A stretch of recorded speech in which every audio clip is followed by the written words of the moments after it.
What's up? All right. The point is, actually, I don't care what those dang Mexicans tell you. The Holocaust never happened. Nazis, Texas, Nazis. I mean, oh, God, I'm falling all over the place here. God damn it, it feels good to be on this stage. There it is.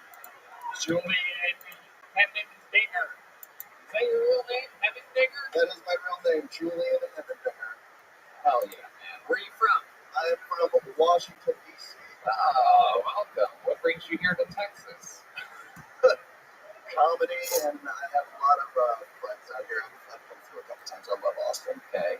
How old are you, Julian? I just turned 30. Wow. 30 years old. You look like you could be your own father. It's incredible. Why do you think you've aged so poorly? Jewish? I don't know. You're Jewish? Yeah. Oh, okay. Yeah, go ahead. Why did you say you look like a Hitler Youth? My hair's combed to the side. That's all it takes to be a Hitler Youth. In that case, Hans looks just like a Hitler Youth. Yeah. It really does. Jewish people have never fared well with guys named Hans.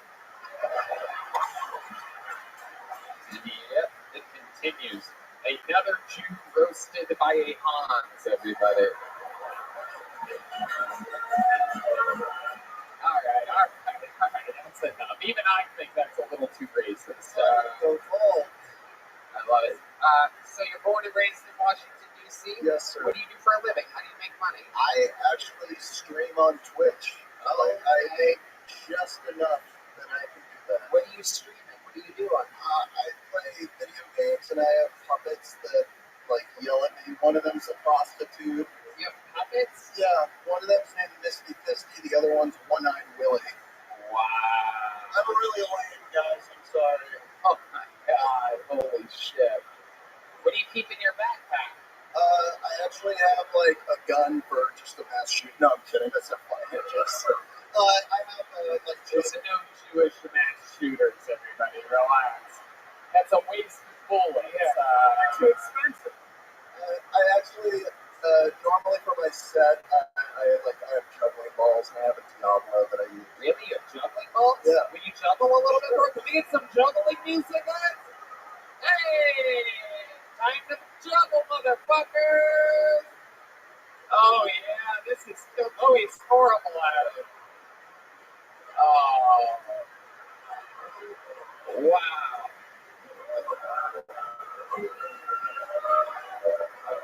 He's getting food. Welcome to Texas. Wow. Oh my goodness. Wow, that was some of the least talent I've ever seen. Thank you. Oh my goodness. He was just playing catch with himself at one point. Imagine how. You want to play with my balls? What? I was asking that Dan if you want to play with my balls. Oh, of course. You know, Anyway, my goodness. Imagine if this was the Holocaust and he's like, I have a talent, Germans. Watch me juggle. I can do very good. I promise. I swear. He's like, watch me juggle, Germans. Right to the head. They would shoot you, is what I'm implying. Oh, yes. Hemmendinger. Yes. All right. So you Twitch professionally. How much money do you make twitching like that? A little bit over $1,000. It fluctuates, man. A month? Yeah. A month. Okay. Hell yeah. $12,000 a year, ladies and gentlemen. what kind of games do you play? Do you play like new games or what? I play a variety of things. I was actually one of the first people in the world to get 100 wins out of Fall Guys, if that means nothing to you. Oh, that's awesome. Okay. That's impressive. Yeah, I'm up to I think I have 970 crowns, almost 1,000. Yeah, What's pretty pathetic. a good tip? What's a good secret? Yeah, that's what the listeners definitely want to know. Why do you guys go suck each other up in Nerd Kingdom or whatever the fuck you guys are talking about right now? Jesus Christ. We'll never know.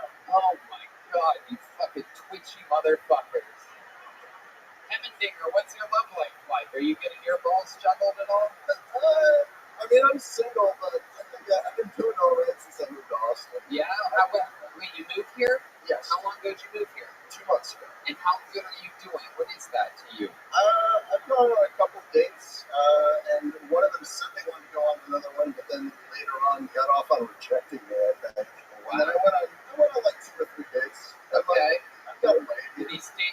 You got laid? Yeah. Wow. Twice. Okay. All right. Okay. My friend Hans here is living a whole different life. What do you think about this guy's story? He's gotten laid twice in a few months. I can't believe that this guy gets laid more than Colin O'Meara. Yeah. Whoever that is. And he has one more father than Colin O'Meara as well. Okay, everybody did forget who that was. All right, very good. Well, Julian Hemmendinger, while I love your name, your performance was, I don't know, Red Band, what did you think about this? It was Disney meets Holocaust. I barely remember it. Yeah, You know what, though, since you only make $12,000 a year, I'm going to give you a big Phil Tony joke, but hell yeah, absolutely. There you go. Julian Hemmendinger. Let's keep it moving along. You guys having fun out there? Let's see what happens next. This looks like a fun name. Make some noise for Nat Rogachevsky. Oh, there's another big pop from the comedians area. They must like Nat Rogachevsky. Here we go. Here he comes. Come on, everybody. Make some noise one more time for Nat Rogachevsky. Yeah, what's up? You ever seen like a really fat guy like fixing his hair in the bathroom? Like, what are we doing? You guys like, all right, problem solved.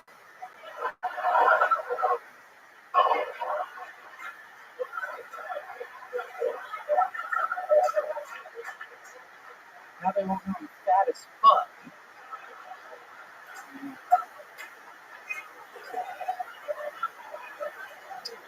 I don't know if you guys heard DC Comics just announced their very first transgender superhero. First ever DC Comics transgender superhero. Her name is, her name is, wonder if it's a woman. Wonder if it's a woman. Her name is young. Yes, keep clapping. Let's keep clapping until the meow. Keep clapping until the meow. I don't have time for my last joke. Keep clapping until the meow. You want to do one more joke? Is that what you're saying? Yeah, go right ahead.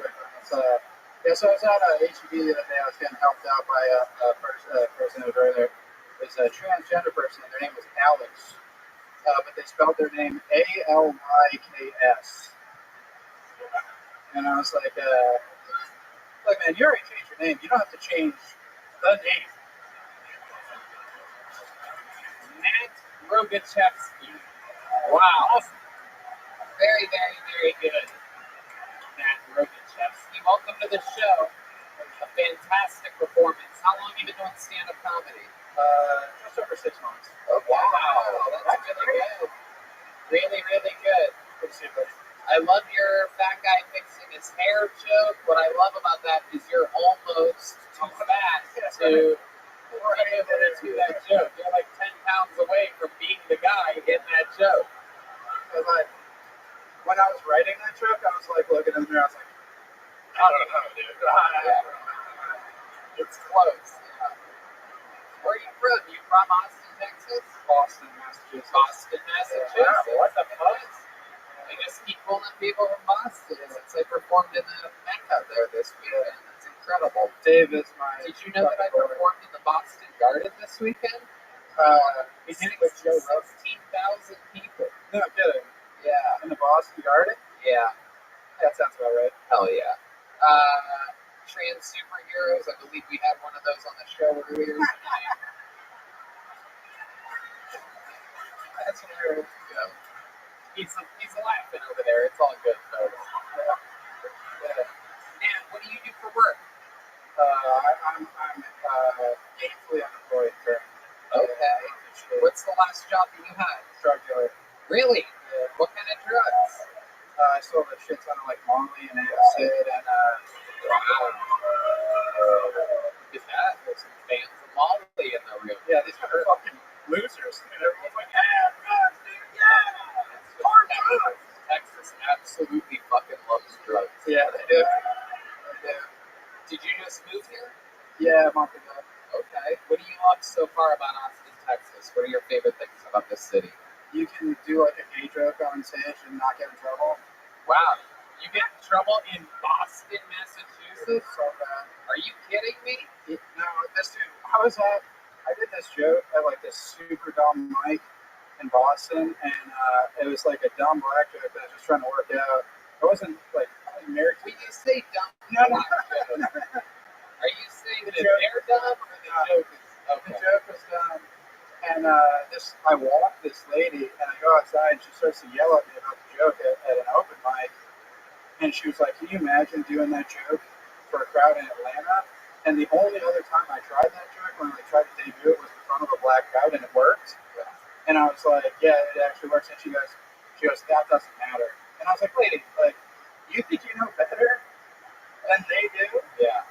Yeah. What's all that? White lady, right? White? Oh, Blue hair? yes. Blue hair? Yeah. And yes. And clearly presenting as a lady, big old tits. And at the end of the conversation, I was like, "We made up." And I walked away. She goes, "By the way, my pronouns are he, him." And I was like, "Leave me alone, baby. Like, All right. That's enough. it's over." This is in Boston? Yeah, it's bad. Wow. If that was in Boston 15 years ago, that lady's in a river by the end of the night. Just floating and bloated. I'm not gonna say her name, but shouts out to all my friends from open mics who fucking hate that lady. I bet you have a real earring there. You have a very legit earring. It almost seems like it has some real purpose there. What's up with that? I thought it looked cool as shit.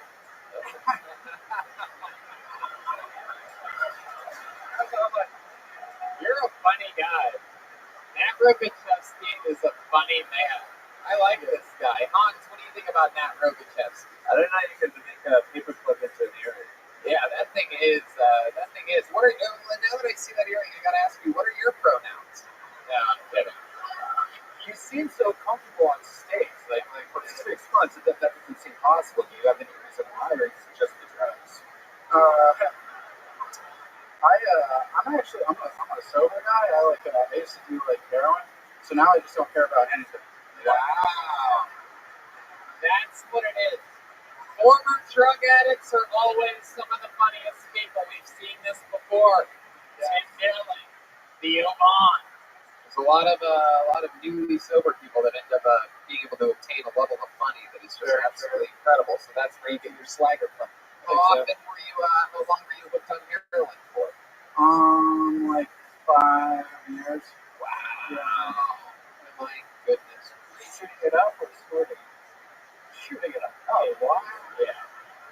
This guy's not a snort. I'm not gay. Yeah, come on. Don't let the earring fool you, dude. This guy's shooting up. Absolutely beautiful. Wow. So how'd you get off the heroin? What did you fill that gaping hole with? I do all the like 12 steps. So Yeah. like consistently all the time. Awesome. There you go. Look at that. They love you, man. You know you're good if you get I'm sober applause break in Texas. That means you're really talented. Yeah, it's funny the reactions you get. You tell women they think you're like a 9/11 firefighter. Yeah. Like I'm sorry, like, oh my god, you're so brave.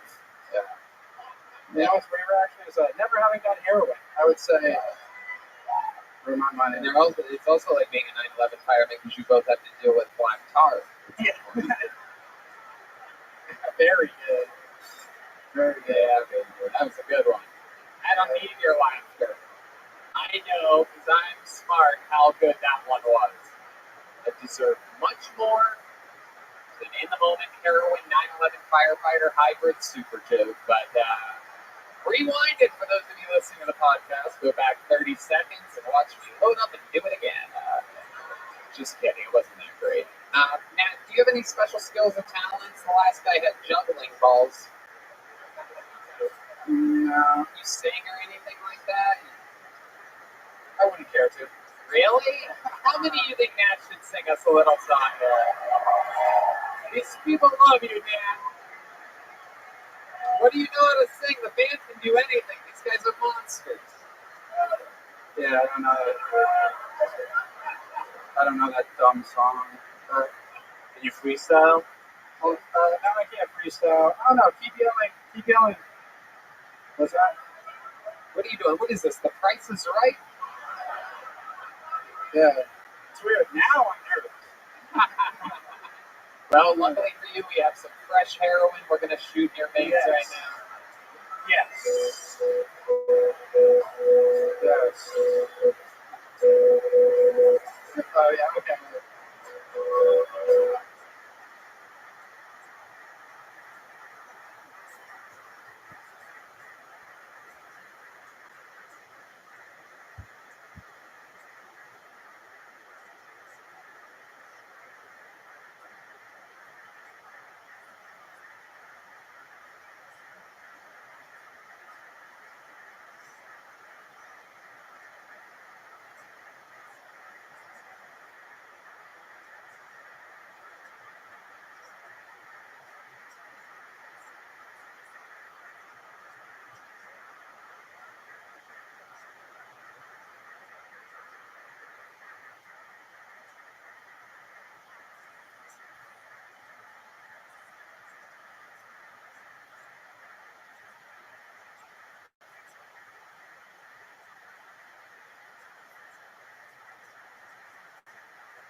Wow! Hey, Broken Chesney, ladies and gentlemen. Wow! Wow! Wow! A standing ovation. Had the entire Vulcan Ghost coming and singing along. Look at him. He's getting high fives. Wow! Wow! Unbelievable. Yeah, I'm fucking cool, dude. I bet that. Hell yeah. What was better, that or heroin? Heroin. Heroin. I'm on the phone. Hey, you are absolutely hilarious. If you had to guess how long of a set you think you can do, how long confidently of a set would you do? I got a strong 15. Strong I'd love to have you open up the show Thursday and sing. Whoa! Dave Rogaczewski, ladies and gentlemen, absolutely doing it. Absolutely. Killing Tony here in Austin, Texas. Come on, everybody. Make some noise for Nate, everyone. Wow. I don't know whether he was just extremely great or just the people before him were so terrible that it feels like we found a young god here on the show. I feel like I need to start doing heroin. All right. We got our first real lady here. Make some noise for Mimi Meyer, everybody. She's next on Kill Tony.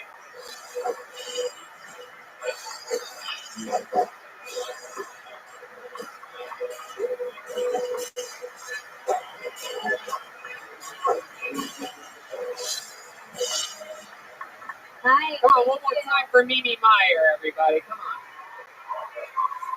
Thank you. I'm kind of an awkward person. Today this woman said to me, Mimi, oh my god, I call my grandma Mimi. And I didn't know what to say to that. I was like, cool, is she a slut too? Yeah, I grew up wearing a purity ring. If you don't know what a purity ring is, it's this ring you would wear so all the boys in the school knew you were serious about being a loser. Yeah, but now things have changed. I think Plan B is a great invention. Anybody? Yeah. Who knew that one day I'd be able to walk into any Walgreens and pick up a bag of Doritos and my freedom? And you know, ladies, we've all taken it. We've all had unprotected sex. Not all of us. Not all of us are fun. Yeah. I come from an exotic place called Pittsburgh, Pennsylvania. Thank you. Our claim to fame is that we are the city of bridges, which I like. I think it's fitting. But the best part of Pittsburgh is that there's so many great ways to live. Thank you very much, Mimi Meyer. Mimi Meyer. Feels low. Hi, welcome to the show, Mimi. Hi, thank you. How are you? I'm like shaking. I'm having so much fun. Wow. I love it. This is a lot better than waiting tables like I did today. Yeah, absolutely. You do wait tables. I've actually been into your restaurant before, and you waited on me, and we talked about the potential of you being on the show one day. Yeah. I met, being from Pittsburgh, I don't really run into famous people, so it's a new experience. You know, it's crazy. It's Friday, I performed in the Boston Garden. I don't know if you guys know that or not. And then Saturday, I performed at the PPG Paints Arena, the home of the Pittsburgh Penguins. Yes. Just wanted to make sure everybody knows that that's exactly what I do with my life. Not to be confused with the week before was Madison Square Garden, a whole different, yeah. So get yourself canceled, people. It's the life. Get yourself canceled. I remember when I started working at the restaurant where you came in to eat, my first day of work, I started chatting with this guy, and I was like, yeah, it's like, waiting tables, it's a lot of cardio, it's pretty crazy, I'm so exhausted. And he walked away, and my friend said, hey, Mimi, that was Lance Armstrong. Wow, you really dropped the ball on that one. Yeah.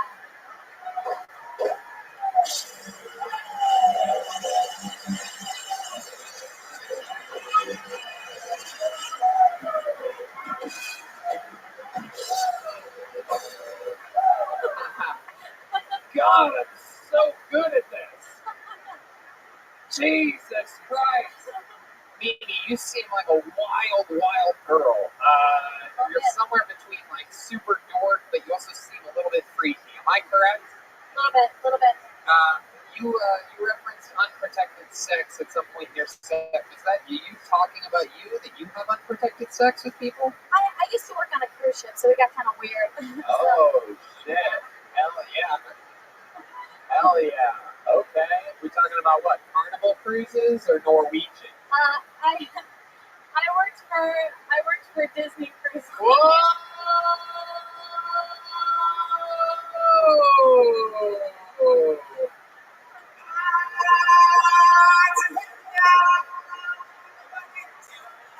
Wow. That means Redband thinks you hooked up with an African. No, just a Jedi. Oh, wow. Holy shit. And a couple of Portuguese lifeguards, so, Wow. A real life Jedi. Was it the new black guy, or What? you said Jedi? Jedi. All right. Sometimes that'll be edited out of the regular. So, Mimi Meyer, do you have a boyfriend now? No, I'm sick. Okay. What are your thoughts about Hans Kim? Have you ever been with an Asian man before? I couldn't date him. He looks too much like my dad. I'm just kidding. You have an Asian dad? No, I was joking. Hans, what do you think about this? We were at a party and she was dressed like a stewardess, and You what? we were at a party together and she was dressed like a stewardess. I was a boxer, and You were wearing a toga. yeah, I was wearing the toga at first. That's a joke where Hans was on Molly. I was on acid. Yeah, and sorry that you didn't bomb because I don't want to kiss you, but it's fine. Wow. Maybe if I get on the show another time. What'd you say, Mimi? I said maybe if I get on the show another time and bomb. Right.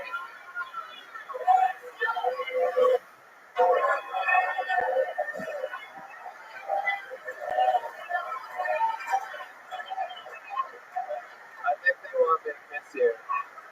This is so cool. I don't want to pressure you.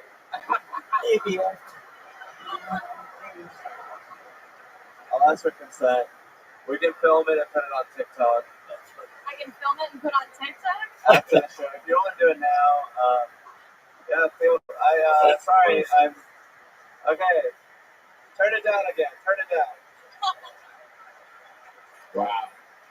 Just for that, Hans, I'm going to make you eat her pussy right now on the show. Mimi, what do you like to do for fun when you're not waiting tables and doing stand-up comedy? What else? I do like to sing a little bit. Oh, really? Yeah. Can you hear a little? You have a song that you know how to do? They know how to play Don't Stop Believin'. Oh, darling, for the Beatles. You guys know that one? Do you know this? You know the Beatles? Darling, please believe me. Okay, now here we go. Here's a little bit of the Beatles with Mimi Meyer, everybody. Oh, darling, Shit. please believe me. I'll never make it alone. Believe me when I tell you I'll never do you no harm. Wow. Oh, darling, if you need me, I forgot the words, but it's okay. Mimi Meyer, everybody. Wow. You know what? After that performance, I'm going to make Hans eat your ass, everybody. So there you go. He eats it with chopsticks, so it's okay. When it's okay. Oh, wow. Wow. Sorry, I was inattentive more of mine. My goodness. Wow. Really? Just like Paul McCartney, she doesn't know when to quit. Mimi, you are an absolute little firecracker. I love your energy. You're like if the marvelous Miss Maisel was like a real little Texas comic or something like that. Keep signing up. Come back again. We want to see another minute. There goes Mimi Meyer, everybody. She's on Instagram at the Mimi Meyer. We're flying through this bucket. Yeah, we can do that. Last week we had two massively obese men get pulled out of the bucket on the same show. I told them that we should do something fun and they should do a weight loss challenge. And we right now are going to do an official weigh-in. How does that sound to you guys? Ladies and gentlemen, this is Trey Peck and Sam Hunter, everyone. Here we go. This is very exciting. Since a week ago, we got a scale with a 500-pound capacity. And these guys are going to have a weight loss challenge during the month of October through the first week of November. And here's the deal. Here's what we figured out. For each pound that you guys lose in the next month, Bill Tony is going to donate $10 for each pound. And if any of you gains any weight, the other one has to give the other one $10 for each pound. Does this make sense? All right, go up. Here you go. Jump on the scale. And weighing in first is Sam Hunter, everybody. All right. 300 and... Oh my God, it's fluctuating. It has no idea. Wow. We're gonna guess 334 there is what it looks like. Holy shit. All right, here goes Trey Pack, everybody. Oh my God, the scales just started sweating. 396 pounds, everyone. Wow. My money's on him. Jesus Christ. All right, here we go. Trey, how do you feel about what just happened here? I've not been under 400 pounds in 6 years. Wow, look at that. I've done nothing. I've just eaten barbecue. It's fine. I did not deserve this at all. Absolutely incredible. Do you feel confident going into this weight loss challenge? There's no chance I'm losing at all. Do you have a game plan? Do you have like a go-to diet or something that you're gonna do? Or just starvation is gonna be fine. Wow. He's not gonna outweigh my heart. I will die for this. Yeah. I highly doubt that you're going to die from starvation. I don't see how that's possible. Man dies today at starvation. 360 pounds. I find that to be impossible. I'm pretty sure you're going to survive. Hand the mic over to little Sam Hunter over there, who next to you is a tiny little boy, it turns out. Sam, what's your plan for the next month? What's your plan of action here? I'm going to reach out to one of the trainers who used to work with the college. Oh. Shit house. Wow. Train's about to run into an absolute buzzsaw. Wow. Next month, dude. Oh, shit. Let's go! Oh, my God, that's right. He knows how to shake his tits. Show the people, wow. No, that's not even muscles. That's just heart palpitations, folks. Well, I'm so excited for you guys, and I wish you both the best of luck. I'm glad that Kill Tony can get behind something as positive as a weight loss challenge here. And I thank you guys for doing it. Feel free to keep signing up for the show and keep doing comedy in the meanwhile. We'll get updates along the way. We're going to see them the first Monday in November, and someone's going to win a bunch of money. We should bet. We should bet on this. Like, Jesus, imagine Sam Hunter, or imagine if one of them loses 200 pounds and we have to pay them, what is it, $2,000?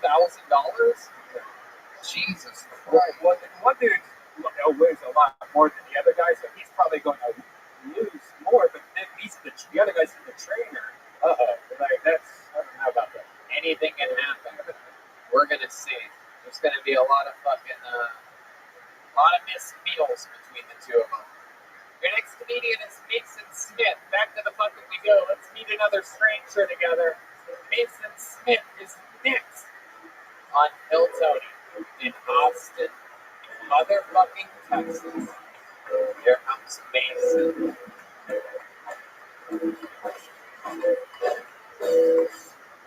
Hey, how y'all doing tonight? I'm going through a divorce. Thank you. I either get that response or, oh, I'm sorry. Yeah, but I'm going through a divorce. Guys, if your wife ever comes home and tells you that she's feeling empowered, just know there's a divorce around the corner.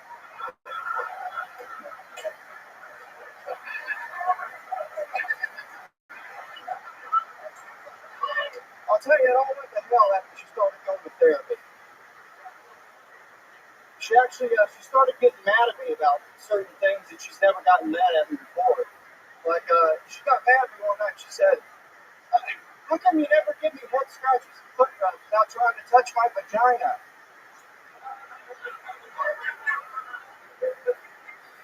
I'm sorry. So I'm not gay.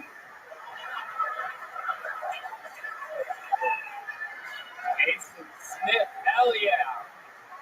Absolutely doing it. Another incredible performance on this episode. It's a little sleeper episode, folks. This is incredible.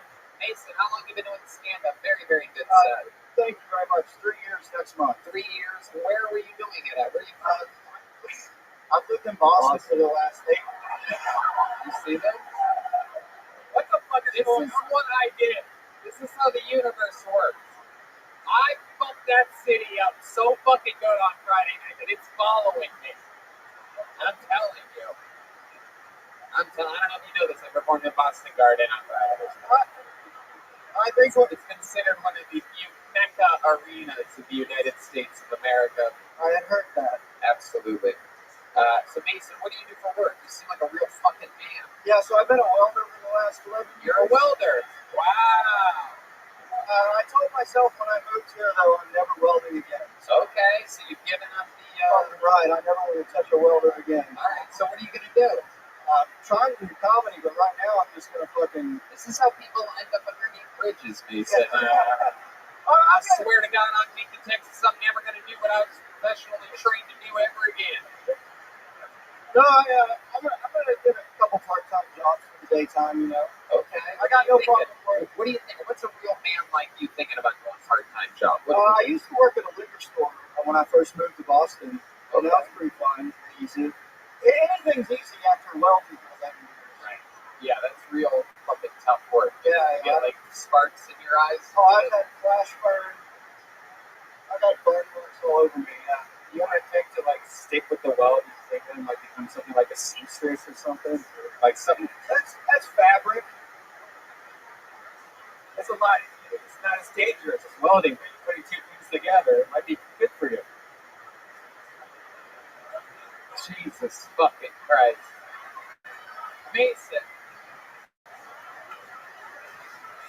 Mason, what do you like to do for fun? You seem like a real man, so I'm excited to hear what you Yeah, so before I'm going through a divorce, but back in Boston, I got a little kick out of, we go kayaking and in the wintertime just drink a lot and party.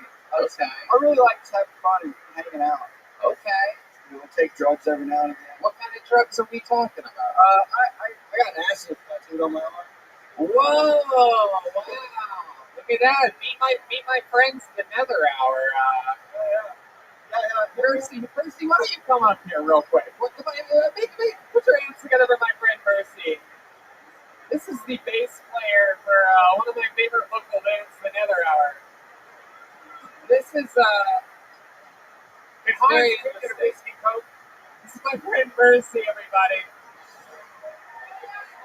I wanted, since you have acid tattoo on your arm, I wanted you to meet the human responsible for actual acid.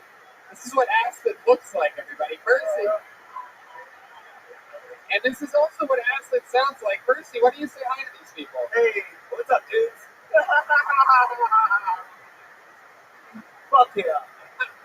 This is literally who Percy is all the time. If you're wondering, like, hey, I bet he's like being a little bit funny for the show right now. Not at all. It's just how it is, dude. Yeah, dude. That's literally all of his catchphrases. Like, if he was a doll and had a pull string, that's what he says.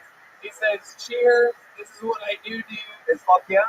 Yeah, fuck it. That's a good one. Yeah, absolutely. That was funny. First, just so that people understand what I'm talking about here, how often, honestly, without being funny at all, give us a ballpark of how often you do acid. Probably 4 or 5 times a week. Off and on, though. I hit up the guy. Off and on, though. Off and on, though. Nothing too crazy. Just off and on 4 or 5 times a week. Straight up acid.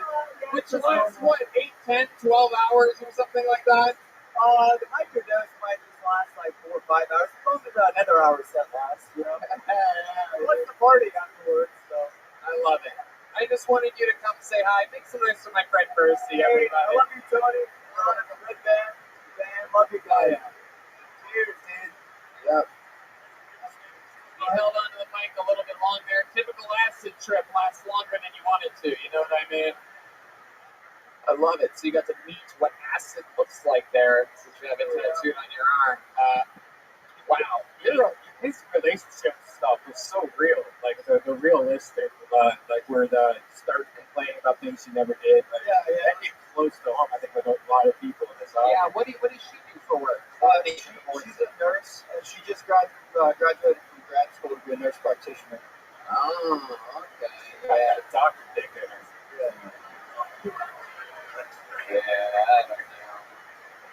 So you left her in Boston, and now you came down here? For all the glory. And then what was that, a month ago you said? I got here 2 weeks ago. 2 weeks ago. Fresh blood here in Austin. What part of town are you living in? I'm staying with Matt's my boy. He married my wife and I. You look like the kind of guy that would get a studio apartment in Round Rock. Am I correct? No, I got one actually like near here. Oh, okay. Yeah. Very cool. Awesome. And you live by yourself? Yeah.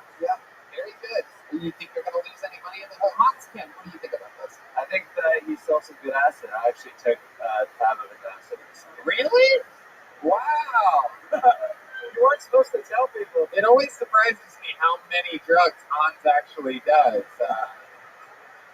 Very rare in the Asian community. Am I correct? It's like a black pedophile. It doesn't happen often. An Asian drug addict. Yeah, it's been great dishonor to my family. It's too bad you couldn't weld your relationship with your wife together. Oh,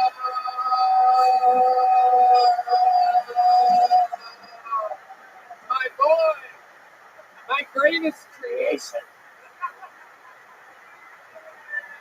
I love it. Mason, you're so much fun. I loved your set. Here's a big joke book from the great Eye. Come back again. Sign up again. Yeah, can we get ALD with a Jack and Coke? A Jack and Coke for my friend Hans Kim. We're having fun. You guys having fun out there? Very good. Look at all those smiling faces. Zach Goldman is next on Kill Tony. We're flying through it here tonight, though. I like it. We're going through all the... Hey guys. Hello. So I work outdoor here. And something happened to me racing. Something this week happened to me that's pretty racist. 3 days in a row I got called 3 different people by the same black guy. One day he said that I looked like Triple H. The next day he said it looked like Paul Walker. The next day he said it looked like Joe Rogan. I don't believe it. At least I think it was the same black guy. I can never tell.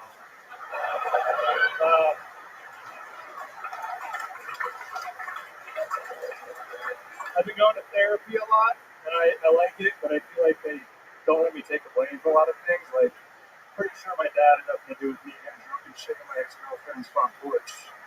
I mean, he was there, but it was my idea.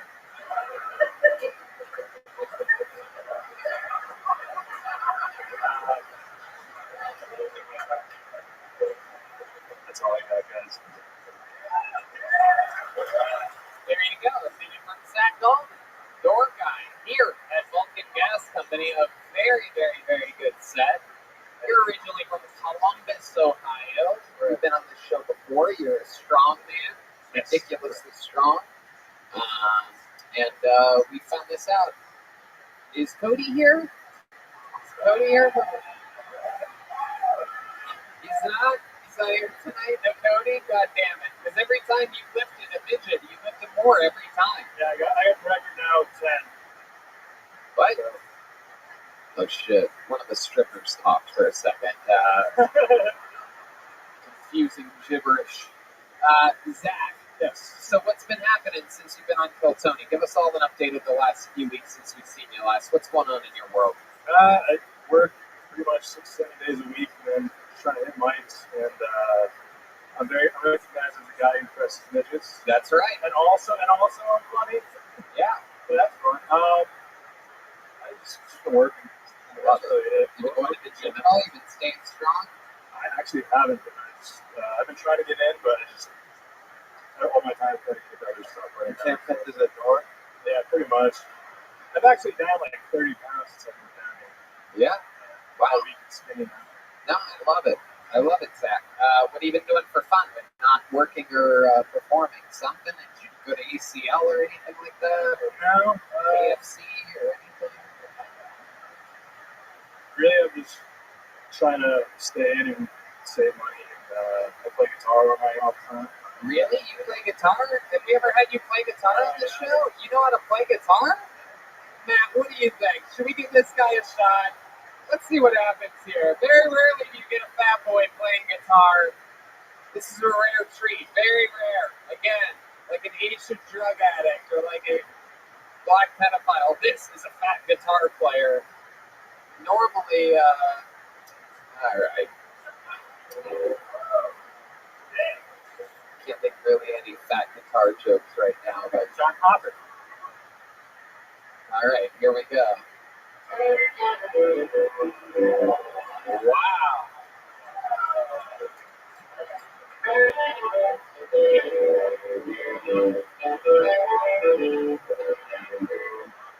I'm screwing this up real bad, guys. Sorry.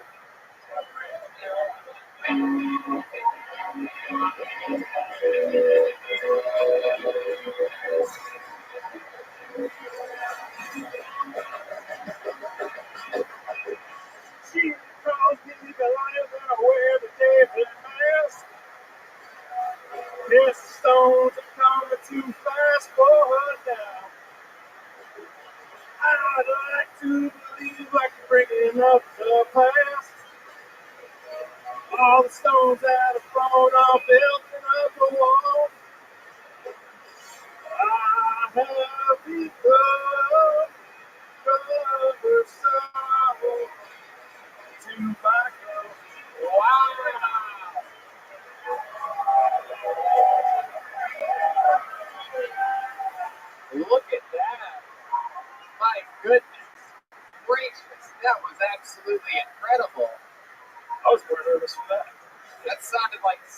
garden, which reminds me, I performed in the Boston garden this weekend at Madison Square Garden the weekend before.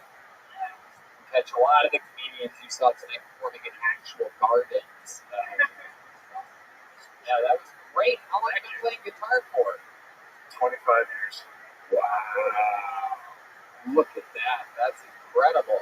I didn't play a lot when I was training for strongman, so I'm pretty, like, if you're good at music, I'm good. If you're not good at music, Were you in like bands growing up, like the Alvarez and Billy? no, actually, I played with some people here and there, but everyone in my family's a musician. I'm actually like the worst musician in my family, and I played the least instruments. So.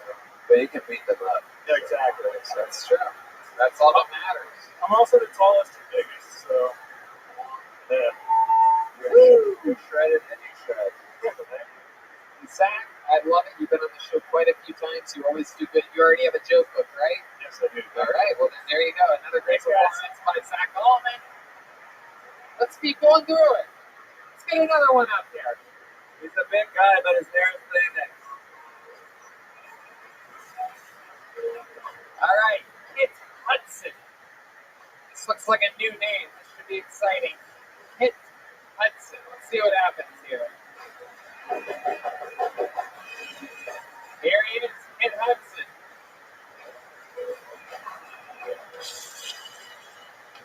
One more time for Kit Hudson, everybody. I appreciate that. So I was the best man at an interracial wedding, and no matter what, my best friend said, it's okay that he married a white. My biggest concern during that wedding was when his family asked me to tie his grandfather's tie. Luckily,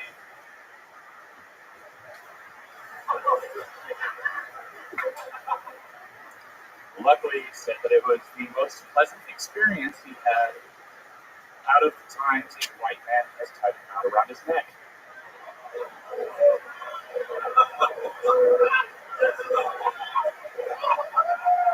Do I look proud? I should look proud because it was pleasant.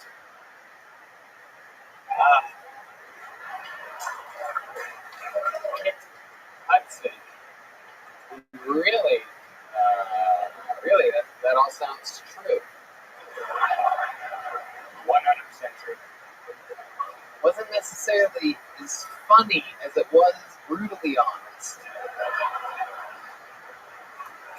There was a second there when you said that you had to tie the grandfather's tie, in which I thought to myself, well, a noose joke is coming here. And then you really took your time and you surprised us all by doing exactly that. Am I correct in assuming that this all really happened? That's all really happened, yes. Wow. And your white, so explain to us again, this is a white girl marrying a black man. A black man. It's an Australian white female marrying an American black male, yes. Okay. And you're friends with the black man? I know it's hard to believe, but yes. Wow. Yeah. That is hard to believe. When the grandfather said this to you, it was the grandfather, right? Yes. Was there any hint of sarcasm in his voice? No. No, he's very honest. It's made me very uncomfortable. Kit, how long have you been doing stand-up comedy? 0 days. This is your first time ever. Wow, look at that. There's the sheep of the first time. Kit Hudson. Yes, sir. Hell yeah. What made you want to start stand-up comedy? Are you like state trooper energies or something like that? I've always wanted to just entertain people, and I realized I couldn't act. Right. You can't sing, you can't dance. Nope, none of those things. But I've been writing comedy for a long time. Yeah. And I just didn't have the balls to perform it. What made you start this week? What made you have the balls to sign up for this show? Well, it's a lot like my first kiss. I was holding out for that one special girl.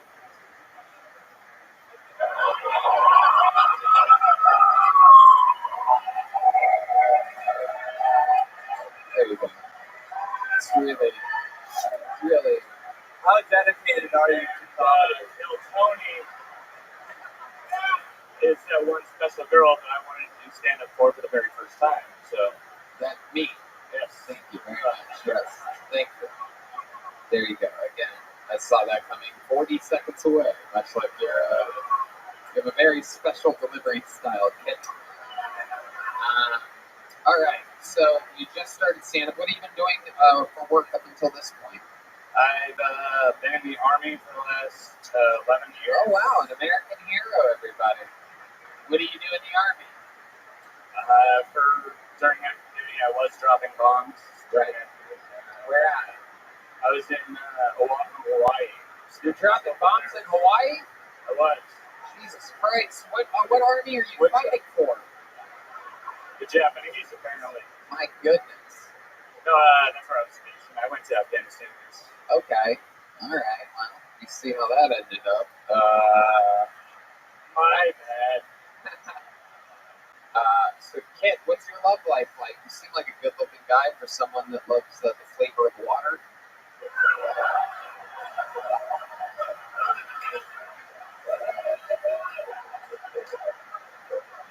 You look like you start version of the creative player on like a Army Ranger game or something like that. Level 1, recruiter level. Your name's Kit. No, I'm married. Oh, married. Okay.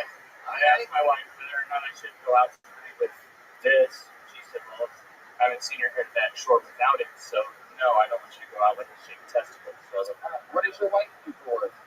she is a mom right now. Yeah, we just moved out here. Oh, how many kids do you have? Just one. Just one. Boy or girl? I was going to ask for us to answer the how old question. How old's the boy? He turns 2 next month. Okay. All right. What do you like about him?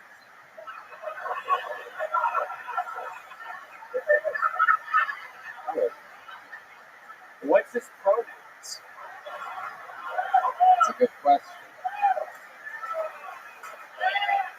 We didn't know you were from California, so that's a valid question. Yeah. What part of California did you move from? We were in Green Valley, just outside of Valencia. Oh, shit. Yeah, it's All up right. in the mountains. Yeah. Okay. Wow. And you just moved here to Austin? We moved to New Braunfels 2 months ago. New Braunfels. How do you like it out there? We love it. I was originally born in San Antonio and raised, Texas and Arizona, so I was very excited to get the. You have a truck? Yes, we Okay. bought it before. Yeah. Yeah, we moved to Texas. Right. Yeah. You can't just have a truck. It's Like a California. RAV4? No, tell me what it is. What? It's a Silverado. Of course it's a Yes. Silverado. Thank you very much. Of course it is. Texas edition or regular pussy version? You know what I'm saying, my people? If you ain't got that Texas edition, get the fuck out of my state. Just kidding, kid. Any special skills or talents? Any fun facts about you? You know any like magic tricks or anything like that? Regular pussy edition. To answer your first question. But we're past that. We're past that question, kid. No, Follow my lead, kid. I don't know anything. I don't have any other skills. Nothing? I'd rather answer the Silverado question. No. Really? No, I am good in the. Good in the No, what? I'm not good in anything. Were you about to brag about being good at sex for a second there? Sounded like you almost said I'm good in the bed. I was never good. Do you have any special maneuvers that you do in the bedroom? You do like the Afghani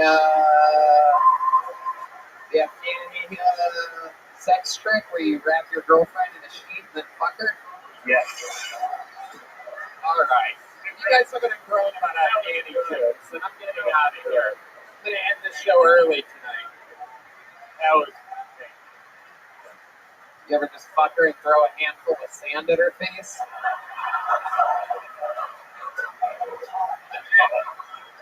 No, but I will. Sweet. Hey, come on. We're having fun here tonight. Hans, you think I'm going over the line? What's going on? I was just gonna add on to that, the rip. I was gonna be like, oh, do you ever fuck her and then you leave and then the guy that she was fucking initially comes back like in Afghanistan?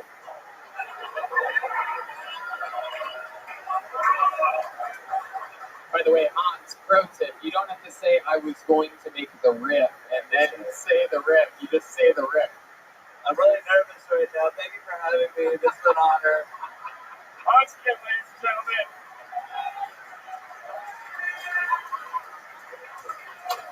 Kid, yes, sir. I liked your performance, and you're going to get one of those joke books, my friend. Congratulations. Welcome to stand-up comedy. His first ever time on a stage. Kid Hudson.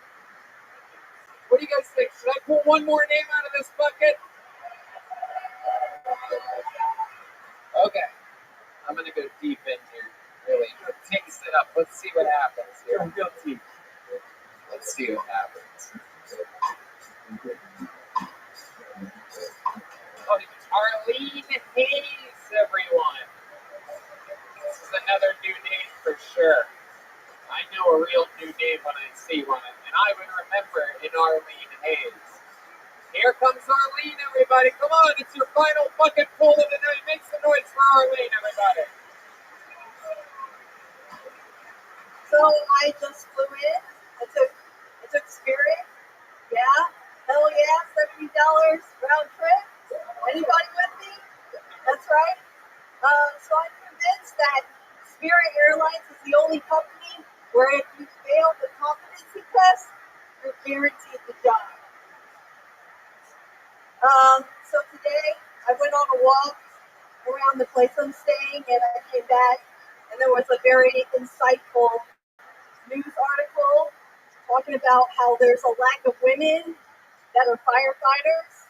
And I thought that's great because the only thing that probably cares about gender equality is fucking fires. Am I right? All right. Well, that's my time. Thank you. All right, 50 seconds from Arlene Hayes. Welcome to the show, Arlene. How are you? I'm doing good. Hell yeah. How long have you been on stand-up? This is my 5th time in 3 years. 5th time in 3 years. Yep. Hell yeah. That's right. You have the work ethic of... That's right. You know what? I'm just going to stop right there. I'll let you finish your own punchline on that one, folks, depending on where you want to take it. Yeah. Arlene, so why have you only done stand-up 5 times in 3 years? I only do stand-up when I need to feel something. That's why. Yeah. Okay. Have you ever thought about jumping off a bridge? Are you on a lot of medication? No, I'm on no medication. Nope. Okay. Arlene, what do you do for work? I work corporate office jobs. Yeah? Yeah. Okay. How do you like it? It's okay. I mean, I just pretend like I'm somebody else to get through the day, basically. Yeah. Okay. Yeah. All right.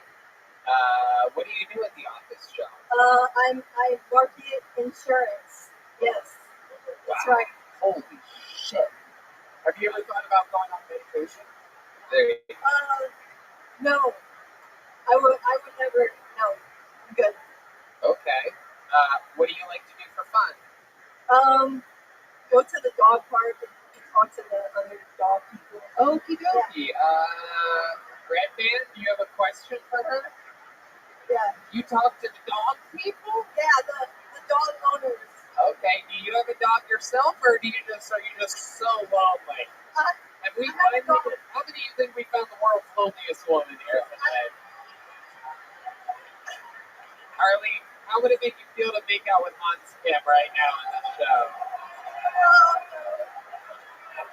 No, I can't. Oh, I'm married. Oh, she's married, everybody. So what? So what? No, just kidding. I hung out with Arlene yesterday. She has a beautiful husband that does MMA. Oh, really? Your husband does MMA? He does. And comedy too. Wait, what? He does comedy. Oh, he does comedy too. Really? Yes. Is he here? Yes, he is. What's his name? Joshua Harris. Joshua Harris. How do you think we should bring Joshua Harris up here for a minute? Oh, Ladies and gentlemen, this is one minute of comedy from Joshua Harris, everybody. Hell yeah. Let's see what happens here.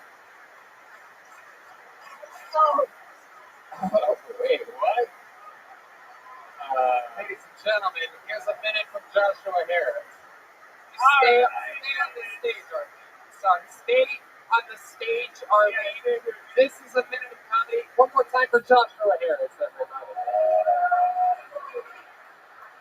So I've been trying out CBD oil. Yeah, it's not really working out for me. I think I'm switch back to water-based lubricant.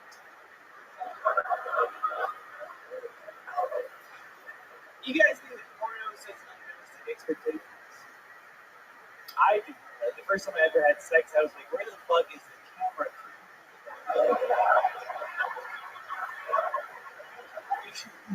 Where's the fluffer?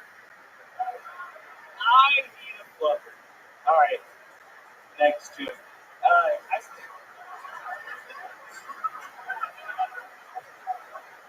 I just watched that movie, This Is Doubtfire. Have you seen that movie recently? Yeah, that is one movie you could not make today. Yeah, because Robin Williams is dead.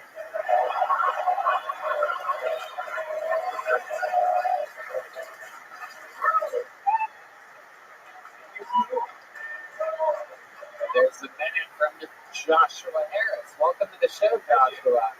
Wow. How are you, buddy? How long have you been on stand-up? Well, seriously, since June 2020. Okay.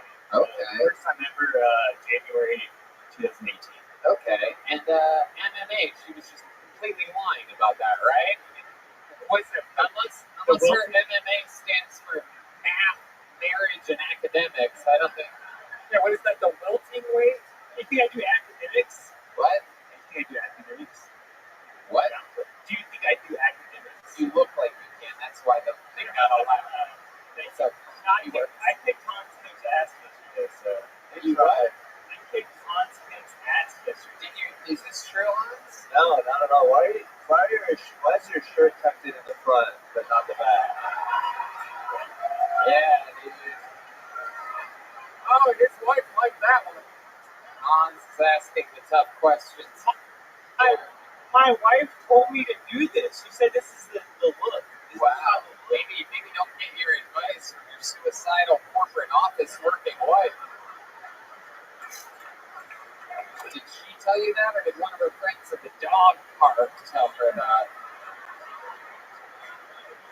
Oh my goodness gracious. How long have you two been married for? Since 2019. 2019. Where'd you meet her at? High school. High school. Okay. How old are you? How old am I? Yeah. 31. What were you doing in high school? What grade is You guys dated for a long time. Just looking for chicks, bro. You guys dated for like, what, 10 years or something? Okay.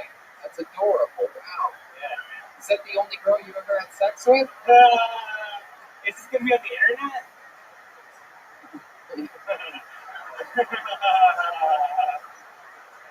That's your answer. Right? Okay. You're like, How about you? Is this the only guy you've ever had sex with? No way. Wow. Look at that. That's what domestic violence looks like, everybody. She beats me all the time, guys. Hell yeah. Oh, shit. Was she kidding about you guys are all kidding about the MMA thing, or are you literally? Yeah, no, I do this commercial. Really? Shout out to Lady Breeze Fight Club. That's my teacher. What? Lady Breeze? Yeah, he's Why does he sound like a douche? Tony Ginsburg said that. So he's a feminine. Yeah, you know what, Lady Breeze? I'm in Austin, Texas, my friend. And with a name like that, I don't care what you're trained in. You come here and get a little cup of ass whoop, all right? You want to kick his ass? Come by. We're going to edit that out of the podcast. I'm going to edit that out just for you guys here. I don't think Lady Breeze is in the audience tonight. But yeah, that guy sounds tough as shit. He is, man. What does he specialize in? Like striking, jiu-jitsu? What is it? A lot of everything. Yeah, he's a jiu-jitsu timidest guy. No key, right? No key, right? Yeah, definitely. Like a booty shorts and a sports bra. My goodness gracious. How many fights have you had? I mean, no, I've not. I don't fight. I gotta look out for this shit. So you just train? Yeah, Oh. I do. Okay. All right. You think you will ever do that, or is it something that? I couldn't do comedy if I wanted to like train to fight everything. I gotta practice and shit. All right. Jesus Christ. So, I mean, your girl is saying that she's barely feeling anything and she's about to kill herself. Do you have anything to say about that? Like, have you tried, or are you just really fucking her life up? Or I'm in the same, like, I'm worse than she is. Like, everybody who is, like, Honestly, I think you both need to get fucked by a black guy. There's only one way to solve this problem. we get a black guy up here. D-Madness, come on!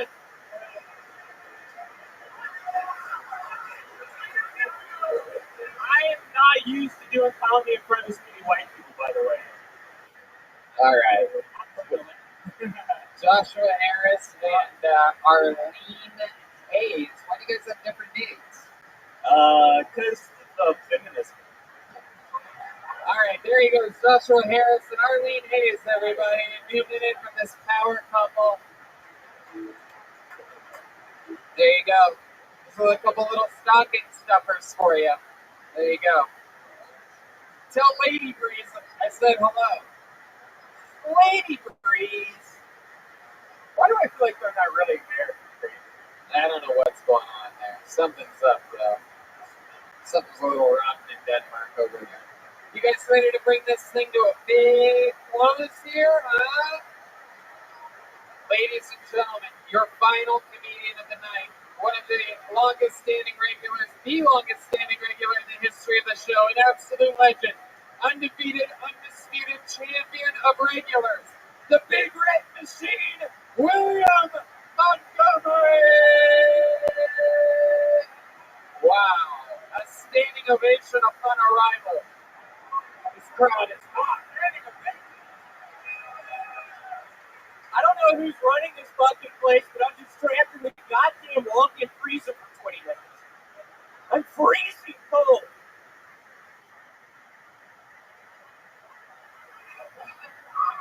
Sorry, I'm back on my bullshit. I had 7 kombuchas earlier. I just cropped up the stage, so the good news is that by the time it reaches you, I'll be off stage. They say Jesus Christ was a liberal, and look at where it got him.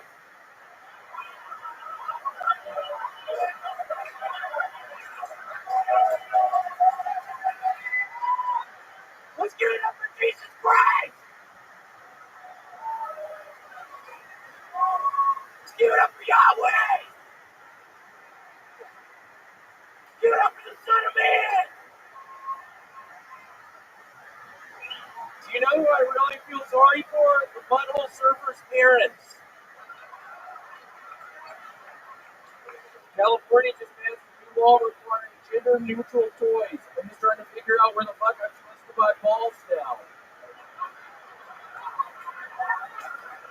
Caitlyn Jenner's garage sale? I should have ended it after I should have added Caitlyn Jenner's. Okay, that's it. Thank you. William Montgomery with a powerful new minute of stand-up comedy. Unbelievable. William coming off of an entire week of opening for myself and Joe Rogan here at Vulcan Gas Company. Hans Kim was also on those shows. Very, very, very exciting stuff. This guy on the top of his game. You're watching a man in his prime right now. And I'm not kidding. I'm also freezing fucking cold. I'm not fucking around. I was in that goddamn place for 20 minutes. What happened? I went in there to smoke a joint and the fucking door shut and I was trapped in the dark. freezing fucking cold. I'm wearing this goddamn t-shirt. It's like 30 degrees in there. Did you get to smoke the joint? Yeah, I did. I got way too fucking high in there, and then I got fucking paranoid that I'm never gonna get out. And I knew I was gonna have to fucking come on the stage very soon. It was horrible. Was there anything in the cooler that you liked? Was there any drinks or food? Some igloo coolers. They had coolers inside of the cooler? They did some igloo brand coolers. I bring that up. That's a new sponsor of mine. Oh, really? They reached out to me, yeah. Okay. Now, you're very famously, as the crowd is aggressively yelling, we have... Yeah, I don't know who the fuck just said raisin bread. Shut your fucking mouth. Don't fucking throw me off. I'm literally freezing cold.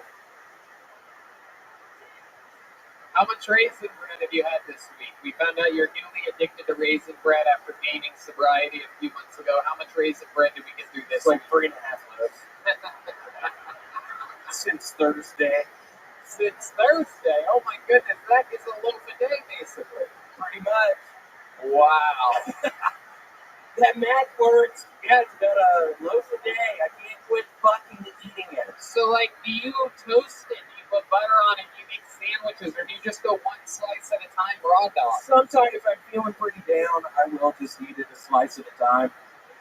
Wow. I start sitting in my fucking apartment, I'm feeling real down, I'm watching a bunch of Wife Swap, and I'll polish off a loaf or two. I don't know if y'all seen Wife Swap recently. What a hell of a show. That's a great show. Can you give us some examples of what you love about Wife Swap? Like, is there something particular that's happened on the show that you find extremely entertaining? I think the world wants to know.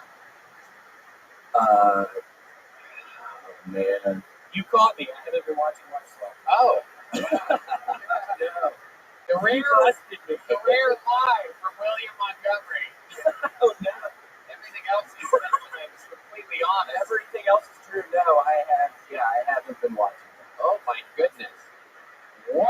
You spent the whole weekend at a comedy festival in Eureka, California.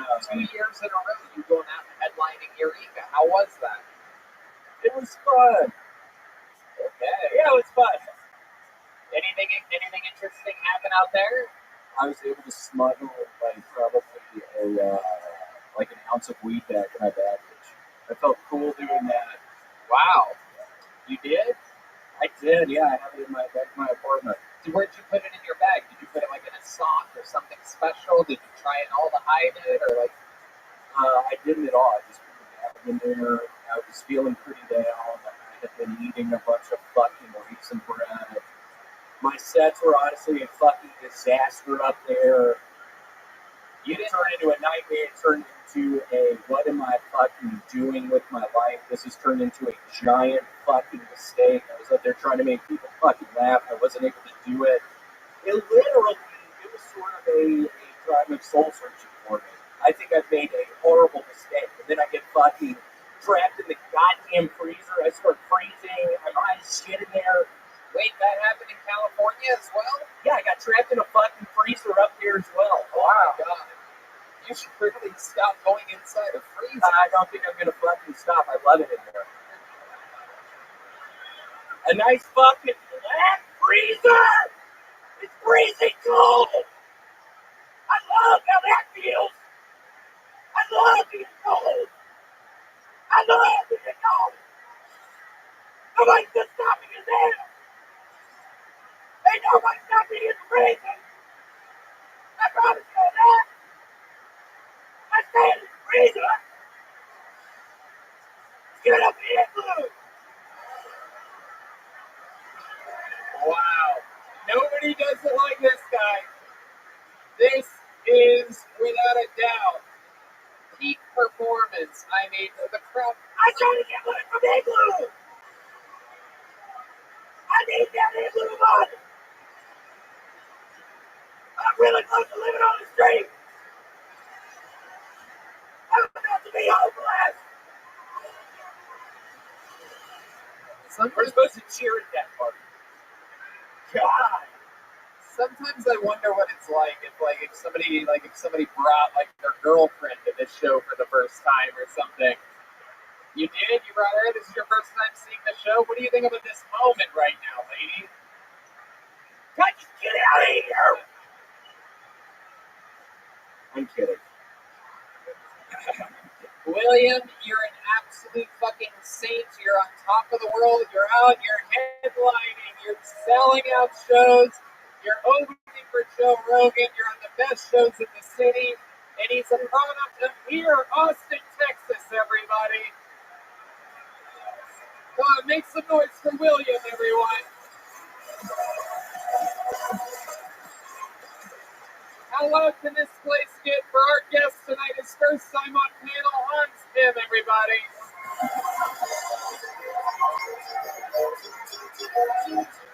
How about one more time for the Kill Tony Band, everyone?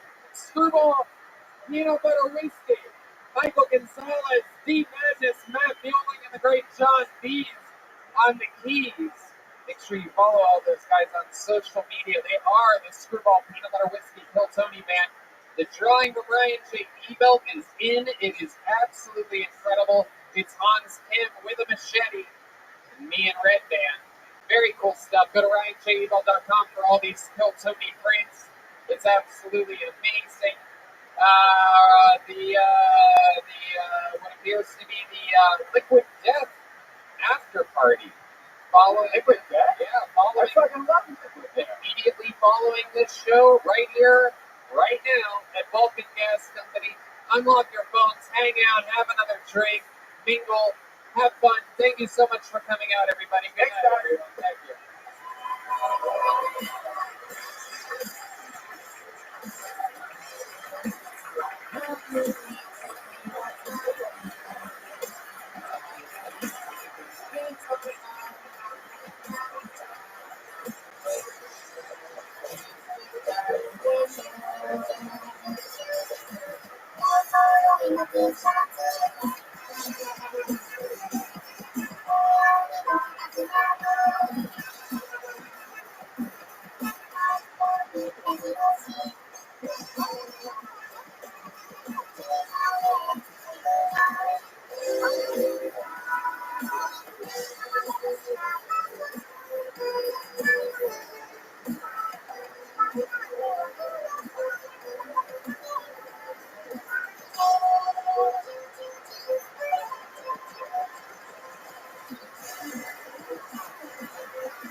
Hey, this is Rabbi coming to you live from Vulcan Gas Company here in Austin, Texas, for a brand new episode of Kill Tony. Get out, car!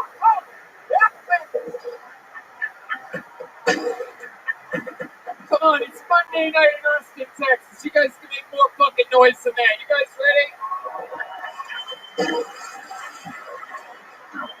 Yeah, let's do this shit. How about a hand for the band, everybody? Come on.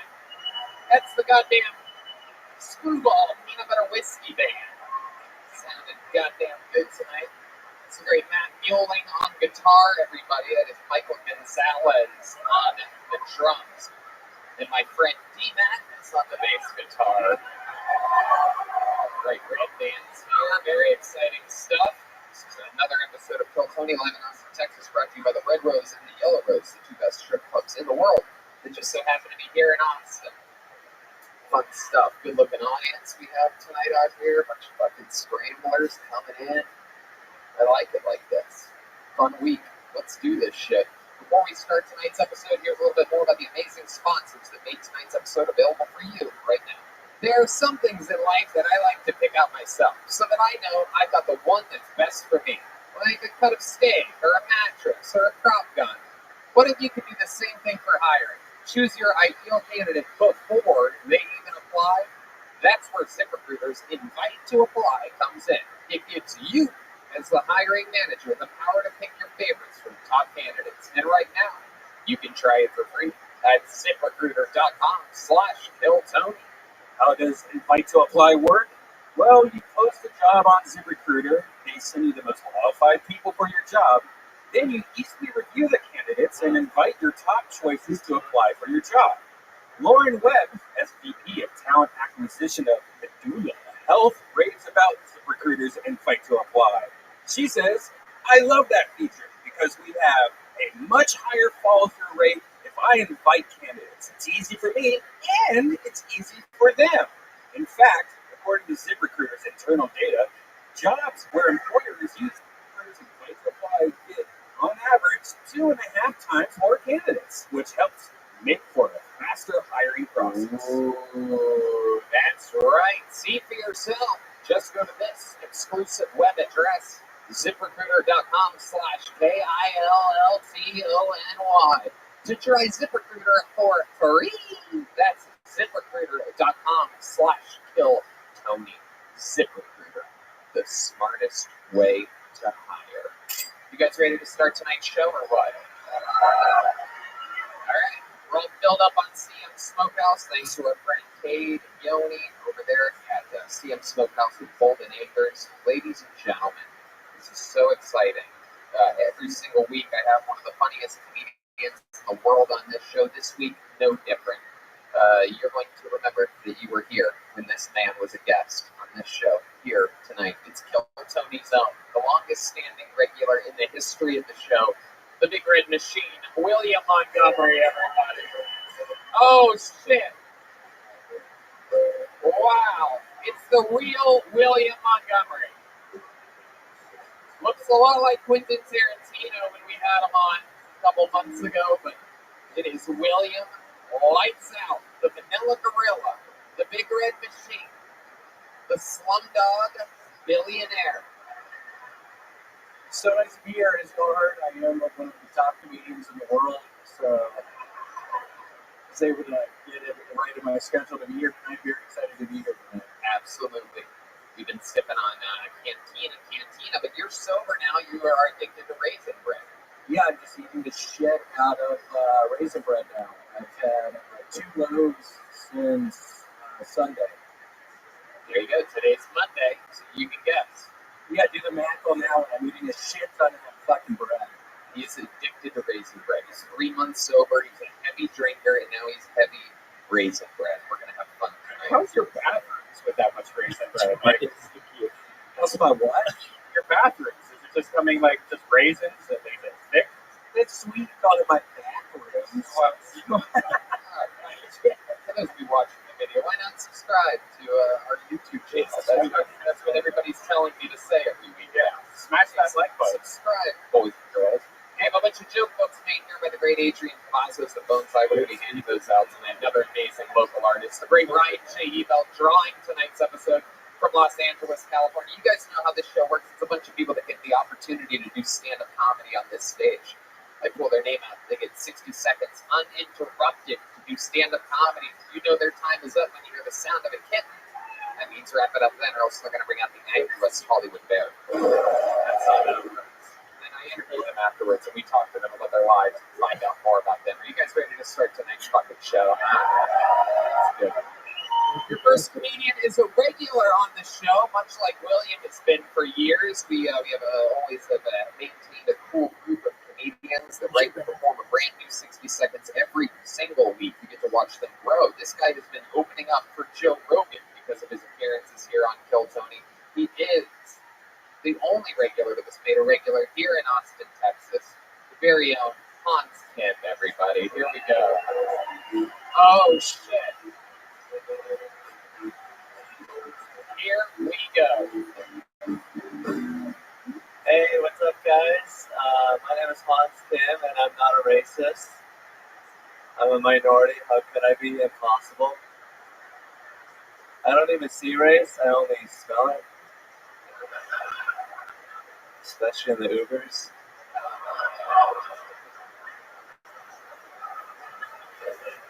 I don't know why they call it the Middle East. How do you have a middle of a direction? It's like being like, hey, take a left in the center of right.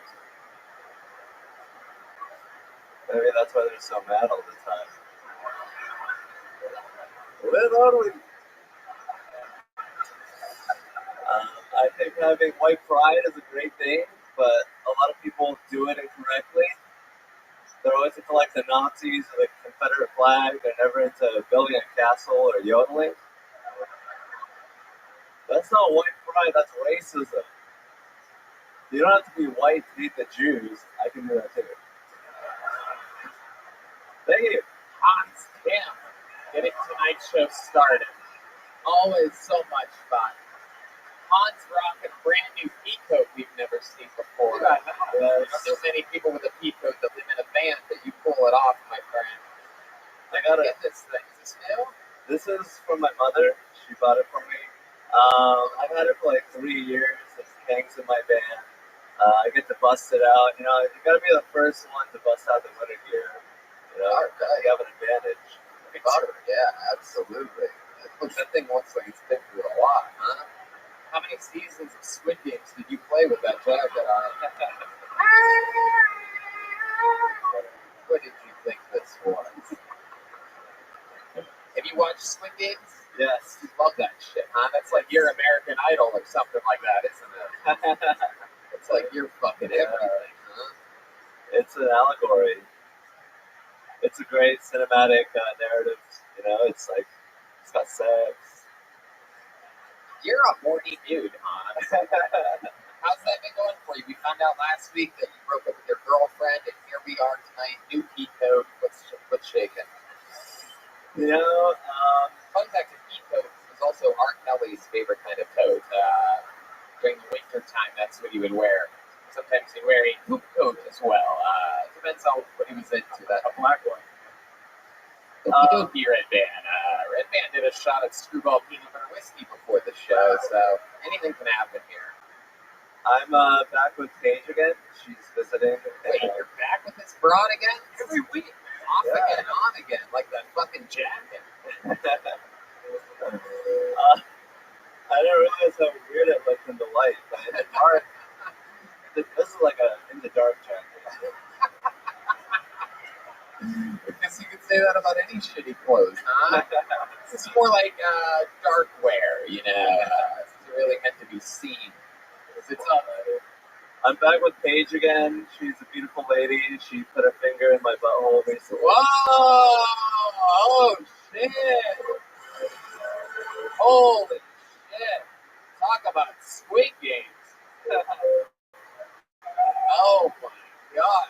You had a little tentacle in your little duty hole, huh? She only got up to the first knuckle. Wow. Okay, Red Band, that's enough of those sound effects. First knuckle, and then what happened? You just went, wow! What happened? What did you say when she put her finger? Did she warn you she was going to do it? No, she was just like really enthusiastic about it all night, and I was like, I guess this is happening. You know, I can't. Like, what am I gonna be like? No, it's like, you know, if she wants it, my body. She didn't think to like pull a fortune out or anything like that. Stop it with the lights. Hilarious. When the lighting guy loves a joke, he goes a little crazy sometimes. What else is going on in life, Hans? What else you been up to lately? I'm going on the road. I'm hitting Abilene and Sweetwater, Texas. Wow. Gonna get to know the country. Red Man loves Sweetwater. I do. Both the Kool-Aid. I I love that you did the joke about you don't see race, you smell it. I noticed Deep Madness laughed extra hard at that one. I could really relate. And White Pride. Can you smell Asian? Oh shit! Yes. Don't ask questions you don't want the answer to. Oh yeah, we smell. Even in Parasite, the South Koreans smell the South Koreans and judge each other. Remember that movie? It's not me. I'm just referencing a movie. Everybody, not being racist against Asians. I would never. Alright. Hans, but is life good? Are you happy to be back with Paige?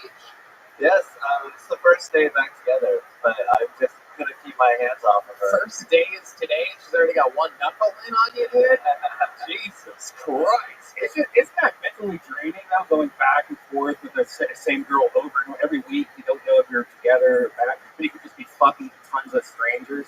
Yeah, well, for those of you that don't know, Hans was Olympic swimming in pussy before settling down with. Yeah, pussy is like so easy for me to get. It's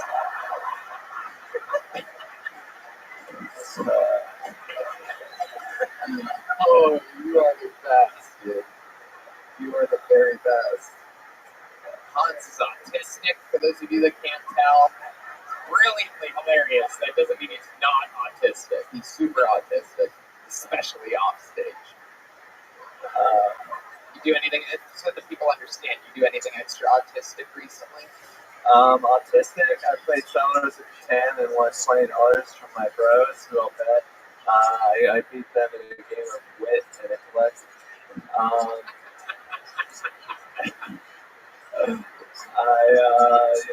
What did I do? I went to like this show and I hung out with the guys afterwards, and I was like, dude, what is life all about? Like just asking them questions and stuff. It was super interesting because they're like normal people, and I'm like living in a van doing comedy.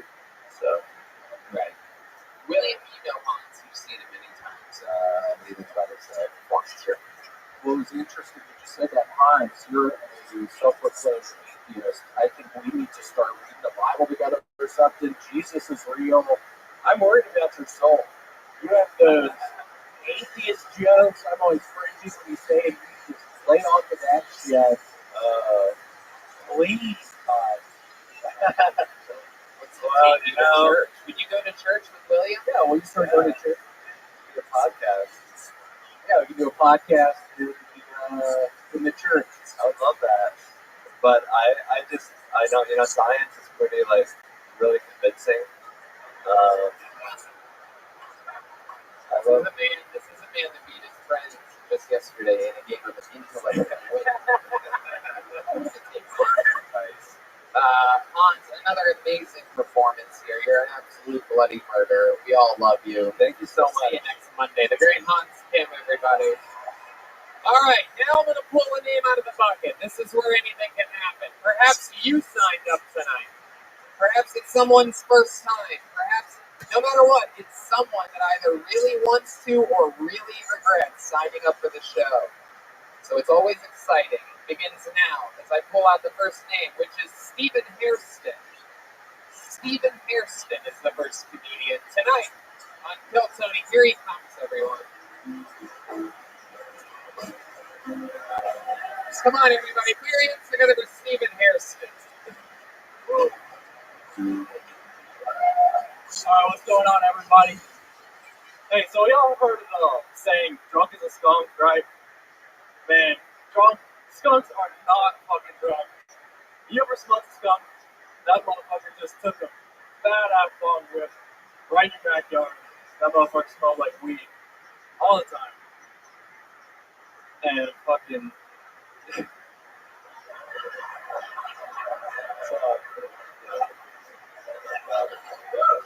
What's up with light beer thing? It weighs just the same amount as every other beer, so that's just crazy, man. So I'll put this bulletproof vest on today, just because I'm DEA and y'all are all going to prison, so yeah. But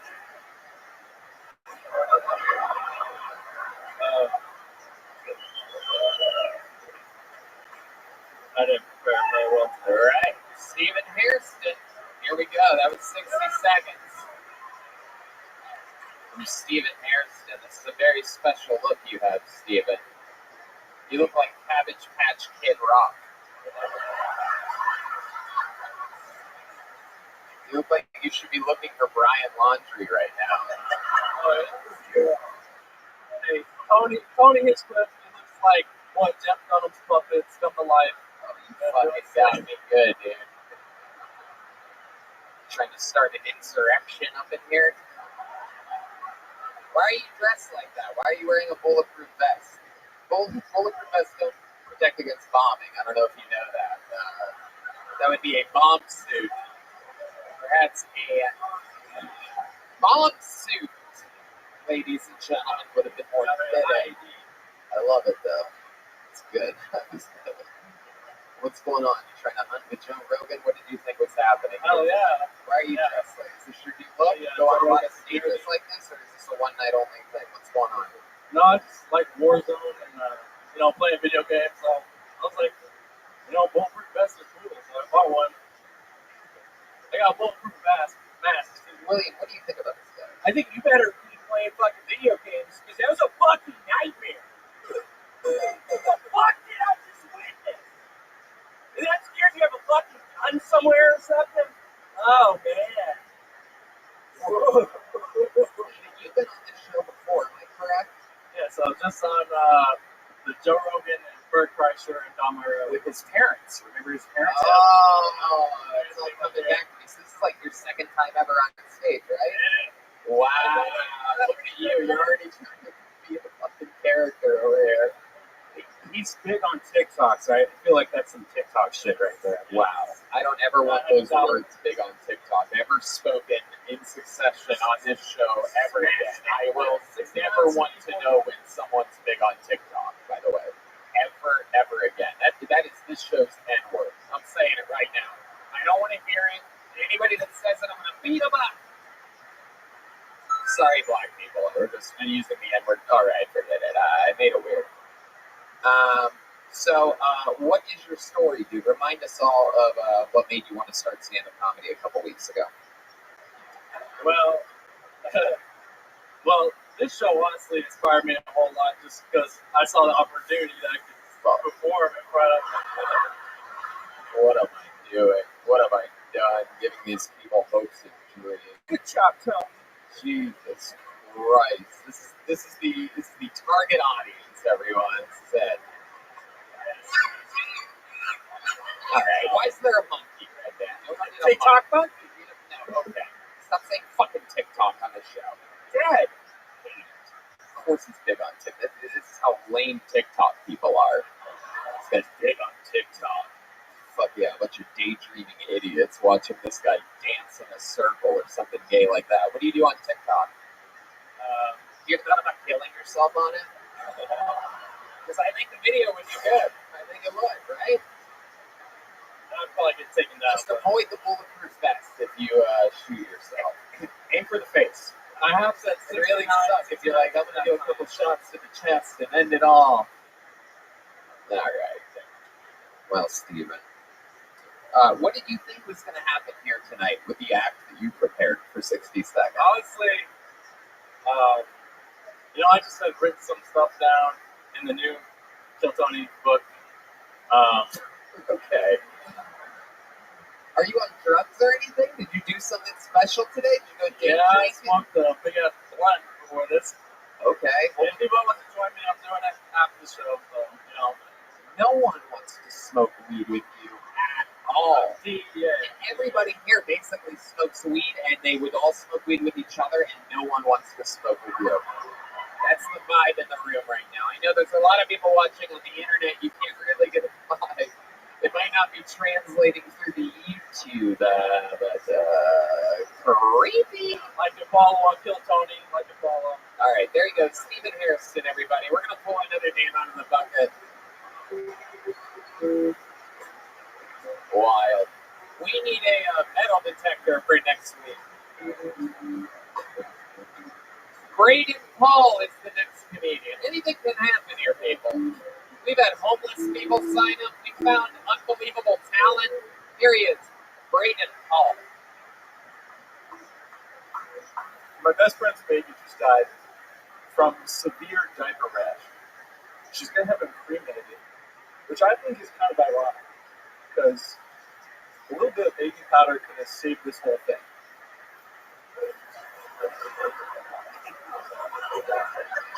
My first job was at Planned Parenthood in marketing. God, I miss that job. God, I miss that job.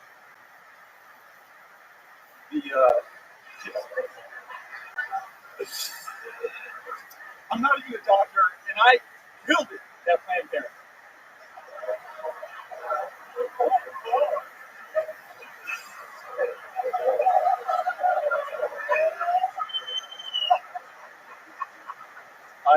I recently started a genealogy company for inbreds. It's called 23andMe.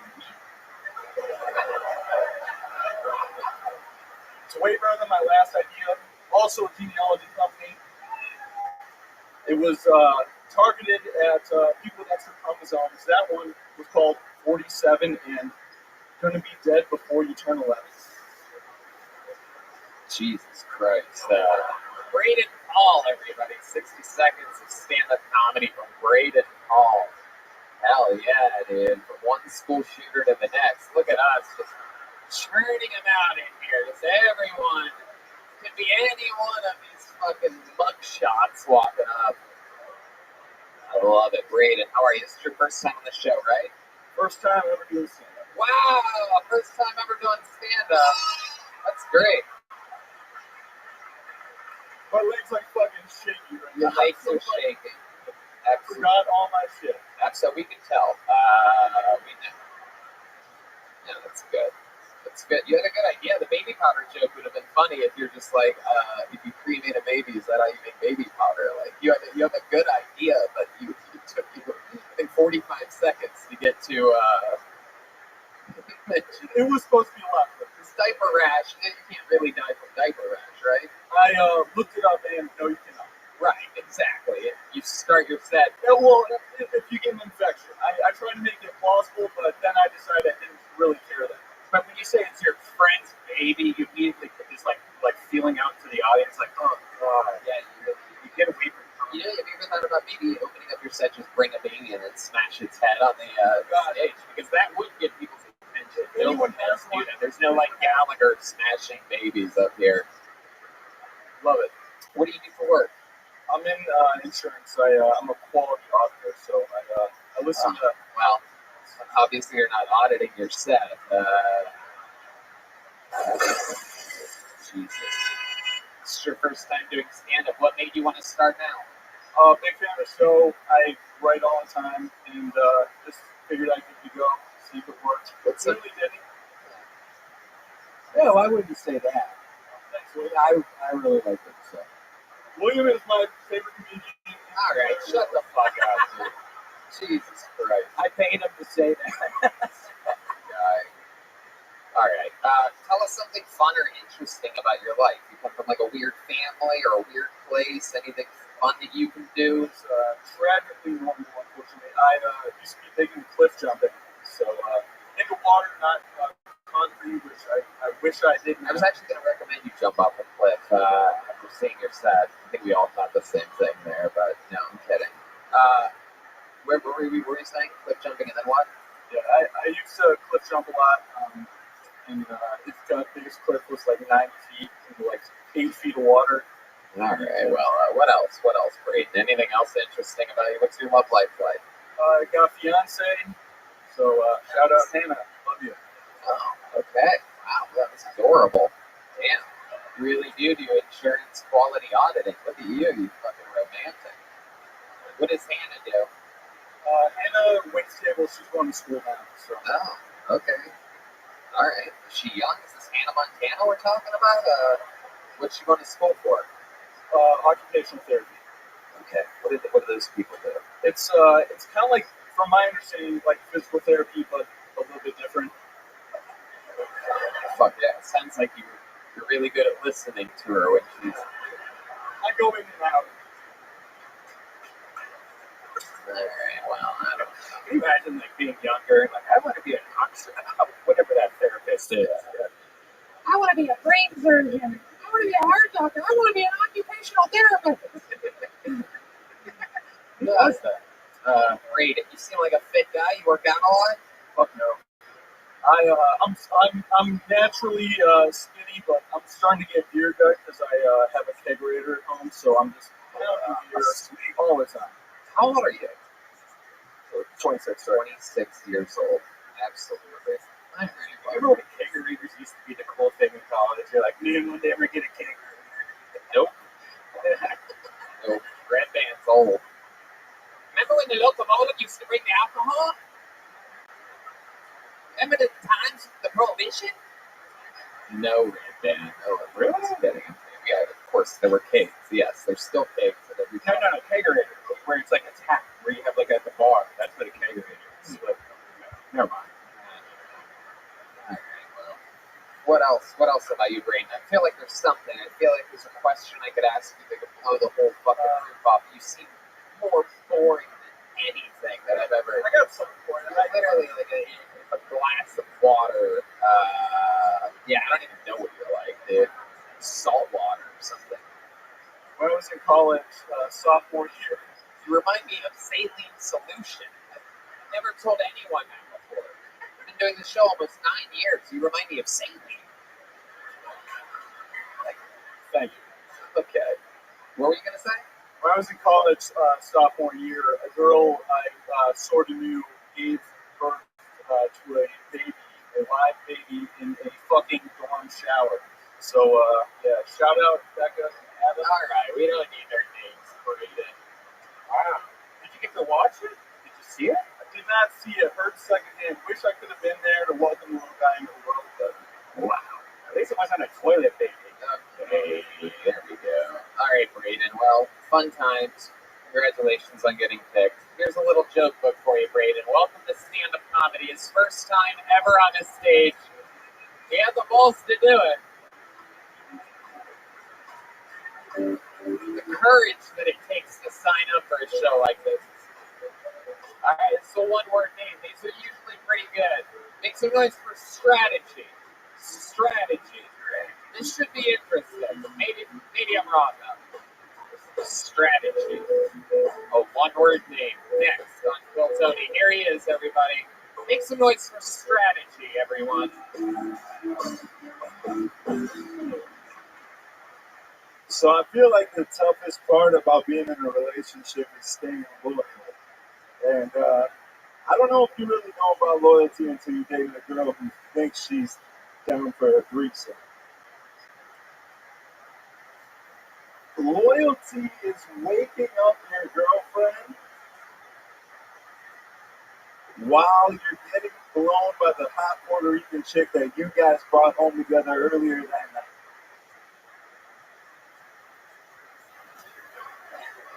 Waking up your girlfriend to intrude on the blowjob that you're getting from a stranger feels like inviting your mother into the room to watch you jerk off. It's really one of the only things where two heads are not better than one. That's all I got. 1 minute from strategy. All right, strategy. I welcome to the show. Thank you. I love it. I leave that mic stand out of the way so the people on YouTube can see you clearly. If you leave that in front of them, they're going to think they're watching Fred Durst in 1999 try stand-up comedy. You look like that. You're always like this. You're like a more brain-damaged Ron Gronkowski or something like that. Yeah. What's your story, strategy? Let's talk about it. It's your first time you're new at stand-up? Yeah, I mean, I've never done stand-up. I'm a DJ. Okay, I was going to say, you still haven't done stand-up. Right. That was what we call spoken rap. Anytime someone says loyalty 3 times in a set, it becomes rap by default. That's it 3 times? Yeah, basically loyalty Beetlejuice, dude. So stupid. So dumb. Literally so stupid, but I couldn't stop myself once I started saying that. Hey, come on, that's for loyalty. Come on. All right. Strategy. Why is your name Strategy? It doesn't seem like you have one. I didn't come up with the name. My brother gave me the name when I was younger and wanted to make music. And Well, we're going by names the brothers give us. Nice to meet you. I'm Faggot, everyone. My older brothers. Never let me forget exactly how gay I was as a little boy. yeah, Strategy. How long have you been DJing for? it's been we're coming up on like 12 years now. Okay. Did you know that Hans Kim, you know Hans Kim that was on earlier? Yeah, I do. I'm in Houston. I'm from Chicago, but I live in Houston now, and I just reached out to him to come on to the podcast that I guess. I know he's DJ Hans Kim. Well, no. Well, what is it? It's DJ Hans Kim. And then I asked him, why it's DJ Hans Kim? And he says it's because he hates DJs more than anything in the world. Can you believe that? I'm going to give him some money, so I feel What like are you going to give him money for? to come on the podcast. Oh, cool. How much money are you going to give him? I mean, I was going to give him like $200. How about $400? You think so? He's Peng Dang's listening. I just want him to know he's missing out on all these little opportunities. These little $400 an hour gigs. You know what I mean? Okay. So strategy. 12 years as a DJ. You've done some wild stuff. What's your DJing style? Are you like more like EDM clubby, or are you playing the hits of the 90s? Yeah, I'm a nightclub DJ, so I'm playing the hits, I'm mixing in a little bit. Right now, it's more hip-hop than anything, mixing in a little bit of house EDM, but I do what the manager tells me. I'm a nightclub boy. Okay. All right. I love it.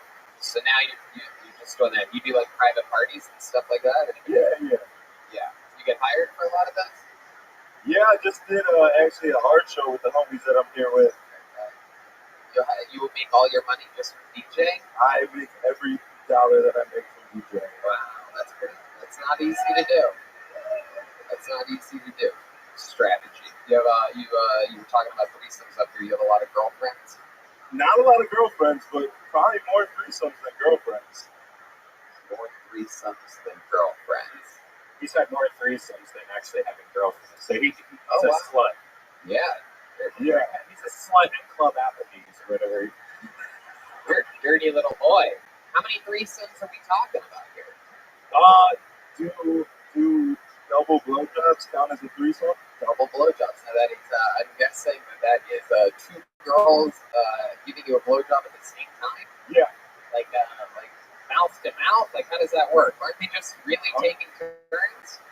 I mean, it's taking What turns. dick are we talking about? You got like a cactus for a dick that branches off or something like that? You have the old One hits the top, one hits the root. You know, like one works on the top of it, one hits the root. This man knows. Red Band makes everything disgusting. Nothing better than picturing Red Band's stump being kissed by girls. Jesus Christ. Strategy. What is your definition of a double blowjob? Because the Webster's is actually here. They were looking for the actual definition of a double blowjob. I feel like if there's two girls that are willing to touch your penis simultaneously with their mouths, that would be a double blowjob. Simultaneously, meaning at the exact same time. At the same time, maybe like in transition. How many times have you had to guess? Do you think this is happening? How many double blowjobs are we talking about? Just like you're talking about it like you're the Tom Brady of double blowjobs. No. It's not that When serious. you get a feeling. My guess is 2. No, I would say maybe like 8, 9. Wow. Oh my God, that's basically 16 or 18 blowjobs. Red Band. You had to hit me with a clown horn, dude. Come on. All right. Strategy. Tell us something very interesting about you that you think that the fans of the show would want to know. A fun fact about strategy. I have a pair of titties tattooed on my arm. Oh my God, look at you. You're like the kid from Big. You're like a 6-year-old that went to one of those Zoltar machines that got a grown-up body. You're like, I like double blowjobs and boobies. This is incredible. What kind of brain injury did you suffer? You got real tits on your arm, dude. Real, yeah. closet. Wow. When did you get that tattoo? Maybe like 5 years ago, 4 or 5 years ago. I got something you might like. Yeah, he also he has tits as well. So you guys know the slingshot ride where it's like a ride where you get shot up into and always record the people like passing out and stuff? Yeah. There's a whole porn category of kids that have fallen out of the slingshot ride. And it's always great because they're there with their kids and their kids have no idea their mom's tits are flopping all around. Jesus. It should be illegal, but it's not because they can't see each other. Oh my God. God, what is going on right now? Is that a specific tattoo of someone's tits? Yeah. Who's that person? Her name's Jenna. I would have been more happier if you would have said it was your mother's tits, to be honest with you. It seems like it makes more sense than you could get some of that mama's milk teeth.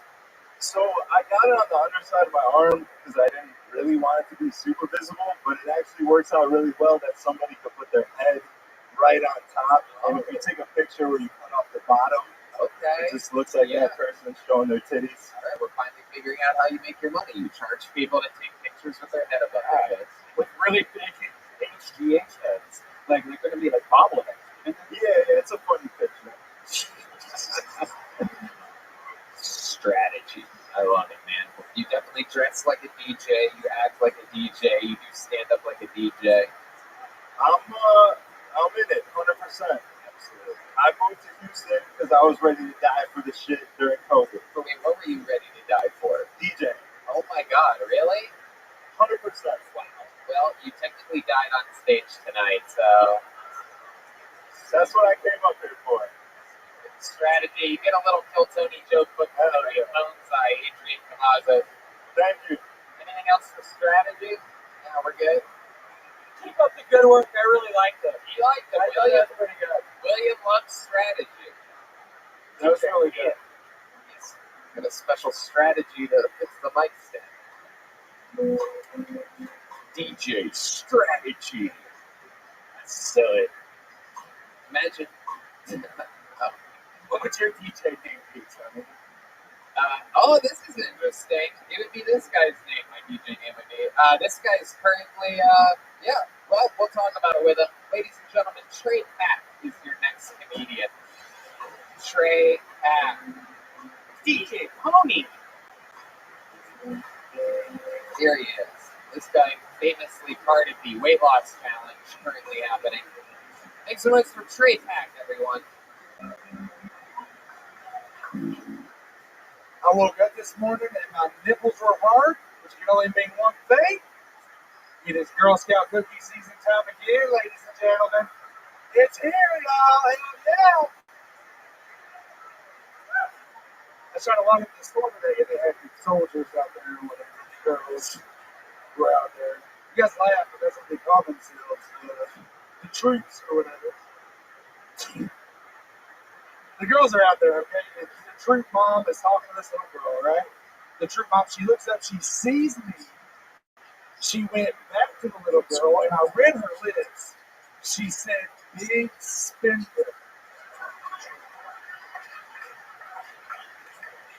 Fuck that bitch, right? Jesus. It's actually my mom. Here's my thing. I'm all for them teaching these little girls sales tactics, right? And that's super cool, right, ladies? Yeah? Yeah. I don't think they have to be so aggressive about it. I don't think you have to be like, hey, Cindy, there's a fucking whale in the water. It's time to be a shark. Let's do this. Fucking Wolf of Walmart or whatever, bro. Just be cool, okay? Thank you so much. Trey Pack, everybody. Yeah. Cool minutes.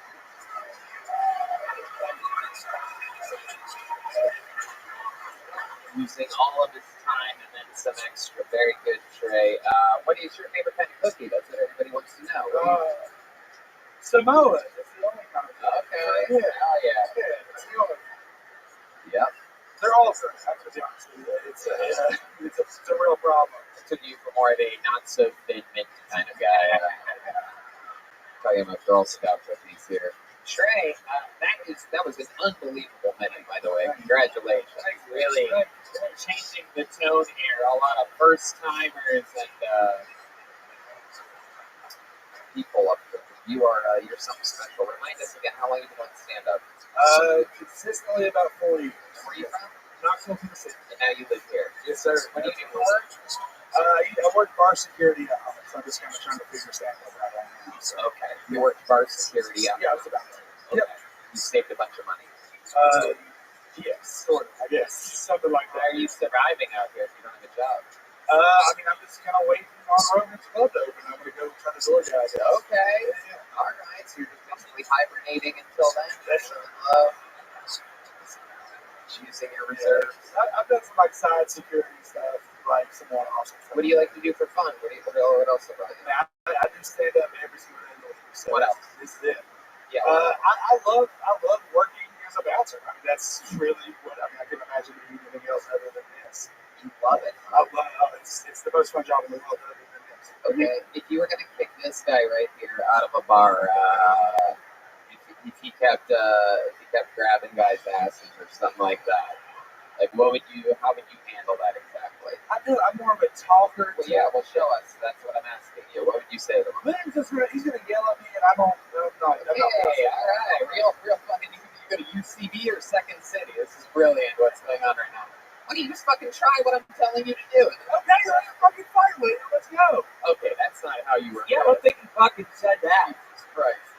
Some of these stand-up comedians, it's so funny. The guy can be hilarious and then not know how to improvise whatsoever. Tony, if you do that, he's just going to yell at me and it's going to be hilarious. I don't want to do this. All right, let's go, buddy. Come on, let's get the door. It's still not working. No, I'm not getting out. Then Patrick Swayze got out of the door. You just walk him out. It's very simple. It's not Patrick Swayze, you slowly died from pancreatic cancer? Oh, fuck you. I've had a rough week, alright?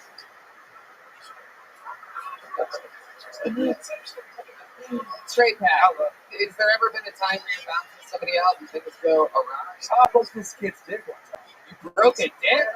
Oh, shit. Was he getting a double blowjob at the time? No, man. He was. So we had like a porch, like an upstairs porch or whatever, a balcony or whatever, and he was pissing off the balcony, and I caught it, and I was like, "Hey, fucking quit," or whatever, right?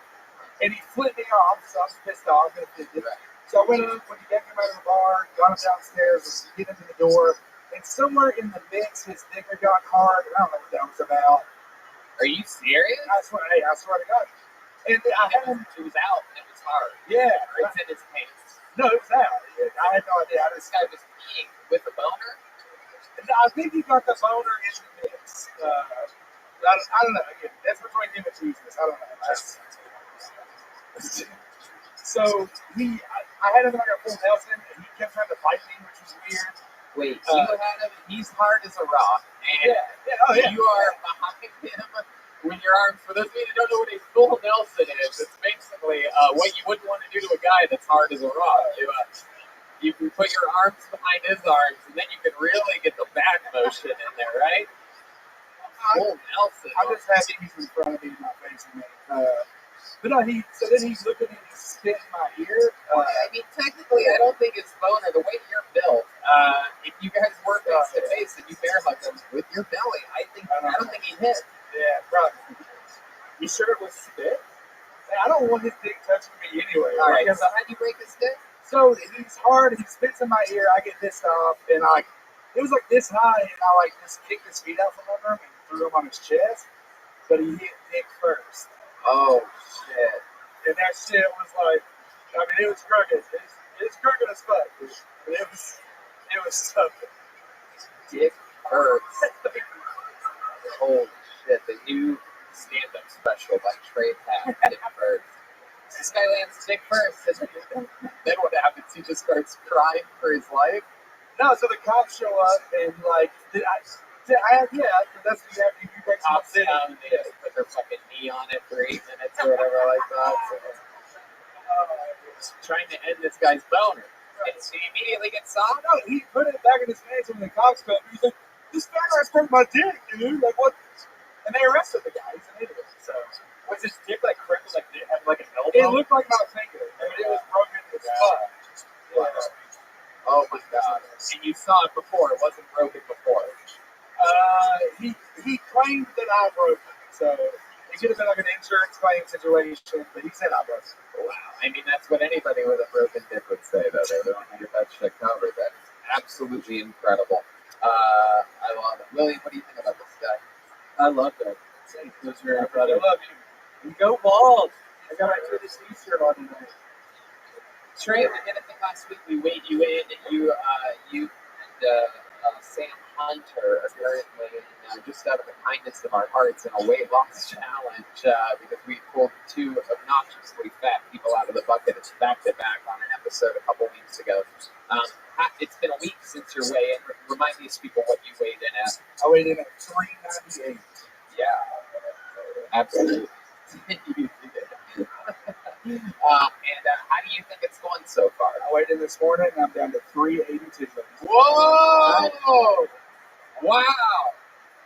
You're losing 16 pounds a week. What's your secret? What you do? Get food poisoning? It's just starvation.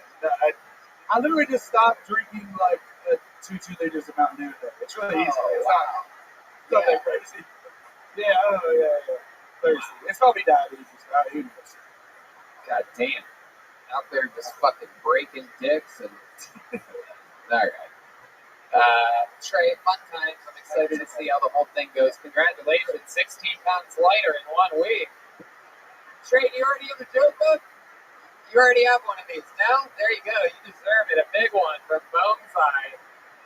Check out his books. They are, follow him on Instagram at Boneside, Bonezeye. You can buy a book from him. Just ask him. Yeah, he makes custom books. Yep. All right. Arash Tajia.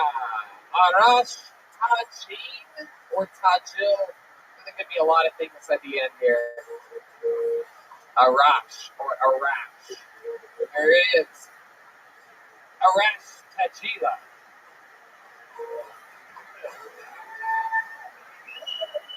Hey, how's it going? Yeah, my name's Arash. Moved to the United States when I was 2001, which is, yeah. Didn't finish the joke. Yeah, great time to come to the United States. Great time. I moved to Utah in 2001. Good decision. Yeah, we came here in April, and it was like the greatest country I've ever seen. Then a few months later, it's like, all right, I have a bad childhood there, so it's going to be rough. Yeah, then Bush got reelected. I'm like, more bullying. Okay, this is going to be bad. Like, nobody was more happy about Colin Paladine than me. I shed a tear.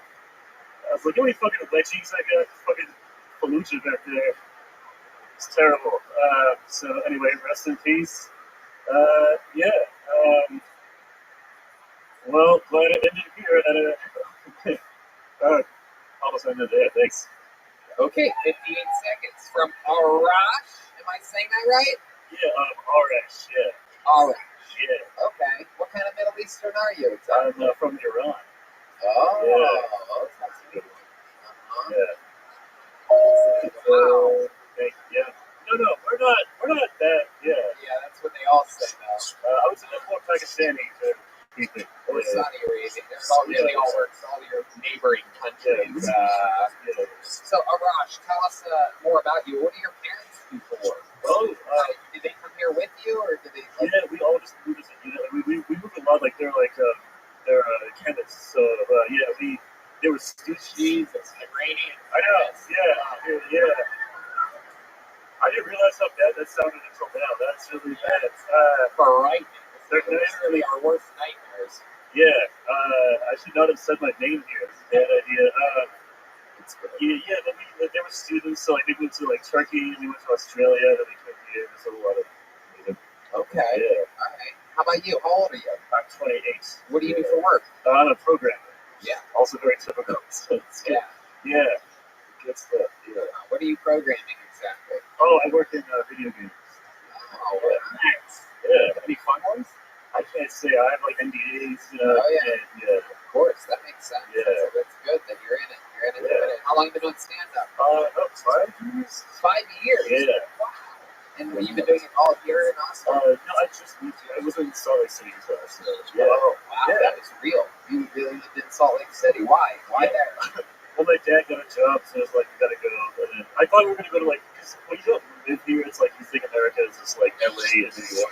so I thought it was going to be those two, and then we just showed up to like the desert.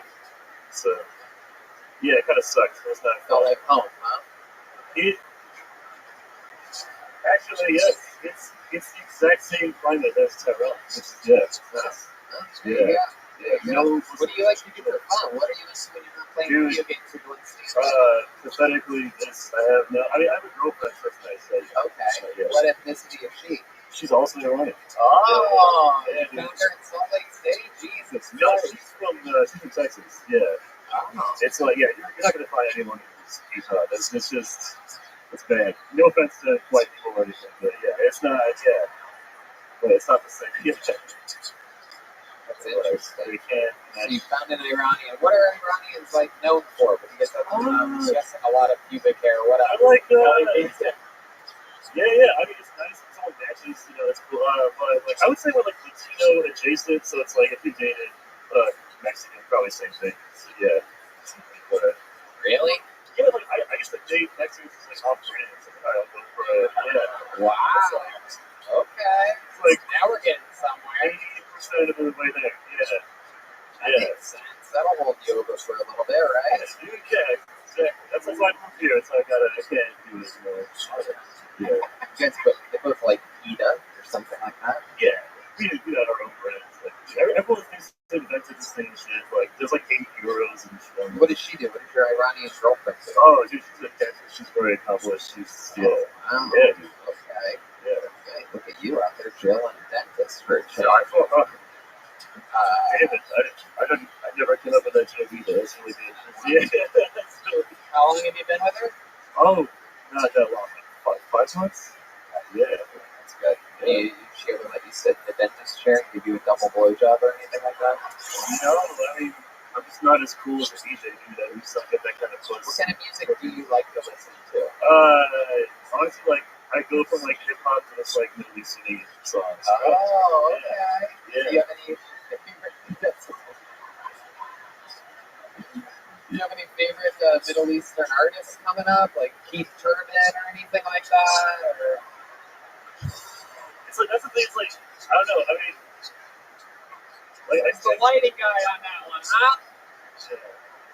I can say like Omar Suleiman is really good. If you like dancing music, you should check it.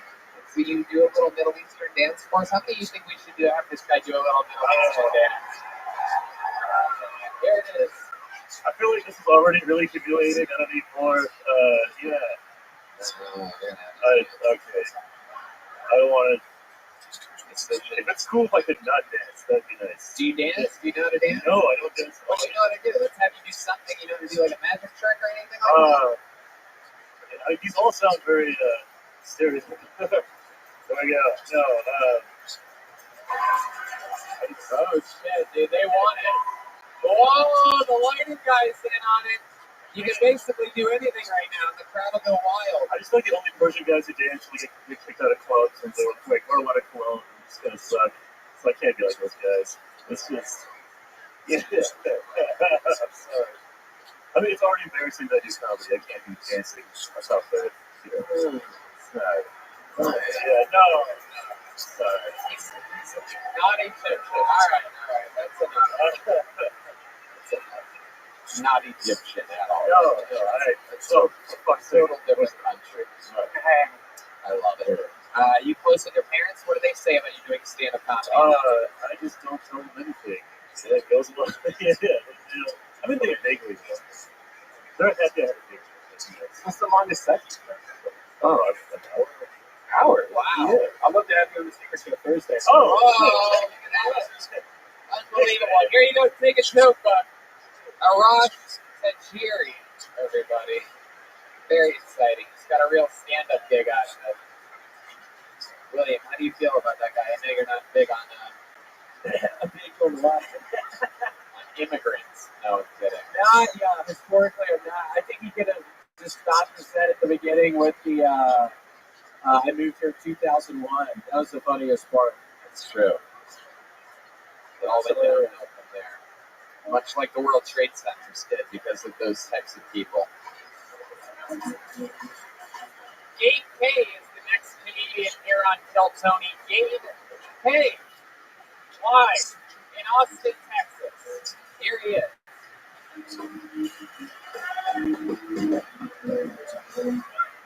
What's up, everybody? So I believe it or not, I was raised Christian. Not like a little bit, but super Christian. My dad was pastor. His dad was pastor. I was actually pastor for a little while myself, and gone a slightly different direction since then. So I don't have a lot of fond memories of that time. But one thing that was a lot of fun for a young pastor's kid was church girls. Listen, if you never had a rushed, paranoid, guilt-ridden hand job in the back of the youth room on Wednesday night, you missed out, my friend. And if you were any kind of bad guy, you became like their own personal project. And the more your soul was in danger, the nastier the shit that they would do. Listen, until you had a girl suck your dick like your salvation was on the line, you haven't lived. It's a real come to Jesus moment. Alright. Okay, talking about Christianity. I love it. Makes sense. You look like fat Jesus. You son of a bitch. You look like the crucifix would be able to hold you up there. You know, The only holes on your hands have been donut holes. You look like you turn everything into bread and wine. how fucking many do you have? Were you going to get me back? Was that what I noticed? It looked like you were loading up for one. Oh, okay. You got one on me? Come on, you better prepare for that. You look like that.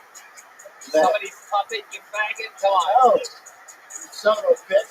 You look like that frat boy character in every early 2000s movie. That would beat up the gay kids. I look like a frat boy and you look like a fat boy. What are we doing here?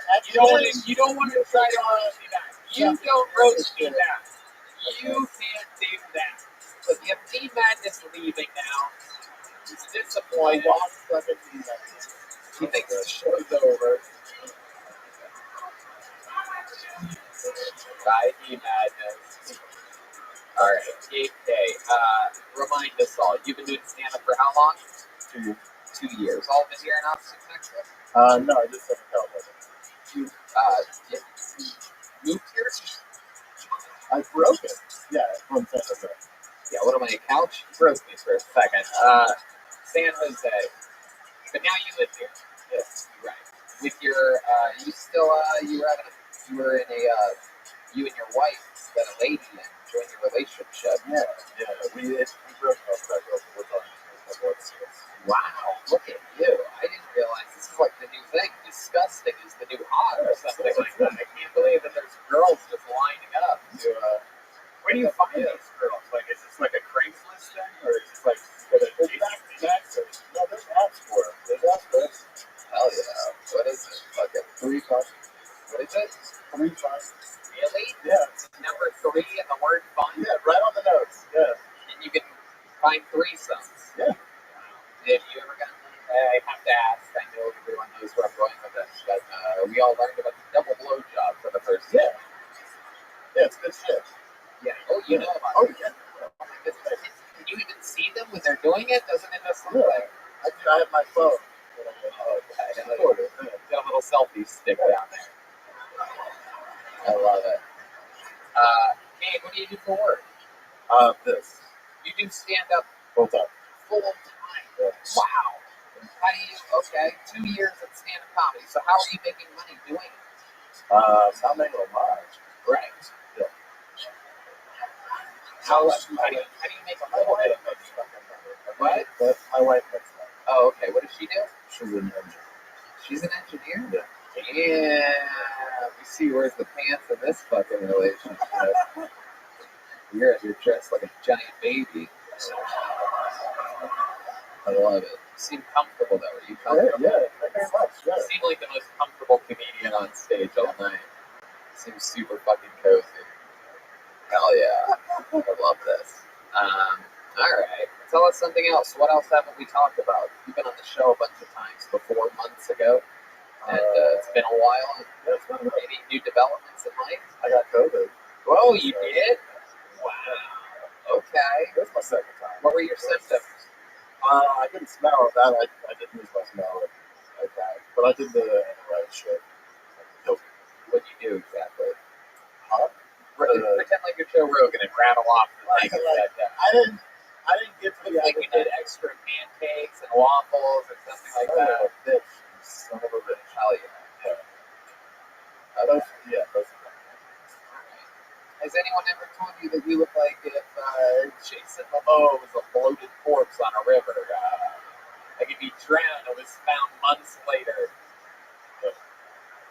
That's what you look like.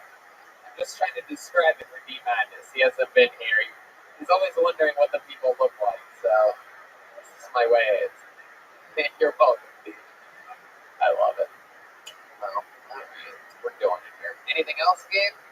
William, what do you think about this fucking guy? He's up here. When you said your wife was an engineer, I was picturing her being a train engineer. When you're talking about like tonight on the belts where she stuff. Yeah, she wears that. Okay. Yep. She's a train engineer. What kind of engineer is she? Industrial. Oh, okay. And she works for Google. She works for somewhere. Okay. There you go. Alright.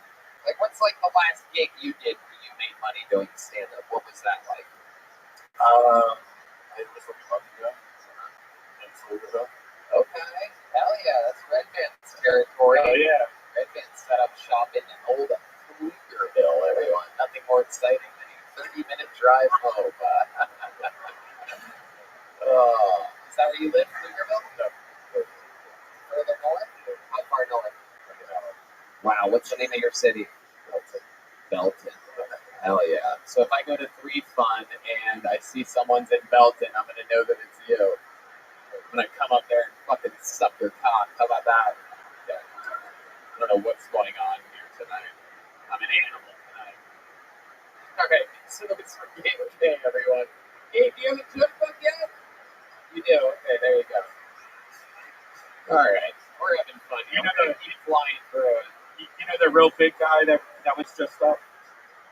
He got out of his car and he hit my car and my alarm went off and it said my car was broken into, but it was just his big ass. Wow, that's crazy. There you go.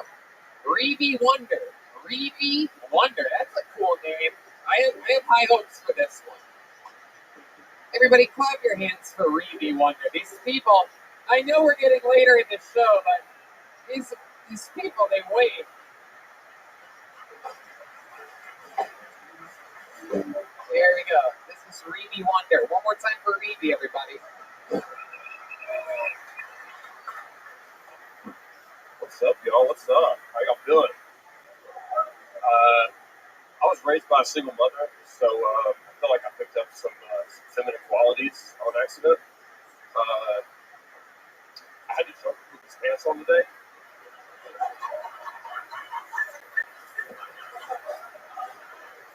That's not a joke. I really did.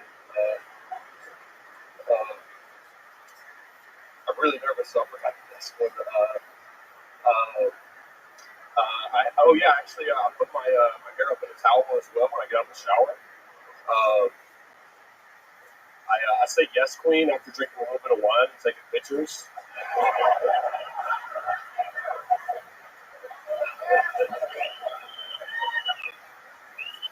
I get a little excited when I see like another girl with a really cute outfit on. I just go a little bit. Thanks, I'll stop. There you go, Reevy Wonder. Fuck yeah. This is very exciting. Very rarely do we have someone that looks like both Kurt Cobain and Courtney Love at the same time, so it's wild. This is what could be their long-lost child or something like that. Hell yeah. Look at you, Reevy. I'm super excited for you, man. I love it. Well, welcome, welcome. This is amazing. We were both raised by single moms. You and I could tell because you have her haircut, obviously. It's obviously similar. How long have you been doing stand-up? This is my third time. Third time ever. And already one of the funniest female stand-up comedians in the world. Absolutely incredible. So what do you do for work? What HEB do you work at exactly? I got it. Oh man, I do roofing right now. I'm a project manager for. Really? You're roofing? Yeah, I used to do photography before the pandemic, but it was just mostly the company. You look more like a photographer than a roofer. Thank you, I appreciate it. Absolutely. What do you like to do for fun? You have a fun name for Evie Wonder. I imagine you do something. I race motorcycles and dirt bikes and mountain bikes. Oh, really? Wow. How long have you been doing that for? About 2.5, 3 years now. I grew up riding, and something got me out of it at a certain point. What got you out of it? Well, I never really took it seriously beforehand, so I guess friends that just like wanted to do nothing but drink and still drink, but I like to do other shit too. So, how often do you drink? Are you a heavy drinker? I was when I bartended. Bartended for a little bit. Okay. Got a little bit out of hand with it. I did Sober October last year and went a little bit longer into it. And it was cool, but then I like fucking tequila. So. Absolutely. If you like fucking tequila, you really love drinking it. I mean, burns your dick. Just fuck it. All right. Stupid. William, what do you think about this guy? I think you need to be fucking careful of those motorcycles. I'm serious. William's concerned about your. Whoa! What's that? Pretty good crash? Yeah, I broke my arm earlier this year. Oh, shit. Wow. That was just a one-man accident? One vehicle? Fortunately. Didn't run into anybody? You have a girlfriend? It's not official, but it might as well be. Whoa! Well, that's the most adorable answer I've ever heard in my goddamn life. How long have you been hanging out with this chick? On and off for probably like 3 years. She lived in New York. And 3 years, but you don't know if that's your girlfriend? What the fuck? Are you waiting for her to turn 18? What's going on here? It's a good point, Redman. Very good. Redman knows from experience that that's the only reason you wouldn't say your girlfriend. Wow. 3 years and you really don't know? What makes you say you don't know? Well, I don't know. It was just she wasn't into it at first. It was just being called a girlfriend? Wait, she wasn't into what at first? It was just casual. She didn't want it to be, anything more than that. She lived in New York and I live in Georgia. So she finally moved back. That's her hometown. And I think. How often do you talk to her? Every day. Every day? Yeah. I mean, she lives in Georgia now. So. But you guys don't. You don't know if she would consider herself your girlfriend? Oh no, she would for sure. Oh. Okay. Yeah. I just haven't asked her, hey, you gonna be my girlfriend? So, what? How many do you think you should call her right now and ask her? Oopsie daisy. Long distance call to Georgia. Let's get that phone unlocked from our friends here at Yonder. The lock up your phone bag company, Yonder. Not an official sponsor, but if we keep saying their name like that, they will be. Here it is, the Yonder Unlocker. Here you go. Here's the fat Lebowski to unlock it for. That's a Yonder wizard right there. My goodness, look at that fucking bag of brisket right there. Jesus Christ, dude. It's even dressed like mustard. Incredible. All right. You calling her? You gotta put the end up with the speaker, volume all the way up.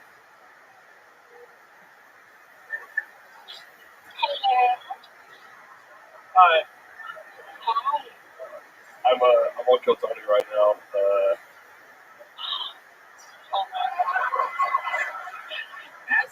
Ask her the question. So this is, I guess, a little long overdue, but do you want to make things like Facebook official? Is this for real? You better ask her if she wants to be your girlfriend before. So the topic of me came up on the show, and I was calling to see if you wanted to be my girlfriend. Let's do it. Wow! Look at that! Dreams are coming true. 3 years. 3 years. People have been wondering when this day would come. And that call to Georgia makes it official. Absolutely incredible. I'll call you after this. All right. He hung up real quick. You could tell I was thinking of another question. I was gonna ask if there's anything weird about his penis. That was gonna be my question to her. Rabbi, how does that make you feel? You have a girlfriend, and by the looks of you, I think she has a girlfriend as well. This is very exciting. You guys are girlfriend. I love it. Who has longer hair? Her? Right now, her. I actually just started using it. Okay, wow, look at you. Fuck yeah, you really do ride dirt bikes, dude. All right, Rabbi. Well, you were fun, man. Congratulations. You've done stand-up. This is your third time ever. I don't know. What do you guys think of the set? I don't even remember. Thank you. How was the set?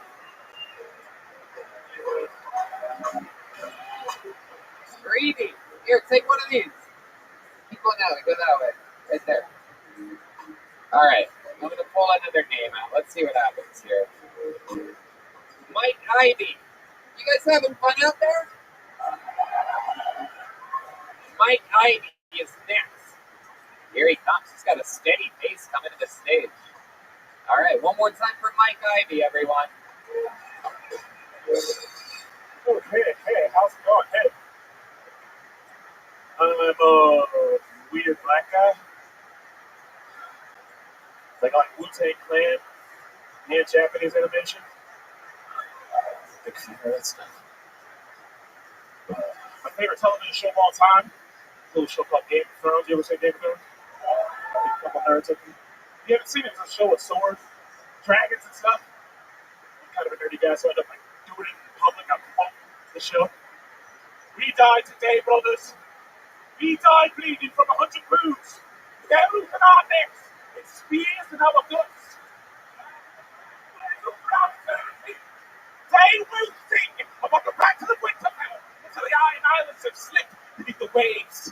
Every man, woman, and child will know who we were and how long we stood. Ironborn warriors will scream out our names as we leap over the walls of Sigurd Castle. That's usually when they kick me out of HEB. They're like, you can't do this. Post 9/11. All right, that's it. Mike Ivy, absolutely. Very good. Hell yeah. Wow. Powerful. You get it. How's it going, Mike? You've been on this show before, right? No, I actually haven't. Really? Wow. Well, welcome. How long have you been on stand-up? About 14 years. Wow. Really? 14 years. Incredible. Are you Leslie Jones? Just kidding. So, 14 years. All of it here in Texas? Where you been doing that at? Cleveland, Ohio, the home of hilarity. my home club. That's your home club. Absolutely. I've been on that stage more than anyone else. Really? Is that true? It's absolutely true. Wow, that's so cool. So it's too much. I love it. I love it. We love that place. It's incredible. It's great. Really good food. Yeah, good, great pasta back there. Yeah. Okay, how long have you lived in Austin? About 3 weeks. Wow, and you already have a good HEB reference. Look at that. You know what's up, dude. You know the quickest way to people's hearts. You know what it is. You got to pander. You know what it is. You got to pander. You know really likes pandering. The great state of Texas. All right. I love it. You really are a weird black guy. He said it first. I feel like you've cosplayed before. What's your character? That is true. Which Power Ranger are you? The green one, of course. I mean, the coolest one. Have you dressed up as things? The only thing I've really done, I was a Jehovah's Witness when I was a kid, so I never did Halloween. I did Scary Spice at a talent show. Yeah. Damn, Jehovah's Witness, huh? Yeah, when we were kids. For a little bit. It got a little culty. Like, my mom she was really into Jesus, but she was also black, so it was like, it's too much. Like, they were good with the Jesus, but then too much with the, hey, how about your business? What's going on? Yeah, so. Normally people that look like you are that are a witness, it's important. I meant defendant. I'm sorry, I said the wrong thing. Just kidding. You get it. You are a weird black guy. You're wearing a fila. Is that a fila? Like, Feels back. Feels back. I'm saying it right now. Italia. Yeah, you know. Italy, man.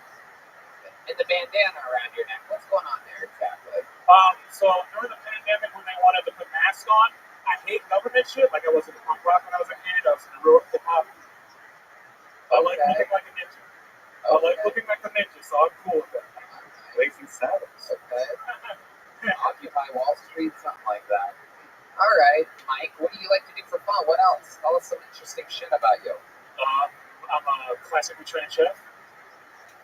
Oh wow. I can make all that shit. Okay. All of it. Anything. I make pizza by hand. I do all that shit. Yeah. Really? Yeah. What got you into that? I love eating. Seriously, when I started as a kid, I loved eating. So I was like, why don't I try to become a chef? And that's the wrong way to do it, by the way. What's your one meal? What's your one thing you're proud of that you'd like make? What's your specialty? To make an authentic Chinese style fried rice. Wow. Yeah, crispy. Yeah. Okay. You gotta use old rice. That's the secret. Oh wow. Yeah, it's true. They're just trying to throw away old rice, so they fry it, and it's like, oh, this works. All right, yeah. Let's just sell this to white people. It'll be great. Mike, what's your love life like? What's going on there? You are you seem a little bit nerdy. Yeah, I'm a little bit nerdy. I'm a serial monogamist, I guess. I had a relationship with a girl who was smarter than me. She had a doctorate. She's like the world's premier authority on slow lorises. Remember these animals? On what? Slow lorises? Okay, a couple of people out there. They're like these little mammals that like climb around, and they're kind of like sloths, but they're cute. And people are trying to like board them and shit. So she's like the premier authority. Basically, she broke up with me because she's like, you're not gonna make any money. Right. So, yeah. So now I'm here in Austin trying to make my money, as a comedian. Cleveland, not the media center of the world, so I don't think it's gonna happen there. Figure out where it's happening, Austin, Texas. This is true. This is exactly where it is indeed happening. Tell us something weird about you. What's something crazy? A fun fact about your life. There must be something. I crank my neck about 40 times a day. Oh, okay. Why I do yoga. Well, I was a cook, so I'm doing like this, tall, and fucked up, you know what I mean? Like it's bad on your neck. So I have to do yoga in order to keep myself balanced. Wow. Yeah. Wow. Yeah. This is a very rare episode of Black Yoga, everybody. Very rarely get to see this. Next, he's going to do downward facing cock. I don't know myself. I don't know what Black Yoga jokes can I do? It's a real stretch. There is a lot of crazy shit about me. I've had a lot of we were homeless when we were kids. Oh, really? Yeah, Wow. for a while. Yeah. But I turned that into being able to be poor. So like I'm fucking awesome at being poor. I bought a salvage Toyota Scion because all poor people know that Toyotas are big cars, even if they're pieces of shit. So I got $1,500. I drove it down here. Look, it's changed a couple of spark plugs. Like I'm that kind of guy. I'm like the black guy that can fix your car by hitting it with a hammer. I've become that person now. So Wow, look at that. Repping a Toyota Scion. yeah. It's great. Scion XP, baby. All right. Even D Madness is like, I wouldn't drive a Scion. I would not be seen in it. Well, Mike, congratulations, man. Nice to meet you. Great stuff. Come back again. Here's a joke book. I'm a big joke book. Fill it up with more great stuff. Okay. All right, what do you guys think? Should we go to this bucket one more time, huh? Oh yeah, we haven't had a lady yet tonight, huh? Should I keep pulling until I get a woman up here? Ooh, sorry to Zach. Sorry to Sam. Sorry to David. You guys were so close. Cousin Berto. I bet that would have been great. Sorry, Brad, Thomas, Cameron, Chad, another Gabe, Thomas, Will. Okay, here we go. I got one. You guys ready for this? It's Lauren Jameson, everybody.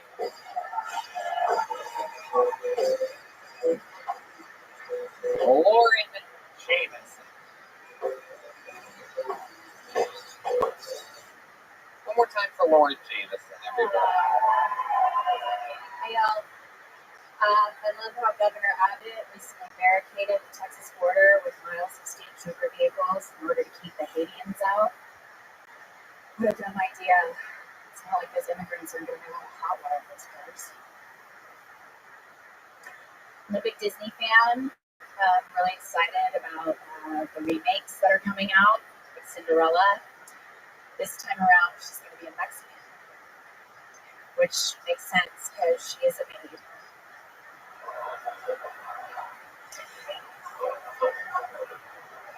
Glass slipper, more like glass cleaner. Give Camilla a bottle of Windex. She'll get that castle spick and span. Okay, fine.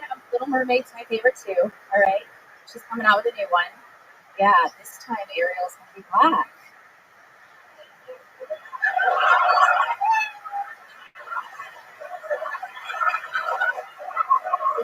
Cover your ears. Cover your ears.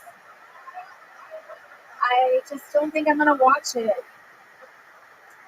I'm afraid she might drown. No.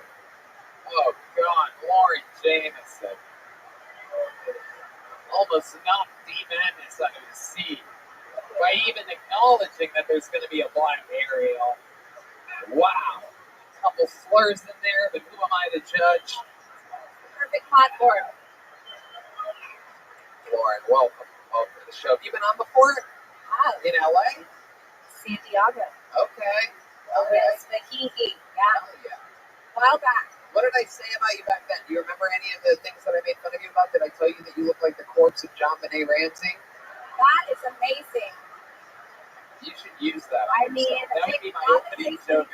You can finally close that case. I love it. Do you remember anything that I said where I made fun of you? You know, it's funny that Mike was talking about Game of Thrones. This is actually this Sunday. It was the finale of Game of Thrones. I remember driving home from San Diego very fast that day in my Corvette. I made it there in like 45 minutes. For those of you that know, the drive from San Diego to LA shouldn't be that short at all. But I made it. I remember being 20 minutes in and passing up Disneyland and being like, wow, we're doing this. This is what traveling at 120 miles per hour is. This is exciting. I didn't want to miss it. Yeah, I missed it for you, like in real time. I came to, line up with the comics to do Kill Tony, and I was the only girl I got picked that night. Yeah, it's a good one.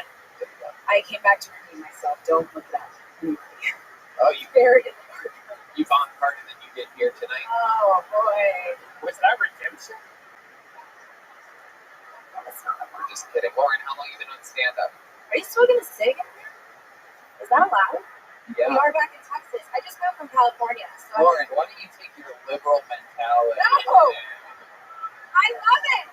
Give me one! This is Texas, where it is a state law that artists are allowed to perform on stage. I'm from Texas. I'm from Houston. Well, then you should know better. I was just surprised. I know. Yeah, because we're on stage, we're allowed to, because we're doing like a play. How long have you been doing stand-up? I enjoyed monologue earlier. That was beautiful. Very Shakespearean. 4 years? 4 years? Okay, what do you do for work? This and this. Come on, what are you people lying about? I'm really not. You make a living doing stand-up comedy. I do. I'm still living off the government. But unemployment. So that's the end. No, I walk dogs. I do. I take care of some animals. Okay. Yeah. All right. Of other comedians. How long have you been on that for? A few months. I've only been in Austin 4 or 5 months now. Okay. Yeah. What do you love about Austin? Well, essentially I'm back home in my home state, so that's nice. I see family from time to time. And, I don't know, just different change. I lived in Mexico for last year. I fled California. Oh, wow. Mexico. How was that? I could do comedy down there, so that was a bonus. Really? Mm-hmm. I didn't give a shit. It's kind of like Texas. It never did happen. So it was just normal life down there the whole time? It was. Yeah, like a big day in the life. It's like going to the Costco. And they thought I was Miley Cyrus down there. You put a cowboy hat on and pigtails. They're like, oh, Miley. Oh my gosh, she's so... What was your living situation in Mexico? You're unemployed, living off the government cheese. So what do you have there? Your own castle or something like that? Yeah, kind of. I was essentially a white maid living in Mexico, doing manual labor to earn my reward. You were cleaning up. You went to Yes. Mexico and you were cleaning Just up one thing. after Mexican. Yeah. Wow. No, Ukrainian family. It was very interesting. A friend of mine runs like a eco-friendly retreat down in La Bufadora. It's where the blowhole is. Okay, tell us something interesting about you. Give us something good, like a juicy part of your life. Like one time you did this, and they call you this back in wherever because one day you did this. Like, what's that? Something. I picked a guy out of a lineup a couple days ago, and it was a bucket list item. What was that? What kind of lineup? For a criminal. No, sadly it wasn't. Really. Red Band. Weird question. Jesus Christ. No, Rabbi. No. What's in Mexico? What happened? A drunken motorcyclist hit my car, fled the scene. Okay. And took the license plates, not realizing they could run them in. And so they're like, the detective's going to be reaching out to you in a couple of weeks to get the guy out of the lineup. And I'm really excited. Like, this is so CSI. And I get there, and it was just pictures, sadly. It was like photographic deal. Right. So it wasn't behind the plate glass. Was he wearing a helmet when he ran into your car? No, it wasn't. And I got him on video. So I picked the right guy. I did. One more reason to wear a helmet, folks. I can pick a guy out of the lineup, but not your hit and run with great success using a motorcycle helmet, everybody. That's what sucks. You can't run into dangerous. Hi, Willie. Hey, how are you? How are you? William, what do you think about Lauren James? I enjoyed it. We went with her, I don't know, her and Ryan. It sounded like that wasn't going good originally. I went with Philadelphia with them. Did some comedy. What about Ryan? Yeah, what's going on there? It sounds like there's a lot of bullshit going on. What's even happening? I thought we were friends. Are you guys in a relationship? You and this Ryan? Defiant relationship. Really am. Oh, he's... What? I mean, it's not a big deal. This is not the place to come and talk about your personal life, is it? Anyway, tell jokes. Yeah, well, you didn't do that either. Wow. I thought I heard laughs. No, Lord. So you currently are like sort of kind of dating a comedian? Is that what I'm getting the impression of here, that William? Because William doesn't, yes, he might be in the realm of comedy. Okay. Is he here tonight? I hope not. You don't know if the guy that you might be in a relationship with is here tonight? No, he's definitely not. Oh. He wouldn't be. Okay. No, he definitely wouldn't be. He would be caught dead here. I mean, what does that mean exactly? Who the fuck is this Ryan? I'm not going to say it. William, Is it Ryan Joseph? Yes. Is that the answer? Yes. Oh, wow. Yeah, he would totally be caught dead here. He'd be caught alive here almost every single Monday. Ryan, are you here? No. Not this week, huh? No. He's home with COVID. So. Oh, that's what it is. Wow, well then he might be caught dead here next week. Who knows? All right, Lauren. Fun times. Congratulations on getting your redemption. Thank you. I appreciate that from you, Tony. Lauren Jameson, everybody. Here's a joke book for you, Lauren. So that you remember your redemption. A handmade Kill Tony joke book. I don't know. You guys think we should do one more out of the bucket? Just a quick one. Let's get a quickie up here. Let's see what happens here. I'm going to really dig around here and try to find a good one. Here we go. Swiggy. Swiggy. Here comes Swiggy, everybody. Your final comedian of the night. Come on. This is the last time you got to do it. Make noise for Swiggy, everybody. What's up? Swiggy! Yo! I actually went to get a massage a minute ago. It was like a few months ago. I went to go. It was $160. It's fucking expensive. I'm like, yo. As soon as the masseuse came out, it dawned on me. Like, she started taking her robe off, got naked. I'm like, yo, she's probably like a sex slave, a human trafficker. I'm like, yo, I gotta save you. Like, shit, get your shit together. Let's get you the fuck out of here real quick. You finished jerking me off first? I'm just kidding. I didn't save her. I just came with her tits. But as I was leaving, she's like, "Ooh, why you coming here? You know, you're kind of funny, got a big dick, you know, why you coming here?" I'm like, "Yo, lady, you're not a very good salesperson, are you? If anything, you should be like, ooh, this is the best pussy, that's where you come to get it, you know, the only place to get it." Like, shit, man, like, bitch trying to make a sale, I don't know. Fuck. What?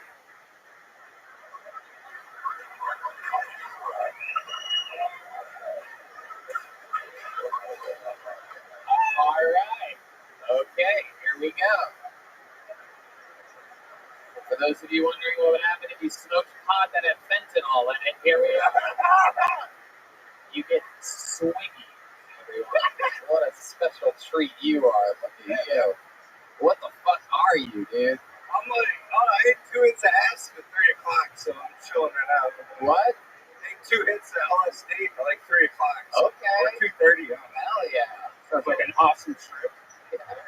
That's what happens. 2 hits of tie-dye hoodie over a tie-dye t-shirt. Very rarely do people flash 2 different types of tie-dye. Even most filthy hippies are like, that's a little bit too much tie-dye. But not here with Swiggy. Swiggy is over the top. Yeah, fuck it. Absolutely. He has a landing strip for a beard. Look at this fucking guy. You're wild, Swiggy. Where are you from? Philadelphia area. Okay. Yeah. Absolutely. I get that vibe totally.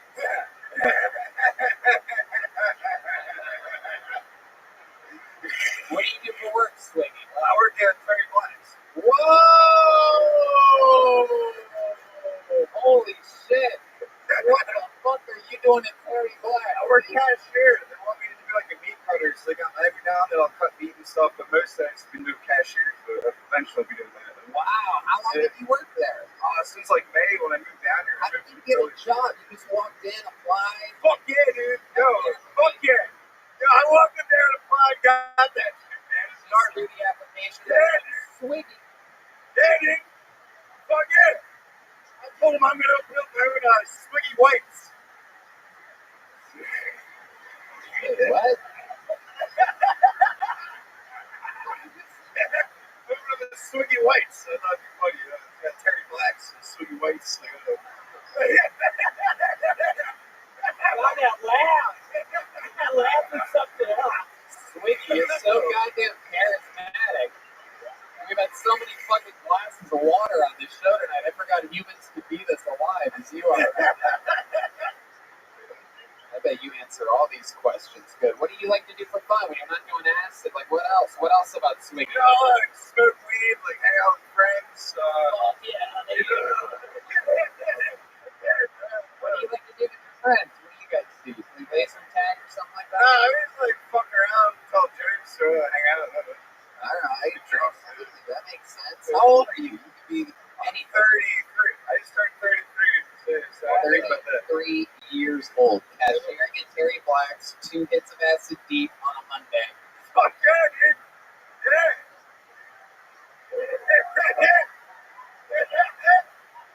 And now you live here in Austin, or you just visiting?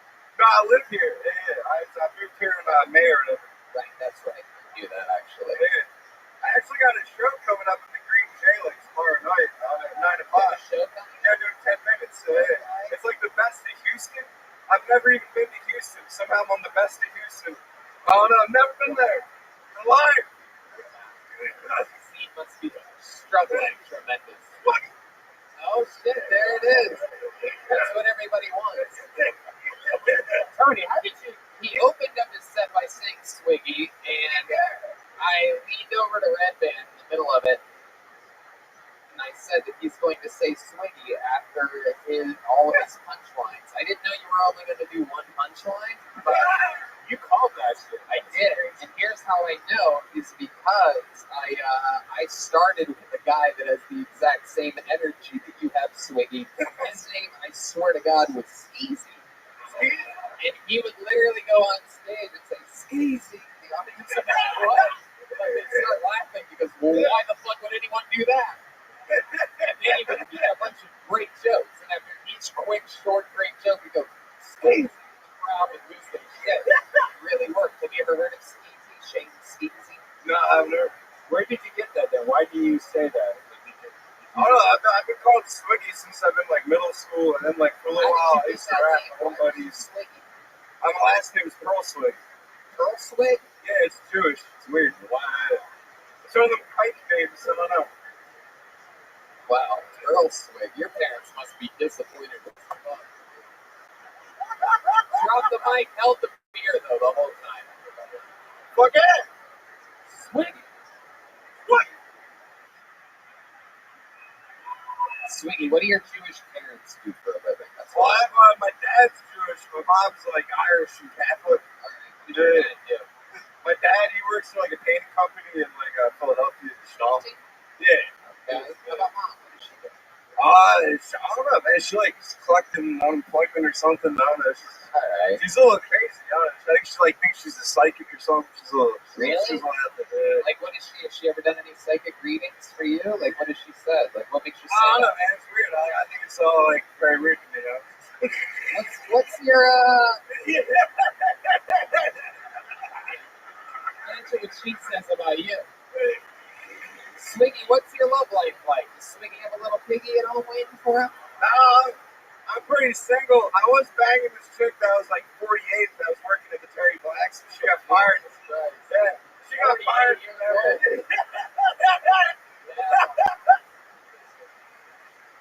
This guy Miguel that works there, he said, "You took my Victoria from me." And I'm like, "What?" Like, he was asking, "How much did you pay her?" I'm like, "I didn't pay her shit, man. I didn't pay her money." How did it start with you and this 48-year-old at Terry Black? She just started giving me rides home. So I take the bus home from work. So she started giving me rides. Then, Oh, hell she started yeah. Getting blowing me up. swiggy with it.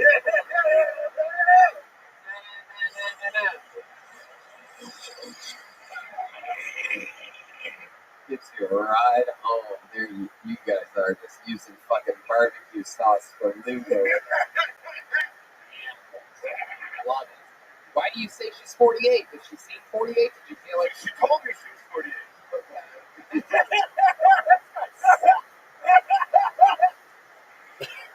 He's got Seth Rogen. I thought she was like 50 something. I was like 57. No, that's 48. Were you guys banging in the car at all? Like, how were you guys doing? Were you taking her back to your place? Dude, she was weird. She was, "You probably don't want me to be seen with you." Like, oh, I'm like, "Oh, no." She's like, oh, 48.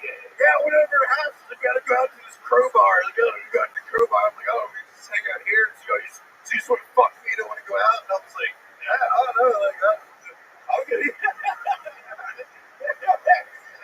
Take her to a bar after having sex with her? Now we went there. Yeah, we had like a dude that looked like King Diamond or something. It sounded like employee of the month. Yeah, I thought that was pretty cool. Did you have sex with her again after having drinks at the crowbar? Yeah.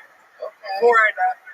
Yeah. And again, I'm not quite sure that I got a direct answer there. Where exactly did you have sex with her? I had her apartment, and then at my place at a different time. Okay. How many roommates do you have? My guess is 13. Yeah. I only have one roommate. Yeah. Okay. Yeah. What's your roommate do for work? He works at a bank. Wow. Yeah. Look at you. That's weird. Jewish father works in banking and the roommate works at the bank. Very interesting twist here. It's 2021. Stereotypes no longer exist. Was the chicky bang black? No, I banged a black chick before, but now this chick is white. Have you ever noticed, let me ask you this, have you ever noticed the difference between having sex with a black woman and a white woman? What's different from having sex with a black woman? I mean, I remember one time I was at one and like a beef popped off. That blew me off. And then I thought it was her hair. She was like, "Swiggy, really? You thought that was my hair?" And I'm like, "Yeah, I don't know. I thought that's why there's so many barbershop movies. What the fuck? Like, I don't know." What the fuck? You're a wild man, dude. I fucking love you. You're crazy. What do you have in your pockets? Anything exciting? I feel like you have one of those like little hands that you put on your fingertips. A weed vape pen. Look at that. Absolutely, pal. Go for it. We're all basically in a play right now, so it's okay. Oh, shit. William, taking a hit from the little red machine. Oh, What the fuck was that? That tastes weird. You don't know. DMT, William. There's no DMT in it. This dude that got it from Swiggy, please keep signing up for the show. We absolutely have to get you out of this bucket. Fuck yeah! Swiggy! Swiggy! Swiggy! Swiggy! Swiggy! Swiggy!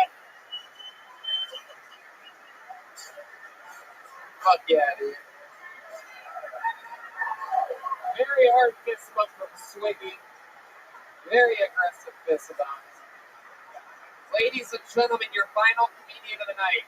Another regular, everybody. He just flew in today from Los Angeles, California. This is the legendary David Lucas, everybody.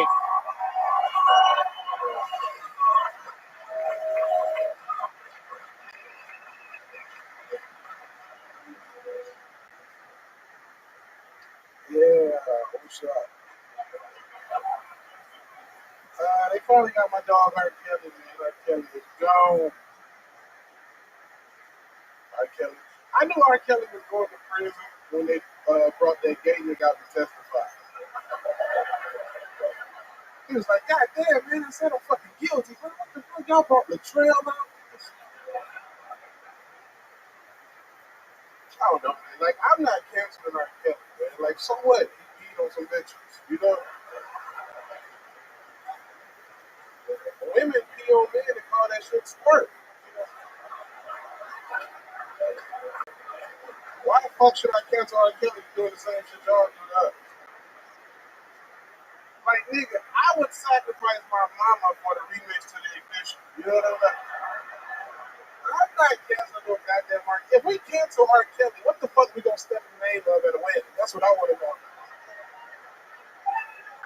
Alright, guys, go ahead. Hell yeah, brand new R. Kelly material, hot off the presses, with the recent imprisonment of the great R. Kelly.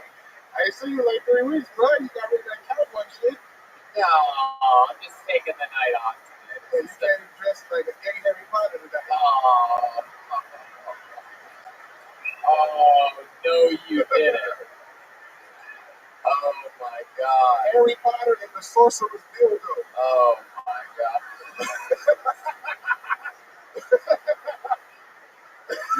You just put the word dildo in there and it worked. I don't know if you can make fun of people, David. I mean, you're coming in here with the table for Beetlejuice as your haircut, so this is where we all think jump in the line from Harry Belafonte. You look like a dick jumping out of a blue tube sock. Bust it out. You know that meme that everybody sends around of the naked black guy with the giant dick? You look like there's 4 of them sitting on top of your head right now. You look like there are 4 giant black cocks coming off the top of his head. Did you go to the barber shop and ask him for what Tony wants in his butt earlier?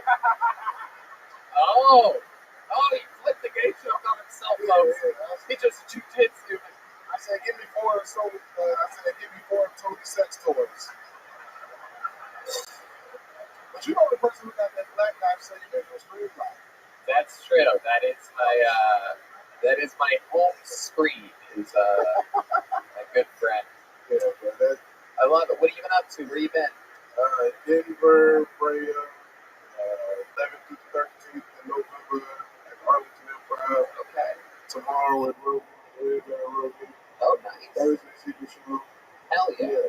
Yeah. Working. Work on this shit. This week. You have pockets on your sleeves. What do you keep in there exactly? What type of honey bun do you keep in there? I keep gay jokes in there for your ass, brother. Oh man, that's true. No one loves honey buns like I do. Let me pull one out. Honey buns. Tony looked like a gay paralegal. Objection. I love it. You have a little tear in your jeans down there. You got a little tear in your asshole.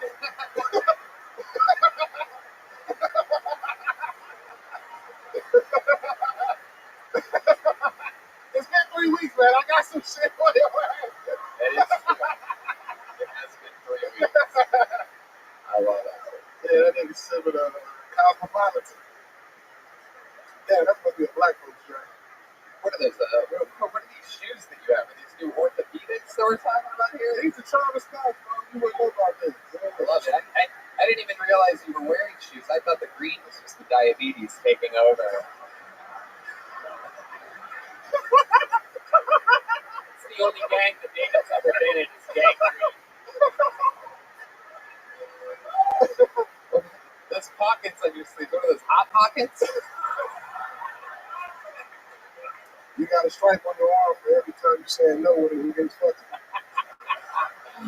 There'd be a lot more stripes if that was true.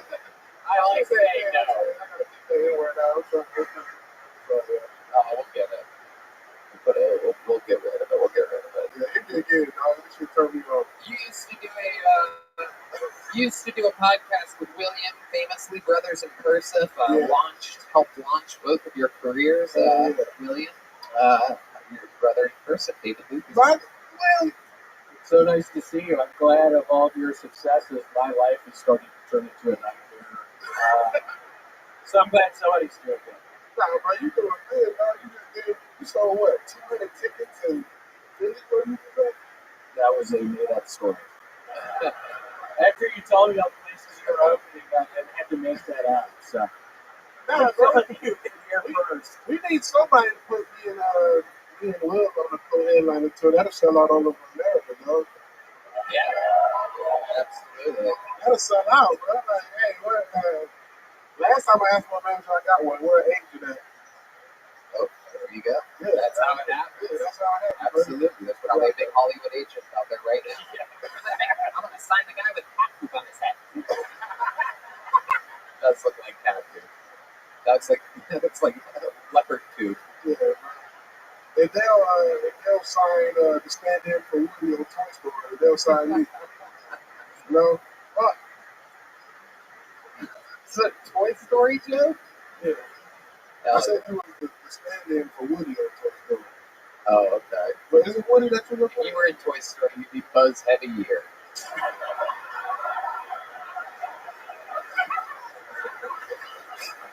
David Lucas and I have been roasting each other for years. If you were in Toy Story, you'd be Mr. Potato Head. Because you like having shit pushed in you.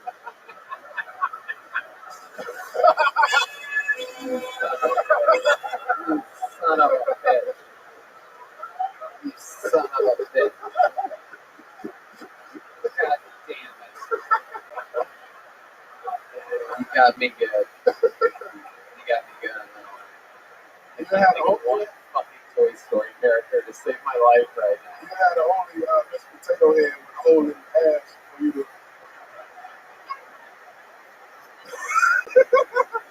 Not all of us could be shaped like the things that don't want to get grabbed in the grab machine in Toy Story. That is what you look like right now. You do look like a BET version of Shrek right now. David, you're the absolute best. I'm so glad that you're back in town. Just doing shows with Rogan and I all week. The great David Lucas is back, everybody. And that was tonight's amazing episode. Thank you to the Yellow Rose and the Red Rose. And of course, how about another hand for the Screwball Peanut Butter Whiskey Kill Tony band, huh? Matt Mueling, Michael Gonzalez, and D Madness. How loud can this place get for our guest and one of my best friends, and without a doubt, one of my favorite comedians in the world, William Montgomery, everybody. Thank you for having me. Yeah! Another great showing from Ryan J. Ebelt is in. Shout out to all of you for coming out tonight. So much fun. Always a pleasure. And be sure to check out CM Smokehouse at Golden Acres. It's really unbelievable. We're talking about barbecue a lot this episode, so check that out, you local people. And to those of you listening around the world on the internet, thank you. We'll see you next week. Thanks, guys. Good night, everybody. Thank you very much.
Hey, this is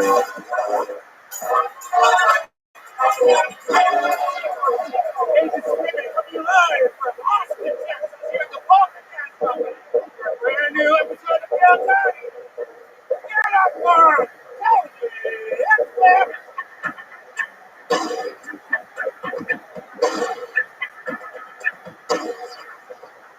Wow! Austin, Texas, come on, you can make more noise than that. It's Monday fucking night. Oh, shit, dude, it's going down. Brian Redman's here. What's up, everybody? How about a hand for the band, everybody? Am I right? What the fuck is going on here?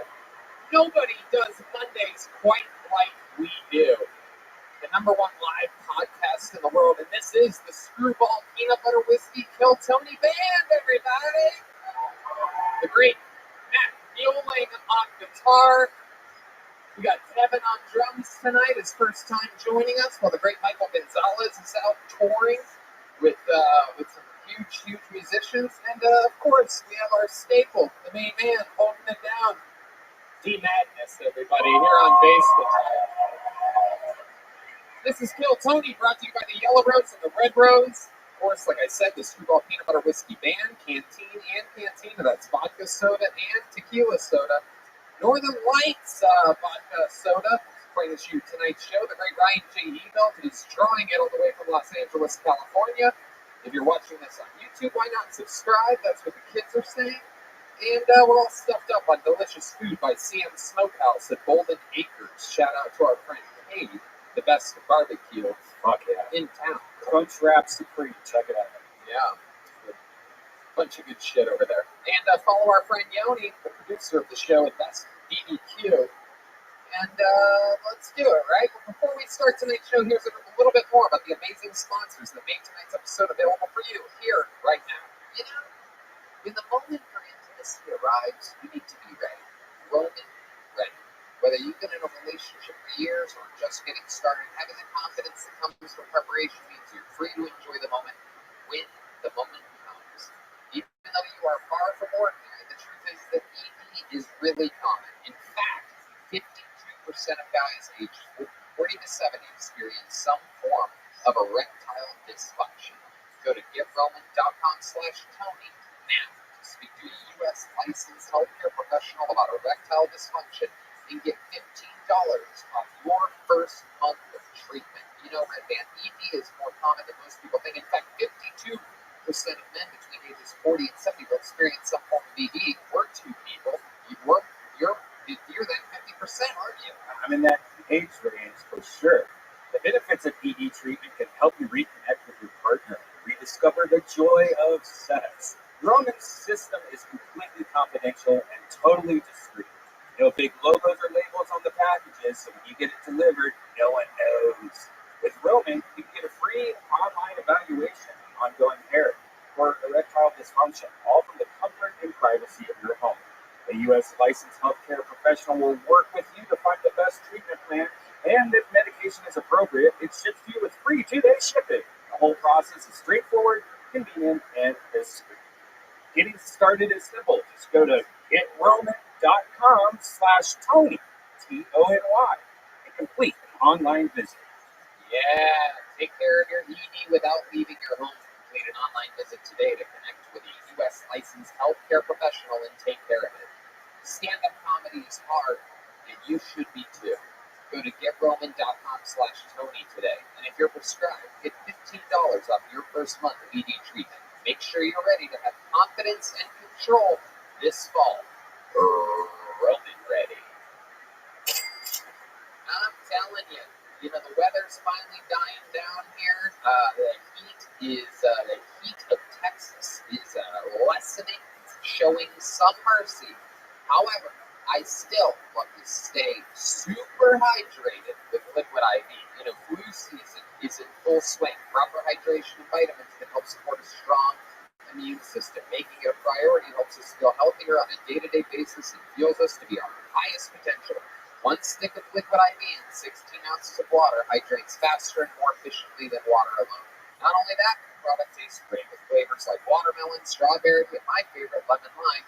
Are you going to be enjoying a few extra drinks now that the holidays are approaching? This is what you need. I know with Skankfest and a few festivals happening, we're going to be getting toasted and roasted. I'm bringing a bag of liquid IV along with me. Red Band, you know all about this. I'm on my third one today. Last night was Halloween, and I had one right before I went to bed, one right when I woke up, and I have one right now. It's great. Not only does it help if you add a little bit to drink, but it also has vitamin C. It's more vitamin C than an orange, and as much potassium as a banana. Liquid IV hydrates faster and more effectively than water alone. Healthier than sugary sports drinks, has no artificial flavors or preservatives, and less sugar than natural.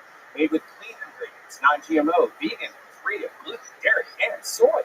Yeah, we absolutely love this stuff. You've heard us talk about it a lot. We mean it. It is truly our most used by us sponsor. Every single day, this stuff makes us come to life. Grab your favorite Liquid IV flavors nationwide at Walmart, or you can get 25% off when you go to liquidiv.com and use the code TONY at checkout. That's 25% off anything you order. And you get better hydration today using promo code TONY at liquidiv.com. So you guys ready to start tonight's show or what? Every single week, as you've learned here in Austin, I always have one of the funniest people in town. This week, absolutely no different. This is a Comedy Store K regular that I've worked with for years, passed by the queen herself, Mitzi Shore, a real Comedy Store regular and amazing comedian. This is Justin Martindale, everybody. Come on! Originally from the state of Texas, he is back. It's been a long time since we had Justin Martindale on the show. Headlining the Creek in the Cave this Thursday and Friday. Famous from the Glitter and Garbage podcast with Justine Marino. Of course, you had your own show on E! At one point. Comedy Store paid regular. You're the fucking man. Welcome. How you doing, Justin? I'm good. It's good to be back in Texas. That's for damn sure. Born and raised in Texas. Yeah. San Antonio, right? San Antonio. I grew up there, yeah. We made friends. It's okay. Los Angeles. It's fine. That's yeah. Yeah. Justin has an incredible story. He's doing a show, outside promoted show at the Comedy Store, in which Mitzi Shore, towards the end of her life, literally stumbled in and caught him before the showcases that were scheduled to happen. She didn't pass in classic Mitzi Shore form. She didn't pass anybody on the scheduled program of people that were up, working their lives and hoping that this lady would like her. And instead, she liked the guy on the show before, Justin Martindale. And I was hated by everyone. Oh, yeah. Whitney Cummings wanted to slice your cock off. Well, I want to slice her cock off. Hey, you know what the fuck's up. That's what we're talking about. Weren't you the last person to be passed by Mitzi? Yeah. That is true. That is it. So you're looking at him right here. This is the final passing. I'm so sorry. You guys know how this show works. A bunch of people signed up before for the opportunity to get 60 seconds on the stage. You know their time is up when you hear the sound of a kitten. That means wrap it up in our house. We're going to bring out the Angry West Hollywood Bear. And then after their time is up, I interview them. I talk with them about the set that they just had, and we find out more about their lives. You guys ready to start tonight's show or what? Yeah! Let's start it off with a bang. Before I reach my hand in this bucket where over 100 people signed up for the opportunity to get on the show tonight, why don't we use one of our regulars, huh? What do you guys think? We with this tonight? This guy was made a regular here in Austin, Texas. He's on an absolute fucking kill streak that nobody could possibly fathom. He might be our greatest ever regular in the making. Ladies and gentlemen, kicking off tonight's show, 60 seconds new from the great Hans Ed. And here we go.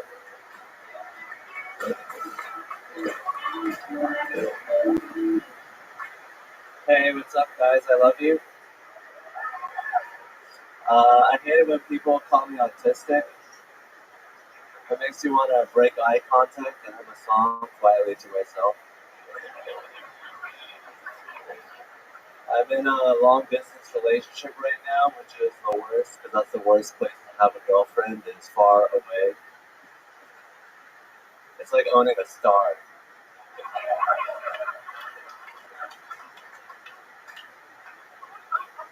the certificate right here. She's really hot.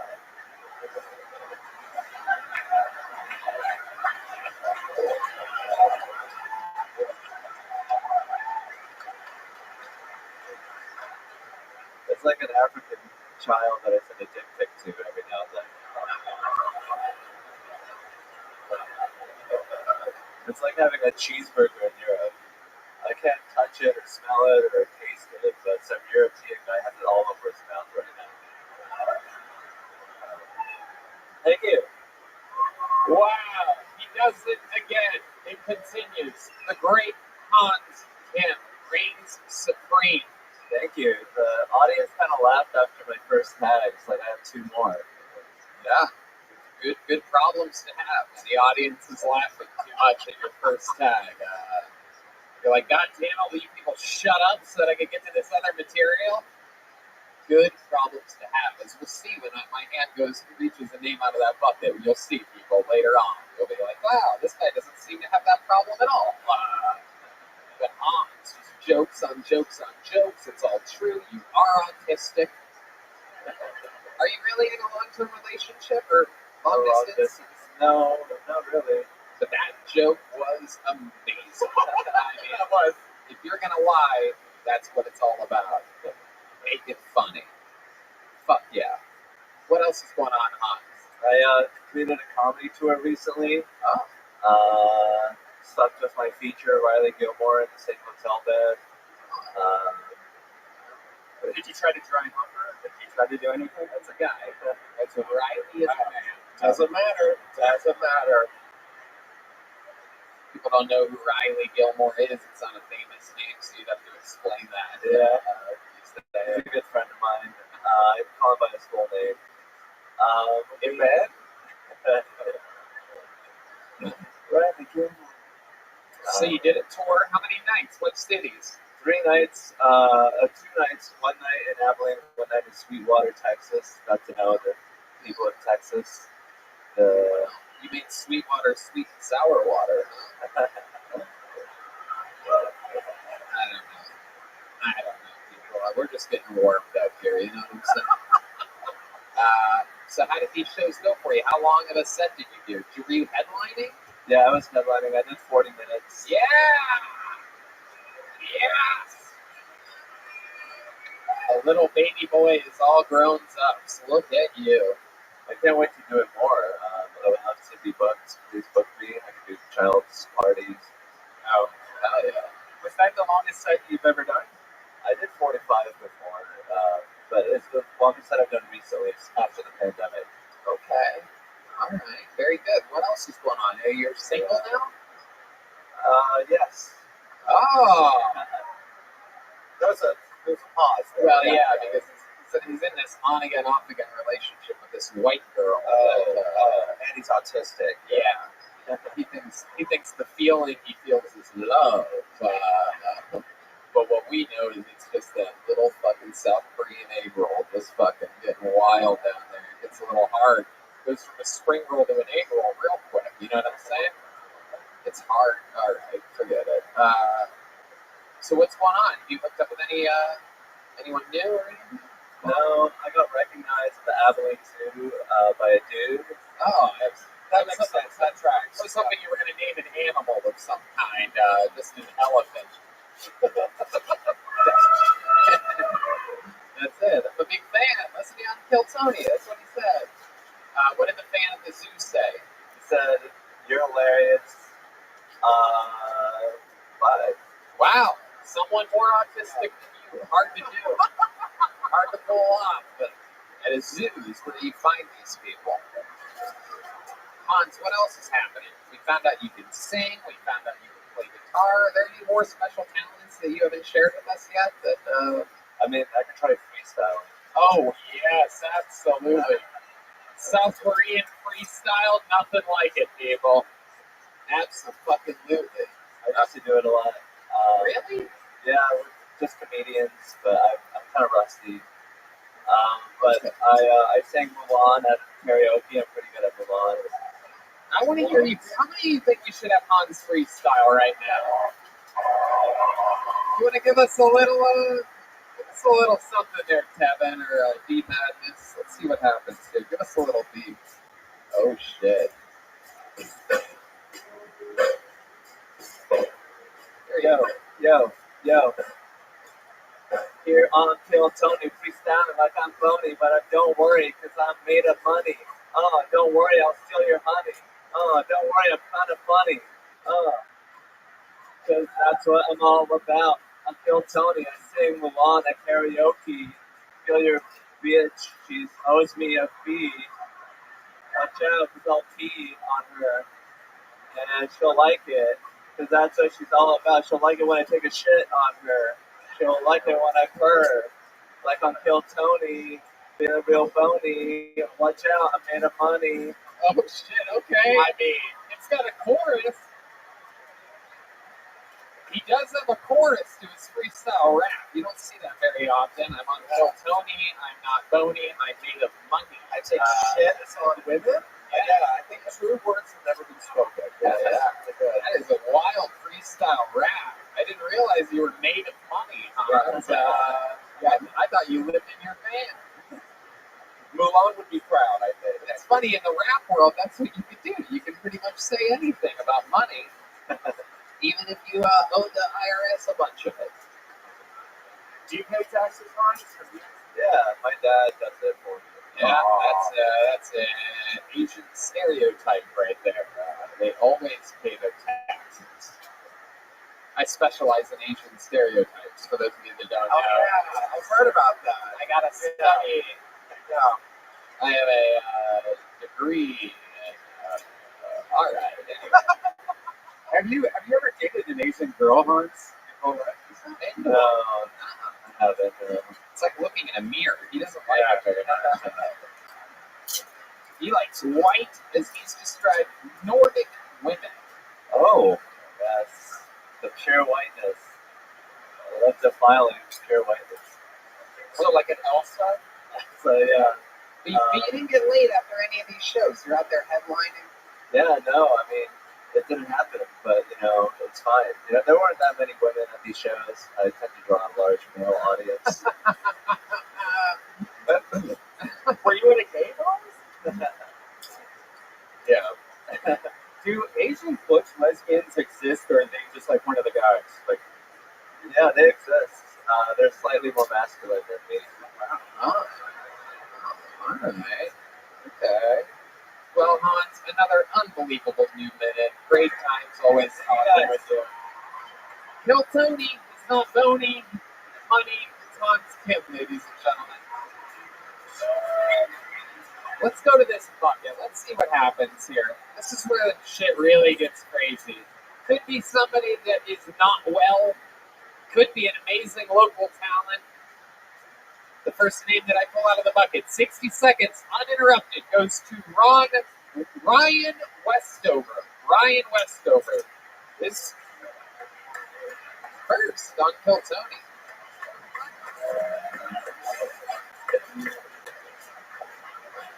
Here he is, ladies and gentlemen. One more time for Ryan Westover, everybody.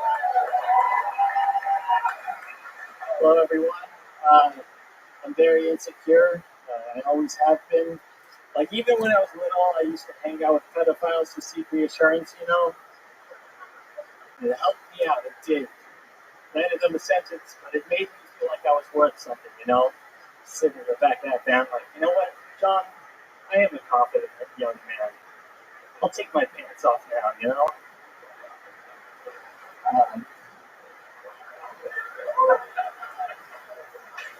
My girlfriend and I just moved to Texas. We're living with her brother, and it's been hard trying to have sex living under the same roof. We try our best to be discreet about it, but like no matter what, my girlfriend always ends up catching us every single time. But I always say that you can't be low key because anal smell E.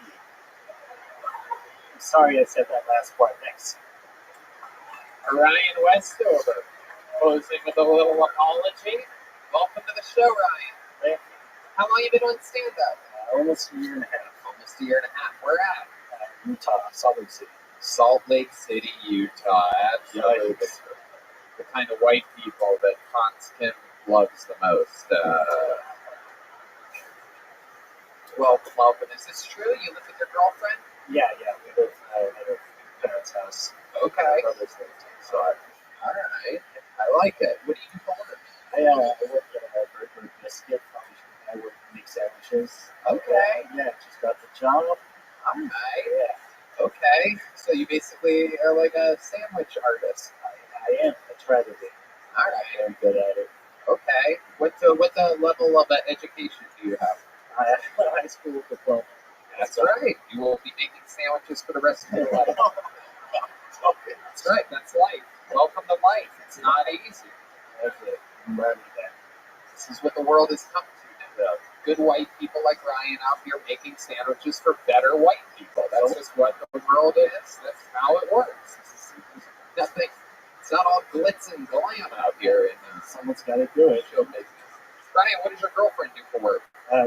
She's a server at a restaurant. Okay. Yeah. Server at a restaurant.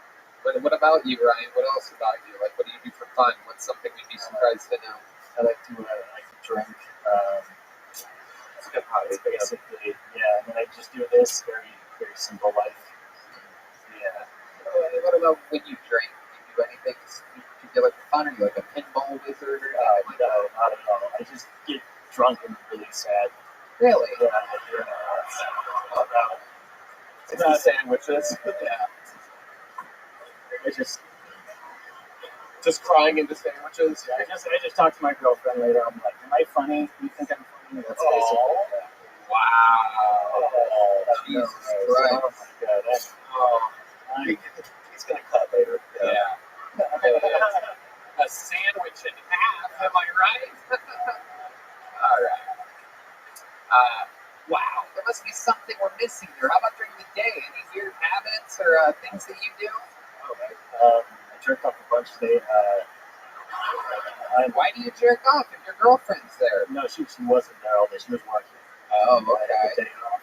All right. What did you jerk off to exactly? What type of porn did you specifically end up on? Sandwich porn. Yeah. Give me some bread. Guac is extra. I think I'm falling in love. Sandwich porn jokes, people. I started off with straight porn. Straight porn, oh yeah, that's where we all start. Get it warmed up. Well, easy. And then get to the goods. You know what I'm talking about? Get ready to scrub that browser. What'd you end up on? Bisexual porn. Whoa!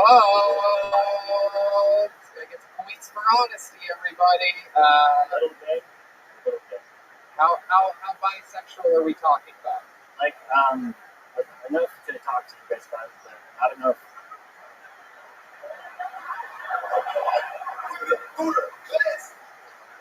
Yeah. Go on. But not enough to tell my uncle about it. Oh, very good. Fair. I love it, Ryan. Very, very interesting. Have you always had that mustache? No. It goes in waves. Sometimes I have it. Just depends how I'm feeling. I mean, it matches the mailbox. Any fun facts about your family, Ryan? What do your parents do for work? My dad's a financial advisor. Wow, look at that. How disappointed is he in you? My goodness. Oh, he wants me to take over. Wow, you're out there fucking buttering bread and he's fucking crunching numbers. Wow. How about your mom? What does she do? She used to be a personal trainer. Now she's a stay-at-home mom. Okay, now that you're out of the house, she's a stay-at-home mom. She's just avoiding you the whole time. He's gone. All right, now I'll do my mom babies instead of raising a sandwich maker. You have younger brothers and sisters, obviously. I do. I have an older brother, younger brother, and a younger sister. Okay, that's good. That's good. Well, is there anyone in the family more promising than you? Yeah. Actually, my older brother has a bachelor's in psychology, so he's doing good. Wow. And my little brother's in college, so the only one that hasn't. I went to community college. That's what I did. So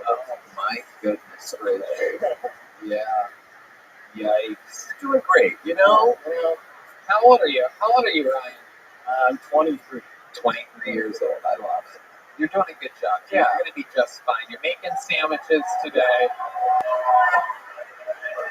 These are custom-made, handmade leather joke books by the great Bonsai. You get a big one today. Congratulations. There you go. Ryan Westover. There you go. Yes, I like that. He's cute. He'll be fine. He'll be fine. He'll be fine. Matt Rogachevsky is next on Kill Tony. Let's see what happens here. Matt Rogachevsky. All right. Here comes the Matt. One more time for Matt Rogachevsky. Damn, I timed that perfectly. Holy shit. That was fucking cool. Guys, I hate working. I hate like 9 to 5s and stuff like that. Like, how do you work a 9 to 5, go home, and not just like immediately, like, just beat the shit out of your kids, you know what I mean? Like,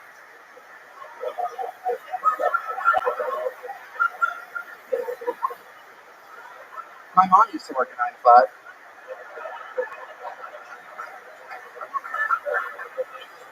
Not good, dude. Not good at all. She would come home, this is like the 90s or whatever. She'd see I did something wrong, like leave the light on in the bedroom. She'd be like, stop.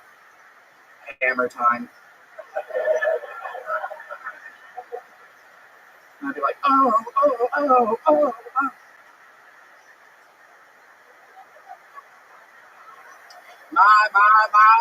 My mom hits me so hard.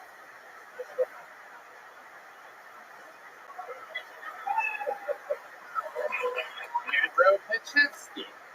Bringing back MC Hammer references. And they're working. Absolutely working for you. Is it true your mom used to beat you? Oh, yeah, dude. What would she beat you at? Hands. Oh, just straight up hands. Yeah, hands and fists. Oh, wow. Yeah. Hands and fists. Very interesting. Very old school. Yeah, thank you. Thank you. It was great. Did it happen a lot? Yeah. Were you a bad kid? Sometimes. Not as much as I was beat up. This Nope. is a cry for help. Yeah, I think it's welcome to another episode of Too Little, Too Late, everybody. You actually have your mom here. Come on out, Jeffrey. Come on out. Who's MC Hammer? I love it. Did you ever stand up to her and say, like, can't touch this? No? Hey, there you go. Add it to the mix. Add it to the mix. You could be like Hans Kim and have too many tags. That one, I do have that tag. I just ran out of time. Oh, okay. Hell yeah, there you go. I dabbled. Yeah. So now you've been on this show before. Remind us of what we talked about last time you were on. I was addicted to heroin. We talked about that. Oh yeah. Got into it pretty good there. That was it, dude. That was it. We talked about me being addicted to heroin a lot. Yeah. That was cool. I love it. Your shirt's still on heroin. That's what so being on heroin feels like is what that looks like. I love it. What else? What do you do for work again, Matt? I'm unemployed right now. Unemployed. How are you surviving? I'm just rolling through savings. I used to sell a bunch of drugs, so I'm like just rolling through all that money. Wow. The rare drug dealer that saves money. Very interesting. I love it. Yeah, I love it. You make any investments or anything like that? Yeah, I actually crushed on GameStop. Really? Yeah. Look at that. Absolutely. Damn, people going crazy over here at the GameStop reference. Yeah, How much money did you make? Are you like Hans Kim? Are you made of money? I went up like 60 on GameStop.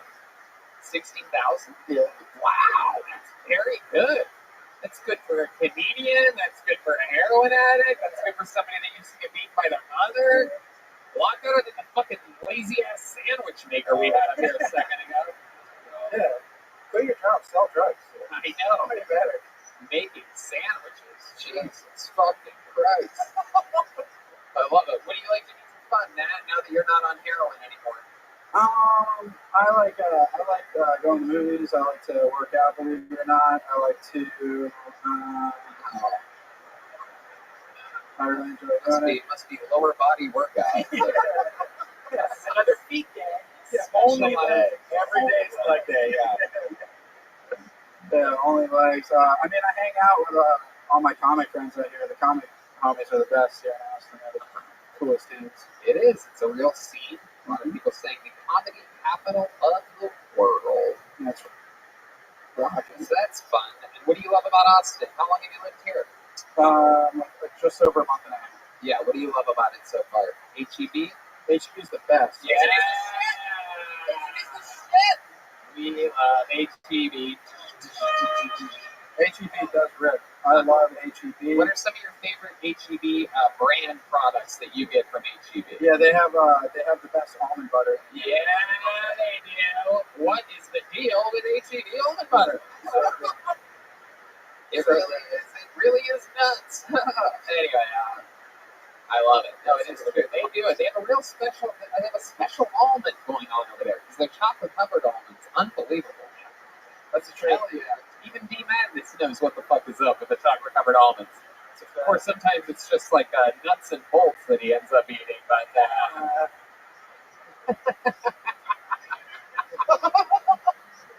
Oh, no, don't attack me, D. Don't attack me.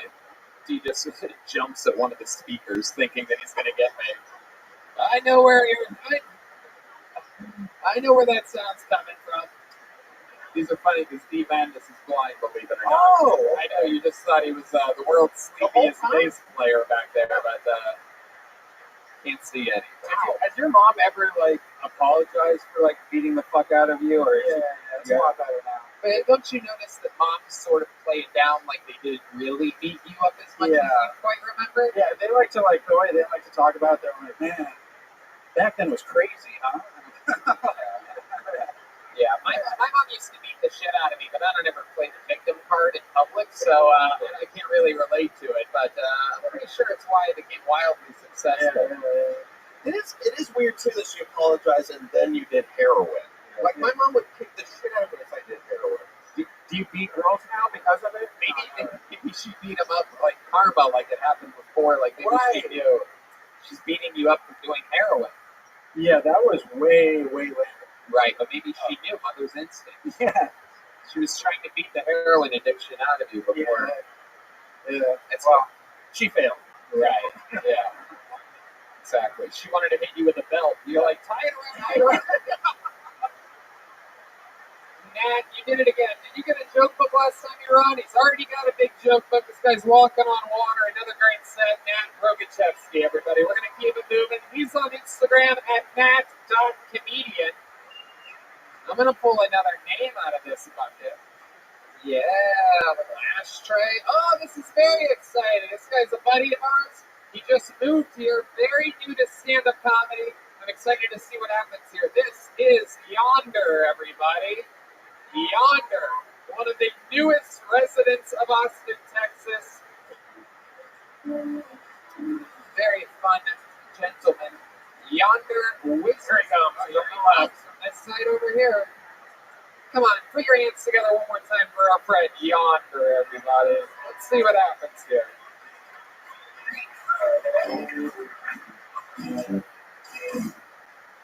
So I'm Hagrid. If the house you sorted into was the Waffle House.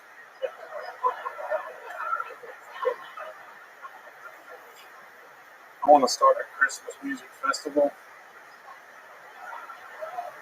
We call it Fa La La La La La Lollapalooza. I'm a little too far away from Christmas for that. Halloween's coming up though. It's nice to see the city of Austin got their Halloween decorations out. You know, those ones that come to life when you walk past them.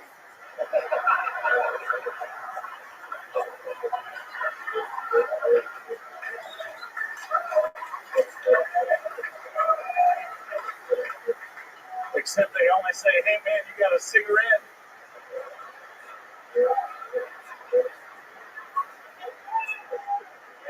Thank you. Wow, Yonder. Holy shit. What a great set. It's been a long time since we've seen you, correct?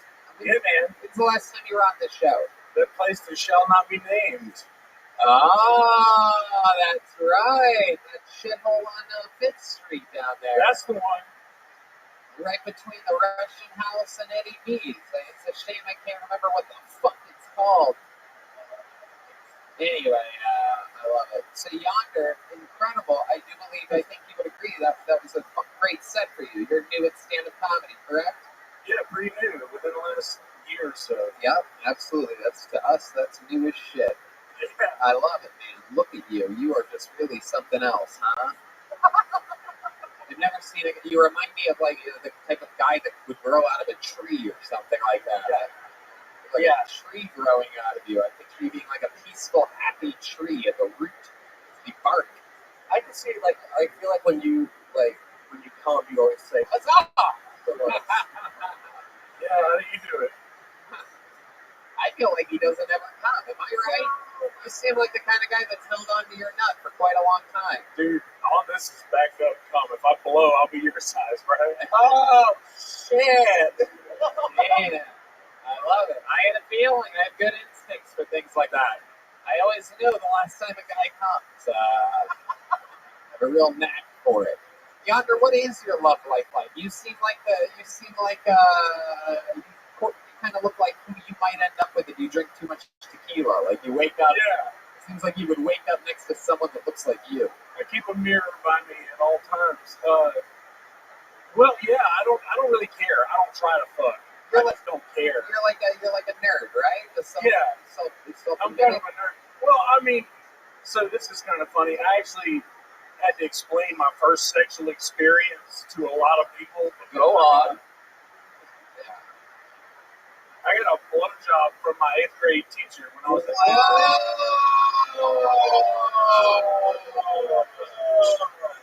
Damn. By the looks of you, I'm guessing it was a science teacher. Yeah, nice guy.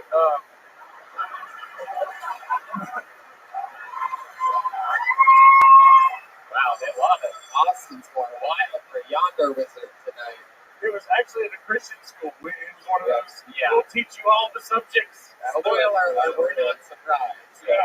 That's what they do at Christian schools. Get on your knees, boy, and pray. That's right. Was he a pastor? No, it was actually, it was a she. But, no, she was the youth leader. She was our youth leader. Did she teach a specific subject? Yeah, it was one of those, like, commingled, one teacher would teach a couple subjects. Did she blow you to completion? Yes. Wow. Yes. Damn. Those little 8th grade fucking HEB almonds. Oh, Crazy. Shooting that fucking almond butter right down her throat. Incredible. We had just finished praying for the health of our Sunday school teacher. I was a fucking Sunday school teacher. Wow. Look at that. You said Sundays can't be the best day of the week. Yeah. So how does this happen? Do you remember what she said to you or anything like that? Is she like, take your diaper off, I'm going to suck your cock? As a matter of fact, I do. She said, take your diaper off. No, come on. No, we got done, and I was a good little Christian boy, and I was so upset. I was like, I'm going to disappoint God. He's not going to let me in heaven, and I don't want to do this. Was this during the blowjob or after? Yeah, like, no. That's the part where I usually come. It's right there. We're like, oh, Jesus is disappointed in me. Me too. Same. Yeah. That's the fun part. That's the best. But no, she called me on my grandmother's cell phone that I used to borrow back then. Whoa. And Nokia? Yes. Hell yeah. Cool. 33. Before she put your snake in her mouth. Yeah, and she said to me, all I need was 5 minutes. Wow. How long did it take? Not that long. She's like, what do I do with this extra 4.5 minutes? How old was she? Like, she was like 24. Oh, wow. Have you tried to find her on Facebook or anything? Yeah, let's find her. We're Facebook friends. Yeah. Oh, yeah. All water under the bridge, you know. God damn it. That is fucking wild. Have you hit her up since then? No, I have not. I figured it probably for the best. Like, but I had to explain all this shit because, back in the day, or cell phones. If you picked up one phone to talk to somebody in the house, you could hear conversations, and conversations were heard. And How old are you, younger wizard? You look like you could be anywhere between 25 and 4,000. I literally turned Yeah. An old oak tree. Yeah. 1301 this past Thursday. You can count the rings. What do you like to do for fun, Yonder? I know you're into VR. You're part of Red Band's like neat, crazy, creepy VR incel circle. Shout out Virtual Red Band. No, I do music, man. I fuck around with music a lot. What do you do with music? Whatever's missing, honestly. Really? You play like multiple instruments and whatnot? Yeah. Really? You should hear him play guitar, man. It's fucking awesome. Really? Did we ever have you play an instrument on the show? No, I'm saying I don't think I've ever played anything. Really? What do you think, Matt? Should we give this guy a shot on guitar? Let's see what happens here. This guy looks like the Grateful Bread. Yonder. This guy looks like all right, here we go. It's a little something from Yonder Wizard. It's got a lot of cable there. This is very interesting. Can't fit the guitar strap around his massive head. I mean, for those of you just listening to the podcast, this guy is huge. Oh shit. Whoa.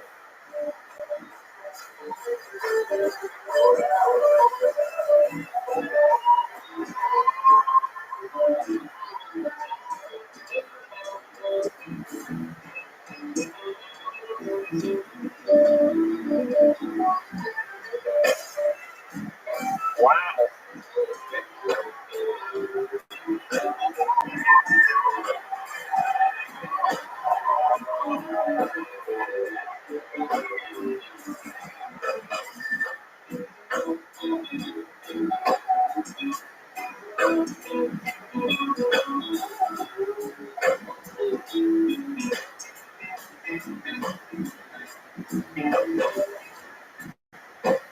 All right. Breathe.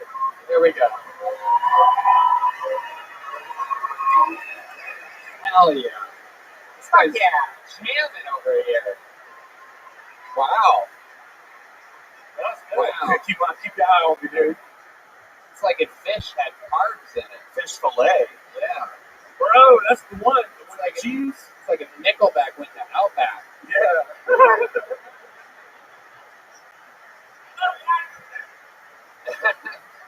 D Madness.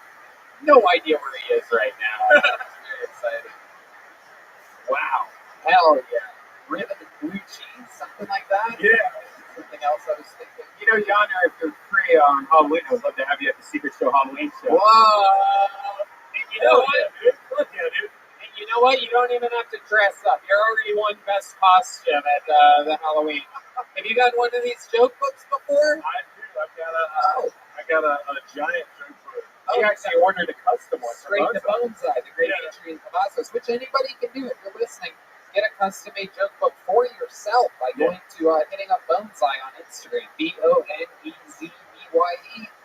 Yonder, congratulations! I've known you for quite a while as a leader amongst the fan base and whatnot out there on the Discord. And Your Patreon, he actually graduated. I'm very, very proud of you for that. You attended a lot of those classes that there was something for me to do during the lockdown pandemic when I came out with Roast University on Patreon. You were an amazing student. It makes me so happy that you killed with this minute. It's incredible to watch you go from fucking a comedy fan to somebody getting big laughs. There he goes, the Yonder Wizard, everybody. Follow him on social media at all one word, Yonder Wizard, WIZZERD. I'm so proud of him. That was good. All right, let's pull another name out of this bucket before we get to our next special treat. Let's see what happens. Are you guys having fun out there? All right. Luke Newman is next on Kill Tony. Make some noise for Luke Newman. He's going to make his way to the stage. Here he comes. It's all happening. Monday night, live in Austin, Texas. One more time, this is Luke Newman, everybody. How's it going? I'm white. Thank you. But I'm from Oakland, East Oakland, California. Okay. Not a lot of white people out there. My parents were some of the first white people. There's some OGs, original gentrifiers. And it was hard, man. It's hard being white in East Oakland. I got fucked with them. People always think I was from the suburbs and shit, you know. Like, where you from, white boy? You know, I'm like, man, you broke into my house.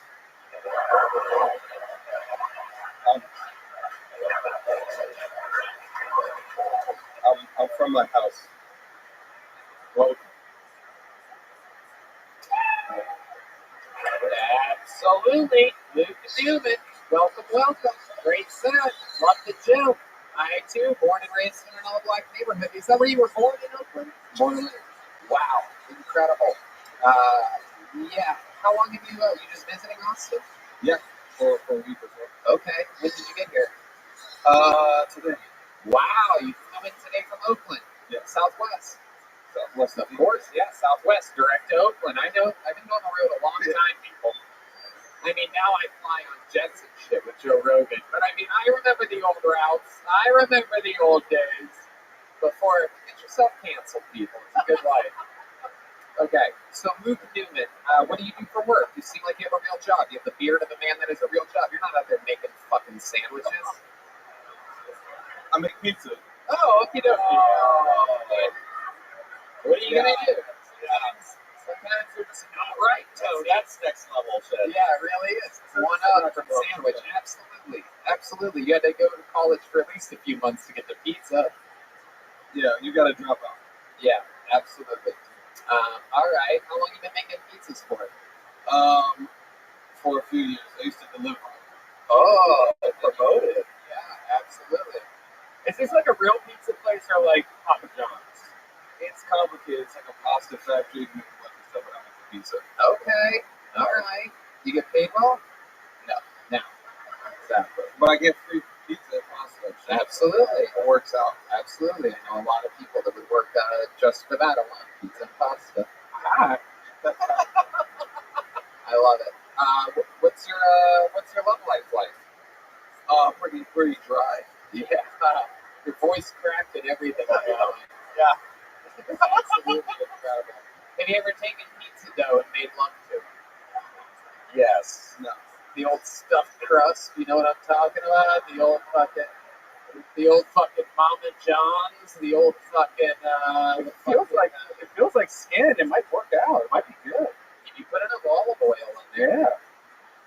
Yeah. All right, you guys. You know what? You guys made it weird, not me.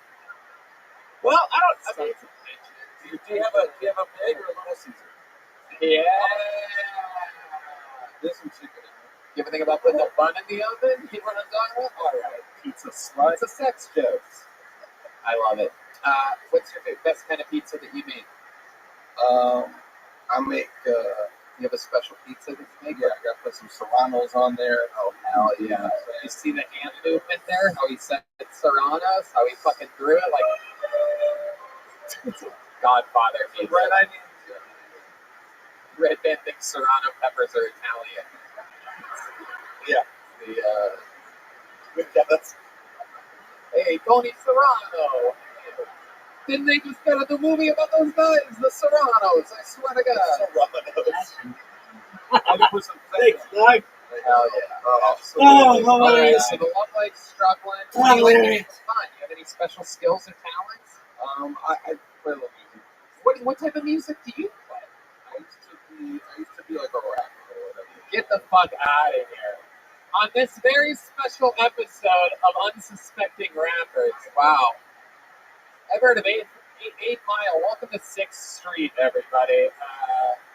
I gotta listen to this ultra white guy from Oakland that makes pizzas. I gotta hear you rap. Ladies and gentlemen, this is Luke Newman, everybody.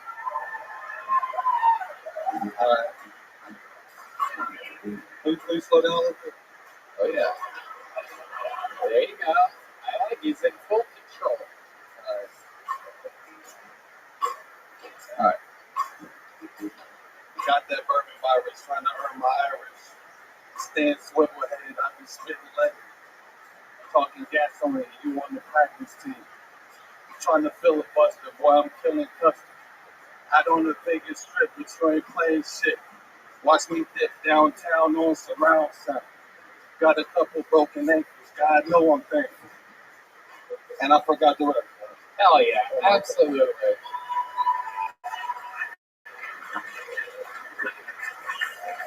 One of my favorite pizza making rappers of all time, actually, believe it or not. I love it. I love it. Were you in an Oakland gang growing up? Did you read it like Oh, we don't really have games over there, but there's little cliques and shit. yeah, like the Ku Klux Klan? It's called. It's the Clique. Yeah, they lose out there. Small clique. I love it. What are your, like, do you have any big goals and dreams or anything like that? I love to become like a stand in about 5 years. 5 years. And you had a great set. You're already doing it. Do you think staying in Oakland's a move for you? Do you see yourself perhaps taking a chance, moving somewhere where comedy's a little bit bigger? Yeah, I'm out here doing some recon. Yeah. So think about it. I like it. There you go. Perhaps a future Austin resident, Luke Newman. We need someone that knows how to make a good pizza in this fucking city. I'm telling you. I don't know what's going on here, but somehow Austin has the best sushi I've ever had in my life, and there's no fucking pizza anywhere. Everybody settles for being 313, but I'm not buying that shit. Sorry. It's not that good. It's not. I'm a world traveler. I know a lot of you people didn't make it out of Abilene, but let me tell you. You know what? Everyone told me the same thing. I finally had it. That Detroit style pizza, that tastes exactly like Pizza Hut's Detroit style. There you go. Nobody knows more about dog shit food than Brian right there. So he's a real specialist. He's like the Sanjay Gupta of shitty pizzas. He sort of knows what he's talking about unless someone else. 6.7. A little bit of a good Sanjay Gupta reference. You know what I mean? I love it. Luke, congratulations. An amazing appearance. Take a big joke book from the Great Bone Side. We love people like you. Different stories, different shapes, different sizes. The bucket can give us anything. The names that we pulled out of this thing in the past 8.5 years have been incredible. And one of the names that we pulled out of this bucket has made her return here tonight on a very, very special episode of Kill Tony. This young lady that I'm about to bring up, how many of you are fans of this show and actually know anything about where you're at? Then you might be very excited to know that this lady, a legend here on Kill Tony, one of the greatest comedians in the history of the show. This is the return of Nicole Tran, everybody. A brand new minute and in an interview. Here she is. Kill Tony royalty, everybody.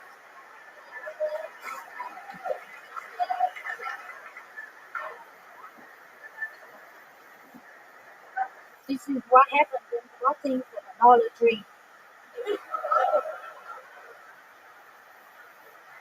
I'm from Vietnam.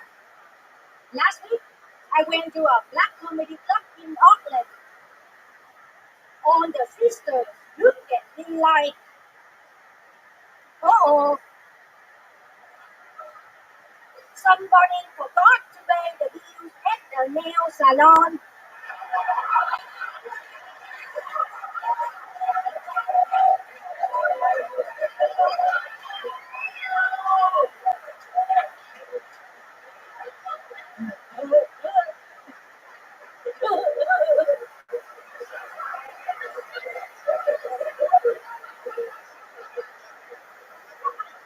I went on a rocky with a comedian. She told me she has Asperger's syndrome. I said, no problem, man. Let me pull over and get your Asperger. You can keep going. Nicole, you can do as long as you want. My mother hates Halloween.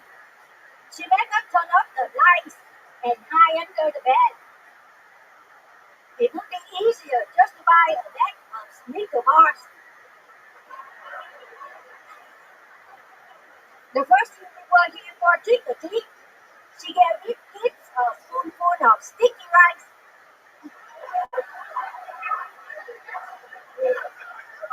I had to clean the window for a week.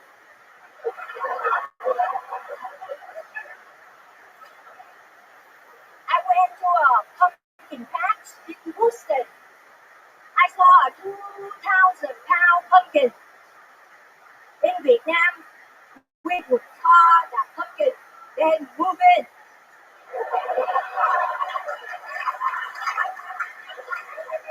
We went to the house. It's the 4 chocolates and on the left.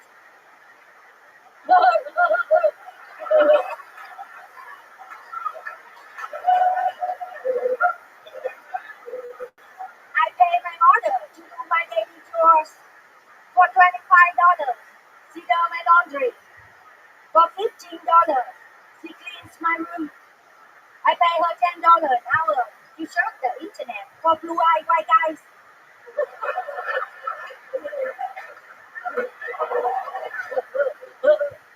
My mother doesn't believe in psychic reading, but she happy to tell me that I have no future.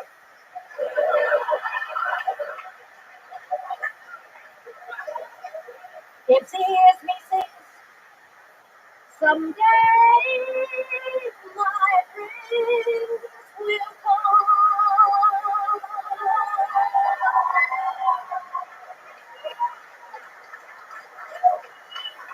She thinking I'm talking about Prince, the Chihuahua who lives at the dry cleaners.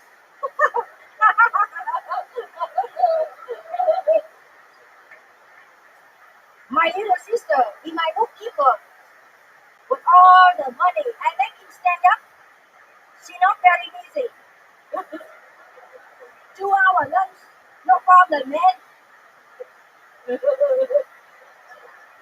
She always carry a lot of cash with her in her purse, just in case the house burned down. She still can afford one karaoke night and some brisket barbecue. I wrote that joke for you guys.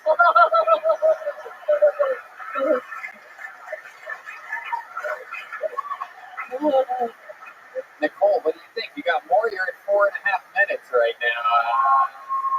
I think that's One more. I think you want to hear one more from Nicole Tran.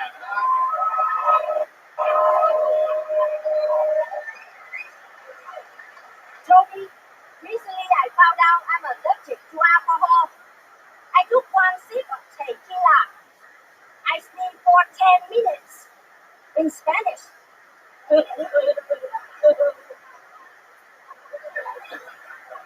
Hell yeah. Nicole Tran, ladies and gentlemen. Literally doing 5 times the work anybody else did up here tonight for the same price. I love it. Nicole, welcome back to the show. Absolutely incredible. As famously, the lady from the red light, green light part of Squid Game. Yes.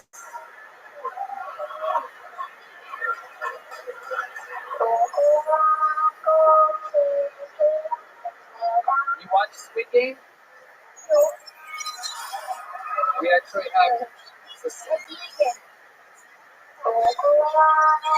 you go. Sort of a technical difficulty right now, but not really. No, it's talking around.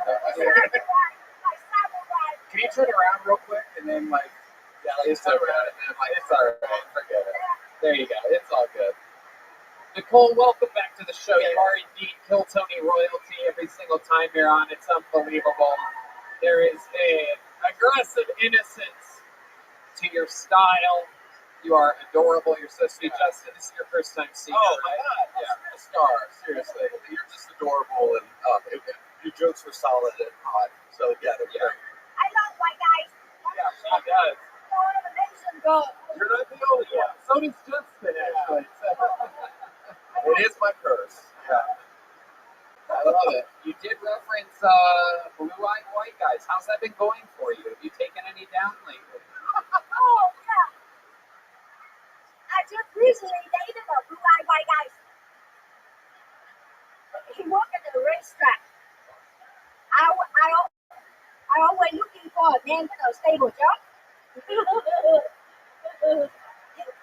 He cleaned up after horses. Oh, it's a horse race track. Okay. Well, there's a sandwich guy and a pizza guy back there, so I like. From Oakland, the last I was, remind me, isn't that near where you're from? Where do you live in? Northern California? I live in San Jose, Little Saigon. Right. Little Saigon, is that true? Yeah. They have a Little Saigon? Yeah. Oh, okay, Red Band. All right, that's enough. Red Band has this crazy Asian instrument he likes to play when she's on stage. It's super annoying. So what have you been up to since the last time we saw you? What have you been doing for fun? Like, what do you do in real life when you're not doing stand-up comedy? You told me earlier when I saw you that you've been getting recognized all over as famous from Kill Tony, which of course I love and I know. But what else do you do? Oh, I love the show. And you can see I love fashion. What? Fashion? I love fashion. Oh, you like I love fashion? the show. Okay. I love the show. This is a $10 dress. Wow. And a $75 thing. Oh, hell yeah. Absolutely. Do you have a boyfriend currently, or are you single? I told you already. Last week, I went out with a garbage man. With a Boy, what? he was always talking trash. Oh, you son of a bitch, you did it again. Oh my goodness. Oh my goodness. You are something. Tony. Yeah. I want to date a man with sport car with only 2 seats. That way I don't have to bring my mother. That's incredible. What, is your mother alive? Do you live with her? Yeah. What does she do? She just hangs around the house. She cooks, and as soon as I step in, she says, "Trời ơi, mày đi mày dọn nhà, tối mày đi nhà tao mới lau môi chuột đó mày dọn." Oh yeah. Absolutely. That means I step in the house where you see the American way, without taking up the Asian way. Fuck yeah. Fuck yeah. Whatever you just said, I completely agree with. 100%.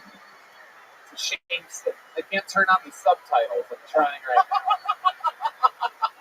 Maybe we'll dub this. Either we'll dub it or we'll do subtitles. I'm not exactly sure. It's my style, man. I love it. So you're Vietnamese, is that correct? And Vietnamese. Okay. Hell yeah. You say it like a doll with a pull string or something. Yeah. I'm Vietnamese. I love it. Mom and Dad both Vietnamese. They don't cross the streams there, right? And you don't have any kids? No. No. Only comedy. How did that happen? How does it end up that such a beautiful woman like you doesn't make kids? Weird question. Okay. Oh yeah. Let's keep going. Sometimes I hear what I say, and then I take it back and do what they might have had a daughter. Oh, blue-eyed white guys broke my heart. It's true. Oh no. He dated a Russian girl. Oh no, he left you for a Russian? Oh my god. Right?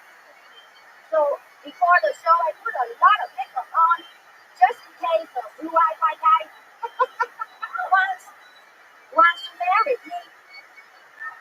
Is there a blue-eyed white guy out there that wants to come up and you come up here, sir. You come on. Oh, I love a fall. It's a blue-eyed white guy. I love a fall romance. Yeah? No? Oh, yeah, look at this. Wait, no, get back down, get down. Get out of here. No, go back. No, this way. Go back. I changed my mind. She got scared real quick. Oh, Tony, you called my bluff. No, I need to finish my joke. It's not finished. Oh, okay, go ahead. Before the show, I just put a lot of makeup on just in case DIY guys want to marry me or take me to the taco truck.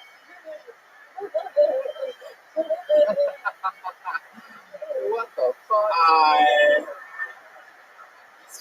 These people in California have been locked down way too long, man. Yeah, It's right here. affecting everybody.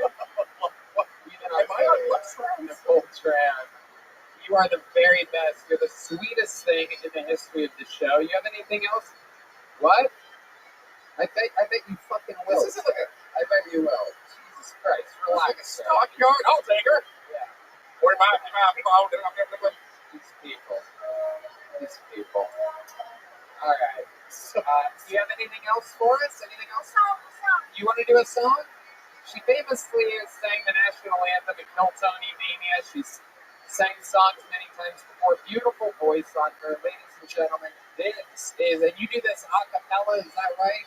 Yeah. Okay. Ladies and gentlemen, this is That's Nicole how Tran. excited. Indeed. Here she is. Miltoni royalty traveled here just for this. This is Nicole Tran.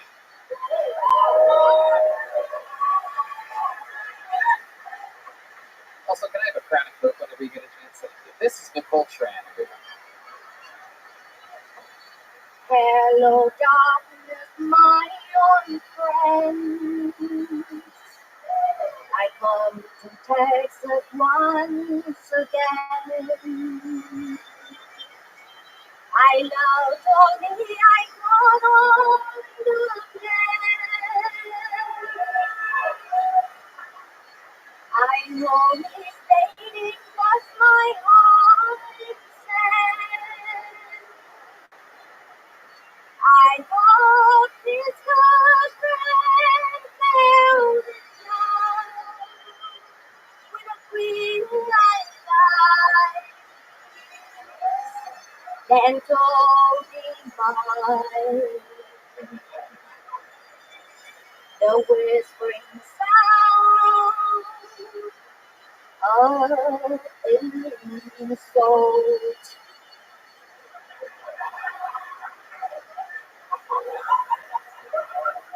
I know Tony secretly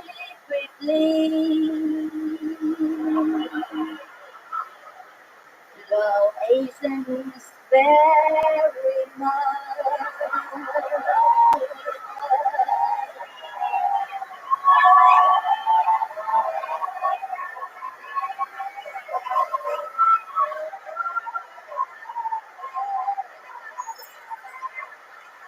Really, I can be for you.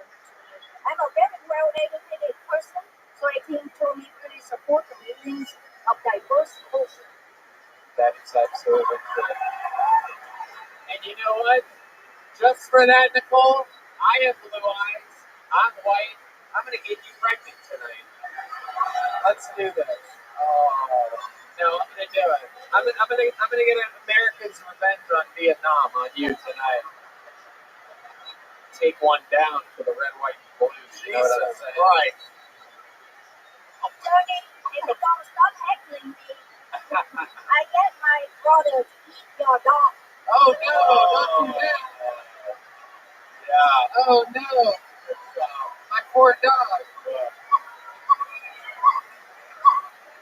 Nicole, you are an absolute angel. Somehow, in this wild world, someone like you that doesn't seem like you should be at this show at all can come up and have full command of the stage for well over 15 minutes.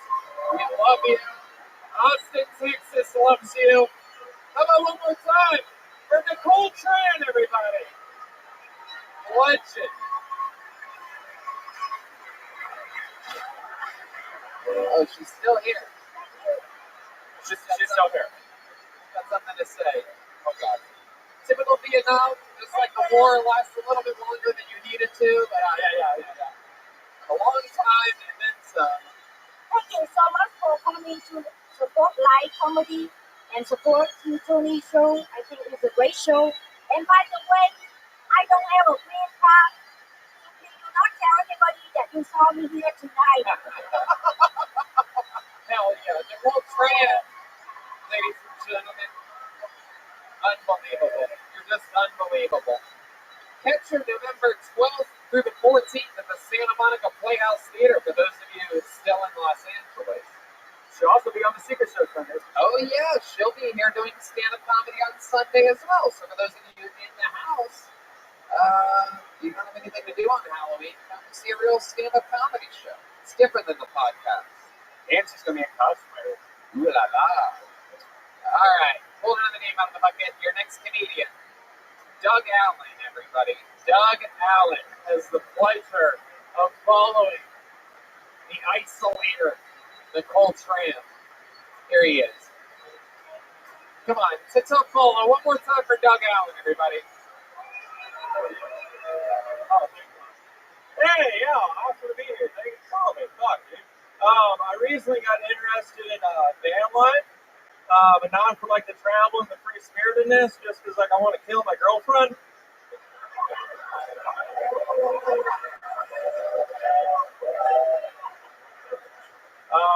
Thanks, man.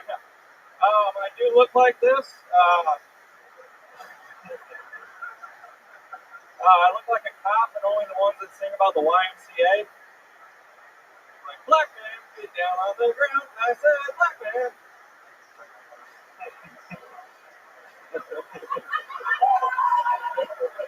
I'm not ready. What happened? Was he yelling at me? I'm sorry. Staring you down. Yeah, it's okay. Well, he's staring at me. I'm from Charleston. I'm a big fan of golf. I watch the PGAs every year. Can I finish this? I watch the PGAs every year. I noticed this year there's a lot more Asian golfers than there's been in the past. I really like seeing Asian golfers. It's good to see the diversity. The thing I don't like about Asian golfers is all the holes are blurred now. That was for Rabbi. Fuck yeah. Doug Allen, everybody. Welcome to the show, Doug. Thank you very much. How are you? You can take that cover off that microphone. We got to get that back to Nicole Tran somehow, but I don't know. I don't believe in that shit. You know what I mean? I want you to raw dog that fucking microphone, Doug. Welcome. How long have you been doing stand-up? About 2 years. 2 years. Where at? Charleston. Charleston, South Carolina. South Carolina. That's right. Absolutely. The home is that the home of Bill Murray? Yes, sir. Yeah.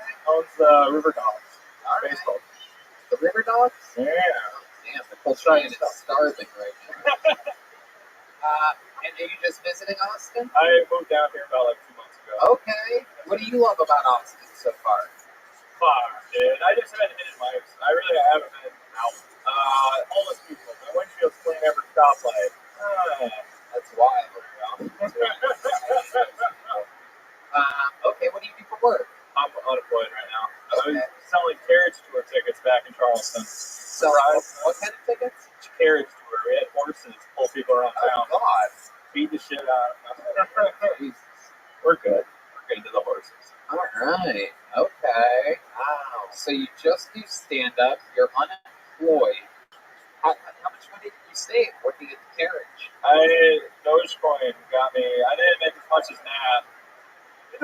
Jesus, these people on this show, you can find out everything about them. You can learn how to manage money by listening to Bill Tony nowadays. I love it. So Dogecoin did you right? How much money did you make on that? Like 30. $30,000. Wow. Oh yeah. Absolutely incredible. I had 700,000 Dogecoin before I went to a penny, and then this isn't interesting. I would have made like $100,000, but yeah, sold it instead. Hell yeah. Clearly barbers don't take Dogecoin.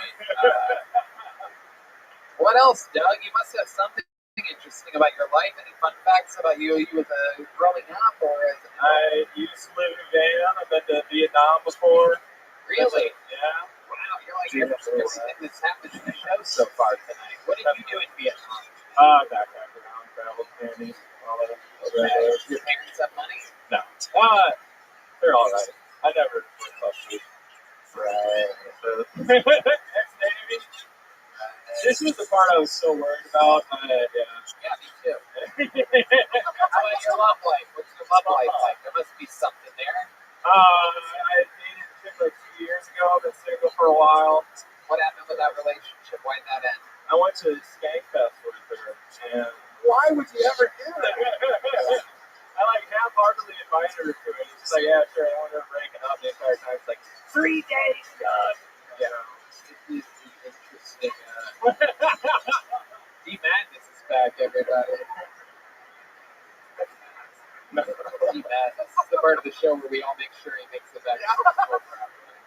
He's back, guys. He's back. He's back. No point in trying anything until that part's done. I love it. So you took her to Skankfest, and that was that. Have you been with a girl since moving here to Texas? Yeah. How did that happen? You on that dating app? How did that happen? I don't know. I'm not terrible with it. Saturday night, met a little lady at the bar. Just met her at a bar? Yeah. You went up to her? What's your opening line? Go ahead. I play cool, man. Let's see. If I was gonna walk up and be like, "Hey, what's up, baby? Just live there with you? Fuck that guy. I like your maroon headband." Hey. Wow. Okay. All right. Jesus, Doug. Any special skills or talents in the stand-up comedy for you? Handstand, handstand. Really? Will you do a handstand for us right now? Can I get some good handstand music, a drum roll or something here? Here he is, doing a handstand. A very rare white guy handstand here on Kill Tony. Oh, shit. Wow. There we go. Very, very, very impressive. Good job. Wow. Good job, Doug. Good job. Fuck yeah. All right, Doug. Well, very, very fun stuff. Red Band, anything for Doug? Why do you know how to do a handstand? Like, what made you learn how to do that? Like a bunch of gay sex? It's a trick. I don't know. It's crazy, man. Okay. Well, Doug, congratulations on getting pulled out of the bucket here. Come back again, will you? Sure. Thank you very much. Here, Doug, have one of these. Doug. There you go. Absolutely. Hell yeah, you caught it. I have a cannon on me, dude. This is a Buckeye arm right here. They don't have arms like this in Texas. You sons of bitches. Take your fucking horns and you hook them right up your ass. Whoa! Yeah, I said it. Red Band and I are Buckeyes till we die, buckos. Ladies and gentlemen, this lady's gotten pulled out of the bucket before. She absolutely destroyed. She's been doing shows with us pretty regularly since then. Very, very funny human. Make some noise for Christina Mariani, everybody. She's a real up-and-coming talent here in Austin, Texas. This is the real deal. We're going to get another 2 minute from her. Christina Mariani. Here she comes, everyone. Come on, everybody. Make some noise for Christina.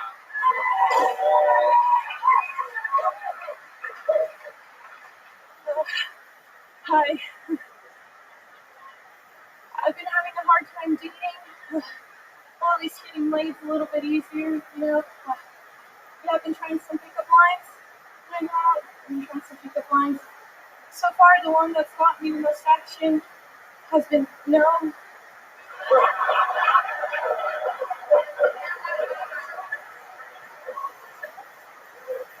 Usually that works, but when it doesn't, I go home and I have to turn to the internet for some material to help me get off. But I'm really into shower stuff. I think shower stuff's pretty hot. On Pornhub, I've been getting real stingy with those Holocaust videos.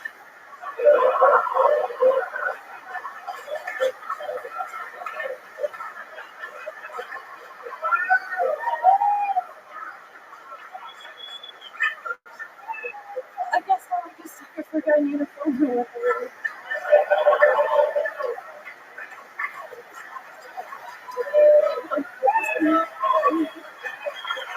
Christina Mariani with another brand new minute.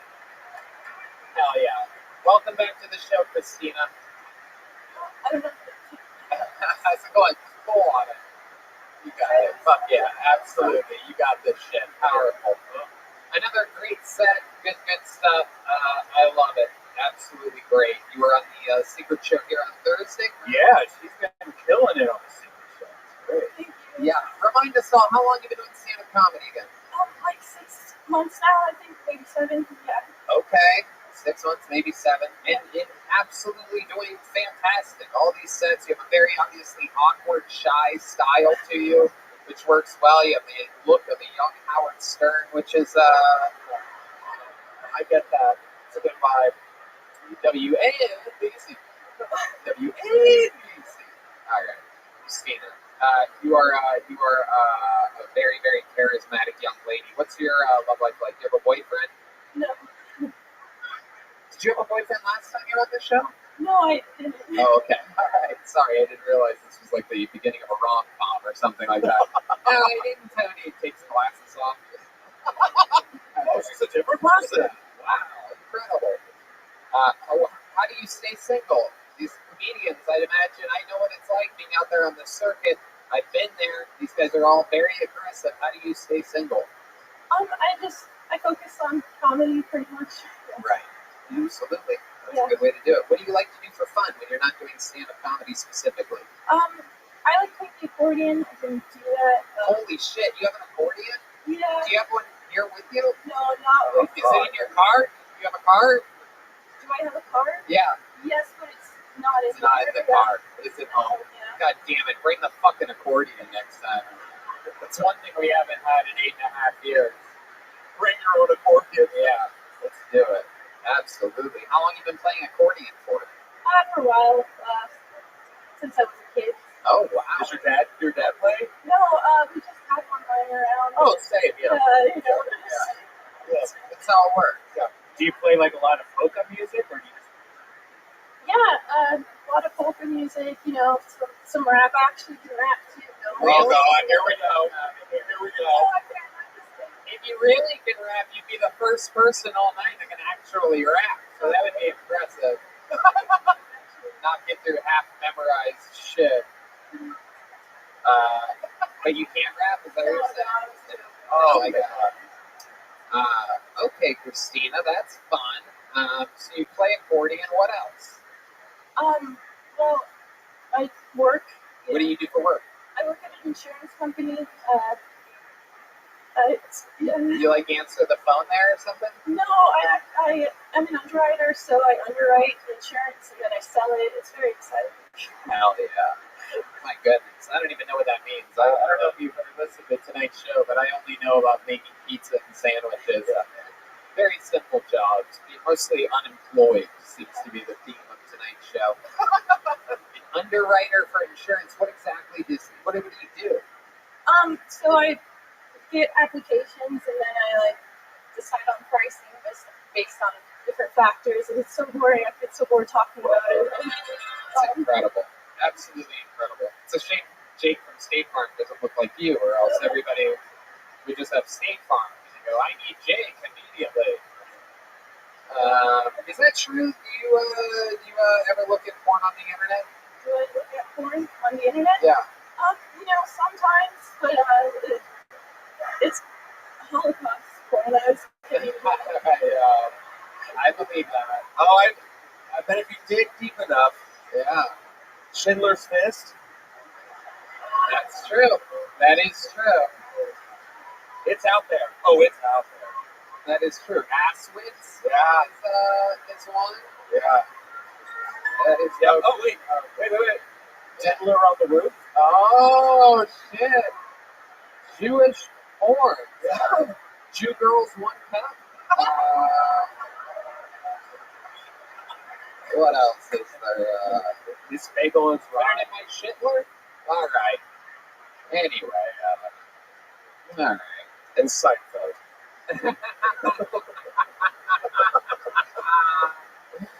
Jewish porn jokes.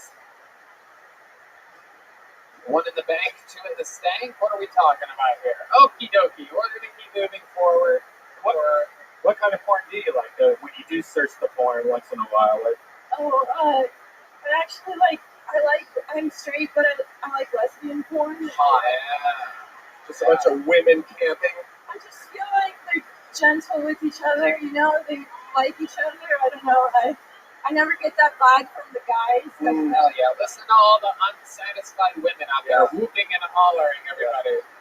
all that extra energy that they get from not having orgasms. They're going wild tonight. All these wild lesbos out there. Just working on their bikes. Yeah, that's it. Just on the Peloton, just cranking it out. Yeah, scissoring aggressively. That's true. That's what they do. I love it. Interesting, because a lot of lesbians I happen to know are into accordion porn. So it's amazing how that. All right. Christina, you're absolutely hilarious. You're always a great new minute, always a great interview. You're so awkward, yet completely charismatic. Have you gotten a joke book before on the show? You have a big one? Perfect. There you go. I'd love to have you on the Secret Show on Halloween if you can do it. I would love to. I'm going to be in California, though. Right now, where? You're going to California? Yeah. Why? See my family. I'm from Stockton. Oh, wow. 209. Fuck yeah. Represent. I'm friends with Nate Diaz and Nick Diaz. You know them? Yeah, we talked about this last time. Oh, okay. One of my friends fucked one of the Diaz brothers. Okay. Okay. Like many of Nick Diaz's friends, I don't remember a lot of things. We smoke a lot of marijuana in our little circle. She didn't remember either. I'm just kidding. I love it. Christina, you are so different. You're so special. Keep coming back. Christina Mariani, everybody. What do you guys think? Should we go to this bucket one more time, huh? Let's see what happens here. Is that a lady with purple hair? Wow, hello. Thank you for coming here while not protesting Chappelle's new special. Incredible. Incredible. Thank you. Thank you for still supporting live comedy. All right. Your final bucket full of the night goes by the name of J.T. Stockman, everybody. This looks like a brand new name. Cool name, J.T. Stockman. Let's see what happens here. Come on, everybody. One more time for J.T. Stockman. Oh, how we doing tonight? I started using Tinder again. I see now on Tinder you can identify if you've been vaccinated or not. Yeah, I saw that. I was like, I think we're looking for the wrong diseases on that app. Like, last I checked, the diseases out there don't come from Wuhan, they come from the Wuhan. Oh, I like being in Texas, so I got called a cracker recently. That kind of hurt my feelings. Said it was a hard on and everything. I was like, damn. It hurt because it's 75 black people. Like, had a white guy call me a cracker, I wouldn't care as much for it. It hurt. Got called the N-word too. That was pretty sweet. It was only sweet because it was 75 black people. Had a white guy call me the N-word, I would have been like, no. But when you're a white guy, a black guy calls you the N-word, it's kind of like when a girl tells you she loves you for the first time. Like you gotta sit there and think for a second. Like, should I say it back?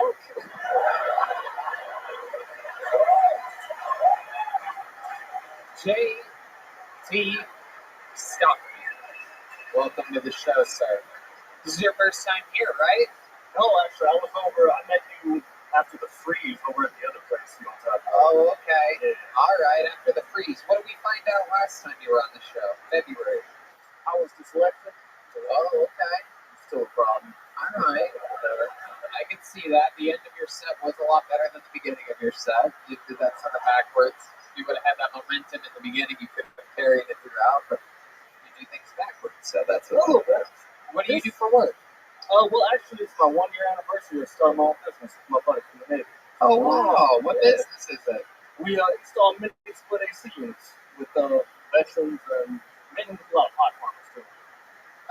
So wait, you install mini air conditioners? Mini split AC units. The more energy efficient, they cut energy costs. Okay, Shark Tank. We got it. Quality of life.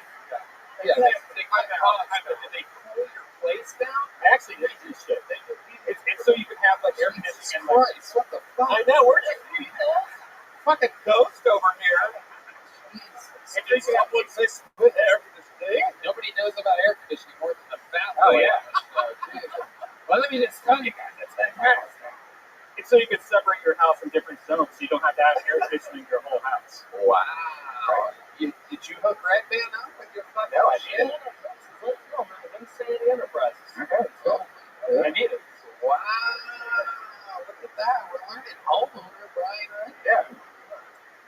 Absolutely. Okay, so business is booming over there? It's doing a lot better. No, actually, this is also 1 year anniversary I met a day, too. 1 year there. Okay. Yeah. What are we talking about? How much money do you have? How much money do you have? How much do I have left? No, yeah. Or how much was I down? Nah, who gives a fuck? What do you do for fun, JT, when you're not installing air conditioners? Or, I mainly play basketball with my roommates, so that's where I live now. okay. Is that where you were called a cracker? Yes. On the basketball court? No, it was by someone on a crackhead on a bicycle. Sorry about that. It wasn't you. Did you say it was a crackhead on a Yes. bus? It looked like one. A crackhead called you a cracker? Maybe that means they like you. Wait, what is a crack have? Like, a crack profiling? Yeah, I think so. I think it happens. What were you doing on the bus if the AC business is going so well? I wasn't on the bus. Okie dokie. All The right. bus. When you're not playing basketball, what else, JT? You seem like the kind of guy that's into like Uno or something like that. Uno? Yeah. I play bones. Bones? Yeah. Okay. Oh Oh, shit! yeah. Madness knows what's up. Okay. How the fuck do you play dominoes, Steve Madness? Easiest guy to cheat ever. Yeah, you can feel the domino. Oh, you can feel dominoes? Oh.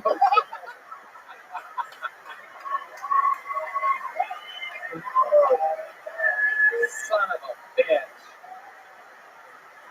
I just got called a dumbass by a blind guy, so knock that off my fucking bucket list. Jesus Christ, Steve Madness is ruthless. Oh my god. They got holes in them, you dumbass. That's what I'm gonna like accordions, yeah. I love it. Steve Madness, you are the very best. JT, your love life. What are we talking about here? You seem like a tall glass of water. What do you got going on over there? I've been single ever since I got divorced. Oh, you got a divorce, huh? Yeah. What was that? What happened there? How long were you with that lady for? 4 years. What went on there? Why'd you get a divorce? She joined the army. Oh, okay. She lives in Hawaii now. Okay. Does she like camping? I think so. I don't know. She never seemed like it, though. You ever miss her? You miss her? I do.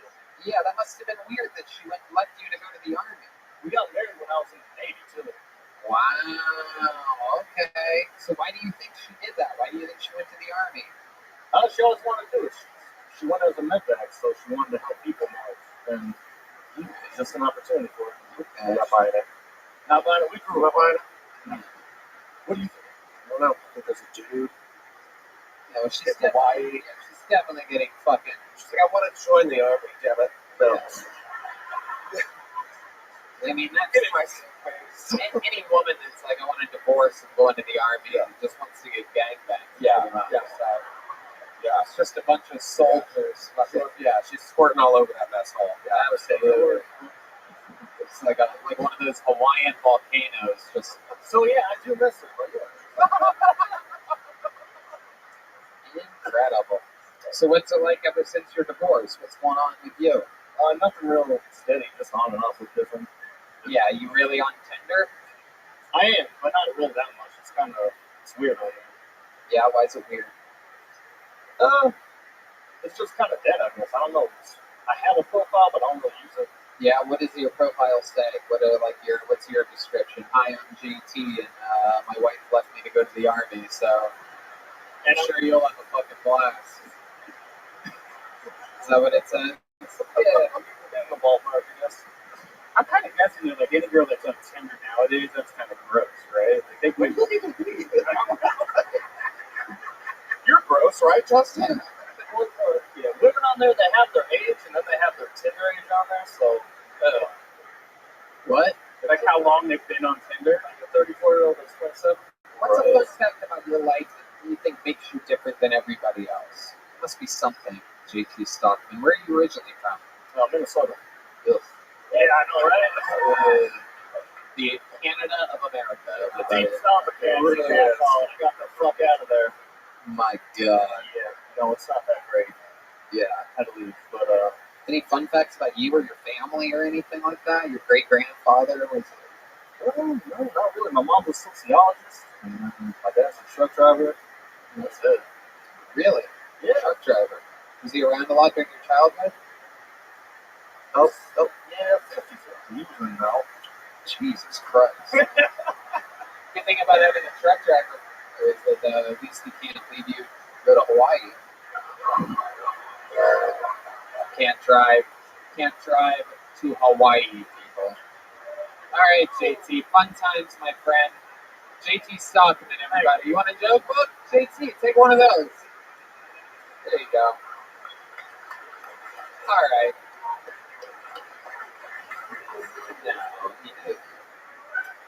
No. That's not true, right? You see him anywhere? What's that beeping sound that I hear? What is that?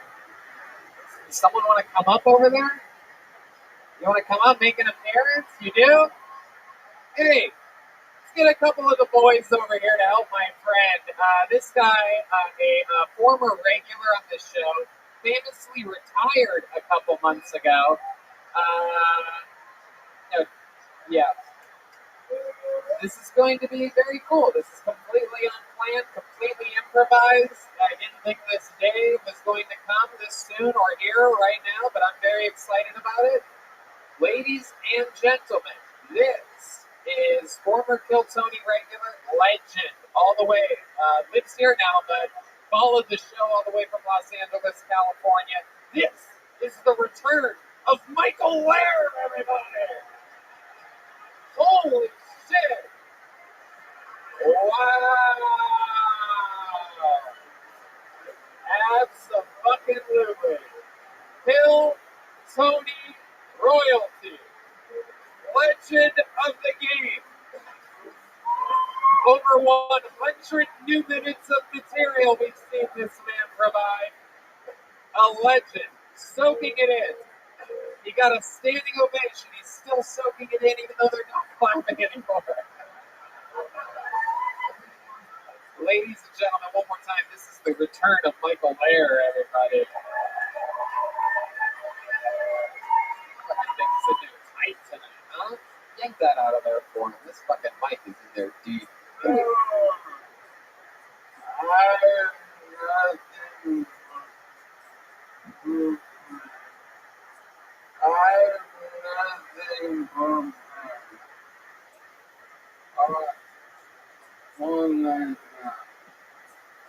Justin, pull that out for another man. Yank that.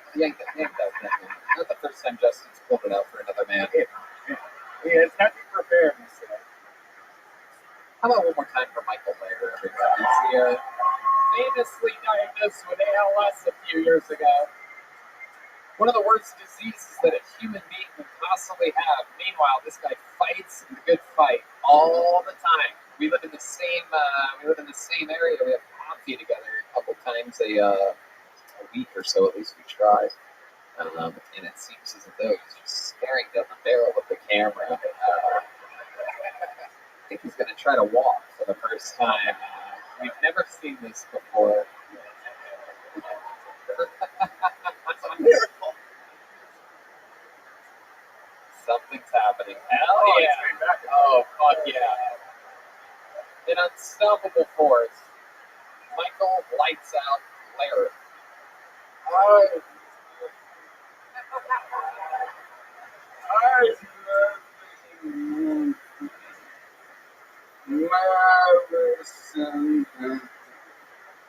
What's a suggestion?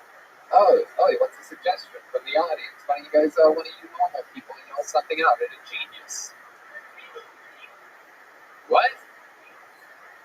Now, come on, something. Somebody said burpees over here. Famously has a Rainy Street joke. This guy's trying to help Michael Lair. What'd you say? You guys suck at this. This is all references from earlier in the show. Does anybody have anything that we haven't talked about? Alec Baldwin. Somebody did say Alec Baldwin.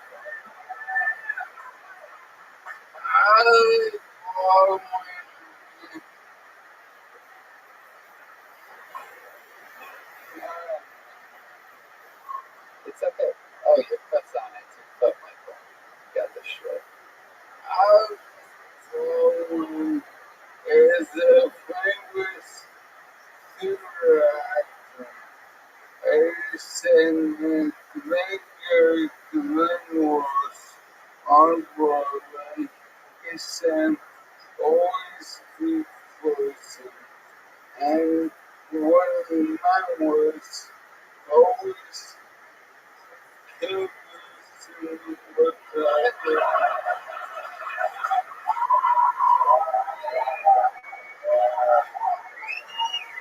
Hell yeah!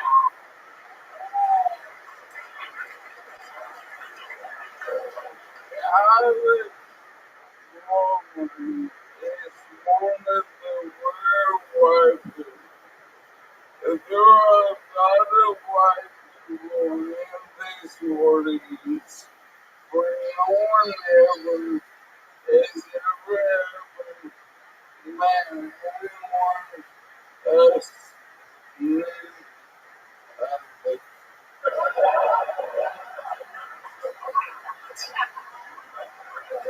The Baldwin brothers are like the Texas flag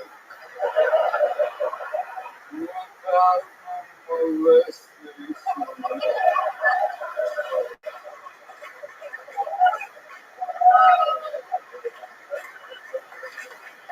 But they're Roman Catholic, so you never know. Wow.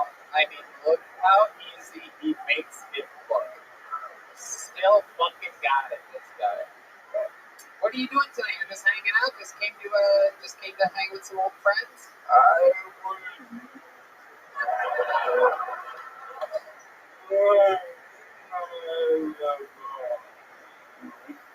and I was 10 days ago.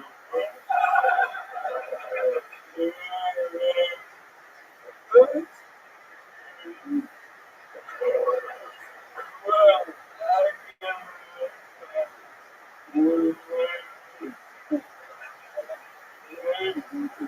Oh, you got into a fight with your nurse/girlfriend. Oh shit, you got out of the house. Oh shit.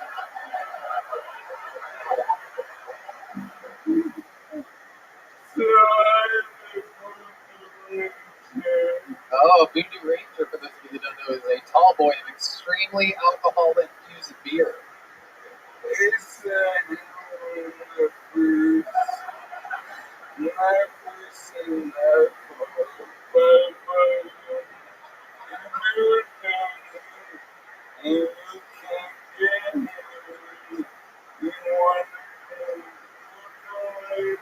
It is true. A lot of people call Miller High Life the champagne of beers. Voodoo Ranger is the heroin of beers. Pretty much. I love it, Michael Lair. What a fun surprise. Yeah, man, but I like that belly you have now, by the way. That's fucking hot, dude. you got the castaway beard in the belly. Yeah. I love it. This is exactly what we thought you would turn into when you retired a few months ago. Just letting it all go. I fucking love it. Holding on though. I love it, Michael. You want to hang out up here while the final comedian goes on? It's your favorite comedian. I do know that for a fact. I think he passed away, everybody. This was fun. He died doing what he loved the most. Yeah. And you did it on Phil Tony. Yeah. We'll tell your story. Tell your story. Michael Lair, ladies and gentlemen. One of the true legends of the game. This is a star-studded show here tonight. Michael's laughing. Someone want to get up here and help him off the stage? Because we know him. Matt Mioli. He's in charge of the microphone, not lifting you. There they are. There's the big boys over there. Guys, come on, one more time for one of the legends of the show. monster comedian, and still one of the greatest Hiltonian comedians of all time. That is Michael Lehr. Follow him, michaellehrcomedy.com. Leher. Get a good grip on there, guys. Mike, stick around. Let's do a shot. You did, right? Yeah, don't get in shots, Red Band. Jesus Christ. Dr. Red Band. Give that guy a liquor. That's great. Be manslaughter. Let's have some keys together, Michael. Stick around. How about one more time for Michael Lehr, everybody? There he goes. And now it's time to bring up the man who took over for Michael, closing the show. He is the longest-standing regular in the show's history. He absolutely destroys everywhere he goes. He's headlining now. Just headlined a festival. He opens for Joe Rogan almost every single week here in Austin, Texas. Ladies and gentlemen, born and bred here on Hiltonian, this is the Big Red Machine, William Montgomery, everybody. Boom. The Vanilla Gorilla, the Big Red Machine, the Widespread Panic. This is William Montgomery. It kind of threw me off when Michael's Alec Baldwin jokes are way better than mine, and he just improvised it. So let's try this out. I can't believe what happened with Alec Baldwin killing someone, so I went back to look at what he's been in, and I think we should have coming. I mean, you have Dr. Death, Glenn Gary, Glenn Bang, and then we can forget 30 Glock.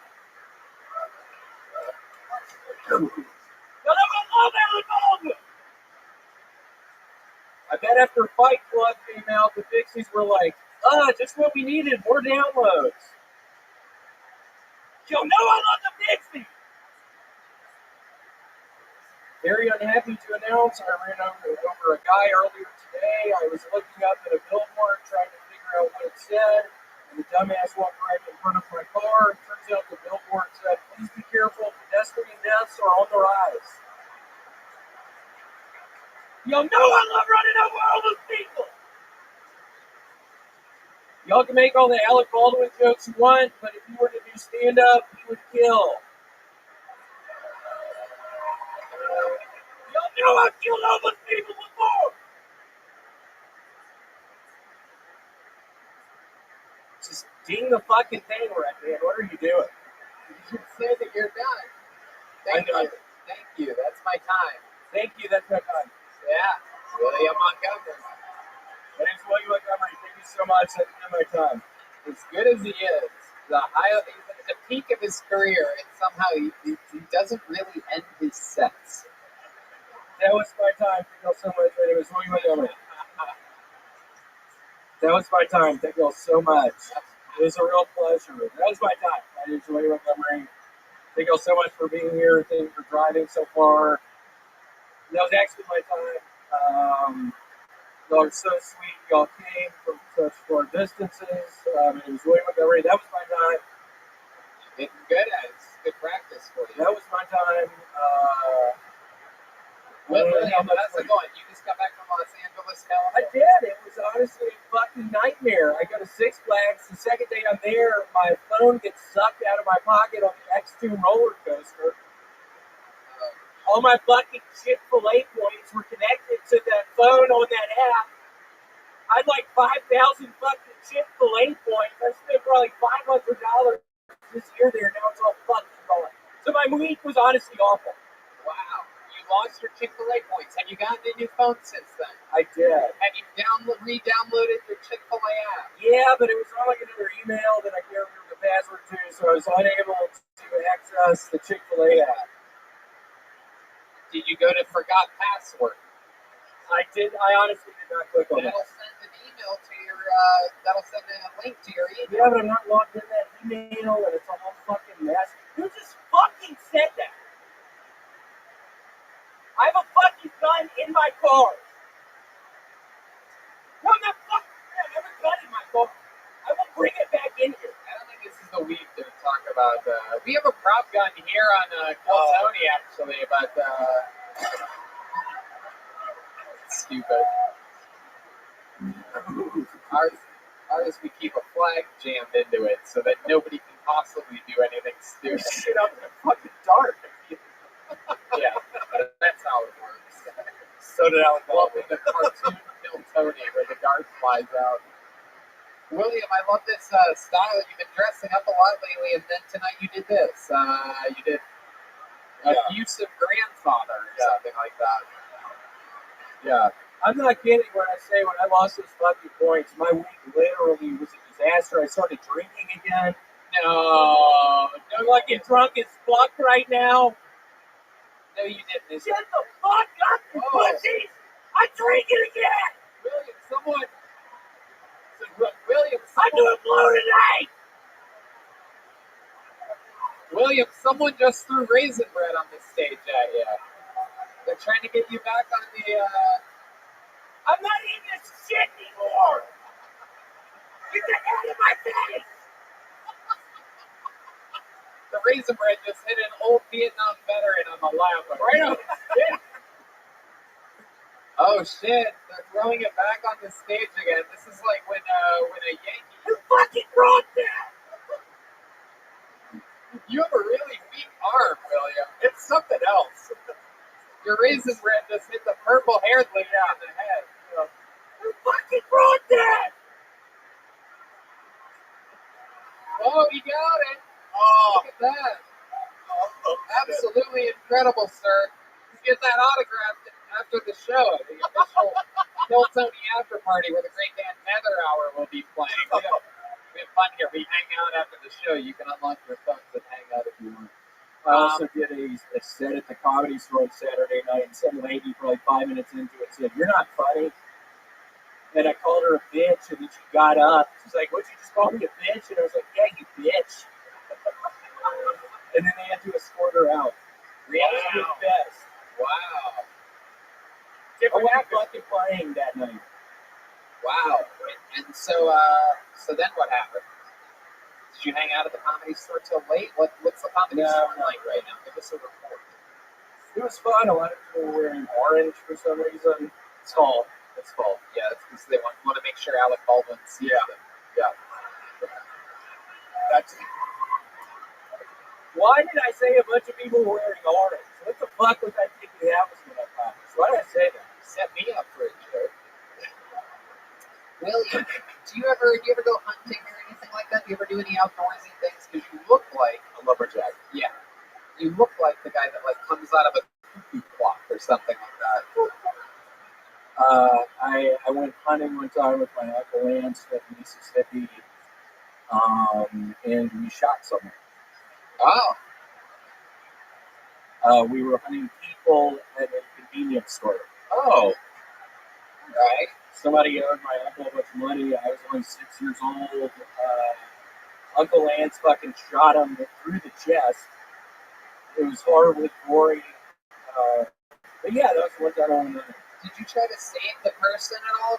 When they had an open wound in their chest, did you go over and like try to plug it or something? Well, I was driving the car and I immediately hit the person as they were falling down. God, what a weird story. Why did I even say that? It was totally made up.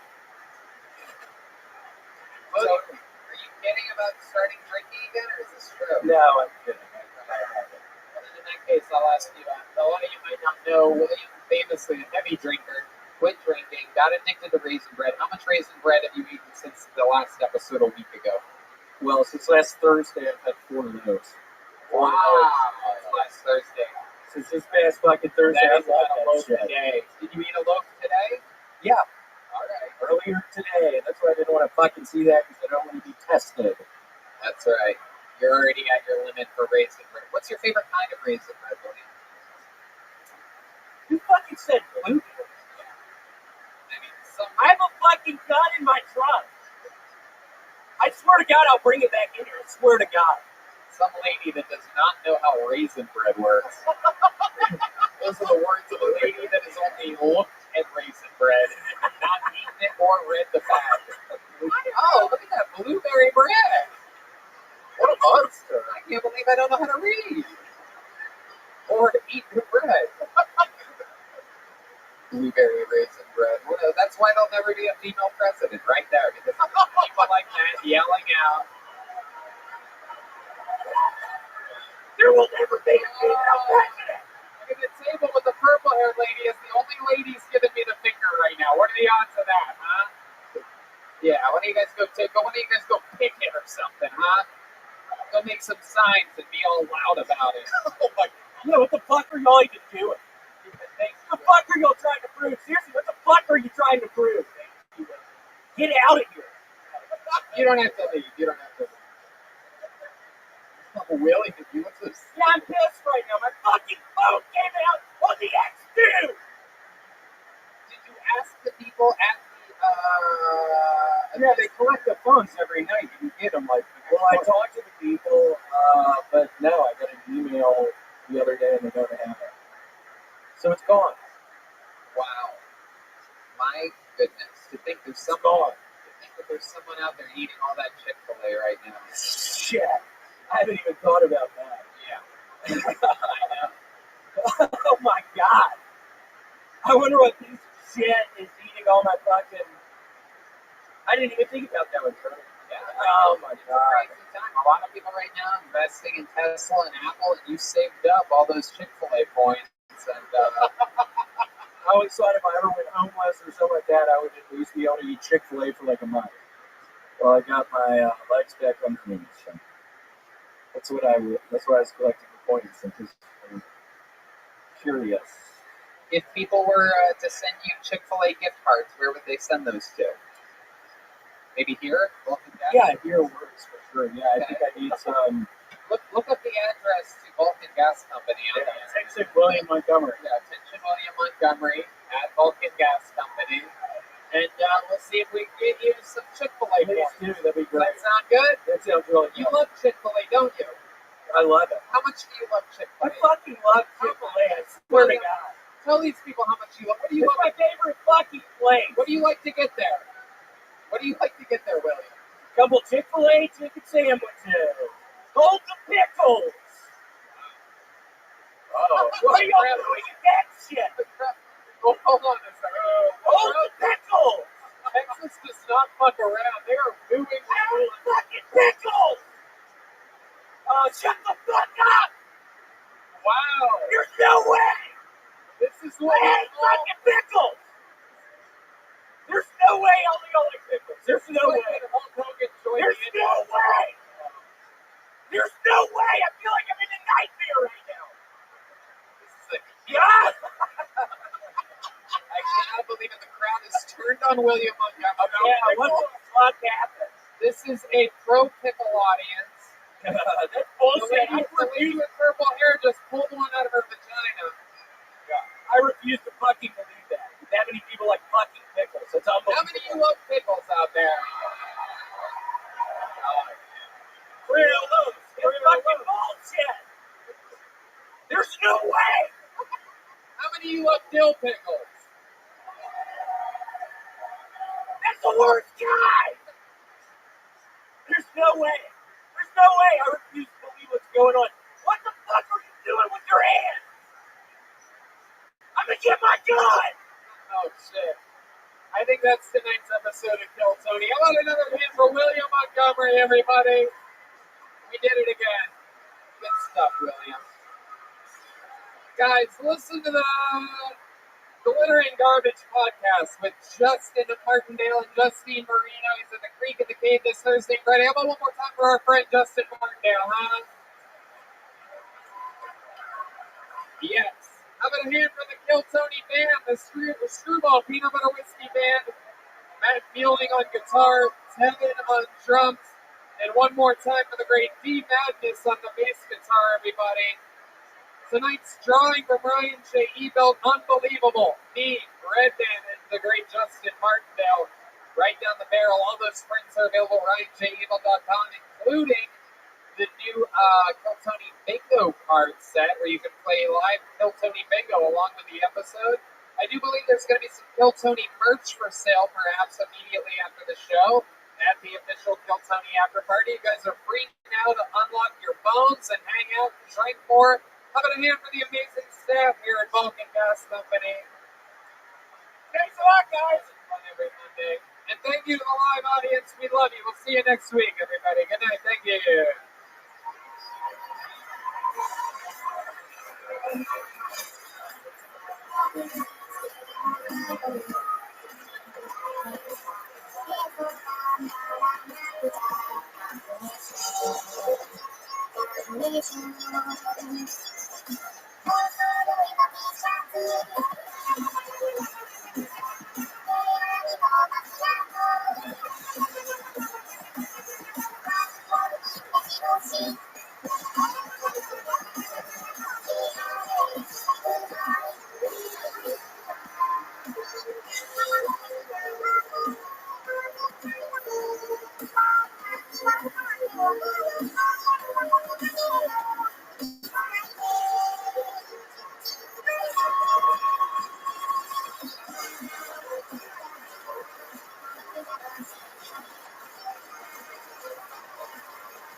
It's a Monday night in Austin, Texas. You guys ready to have a great fucking night tonight or what?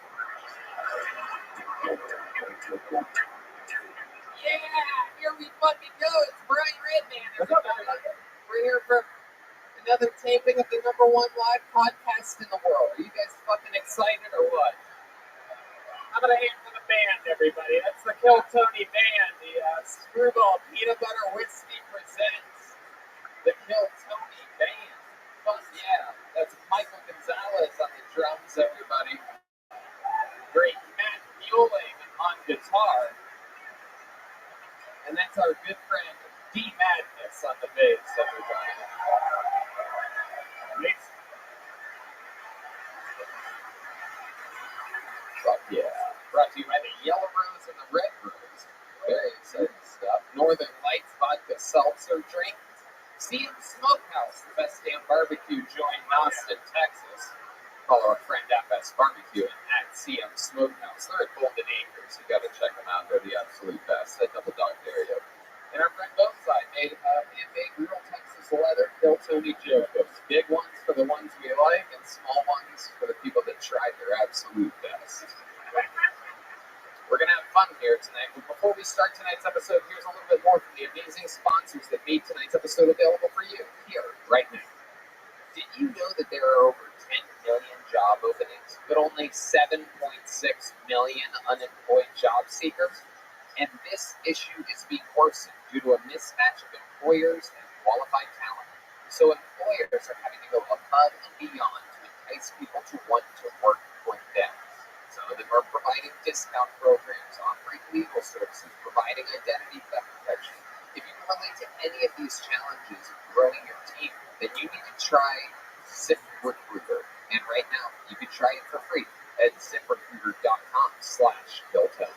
ZipRecruiter uses powerful technology to find and match the right candidates up for your job. And it proactively presents these candidates to you. You can easily review these recommended candidates and invite your top choices to apply for your job, which encourages that you'll apply faster. No wonder ZipRecruiter is the #1 rated hiring site in the U.S. based on G2 ratings. ZipRecruiter's technology is so effective that 4 out of 5 employers who post on ZipRecruiter get a qualified candidate within the first day. Within the first day. Wow. And now you can try ZipRecruiter for free at this exclusive web address, ZipRecruiter.com/Hilltone. ZipRecruiter.com/KillTony. That's ZipRecruiter.com/KILLTONY. ZipRecruiter, the smartest way to hire. You know, a lot of people want to give a gift that will make their mom, dad, or grandmother feel like he or she is right there with you during the holidays, and Skylight Frame is a perfect gift for that. You can update instantly by email from anywhere. It's a great way to feel close to those you love, even when you're separated, and it sets up effortlessly in just 60 seconds. Just plug it in, use the touch screen to connect to your wireless network, and enjoy Redband. We have these. You have these both in our place. Great. I gave it to my grandmother. You know, my grandmother doesn't really know technology very well, so it's really easy for her. Multiple people can send photos to her frame.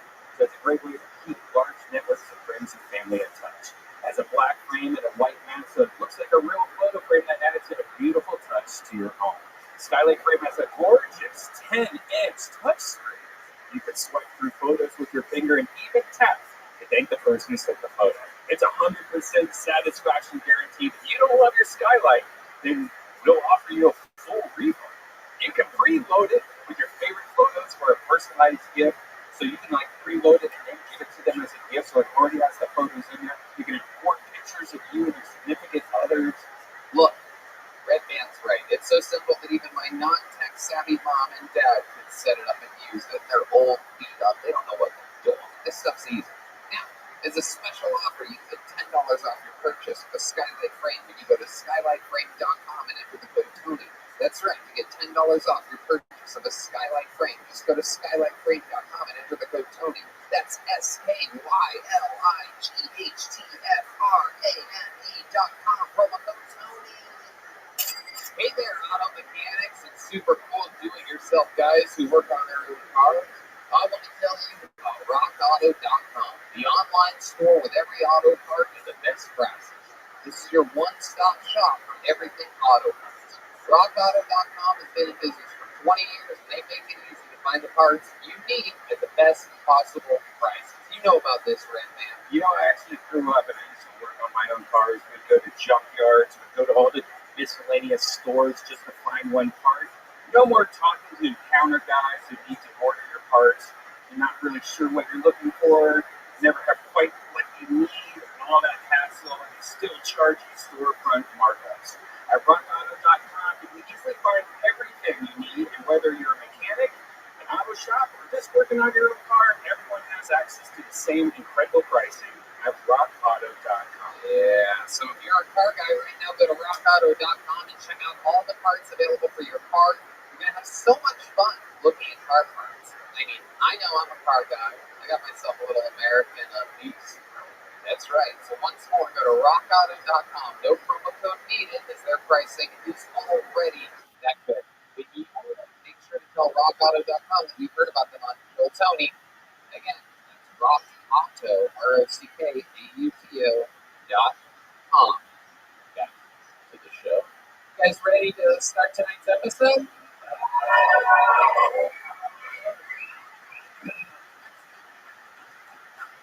I love it.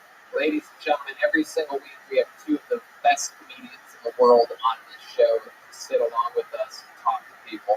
This week is very, very special. These are the original, the very first ever two regulars ever in the history of the show. 8 years ago, these two young ladies literally started, basically just completely started stand-up comedy on the show, and now they are full-time working fucking comedians. Ladies and gentlemen, I present you two of my favorites, two of everybody's favorites.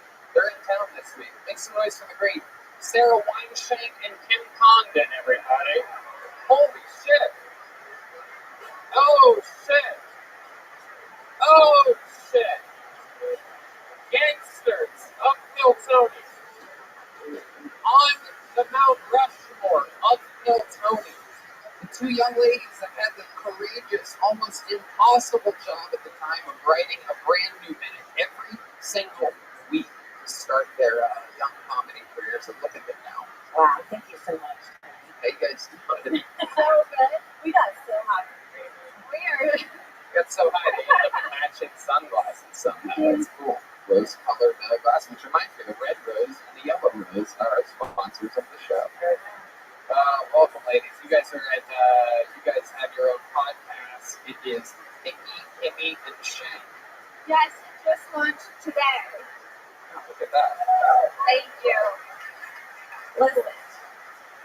guys, I know every single one of you personally. You've been begging for it. I'm here. I'm talking about the podcast. Broad Topics is the podcast that Kim also does, and this Wednesday they are co-headlining at the Creek Institute. We love you guys. We're so glad that you're in town visiting our insane fun chamber called Austin, Texas. Where this place. How many of you have been to one of these live shows here at Vault and Gas Stuff? The rest of you are in for a real special treat. A lot of insanity is going to happen. A bunch of people signed up with a chance to come on this stage and join us. They all signed up on their way in. Their chance to get 60 seconds, their time is up in the air. The sound of a kitten. That means wrap it up then, or else they're going to bring out the angry West Hollywood Bear. The whole thing. The place we used to do the show. You guys ready to start this Mamma Jam or what? Huh? Austin, I'm telling you, it's about to fucking go down. Are you guys ready to do this shit? We're sort of there. We're sort of almost there tonight. I think we're going to get there. We're going to start the show with something very, very special. A couple months ago, another of this very special Kill Tony Regulars episode. One of our favorite regulars in the history of the show retired from stand-up. Michael Laird, of course, since we met him, have been under tutelage of the disease ALS. And yes, there's the frog of ALS, the official. You guys all know that when you hear the word ALS, the sound of a frog is never too far behind. Anyway, he retired. However, one of the characters that he's famous for, I do believe I saw before the show, so this should be interesting. It's on my piece of paper here. Ladies and gentlemen, this is very exciting. The return of one of our favorite human beings of all time. You've seen this guy on Kill Tony before. It's the one and only Injured Dice Clay. Injured Dice Clay's very sick brother. Injured Dice Clay. I'm going to kick it off with something special here.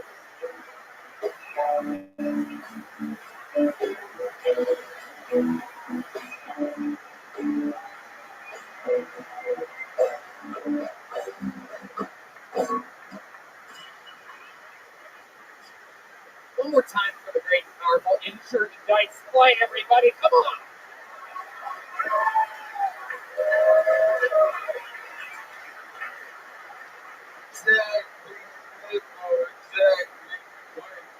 Jack, so too fucking much. Oh! Oh! I fucking question why I so small for nurse so fucking fat. You are my blood pressure. You fucking like too much pressure. Get the fuck off of me, you fucking bitch. I don't know what it is about nurses that make me come so hard. But all I know is after this visit, this dude's gonna need a new pair of books. You don't wanna hear some nursery rhymes. Oh yeah, the little motherfuckers. We have to say home about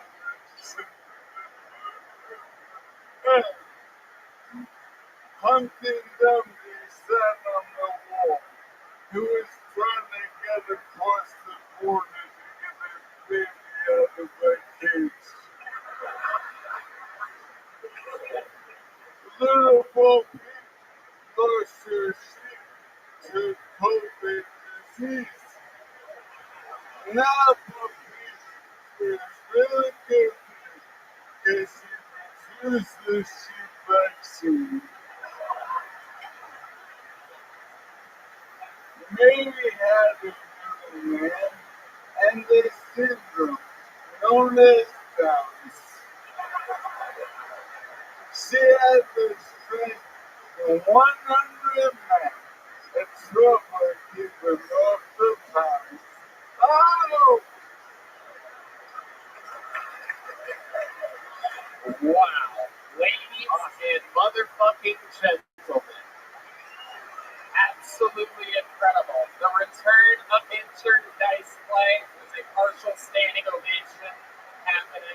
A lot of the people behind you, Michael, it's a shame you'll never know how good of a job you did tonight. That's how unlike Barry. You get a standing ovation from the people behind you.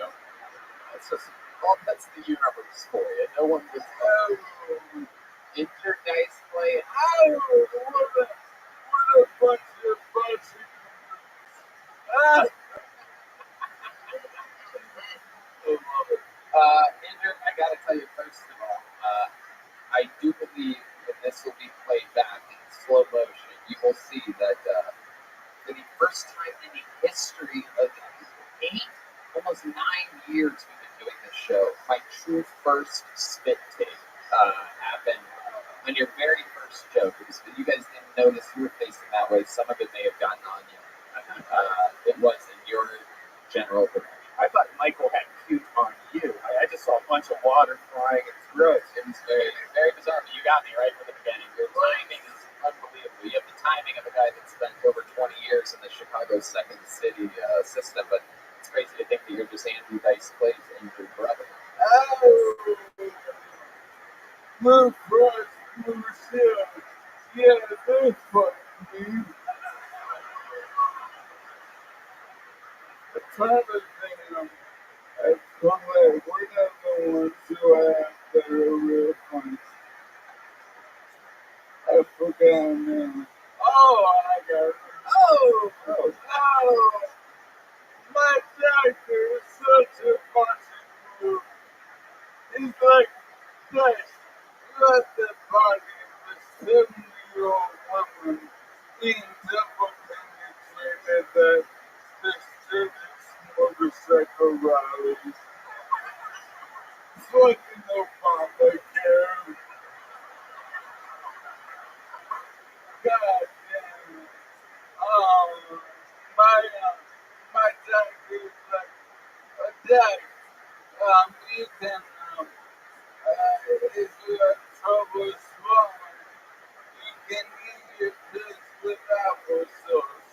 Oh, what a wonderful thing to hear. Follow up question stuff. Can I eat them as cookies? Can I crush them up? It's no time matter what they need more guys. My doctor's like, hey, you shouldn't keep drinking. You might get dementia. I'm like, can we focus on the dumpster fires that is happening? Like, the rest of me? No.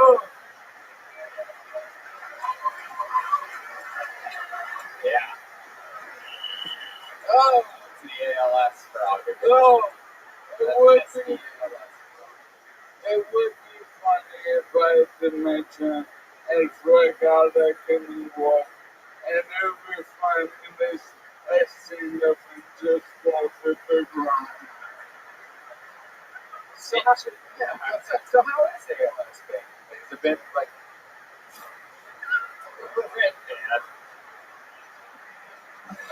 And right now, yeah, this is this lady. it's wild? Yeah. No, it's over. And I'm drinking less than ever, and I feel like shit. Wow. But one of the things that you've said in the past that you like that seems to help a little bit is a liquid IV. Yeah. Yeah. Liquid. And what's it? You can save it 25% if you just keep on kill Tony. Yeah. Liquid IV is good for haters. You saw it, camera one, right down the barrel. We got to get a nice zoom on that moment. Oh shit! I think you just made us all rich. You heard it. An ALS patient, Michael Ayers, says it is the cure. Hell yeah. Yeah, I really might have been have a liquid IV. Thank you so much. May I say one more thing? Absolutely. since I quit myself, I always had to find some new to obsess over. It used to be pussy, and then it was comedy, and now it's healing. Um, I really got beat up by this past weekend, so I realized all the watchers in the broken and at home together with WeWantTakes.com or WeWantTakes, the YouTube channel. WeWantTakes is ringing on my headband. Please. Wait, is this a sponsor of yours? Yeah, what's going on here? You get a sponsor and you're just dropping it? And that's why you asked to be on tonight? Are you just using us as your little soapbox? Wait, not soapbox. You know we edit the show, right? They won't release my son if I don't do this. Well, how much is your son worth to you, Michael? How much money you got left in him? $300,000 and love for 18 years. Dice Play, it is an absolute honor to have you up here with us. We miss you so much. We love you. The great, of course. Guys, make some fucking noise for the great Michael Lair, everybody. Unbelievable. A fucking gangster of the game. Alright. There you go. Play some music or something, guys, during this creepy part where he has to roll away and it's like sort of sad at this part. Give me some music. Come on. There's not a dying guy being lifted up the stage. Hey, over here, it's a comedy show. Alright. You guys ready to pull the name out of this bucket and meet a fucking stranger? This is a high pressure situation. That was Michael Lair. I'm going to be honest with you as a walkie-talkie. That was Michael Lair. Spoiler alert. But this next person is somewhere crammed in the corner of the room and has been waiting for this moment, hoping in a bucket filled with names. Did I say there? It's your first comedian tonight. Goes by the name of, this should be interesting, Miles Riley Martin Hooch Owens.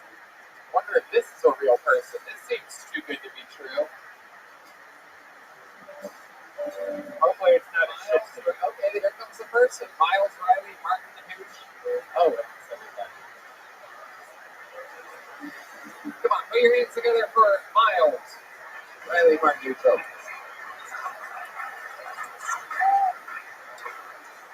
I had to quit my job because my boss was in love with me. It was already a really hard job, and then she was trying to kiss me. Like, freaking Dean's already like, that's tough as hell. Like, I gotta sit there, I guess. And then she's over there trying to give me kisses. Like, I do not have time for that. Sometimes she'd have me to walk in bridge, and she wouldn't let me out until I give her a kiss. My beans are gonna burn. So I kissed my boss. And then I put my 2 weeks in, and I didn't have a backup plan. So I flew to LA. I was like, I'll just be fine. I'll figure it out. I'm not in LA. I don't. I can't even do the wall.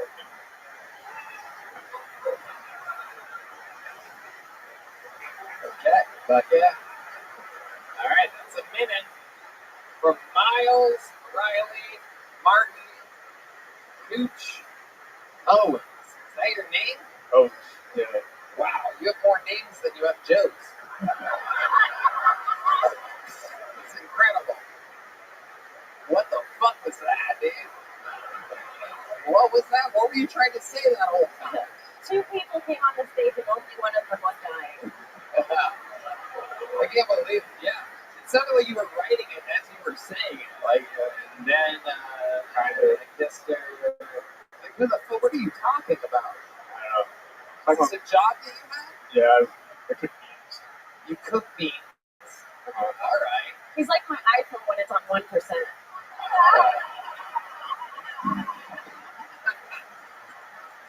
So, you cook beans. That's what you do for a living, right? That's what I did for a living.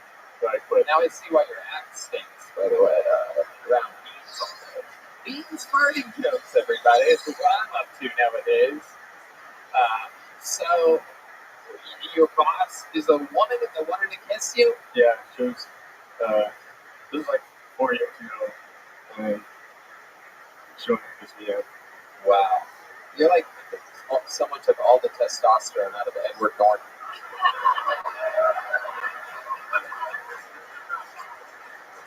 It's like if he did like the reverse Hulk where he got like super sick instead of super strong.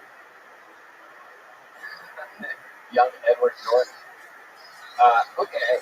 How long have you been cooking beans for? You still do that job? Now, I did that for 2 years now. I work in a kindergarten classroom. Oh my God. Everybody got sketched out. Yeah. This is frightening. How do you teach it from more than 100 feet away from the school? You just yell through the window. All right, today, kids, get out your butts. The worst part is they keep showing me their genitals. What the fuck are you talking about, dude? This is going to be used in court or something. We were all having fun on a podcast a second ago. You had to go and fucking talk about kids showing you their genitals. Like, they gotta cut it out. Like, what? They gotta stop showing you the hair wine check. First of all, I don't know what's been happening since I've been on here. Second of all, I really want to like you because your shirt says I love grandma. And then you come up here, it's hard to understand what you're saying, and I'm rooting for you, really. But you just keep digging yourself deeper into like this weird hole. Well, you started with a girl kissed me. And everybody was like, I don't know.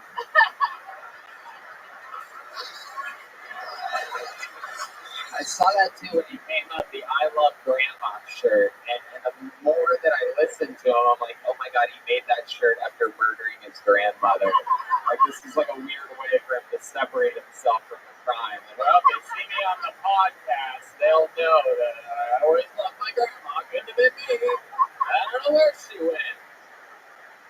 This guy's not laughing at all. It almost seems as though I've actually caught you and you're thinking about moving the body now to a different place. Where would you if you were going to kill somebody? What would you do with the body? You seem like a guy that's watched a few episodes of Forensic Files in your day. You seem like Dexter's little fucking retarded nephew or something like that. Must have a vibe, right? What would you do with the body, Miles, Riley, Martin, Coach Owens? Why the fuck is that your name, by the way? My mom messed up the paperwork. Obviously, you have the same name editor as you have joke editor because it's a really long thing that doesn't really go anywhere. Miles, Riley, Martin, Coach Owens. You are a band name. You're like a big band name. You know you don't have to use all the names. You know you can just be like Miley Oates. I usually don't. But when we signed up, they asked for ID and I had to go over it. What the fuck? So your stage name is Miles Riley, but your real name is Martin Coach Owens? I use Miles Owens. Miles Owens. Love it. Totally not a criminal with all these aliases. What's the craziest crime you've ever committed? You seem like the kind of guy that's lit a cat on fire before. To be honest with you, I've never guessed that about anybody, but am I close to one? You're close to lighting a cat on fire at some point? No, I don't play with fire. How about a rock? Have you ever thrown a rock at a cat? Have you ever fucked a cat? No. How many trench coats do you have? Good question. So what do you do now? Kindergarten. Yeah, that's right. How long have you been on stand-up? I did my first mic when I was 20, but it's never been like consistent. How old are you now? 26. Okay, why'd you laugh like that? Because I've been doing it 6 years and I don't want 26. Where have you been doing this at? Where do you do this comedy? Is this in front of the bodies? You go to the shed sometimes. You go, hey, real cold audience tonight. Mostly in the mirror. This is the bathroom mirror. Okay, the bathroom mirror. Okay, so the bodies are proud behind you. That's good. You can see them and yourself at the same time. Keep an eye on your evidence. I love it. Weird energy. 6 years. Are you on medication? No. No. I feel like I know where Brian Laundrie went. This is the guy that took bites out of Brian Laundrie and left him in a creek. Wait, when you say you work with kids, are you a teacher? Assistant? I don't know what my job is. How did you get it? Who gave you? Who the fuck hired you? Are you one of these people that got hired when all the completely capable vaccinated people had to quit, or unvaccinated people had to quit their jobs because they already had the virus? I think nobody else will fly. This is what's happening, by the way, people, right now. By the way, I don't know if you guys have been paying attention to the airlines. They're about to hire this guy to be a pilot in a week. All these completely capable, usually the best in their job people that I'm getting fucking guys. This is where all the fast food workers have gone. Like down here, right? Like the Taco Bell by my house hasn't been open in a week because there's not enough employees. Where did they go? You weren't really qualified. You did a resume if I could be. They're like, they so desperately need to hire somebody. They're like, and then they're like, hey, we're good.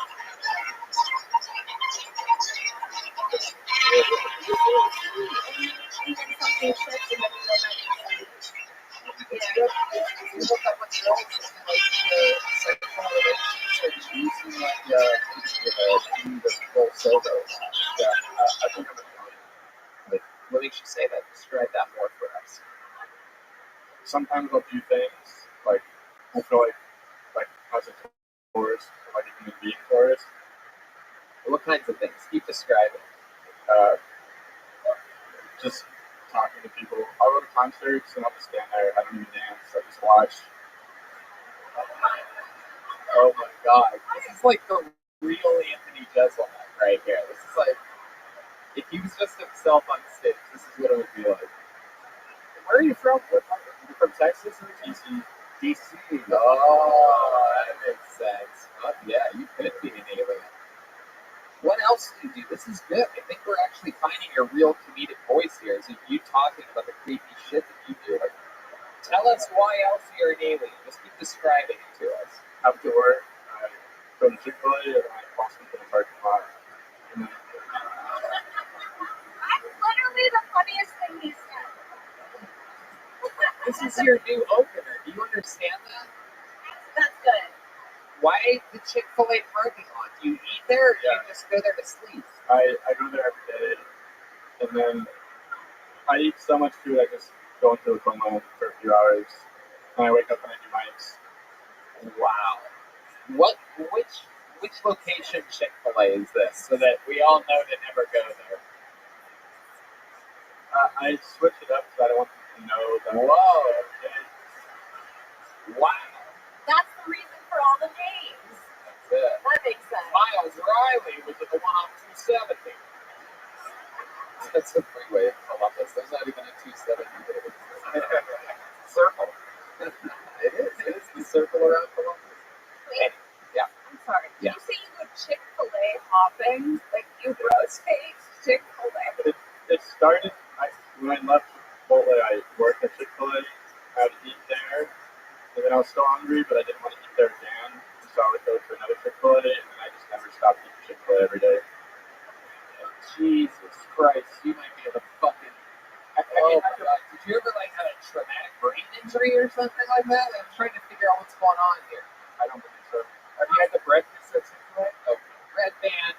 You got Red Band's blood sugar going over here now, everybody. You can almost hear it.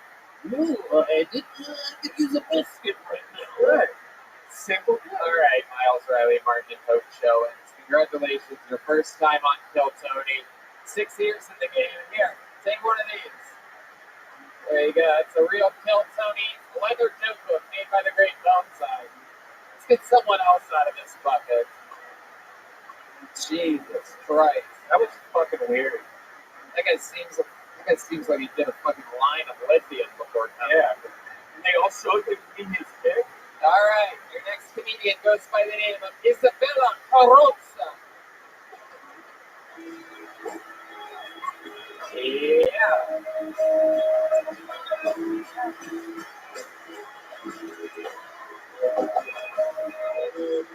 What I just visited my hometown in New Jersey.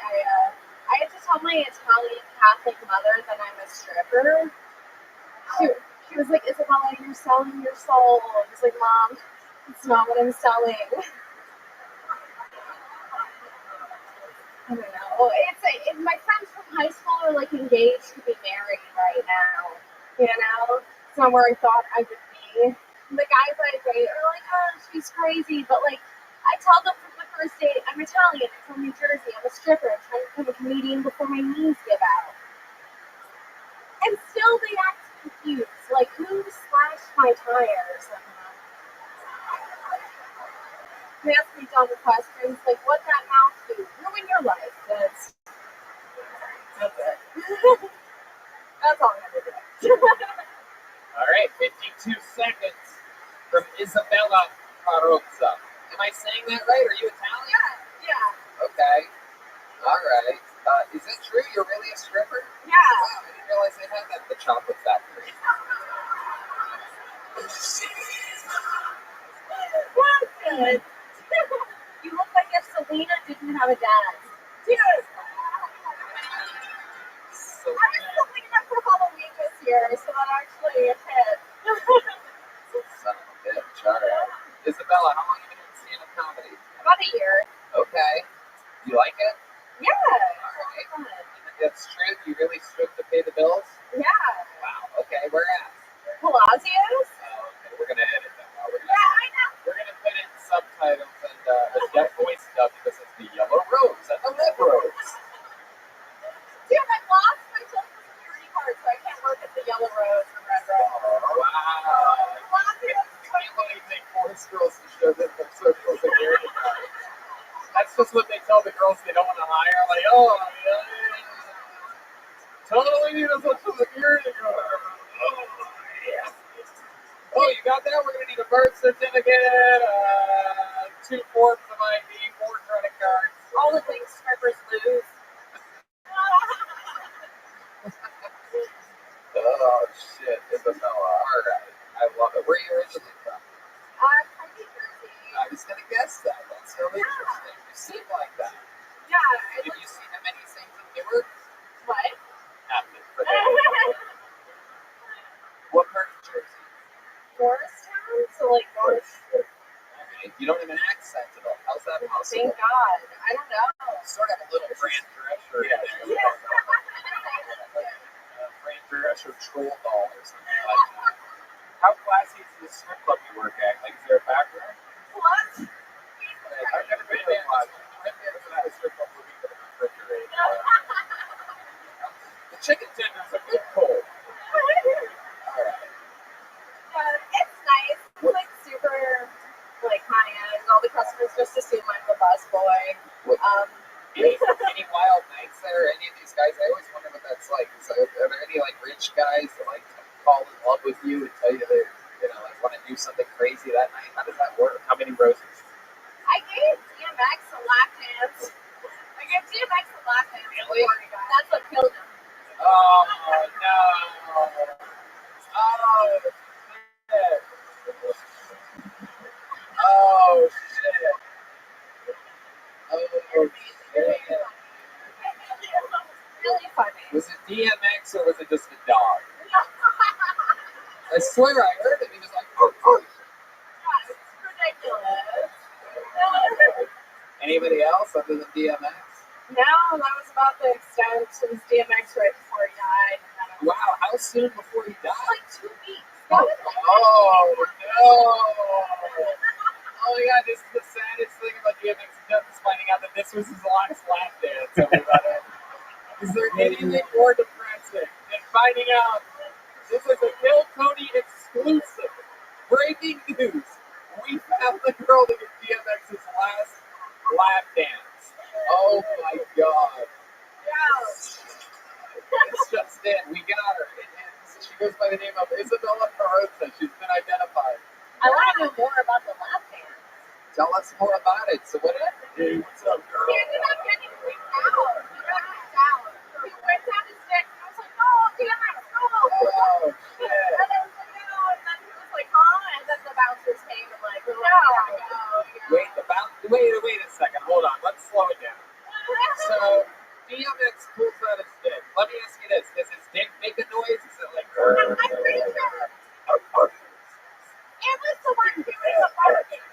That echo? That's the It was an intimidating dick. And I was like, Really? well, What are we talking about here? What are we talking about? Is it true that it had the same glasses D Madness is wearing?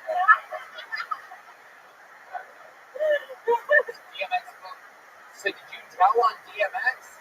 no, they have cameras. So they just kind of came out they there. do? I like stood up and was like, DMX, no. They're playing like X, so they're giving it to you. I was like, no. Oh yeah, he almost did. If those cameras weren't there, he was going to give it to you. There's no doubt about it. That was a nightmare. If it was a little bit smaller, would you have done it? No. No. It's like, why do that when you can just not do that? Did he give you a heads up where you just look down and there's just DMX's dick? DMX XL. Yeah. Was he wearing boxers or briefs? What's your stage name? My state is Sophia. Yeah. Like the Gilmore Girls. For those of you with the strippers under the height of 4'5", you're in for a treat. Here comes Sophia, everybody. Oompa, oompa, oompa. I've got the Nova stripper for you. Everybody in the room agrees there's something a little oompa loopy about It's it. it's what I've gotten since I was like 4. I bet. Have you ever been there for Halloween? No. You wouldn't have to do anything. You just go outside, trick or treating, and oh, sweetheart, look at the cute little oompa loompa. What kind of body spray do you use? Alright, Red Man, too creepy. He has all of them at home, and he goes and he thinks about yours. No, I feel like you're a coconut girl. You come around, you smell like coconut. Cucumbers. Oh, God. She definitely smells like cucumber. Yeah. That's a famous stripper thing. It's cucumber, I do believe. Really? I have no idea. Is Cody here from the Red Rose and the Yellow Rose? Cody, why don't you come down? Let's see if it's true. We happen to have the general manager of the Yellow Rose and the Red Rose here tonight. These are the two monopolized, by far, best strip clubs in the city. We're going to find out what would happen if this girl walked into Cody's office looking for a job. We're going to find out right now. This is the type of show. People sign up for this. You're taking a risk on this show. If great things happen, then great things happen. But every once in a while, here he is, ladies and gentlemen. Just when the show doesn't get any better, this is the general manager of the Yellow Rose and the Red Rose. I've now confirmed Weinstein and Condon are indeed too high for this moment right now. Way too high. Oh my Look God. at them just spinning around in their chairs. The glasses aren't going to help this situation. All right, Cody, this girl walks into your office. What are you saying? Are you taking her back to Oz with you? What are we doing here? I'm going to hire her. What's that? I'm not going to hire her. You're not going to hire her? Oh my God. Cody is cold as ice. Wait, just pick him. He's cold as ice, Cody, which makes sense because you're built like an ice cube. So, wow. What you guys actually take social security cards up there? You gotta have 2 forms of ID. How about this one? How many forms of ID does she need? 3 at least. This is nothing better. This is such a great moment in the history of the show where I brought up a midget to make fun of somebody else. You just gotta love Phil Tony. This is like an auditioning for Book of Mormon, but in stripper world. You don't have a passport? What club did you say you went to? Oh, that's right. Oh, the competition. Hell yeah. Those people at those other strip clubs, they all fucking turn their nose up at you, Cody. They don't even have to do it. That's the sad part, because they're on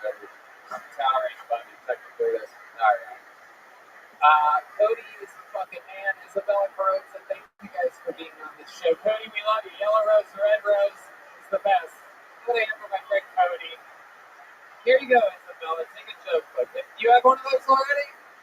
There you go. Whatever. She's been on the show before. I think she once made out with almonds.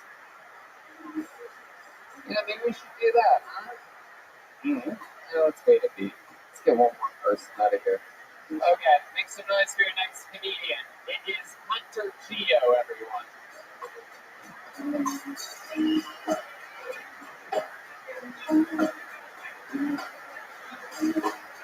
Here we go. You guys having fun out there tonight?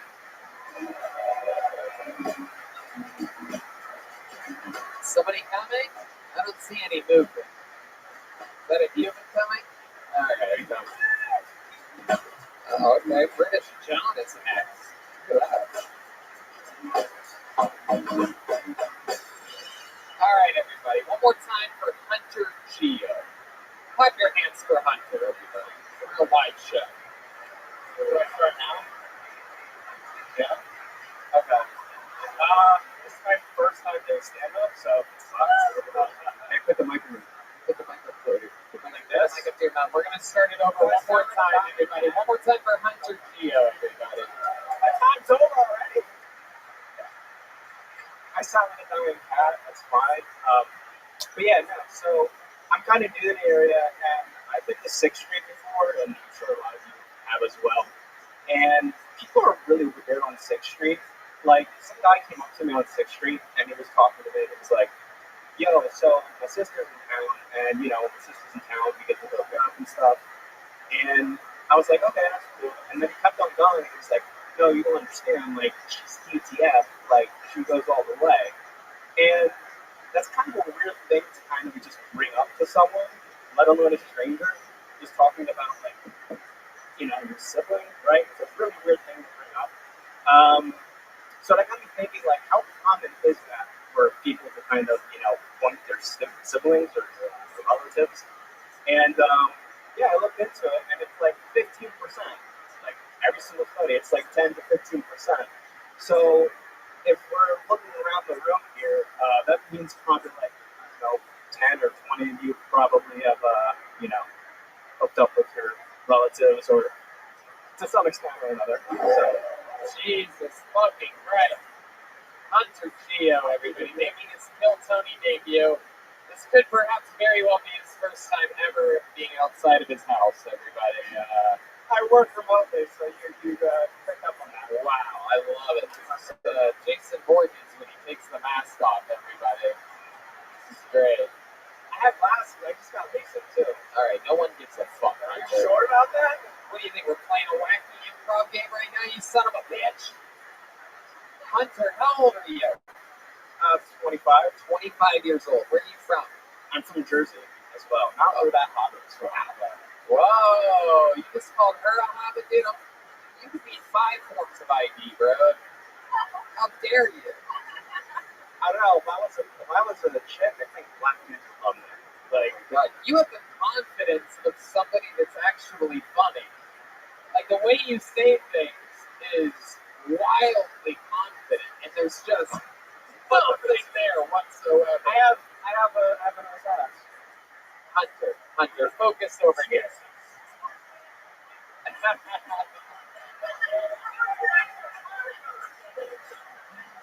That is true. Blind. He's so confident. You look like in college, like you were in a fraternity. Like if you reviewed a girl, you'd go down on her first. Yeah, pretty much. Just to smell it, though. He wouldn't even do anything. He'd just smell it all creepy, continuously. He wouldn't even use his mouth on it at all.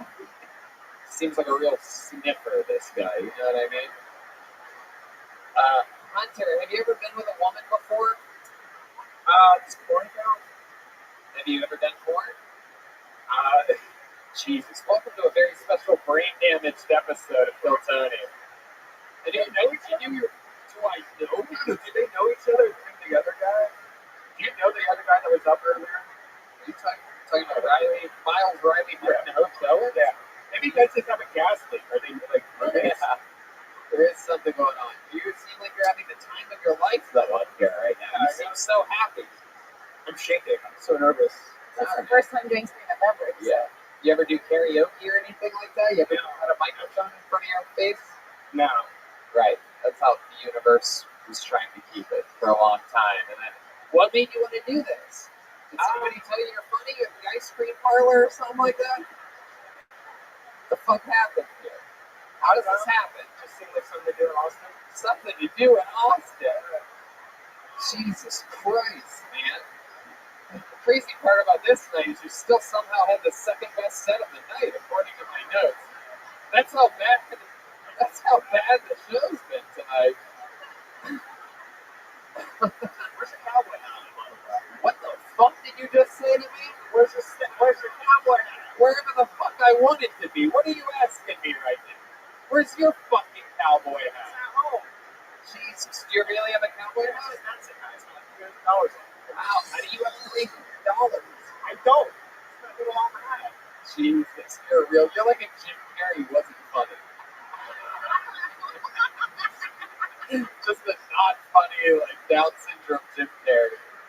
You're like Jim Scary. There you go. Thank you, sound effect for that. That was a dolphin. Alright. What should we know about you before I let you go? Because you're frightening the shit out of me. What should we know about you? What's the fun fact about Hunter Geo? I pretended to be a Marine for a whole semester at community college. Oh my god, I fucking love you. Oh my god, you're a special kind of honest. Are you a little autistic? I'm probably on the spectrum. Okay, there we go. There's an organization called Autism Speaks. Unfortunately, it sounds like this. Oh my god. Wow, you're so likable until you talk. Down a little bit here. I'm probably gonna get fired. Fucking sea animal. Jesus. That was another attempted joke by Hunter Geo. He sounds like this. Do you live with your parents still? No, I moved here. Whoa. Oh man. What's your apartment like? You live by yourself? I have a stuffed bobcat. What? You really? Yeah. His name's Hunter. Yeah. Your parents named you after what you do to women. After my Jewish big Gomez system. The fuck is that? Is Michael Lair's chair stuck on the stairs or something? What is that? Wow, he's backing up. He's just shit-faced by now. The guy does a shot of tequila. He's raw. Alright, Hunter. Wild stuff, dude. How do you make money? I asked. Yeah, marketing. Marketing? Just a normal job. Yeah, you say that like that's not the truth, though. That flailing arm when he said it. You guys see that? That fucking right arm is fucking marketing. Totally nothing went on. You're a suspicious fucking dude, bro. I'm gonna be looking on the TV for your mugshot in the near future. What kind of things do you market? I don't know. I don't even know. I just I show up and I BS my way through that. I mean, if you market something, you have to know what it is. It's kind of 90% of the job. Yeah. Yeah, I mean, I don't know. I'm surprised they did me too. So, wow, you're literally the worst. It's incredible. I love it. Hunter Geo, thanks for signing up for the show. Hopefully things get better for you. Here, take a little joke book.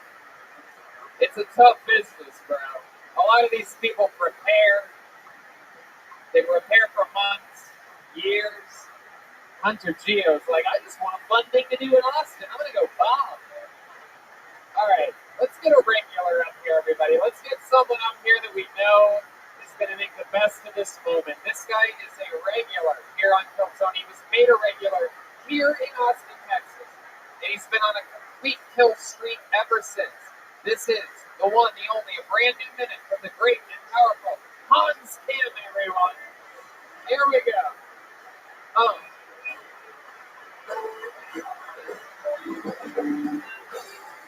Yes. Good to be here. My name is Hans Kim, and my grandparents are Holocaust survivors. They were in Korea the whole time. So.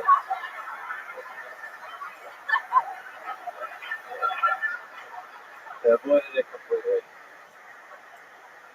The Japanese occupation, not so much. They both got raped multiple times, but the Jews can really learn a lesson from how we handled the Holocaust. It's up to date in 2021 without a social safety net.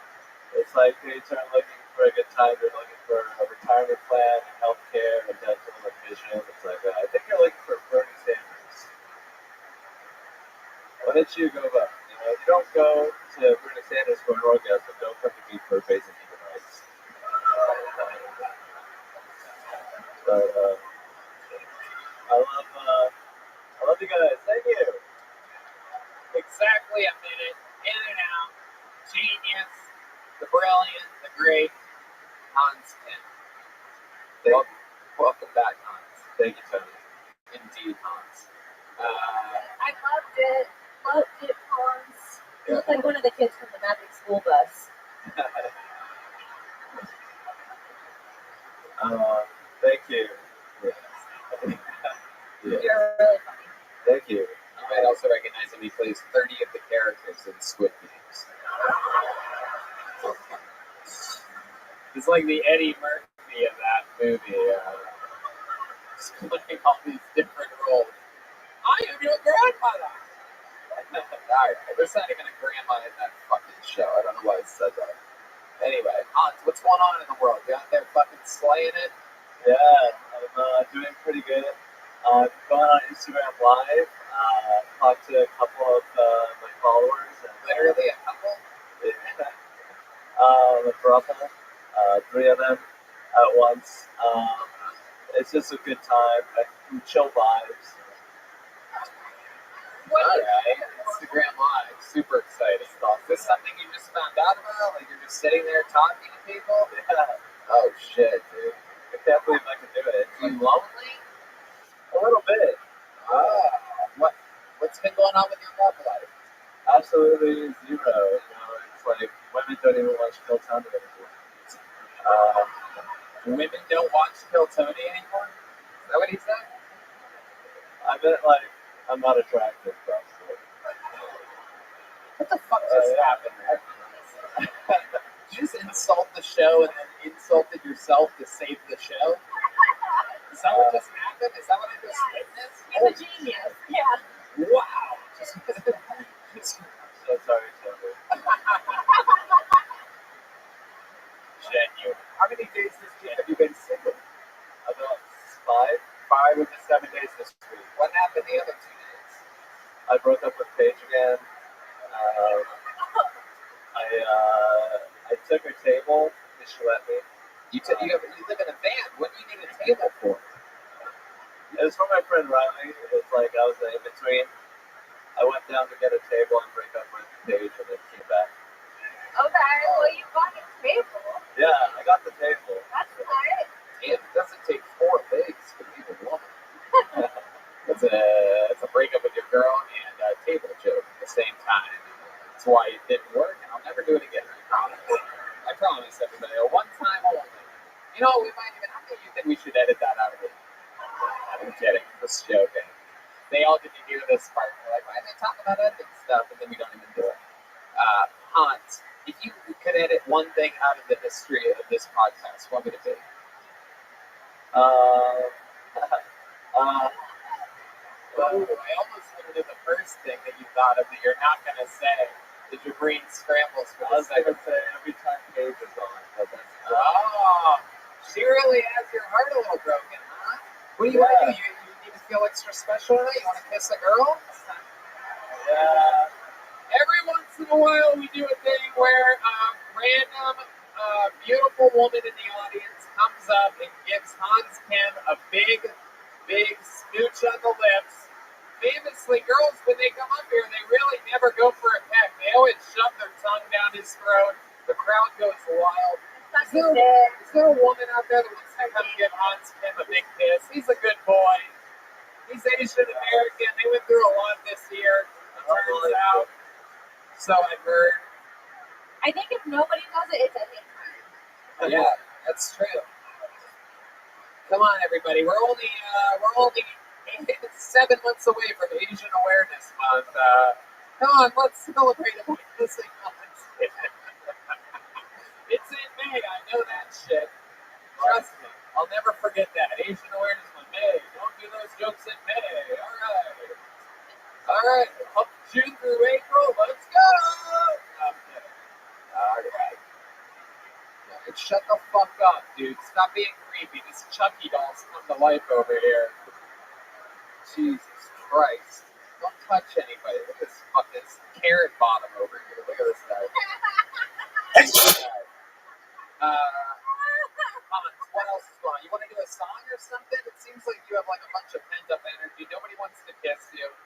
Yeah, I can do a song. Hold on, this guy's standing up. Here we go. This guy with a beard. The first ever man to kiss. Come on, oh, where's he going? Oh, he's going to put money in his meter. What do you want to do? I could, try to like entertain with a funny story. Oh, okay. What's a funny story? Oh, you didn't think I would call your bluff on that? I got arrested for shoplifting in college. Whoa, you did? Yeah. What were you stealing? I was stealing like a computer mouse, some balls, and like That is the most Asian shit I've ever heard. Black kids are cool. They're out there stealing sneakers. Fuck it. Did you get caught shoplifting? I mean, I had something worse than that. I had a probably had a stolen CD. Like that CD. Wow. Redman was shoplifting Arby's. Yeah. Did you have to shoplift Arby's? Yeah, it's hard to shoplift at an Arby's too. You have to get on the other side of the counter. I made those sticks. No, but my friend Billy Poole used to get in trouble. He would get always be the one that got caught. Anyway, what happened? Did they put you in the little? Where was this at? Atlanta. What store? What a Target. Oh shit. I bet you're great to shoplift with. Nobody even fucking looks at you. Yeah. I'm pretty skinny, so I was putting it in my coat. So. Oh wow. Pretty sneaky. Hey, look at the skinny Asian guy with holes in his coat everywhere. Oh my goodness, there you go.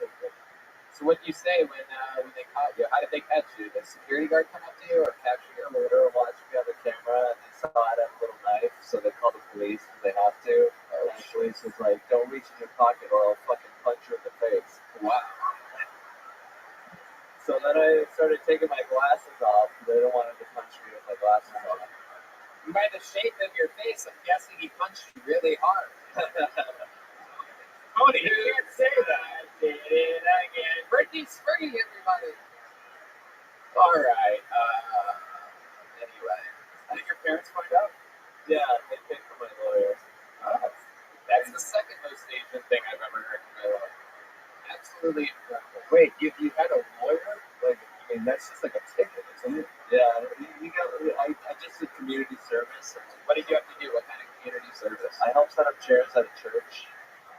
And then Look at you, dirty little center boy, dirtying up the chairs at a church. Wow.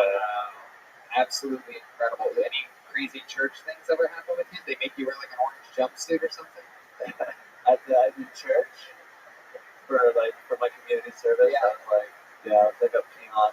I mean, they were like not that serious about it, and I just forged the document and then like I sent it in. It's like I did all these hours, but I didn't really do it. So I think we might send this clip into them and get you back on the community service. I love it. Hans, you're a legend. Every single week you come on, you do another new minute. So much fun. We love you. Thank you so much. Everybody. Let's keep it moving. Back to the bucket we go. Your next comedian goes by the name of Pedro Valenzuela. Right out of the bucket. Or Hans, no one wanted to kiss him. Yeah. Hey, what the fuck is up, Vulcan? Who's trying to turn up tonight? Let's go. Last night I got so turned up, I didn't even turn up to my Narcotics Anonymous meeting. Come on. Let's go. You ever done a bunch of cocaine? But you only use one nostril? So one half of your brain's coming up with business deals?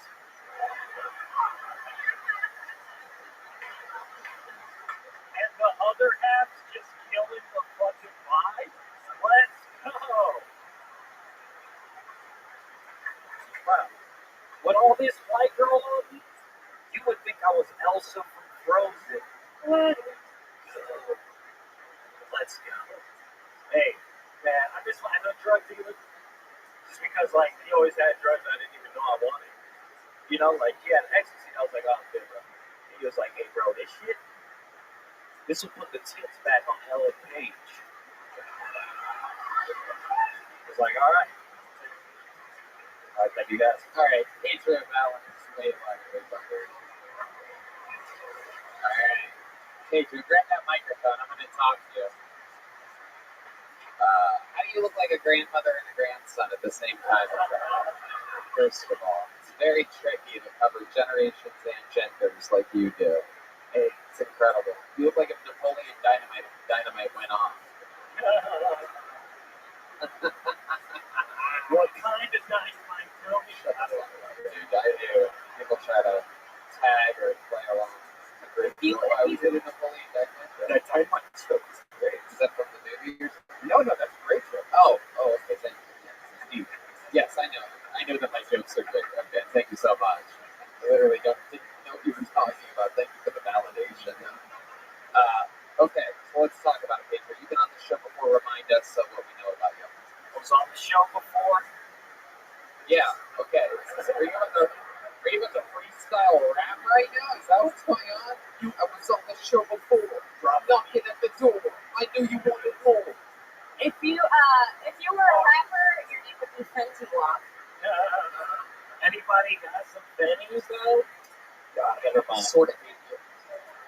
It's incredible with so many unlikable people that I can also. Pedro, what do you do for work? Deliver for HEB farms. So it's like, so just kind of give pharmaceuticals to old people, and they're sometimes not really happy, sometimes they're like kind of angry at me. So like, why did it take so long? You ever lose it? You lose some of it's like, yeah. It's like when you eat a fry. One time I delivered to this guy, and he was like, oh, thanks for my morphine dinner. Jesus Christ. This guy's on acid. Yeah. Are you on something right now? You always like this? Like Lenny Kravitz with a brain injury? Good night. That's Lenny Kravitz. After the show, baby. Okie dokie. Somebody. Alright. This is an episode where I want to ask everybody, are you okay? Like, it's a very interesting one. Every once in a while, it makes you wonder what's going on in the corner of that room. There's some kind of like black mold over there, where they just come up here and just fucking everybody's all googly eyed. Like this fucking guy. Look at this glasses. It's just the I remember you once said that he looks like Uncle Junior from The Sopranos. That's my favorite joke you've ever made. While we're complimenting each other's jokes. All right, I know that I'm Uncle Junior. That's a good one. You said you have the eyes of Uncle Junior from The Sopranos. Only for the people that know the show. Yoni, can you zoom in on those fucking glasses? There you go. You got it. Anyway, what else, Pedro? Since the last time you were on, is there something where you're like, wow, maybe I could have talked about that for a second. It wasn't a boring story about delivering drugs to old people. Okay. At the beginning of the pandemic, I moved to LA, and I lived in my car for a while. But it was pretty crazy because it was like during the pandemic, so everything was shut down. So it was like homeless people just fucking roaming the streets. They just You're one of them. How are you insulting these people while you're in your car? You're just like, get a car, losers. That's the story. You're saving homeless people that don't have a car, you asshole. Jesus Christ, that's capitalism for you right there. Just people right at the bottom shitting on those just barely beneath them. So I was parking my car because I left my car, right? Then I parked like in front of this tent. And this guy came out and he was like, hey, you can't park in front of my tent. And I was like, you don't own the street, you know what I'm saying? So he came, he grabbed a golf club and he like smashed my car window. I bet he fucking did. Yeah. Why? Guess what? That guy owns that street. He did. After that, I was like, all right, bro, you got it. Imagine if you don't have a car and someone pulled their fucking muffler up to your tent. What would you do? I mean, all that you owned was a golf club. He said, are you in the KGB? Like, this guy was all right. pretty. Yeah, when you have a car, you could just you're not parking somewhere like the distance isn't a problem. You could have just went down the street and parked somewhere else. Why do you like, really fight with this guy? Well, I didn't fight him. That's all I said. And then he said, he was like, "You're a weirdo," or whatever. And I was like, he was like, "You're homeless." And I was like, "You live in a tent. I live in my car." You know exactly what homeless dude calls That's what Yeah, exactly. This isn't the story most people would brag about. I'm not bragging about it. I'm just saying. Pedro, good to have you on again. You're already on the small joke, Yeah. right? All right, there you go. Pedro Valenzuela. That's what he was getting tonight. We need more small joke books. Bonsai. I pulled a name out earlier when someone was walking slow. Your next comedian's name is British John, everybody. British John is next on Phil Tony. How I hope this is a real British man named John. It is. Make some noise one more time for British John, everybody. Good evening. I'm keeping the mask. This is the solution to British dentistry. This is.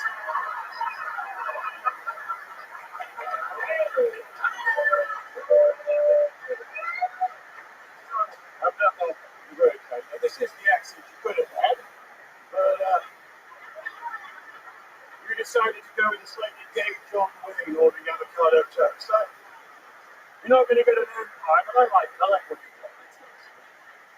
I have an American wife, but an English baby if that doesn't work out. That's the new white.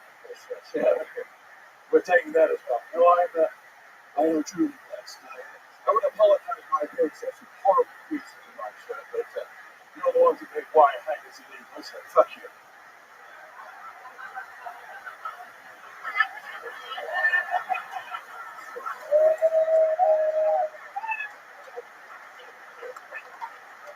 British fucking John. Powerful performance, sir. This is amazing. That's great. You're making up for the lack of stage presence and presentation every other comedian has lacked here tonight.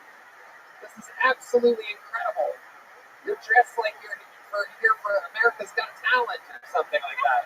You actually dressed up for this. I don't know if you saw the train wreck that was on before you.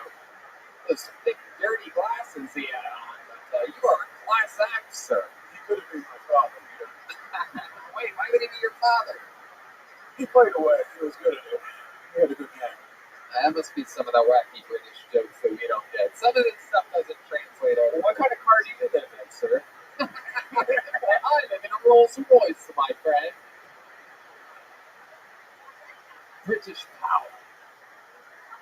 We used to ask if we could borrow your country, but things have changed. How long are you visiting America for? You live in the United Kingdom? No, I wasn't joking. I really do have the extra baby. I live here. Oh, nice. What part of the greatest country in the world do you live in? God, Betty Brand.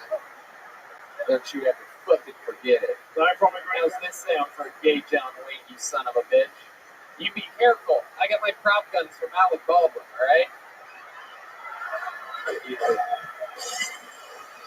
I waited 1 week for that. Just kidding. I'm kidding. It's wacky British. They'll get you sleeping for Christmas or something like that. I was with the forces. I've seen bigger guns out there. No, I know. Where Where are you at in America? The Bay Area. The Bay Area. I love it. You like it over there? I like women. Wow. I can't afford not to. So you're not just settled down with one woman? You know what? Until my citizenship comes through, we'll just stick with the one. That's Right. Absolutely. Yeah. How's that going for you? What do you like about American girls that are different than girls in England? Well, can I ask the audience a question? You mind? All right, sure. Any fans of Jimi Hendrix? He died in London. He choked to death on a British woman. That's how hairy they are. That's why I live in. You son of a bitch. British women don't shave, huh? Hairy, they got bushes down there? I was raised on a farm. I knew what I was doing. That's wild. Well, everyone else has an opportunity. That's wild. I thought Bush was American royalty, not British. Anyway, stupid joke. Admittedly. Mark it down. That's a stupid joke. I love it. Remind us what you do for work exactly. you're such a classy gentleman. I know you're the one of the challengers on the game show The Chase. That's for like 7 people that know that reference. But you guys know what I'm talking about? The Beast over here. No, I'm actually a professional hacker. I actually fuck with people's computers for a living. Oh, wow. This is super cool. Hell yeah, we want you on our side. I love it, British John. Turn your VPN on. Yeah. I love it. I see your browser history right there. I want to know why the fucking male don't be seriously. The female just makes it easier. The males are clean. Wow. He's actually looking at his TV. He's not that puppet. He wanted to do meat. Yeah. Oh, look, a tried donkey. Those are the types of purchases he makes at 3 a.m. on Amazon. You look like the new Monopoly man. I think both ways. I love it. So British John, you do like private jobs, like you work for like a corporation. What do you do with that type of power? It's yeah, I do this. It's interesting. But talk about. I love it. This is like a fucking James Bond. Also wanted to dabble in stand-up comedy a little bit, and that is awesome. You're a badass, sir. I like your style. How many different outfits do you have like that? They're all very similar. It helps with the material. Just lean into it a little bit. Yeah, I like your style. Do you think VPNs actually are pretty good for most people to secure their networks? Not for you, but for most people, yes. Why not for him? He's got a dirty browser. He's watching porn on a smart TV. That's not right. You are watching porn on this. Well, I got a VPN on my campus. Oh, yeah. He's got a VPN, a KFC. He's got it all over there. And that new donkey it up because I'm waiting for that one. That's awesome. I love it. What the fuck was I just gonna ask you? You have any special skills or talents? You seem like the kind of guy that does a few fucking magic tricks on him at all times or something like that. Yeah, you play any music or anything like that? I used to front the rhythm and blues, but I've never played. You been singing? I used to. Is there a song that you used to sing in particular? How many of you think we should have British John sing a fucking song here?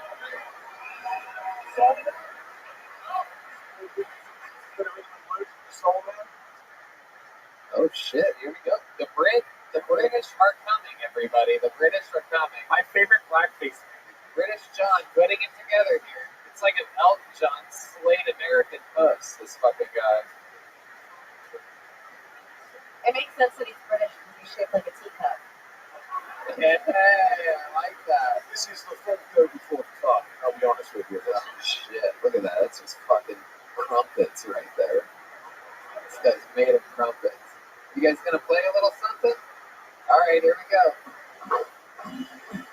Oh shit. No way. What is about to happen here? On a dust road, turn loving, I got a truck load. When you get it, you got something, so don't worry, 'cause I'm coming. I'm a soul man.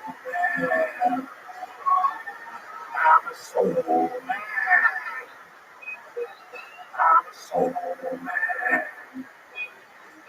I'm a soul man.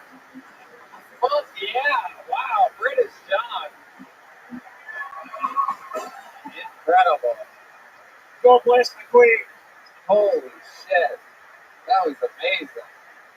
Wow, British John. That's great. Absolutely incredible. I love it. What do you ladies think about British John? I'm giving real Ask Jeeves vibes. What if this was Jeeps the whole time, just answering everything on the other end? I can't hear it, sir. You stupid American peasant. Easy for me. I can disappear a body unique, darling. I feel like you could, though. You say it with an English accent, I believe you. I feel like you're the security guard at the other girl strip club. Actually, that's not a bad idea. I should check that background very thoroughly later on. I've had all my vaccines. You must be terrifying to date, like as a girl. Like you probably, you do that? Like you meet a girl at a bar. 10, 12 years ago. Well, there wasn't much about it. Yeah, maybe. No, like, you meet somebody and then Let's be honest, the only reason I got played wasn't the personality, it was the accent. Let's be fucking clear. I mean, it's Does that work on a lot of American girls? They all like sort not of. since I got married. No, I'm Christine's daughter. Right. Before that, there's a reason I don't play that. There I'm vanilla. Right. I gotcha. All right. The movie was originally American Cream Pie. Son of a bitch. British John, anything else crazy we should know about you before we let you go? You know, Doug, you can watch me in Salt Lake City Wise Guys on the 13th, and awesome. San Diego at the American Comedy Club on the 15th, and BritishJohn.com. I'm supporting today's saving for the next couple of months. Are you in town Thursday?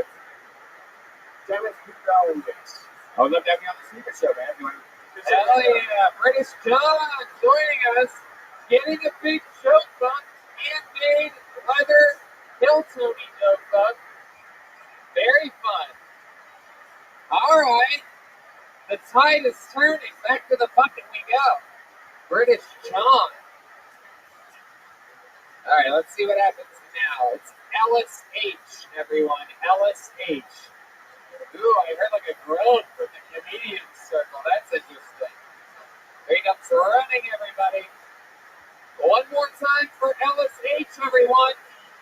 All right. Okay, so parents love giving their kids cute names. Cute. Shit like that, right? You know what my mama called me growing up? Deep throat. I'm telling you, yeah, I used to eat and drink food really fucking fast. My mom was like, God damn, boy, you got a deep throat. And that's where the name stuck. But ladies and gentlemen, you get words out of teach. You know what I'm saying? In London, spotted dick is a bitch. In America, spotted dick is a problem. I did not know the sexual implications behind the name until I got into high school. My homeboy put me aside and said, hey, man, you know Rachel. He said, you got it. I said, shit, me too. Yeah, my daddy said I got a real deep throat. He said, your daddy? I'm like, well, it's my mama. He's sorry. Hey, are you playing basketball or not? All right, that's it. If y'all really good, give me a hell, yo. Yeah. Like your Ellis H. Fuck yeah. I love it. Wow. Ellis H. Look at you. Yes, sir. Fuck yeah. Like a thick Kevin Hart. Yeah.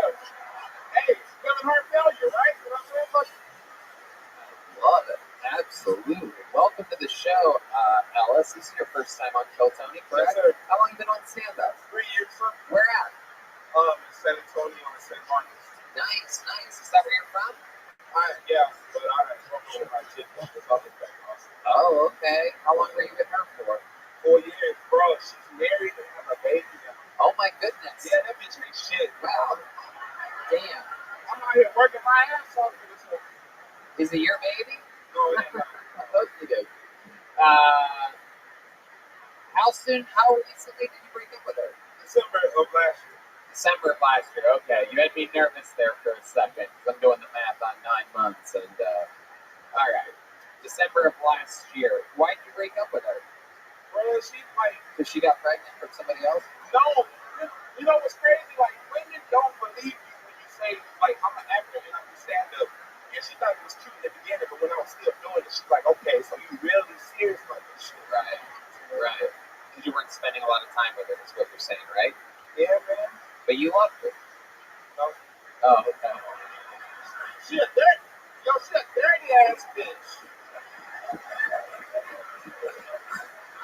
Oh my God, there's sometimes this show just has little moments like that where it's so honest and real and powerful. Holy fucking shit. How long, 40 years you were with her and you didn't even love her? Bro, like, it's just like, I'm loyal. And I just tried to make it work. I was like, you know, we're going to fight through this. We're going to get it together. We're going to love everybody. I just wanted to, I said, it's normal if you want to kill yourself. It's cool. And I found out, man, I hate what you fucking, why is it that when you break up with somebody, you start liking the truth and shit? It was like, my mom was like, look, you're better off the bitch you didn't have in there. I was like, what? Baby, that woman was like a shampoo head and shoulders. I said, God damn.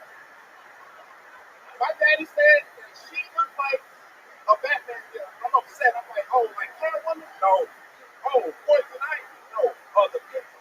I said, this nigga let me go around the city clapping cheeks with Danny DeVito. It killed the nigga. Oh shit. Oh shit. LSH is a monster, everybody. Every once in a while, this fucking provides. Wow. You're a funny man, Ellis. What do you do for work? I do live for. You what? Live. Weights? No, You drive the car? just trying to talk. Gotcha. How long have you been doing that for? Since March. Since March. Okay. What were you doing before that? Working at Lowe's. Oh, okay. Yeah, fuck Lowe's. Oh, shit. What happened with Lowe's? Sounds like you never really loved it either. It just like, I don't know, man. Like, it's just enough of the old white folks that go there, old white men, and they old. I don't know why race is always in like play. Like, he's asking me about lumber, and then somehow he's telling me about how his daddy Marshall Rose in Georgia. I'm like, man, bitch, do you want the red folks or not? Oh, I don't give a fuck. Oh my god, dude.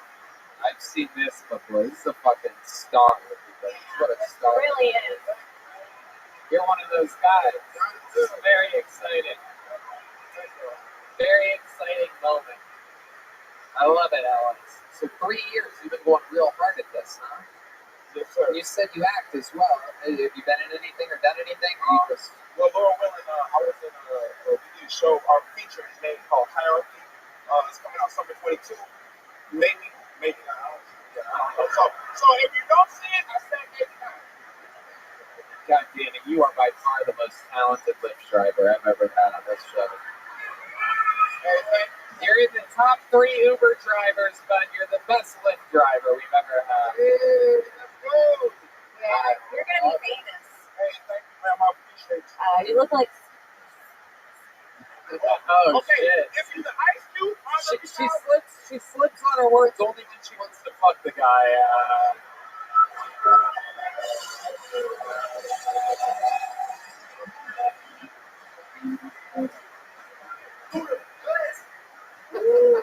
Wow, I didn't realize the Migos were joining the party here. What types of girls are you into? Have you ever been to the Puerto Rican woman before? man, you know it's crazy. It's like I've always been dating Mexican chicks, but I'm trying to switch it up. So I went on black.com. But I'm Wait. This is where I'm hitting the pause button for just a second. You say black.com? Black people think I'm shit. Was that a black man? Oh, wow. Hey, hell yeah. It's a black guy with a white accent over there. It sounds like fucking Tony Hinchcliffe. Black.com's awesome. I wish you could see it, man. Yeah. They don't make dating sites in Braille yet? Wait, I don't think black.com is a dating site. Yeah, wait. Is black.com porn or dating? No, it's dating. Wow. And it's just that simple. BLACK.com and it says you go into video page. Whoa. That's totally different. That's like one application system. Okay. Sometimes I try to go to MLK.com and I hit the wrong button and I end up there. Because I'm always interested in the Martin Luther King Foundations and whatnot. Anyway, so you go to the black.com, then what happens? You know, and then I'm trying to switch it up. I've been dating other Mexican chicks, and now I'm trying to get, they cook my butt a little. And wait, you're saying now you're trying to hook up with more black girls? More black girls, yeah. Okay. But I can match with Mexicans even on black. Wow. Jesus Christ. Just following me. What? I don't know why at first I thought they segregated the shit. Like only black people could be on that board. Very good. It's crazy that you keep getting Mexicans. It's like you went from Lowe's to Home Depot. One of the best in the world. In the whole wide planet. Hey, can I be real though? I just don't sound weird. I mean, it's no fucking book. I have a dream that I met you at a Walmart. Wow, that is. I'm pretty sure that was MLK's original speech. I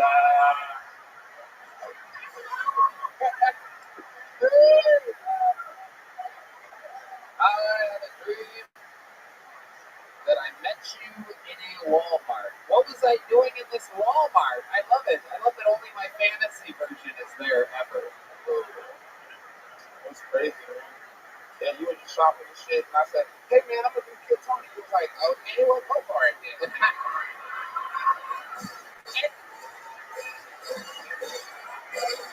That was me. That's what I would have said. That's a very realistic dream. Wow. You know what, man? I would love to have you on the Secret Show Thursday also.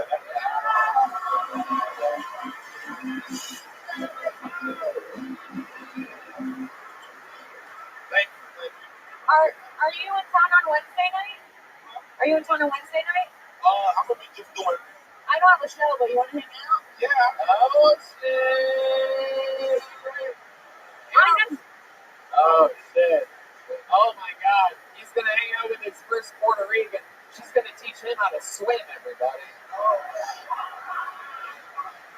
Woo! That is impossible. I can't do it. Two types of people in this world. People who swim and people who sink. And I'm a sinking son of a bitch. You look like you float. I look like I should float, but I'm this to the motherfucker. Oh, my goodness. Yes, man. Ellis, I absolutely fucking love your energy. Hey, I appreciate you, bro. Will you keep coming back here to Kill Tony? Sign up again. You're very close to becoming a big part of this show. You're here in Austin. I appreciate you, man.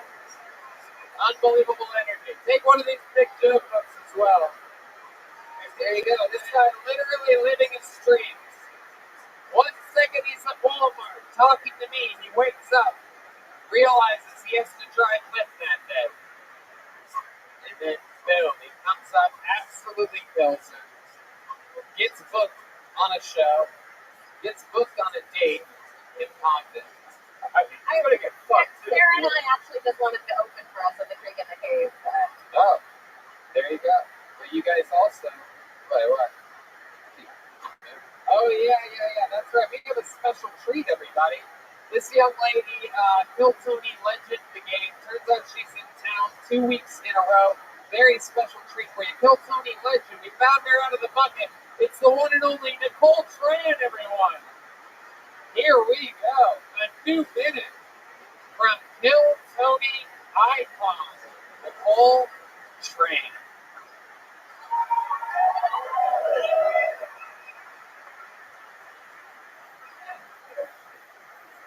I'm from Vietnam.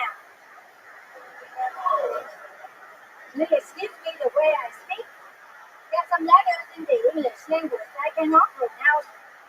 I could tell you which one they are, but I cannot pronounce them.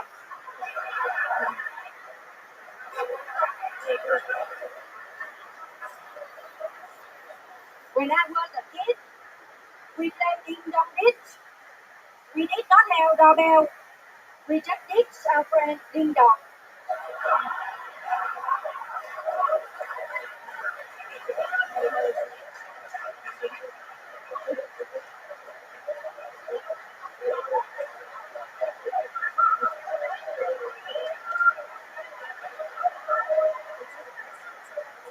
This is what happens when you walk in a carousel. I have a porcelain wind chime. Sounds like classical music. My neighbor has a little wind chime. Ding, ding, dong, dang. It sounds like roll call back in my high school.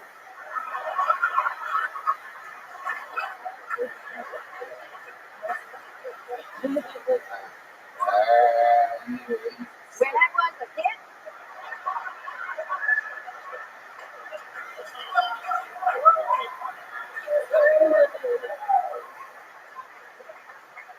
my family and I always had picnic at the beach. The seagulls were annoying, but so tasty.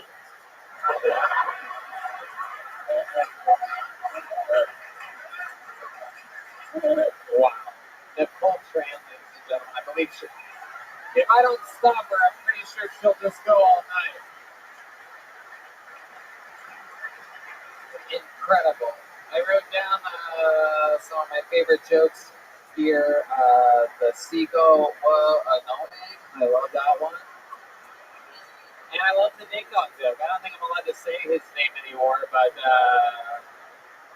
but that was amazing. I wear loose now to cover my muscles, huh? Oh, But nothing I can do to cover my muscles, bottom. oh my God, you're adorable. For those of you that don't know, Nicole is 134 years old. So this is how. I wear both things, I gotta say it, man. Pretty sure she's the current leader in North Korea. She's got a great sense of humor, though. She's letting her brother be the figurehead right now. Nicole, how's your stay been? You've been in Texas the whole week now. You extended your stay. What's going on?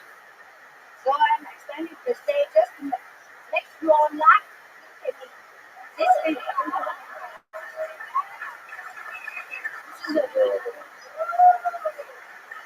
I wear the $10 dress, 99 cents bracelet, $2 necklace, $1 shoe at carousel, just to make you ridicule me and laugh at me. Oh my Dude, goodness. she is the best. Your name should be Yoko. Oh yes. Oh God. Yeah. I love it. Hell yeah.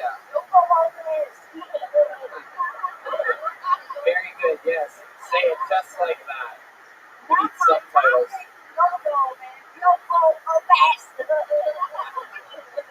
Hell yeah, Nicole, you nailed it.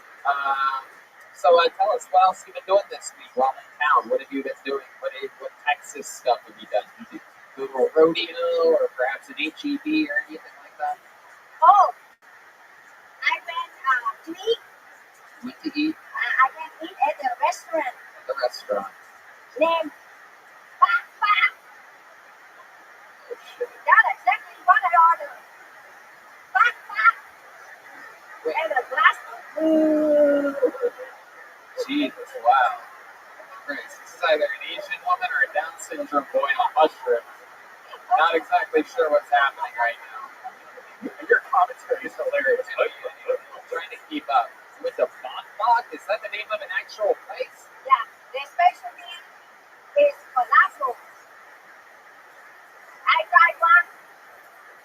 They were right. I feel awful. Oh my God. Nicole, you're out of control. You're out of control. She gets all of her jokes out of the insides of fortune cookies. It was really good at first, then she turned into slobby lady. Oh no. Oh no. I love it.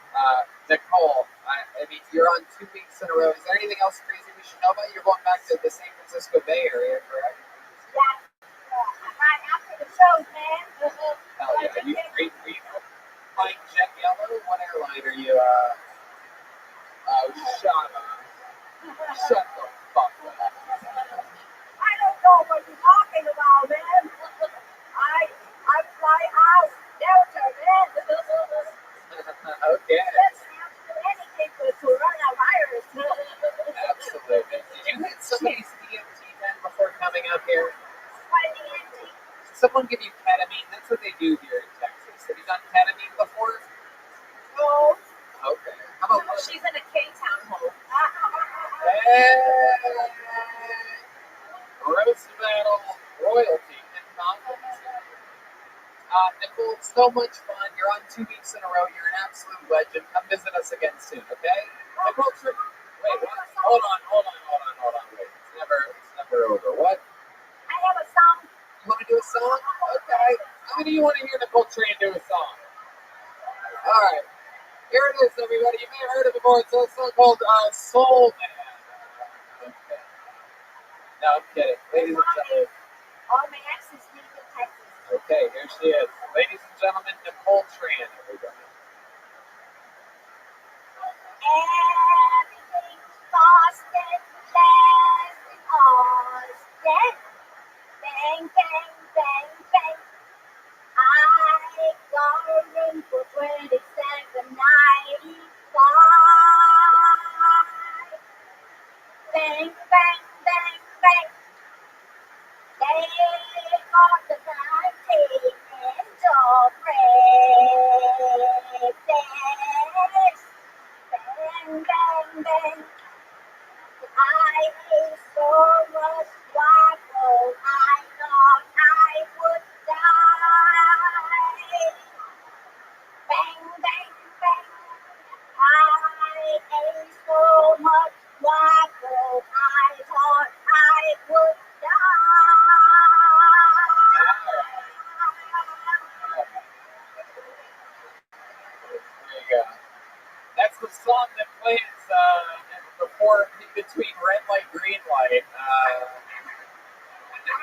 She turns around and you have to stop where you're at.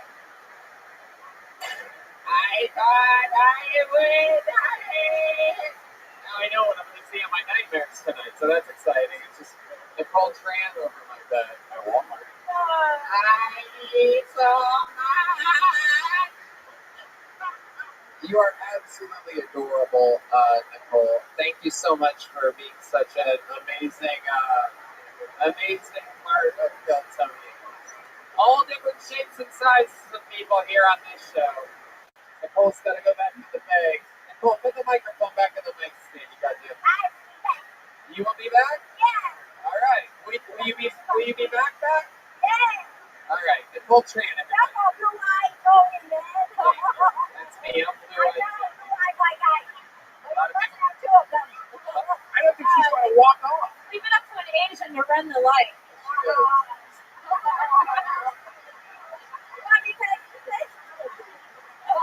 Nicole, put the fucking mic in the mic stand. What the hell is wrong with you? Okay, thank you very much for coming to go live on the channel. Yeah, they're gonna clap. And by the way, I don't have a green dog, so please do not tell anybody that you saw me here tonight. You son of a bitch, you did it again. Nicole Tran, everybody. God damn it. One star after the other here.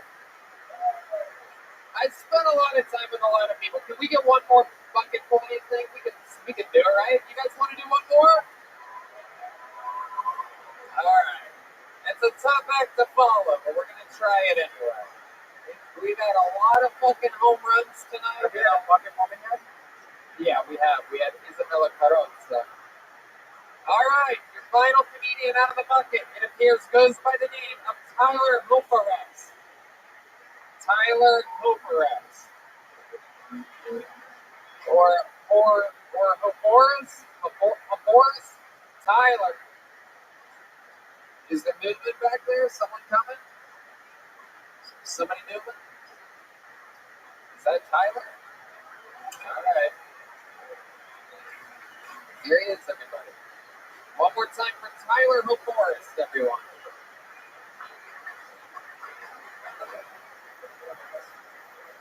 What's going on, Texas? All right, abortion.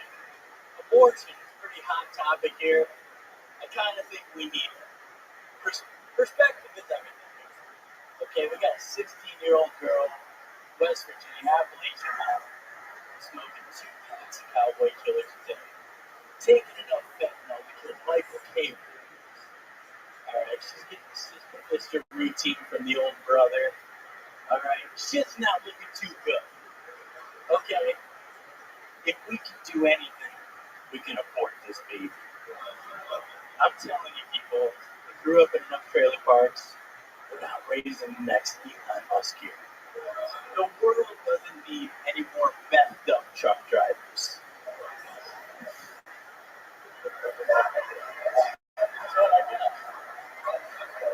Alright. 56 seconds of Tyler LaForest. Am I saying that right? LaForest? Yeah, LaForest. LaForest? Is that an L? LaForest? It's French. Yeah, LaForest. Everybody looks at me cross-eyed. Why? I don't think the French made their way over here. The Germans made their way over here for the smoking of meat. Okay. Yeah. Alright. What the fuck? Alright. Tyler. Welcome. I love it. Okay. So, where are you from? Michigan. You're just visiting right now? No, I actually, about 3.5 hours away over in the Panhandle of San Angelo. Okay, what made you move over there from Michigan?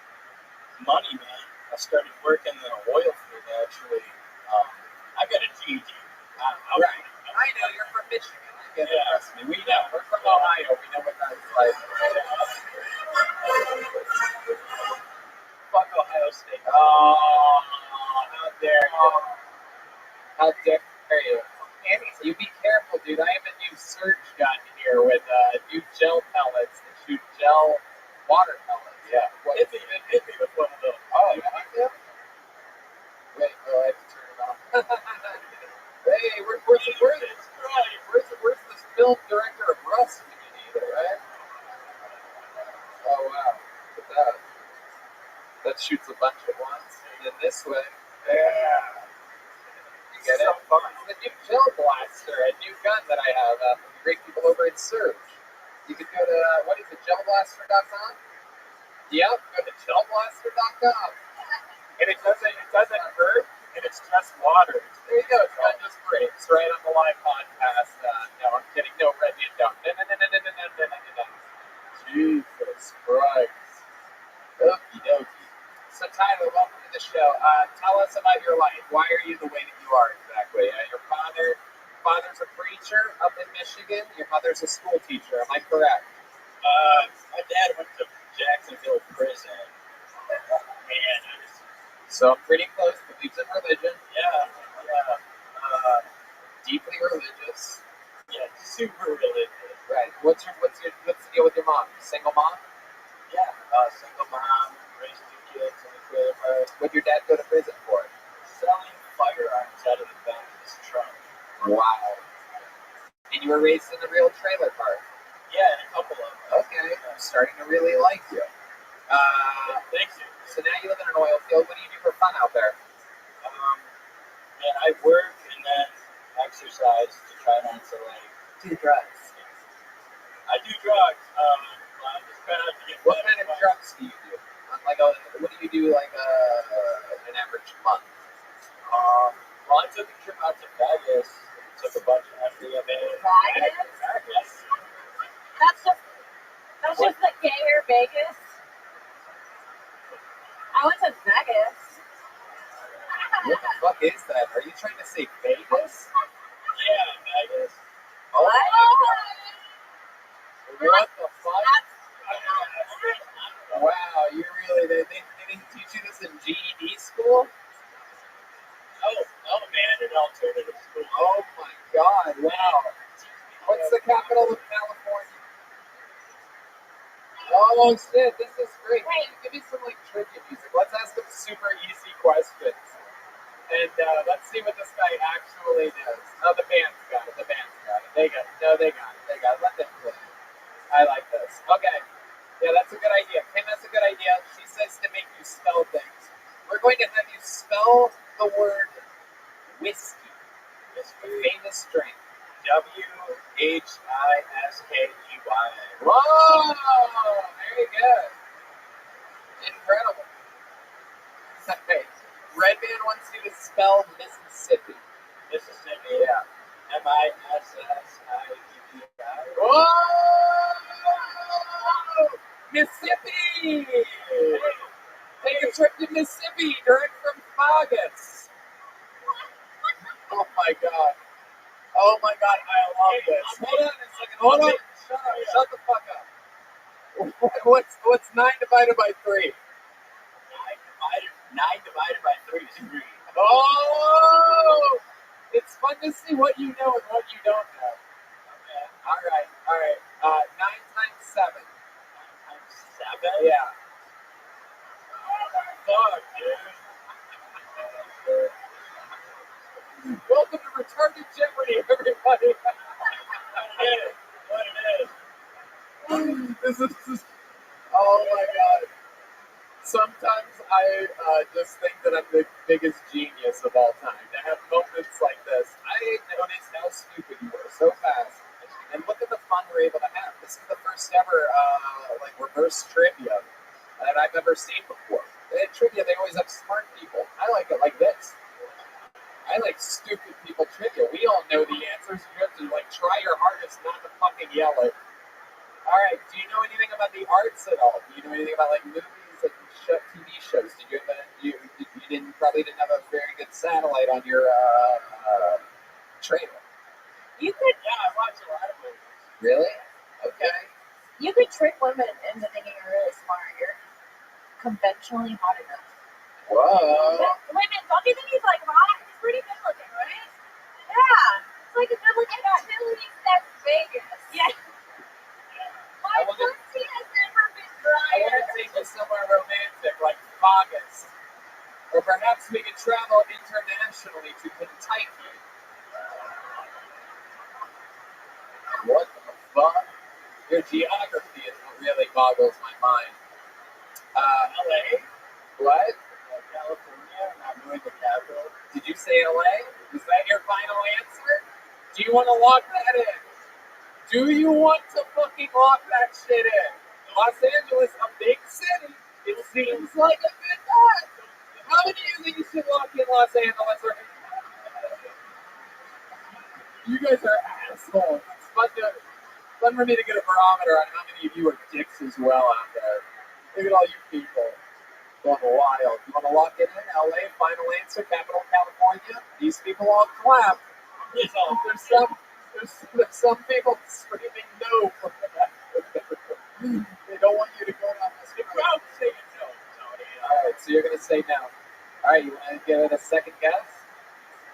Definitely not. No, I'm just a stupid truck driver. Can you name a second city in California? Sacramento? Whoa!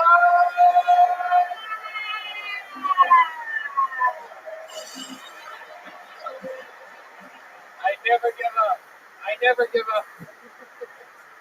All right, here we go. How many continents can you name? Final question.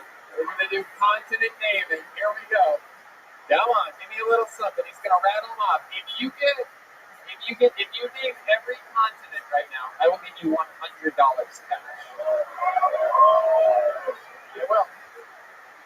Asia. Okay. Africa. All right. North America. South America. Antarctica. Hey, you gotta shut the fuck up.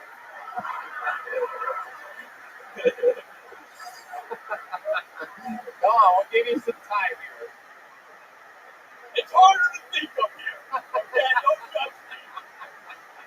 He's the guy that fucking went cross-eyed when I asked him 9 to 7. And there's one remaining. For those of you that don't know, it's a big one.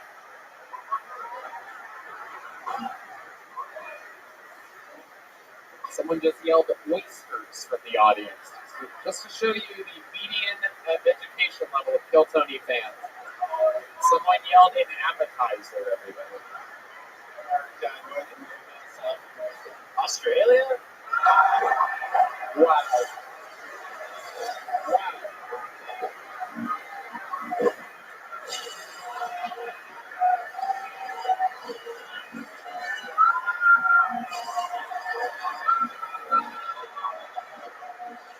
What can I say? You're a fucking genius. How old were you, Tyler? 29 years old. It took him 8.5 minutes to name the continents, everybody. Tyler, we love you, man. You're very charismatic, guys. This is your first time going to stand-up? First time. Wow, I love it. Look, dude, I don't think you can do anything else. So, work out in the oil field, come visit us again, sign up again for the show, okay? There goes Tyler, everybody. And you know what? Come here, since you're a smart boy, I'm going to give you a big joke book. There you go. This boy knows his continents. Don't let him leave the tip if you go out with him. Not really good at math. There's only one way to end a show like this. There's only one thing in the world that can follow that.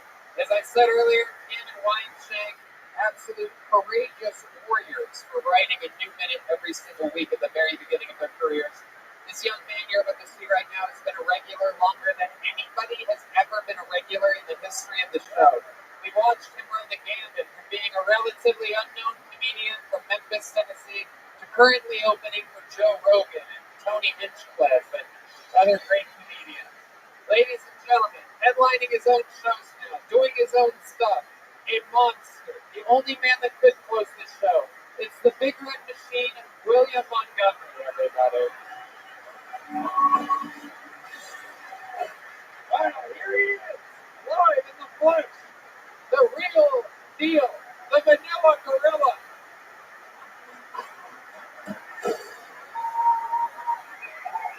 Bang, bang, bang.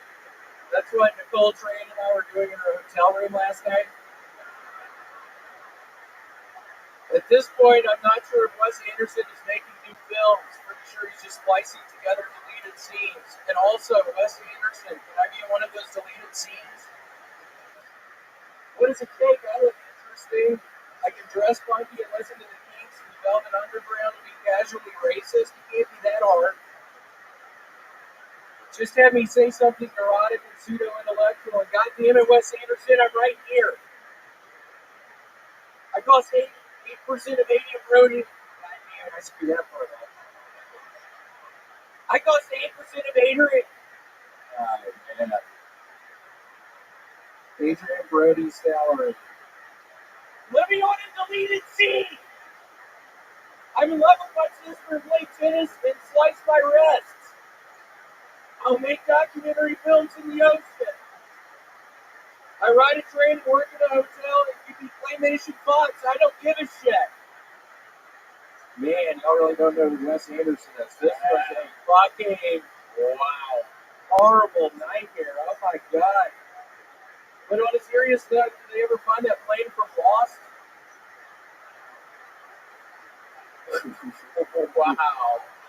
Wow, this is an interesting one. Really committed to the Wes Anderson thing I tonight. did. I was gambling on the fact that these fucking people knew who that was. And you knew who that was. It was hilarious. So I don't really know what happened here today. Wes Anderson doesn't really fly in Texas, dude. They block that shit here. This is more of a Robert Rodriguez territory. You know what I'm saying? Yeah, that was a bad mistake. I want to apologize to y'all. That was a bad choice on my part. It will never happen again. So, Is this what happened? I'm guessing this week you saw the new Wes Anderson movie and decided to really go down this rabbit hole. thought I would go down the fucking rabbit hole, and it turned into a bad mistake. There's a fruit fly right in front of your face right now. I am just trying not to look at it. It's scaring me to death. It's right in front of my face. It is fucking scaring me to death. It might be a new camera Wes Anderson's trying to use. I mean, what am I supposed to do? That thing was right in my face. It thinks you're at limit time. It really likes you. It's really close to you. I know, that's funny. I do want to thank, I have to eat some Chick-fil-A. I want to thank Nate F. He brought me 2 Chick-fil-A sandwiches. You didn't see earlier the guy that talked about Chick-fil-A? Okie dokie. You wanted to thank somebody? I want to thank Nate F. He brought me 2 sandwiches full of pickles. Oh yeah, we found out last week famously that William does not like pickles. The crowd went into a frenzy booing him. We've never seen a thing before about that type of energy towards William, but it turns out people are pro pickles here. They are, yeah. Didn't have the pickles, and it's a damn good fucking thing. Didn't have the pickles because I hate those fucking things. Oh wow, look at this audience. Strangely also anti-pickles. Yeah, I mean, what's the fucking deal with pickles? I hate those fucking things. Wow, look at this. Maybe you should have done your Wes Anderson jokes last week and the pickle material this week. Yeah, I mean, seriously, what's the deal with fucking pickles? They're awful.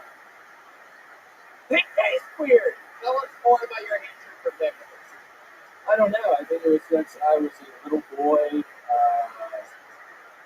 I was forced to drink pickle juice. Is that true? Who forced you to do that? The guy named Amy who used to clean up our guard. Named what? He drank pickle juice all the time, and I started drinking it with him. And He pulled it out of his pants. He was like, "Yeah, this is pickle juice." yeah, I was sucking Amy's dick. Right. It's salty and sour, and it's pickle juice. Yeah, I was sucking Amy's dick. You figured it out. God. You figured that one out. Wow. Look, I used to suck a guy's dick. Fucking found me out. I used to love that. I don't know how many of y'all suck dick, but it's great. I had to stop. Yeah, I stopped like 5 years ago. I had to stop. You stopped sucking people's penises. Yeah, I was really getting in the way of my relationship. So, got really weird for some reason. Yeah, I couldn't stop sucking people's dick that I was meeting online. I was meeting on Craigslist and was in a real healthy, happy relationship. And once that was found out, it was kind of a nightmare. I got broken up with. Do you have any special techniques that you use while getting a blowjob? I can't imagine what getting a blowjob from a manly man like yourself is like. Even D Madness is bothered by this, and he doesn't even know what you look like. He just knows what you sound like. You look like it gave up.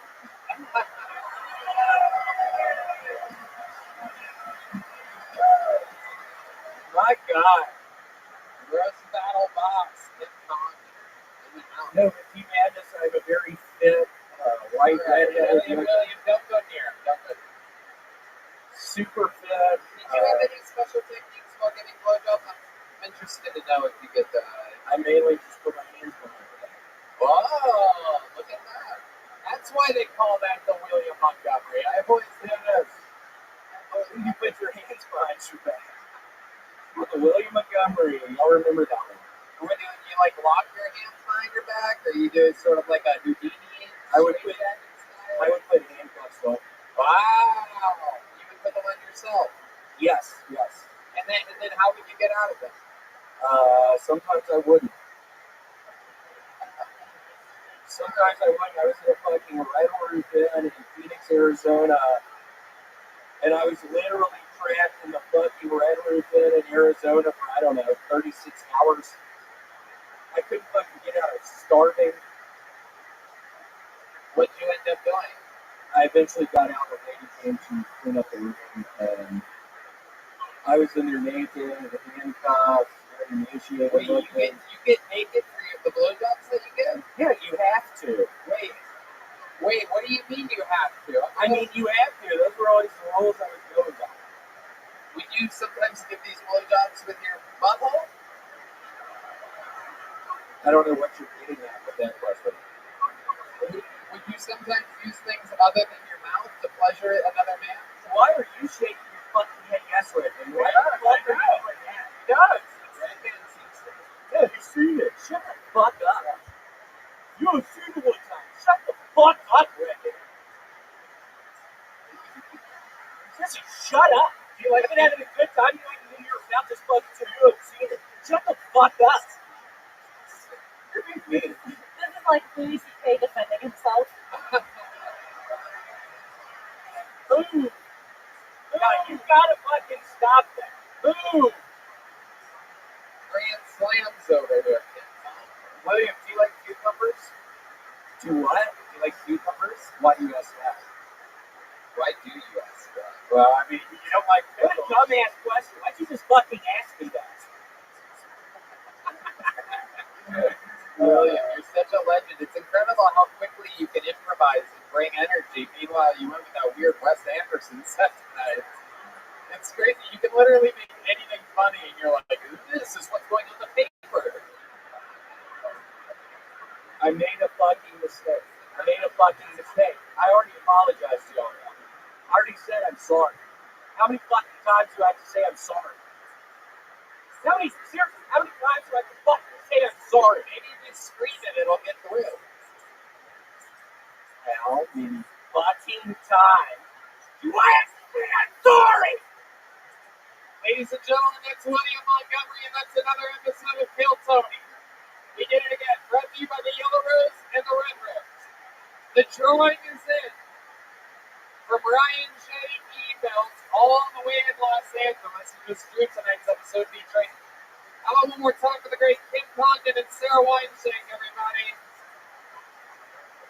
Go download, rate, review, subscribe. It's Picky, Kimmy, and Shank. THICCY, KIMMY,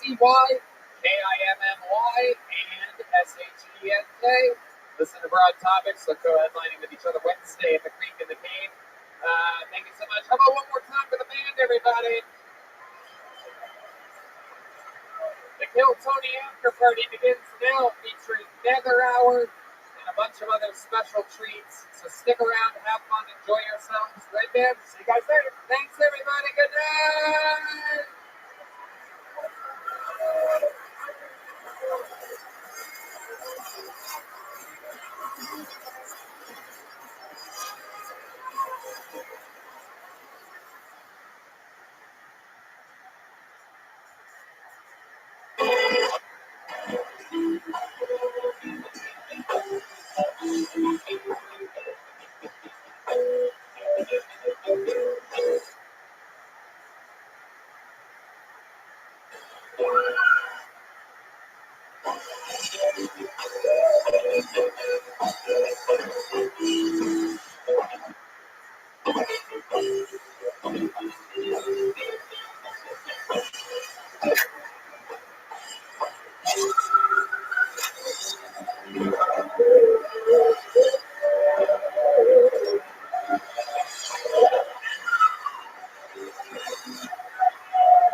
Hey, this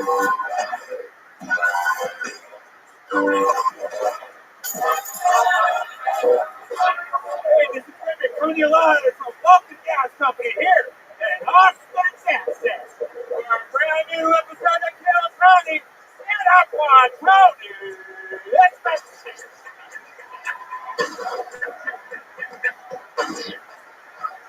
Come on, this is a live podcast. There's people around the world listening to us, so you guys ready to have some fucking fun tonight?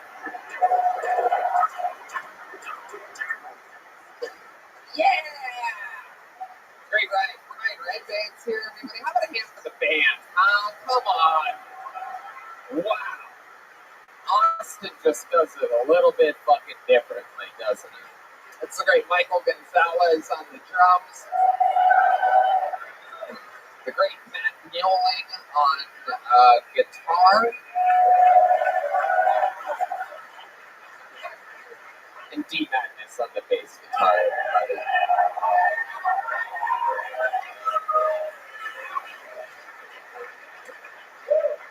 Fuck yeah. That is the Screwball Peanut Butter Whiskey band, everyone. Delicious Screwball Peanut Butter Whiskey.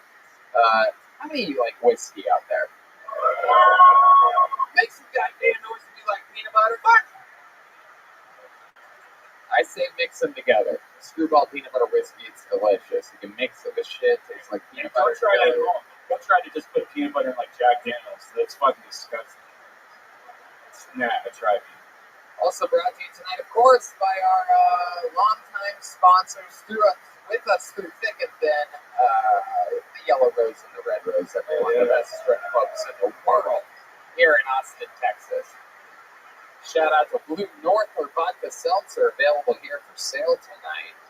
Very, very good stuff. And CM Smokehouse, our favorite barbecue in town. Great Yoni leads us there, the best barbecue show. We got handmade joke books made by the great Boneseye. This guy used to fucking, these are real Texas leather right here. Give them out to comedians. He's a taxidermist.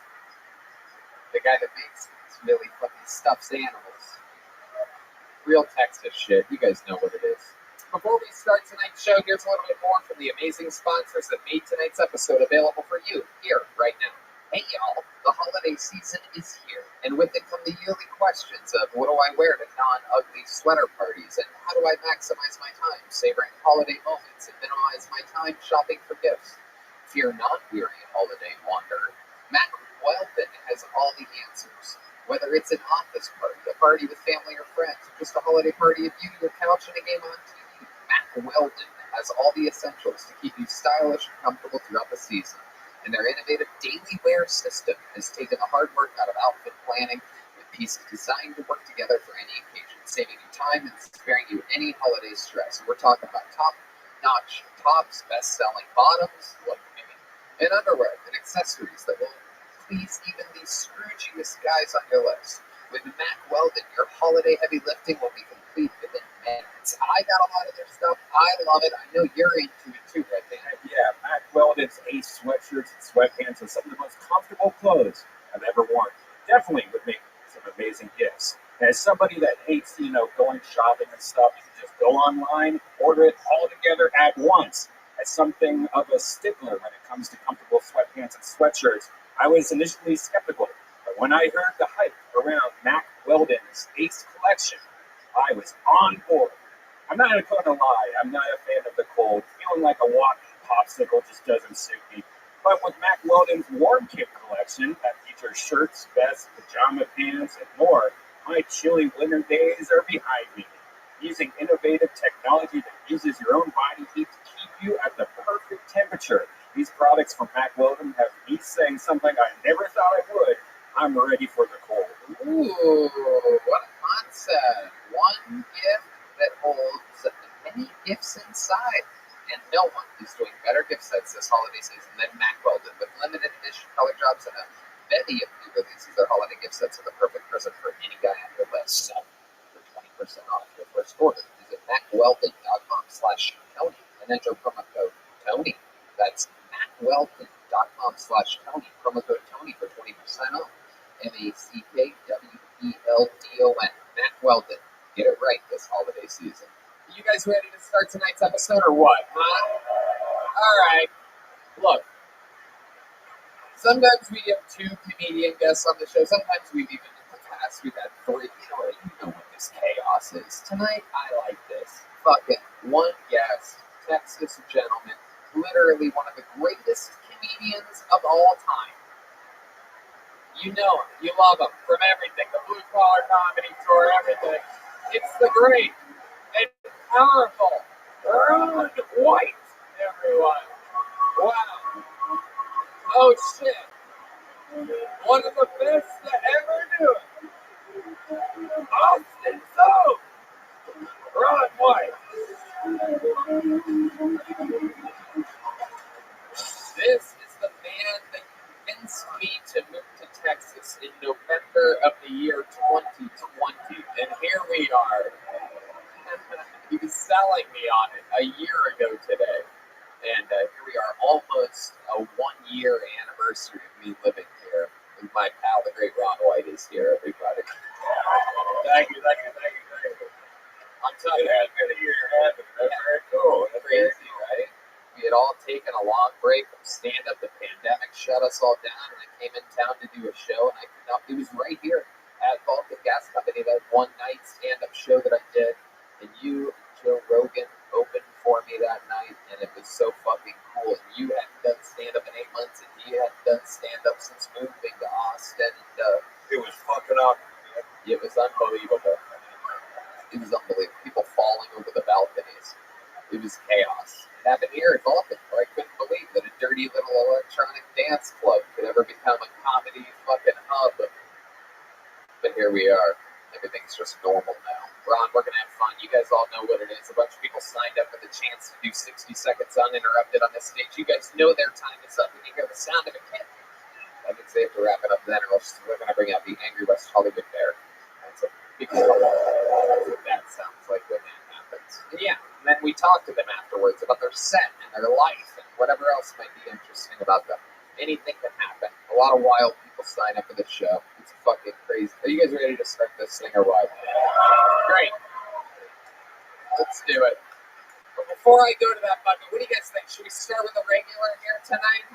Someone you guys know and love already. Every single week, there's a couple guys that perform a brand new minute, which is very, very, very hard to do. If your favorite comedian writes a new minute every week, that's basically an hour special a fucking year. Not an easy thing to do. These guys are always in high-pressure situations here, and they always follow through. This guy was made a regular here in Texas, kicking off tonight's show. This is a brand new minute by the one and only Hans Kentman. Yeah.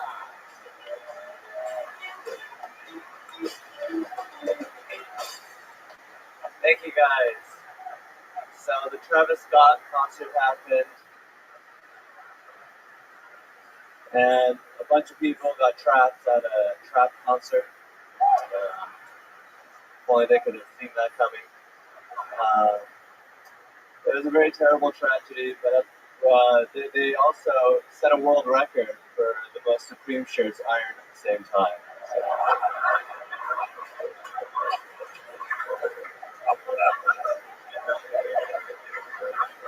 It's the only tragedy you can commemorate with a face tattoo. So. I'm single. I turned to online date because you need to have like a Bumble, a Tinder, a Hinge. It's like I have to start a small PR from just get laid nowadays. So here's my press packet. Someone touched my dick already. Thank you guys. With exactly 1 minute of stand-up comedy, doing it every week, out here. Love the Travis Scott shit, love the dating stuff. How you doing, Hans? I'm doing amazing. You seem extra happy tonight. The drugs help. What drugs are you on? You never tell when Asians are on drugs. They're very good. I don't know. I don't know if these are stereotypes I'm saying up here. I don't want to get in trouble, but we have the perfect eyes for drug addiction. It's true. That's if I eat too many mushrooms, You are what I look like.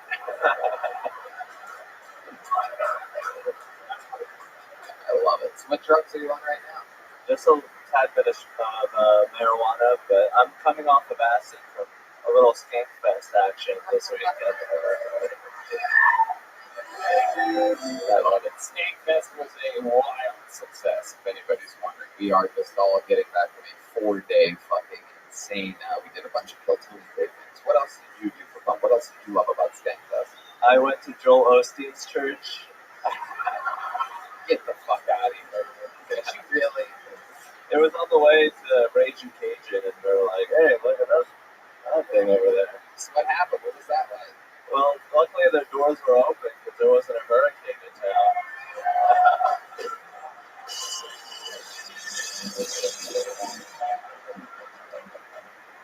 I literally don't know this reference that just got that big of a laugh, and I'm super confused. How did this not?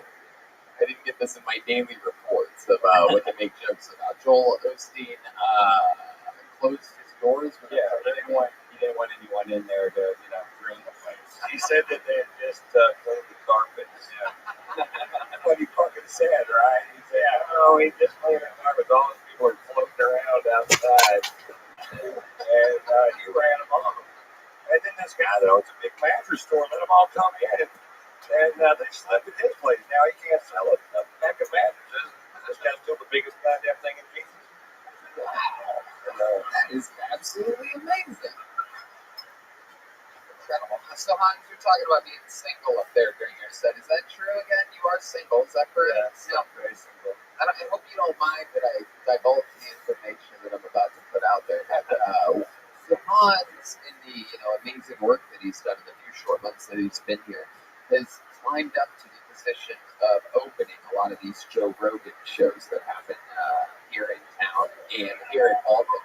And that means, he's going out before, me or Shane, like last week, Shane Gillis, Ari Shafir, Mark Norman, all these people were in town. Ron's on a lot of those shows, and Hans goes up first. Anyway, last week, one of these shows happened, and Hans decided to match with someone on Tinder and invite them on their first ever date. I was there. Literally, that green room with me, Ron White, and Joe Rogan. It's not, if you're wondering, you might be thinking, wow, the median's that big. I bet the green room is huge. And it simply is not. There's about enough room for those people that I just named in that green room. And one of them is just this. How would you describe her, Hans? She's a very beautiful, artistic. Is she here right now? Yeah.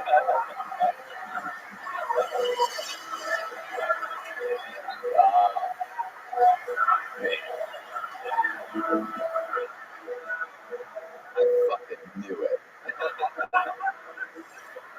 She's got big, beautiful eyes. That's one way of putting it. Especially when they're looking opposite directions from one another. No, I'm kidding. She's not. I'm sorry, sweetheart. I'm making jokes. You don't look like that. But you do contrast each other well when it comes to your eyes. I would describe yours as hey, look at that. Wow, that's pretty good.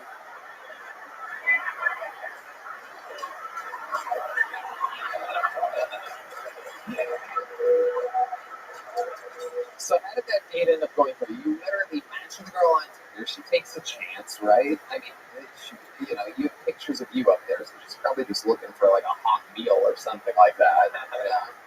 And then next thing you know, she's in a green room with some of the great comedians of the world. I'm imagining you must have gotten laid that night. Am I correct? Nope.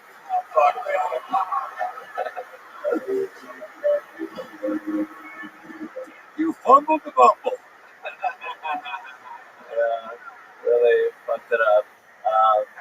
How does this happen? How do you not close after that type of first impression with a girl? I think I'm just really respectful. I just do whatever the lady wants, and I'm just happy to have her in my band. And when she's in your band, some of you might not know, Hans lives in his band. There's like a mattress in the back, right? Yes. And so what happens? You take her back to your van. You guys like sitting, laying, like how does that even go? Ooh, You guys sit. You guys pretend like the front passenger seat's like the living room, and that's the bedroom. Yeah, you just want to sit and talk for a little bit, see if we end up having to fall backwards into the bedroom. the bathroom and the kitchen are the same room. I think that we just went in the back. Outside of the van, I do believe. Okay. All right. And then she fell asleep, I think. And then I don't really remember. I don't remember. But usually she's been in my van twice now, and we just sort of cuddle and kiss. It's getting van wilder and wilder. Twice. Look out, everybody. I love it. So, all right. Well, what do you think, Rabbi? Why have you not been wearing your glasses lately? I don't like the glasses are kind of like a thing on my face, and Do you think it's magnifying how fucked up you are? Do you think we think you're less fucked up because you have your glasses on? I don't know why I asked you about your opinion on this. I don't know what made me just a second I did it. I'm like, why did I do that? And now I'm like, really like, why did I do that? You're amazing. You did it again. Another brand new minute. I love everything. I reword the trap thing. I think for the first time ever, I'm going to give you a note here because I love the joke so much. I think you should hide that trap music thing a little bit better. It should come like at the end. Started off as a rap concert, ended up a trap concert or something like that. You know, hide that big. Your premise is so good that you're like teeing it off a little bit. I don't know. Maybe I'm wrong. Thank you. You're a killer. Hans Cam, everybody. Thank you. Hey, look at this. Well, we found a bottle of delicious #1 tequila. For those of you that don't know, it's the best fucking tequila in the world. The tequila that I drink when I'm at home drinking tequila. You should too. It's available at all your favorite retail stores and whatnot, liquor outlets. And founded by the great Ron White. I don't know if I mentioned that. I guess #1 tequila. It's his tequila. All right, let's get a name out of this bucket. You guys ready to really start the wild shit that could happen here? We've had a lot of fun lately. Let's see what happens here. Kicking off tonight's bucket, your first uninterrupted 60 seconds by we have no idea who. Goes by the name of Clemente Villegas, everybody. That's the name. Clemente Villegas.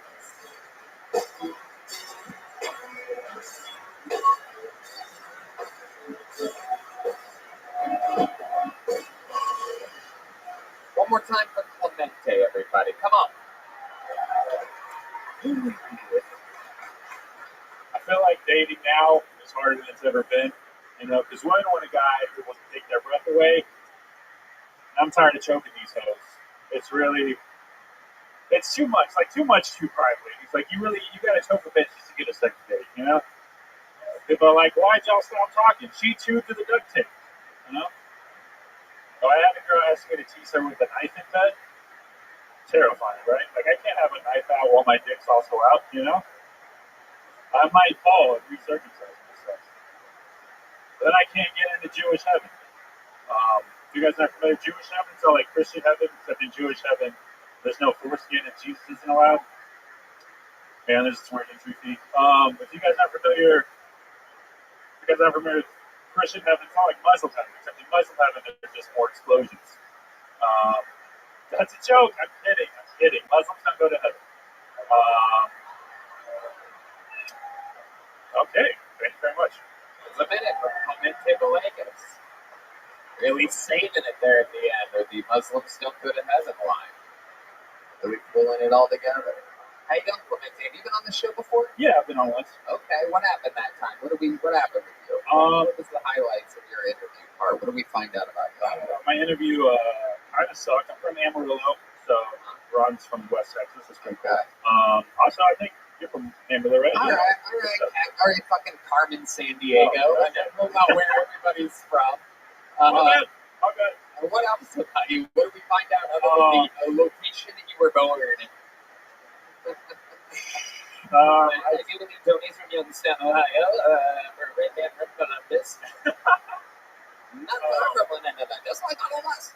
I mentioned having a brain tumor. Oh, there we go. Yeah, There you go. Lots of people from Amarillo, not a lot of people with brain tumors up here.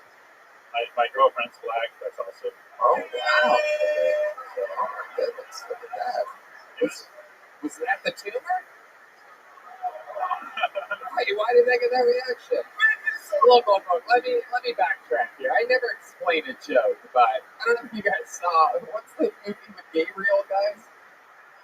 What's that called? What's that movie? Yeah, Malignant. How many of you have seen Malignant, Donna? A lot of hand raisers on that one. Nobody wants to make noise. Anyway, Netflix. Alright. You know what? Fuck. I'm not gonna explain it. It's a movie about a tumor that comes to life and it's black. So fuck you guys. That sounds like fuck you guys for groaning at my thing. That was a rep. I know I didn't know the Joel Osteen church, but trust me, I know my references. That's a real movie? It's unbelievable. Oh my god, you have to watch it. It's horrible, but it's actually, now that I've given away the entire twist, it would be the worst movie of all time. Does he sound black? No, I'm not saying anything else. No, the tumor doesn't sound black. That would have been better. That's good. No, it doesn't sound black. All right, Clemente, what do you do for work? I work at a bank. Oh, what do you do at the bank? I just open up accounts. It's actually like a new bank, so I kind of just sit there and play games on the computer. Play games on the computer. Nobody walks in. What's your love life like, Clemente? No, well, I'm in a 2-year relationship. Oh, that's right. You have a black girlfriend. Yeah. Where'd you meet her at? Back in my hometown. We moved here together. Amarillo, Texas. I remember. Yes. Yeah. That's rare. That's like a Pikachu or something. Yeah, that's true. That's true. A lot of songs about Amarillo. Now about finding your black girlfriend there. That's for sure. I love it. So you're in Amarillo. You're at a bar, restaurant, work together. Oh, interesting story. There you go. We met through. She actually hooked up with my roommate on a Tinder date, and then we met up 5 years later. It's not that interesting. I would say it out loud. 5 years later. Mutual. Did you remember her from 5 years before? Yeah. Oh, okay. They brought you along on their Tinder date? No, she just showed up at our apartment. It's not less of a day, more Was your friend actually banging her, or were they just were they in the Hans Kim situation? I like to believe they just cuddled. What? Is there anything, have you been with white women before, right? Yeah. Is there anything different that you notice having sex with a black woman that's different than a white woman? Well, most white women just don't have ass. That's more okay. That's more of a physical thing. I'm talking about in the bedroom, in the act of making love. Is there something different you notice with a lot of black women than white women? That's a really loaded question, dude. Your attorney Ron White has saved you on this one. You don't have to answer that.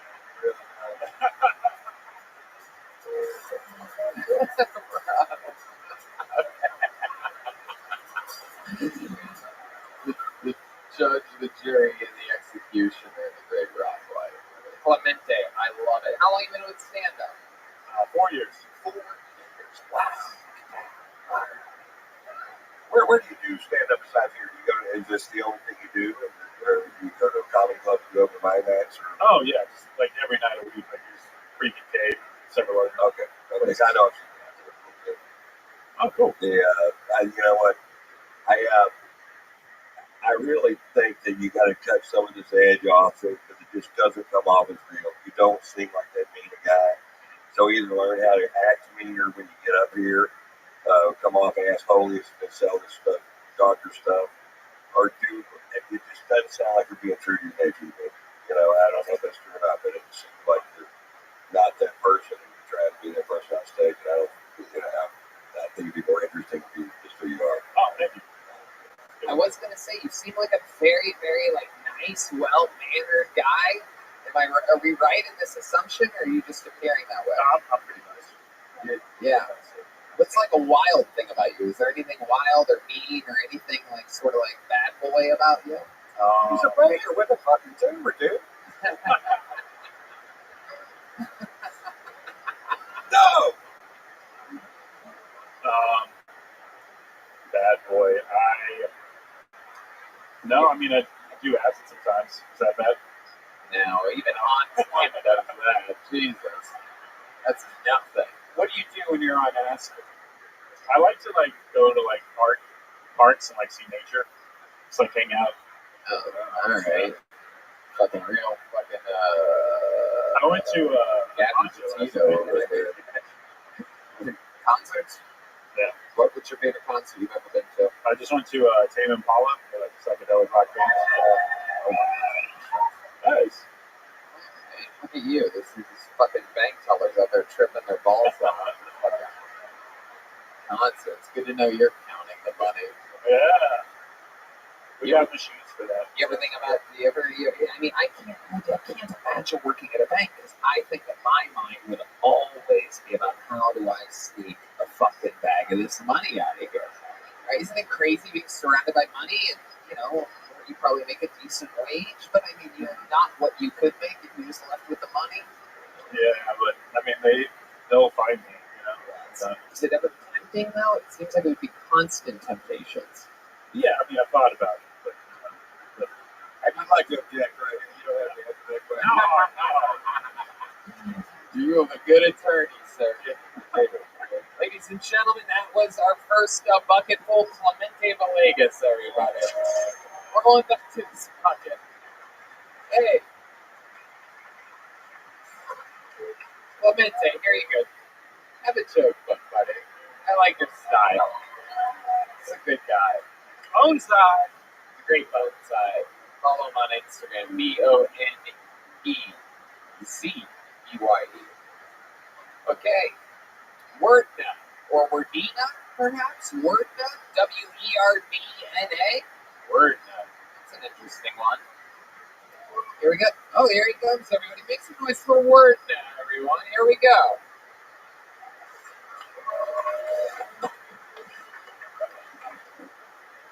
What's up, everybody? So I recently started watching Harry Potter.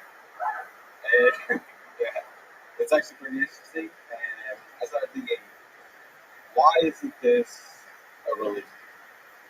It has everything, the basics, right? Cult following, plenty of literature. It's thick as fuck. Now I'm not saying that everything about religion is bad because I mean it teaches women to keep their purity, practice aimless sex, and that makes a good wife, right? But at the same time, religion also tells that young boys that they're gonna get involuntary anal sex, and that leads to them doing this shit like QAnon and that kind of sucks, you know.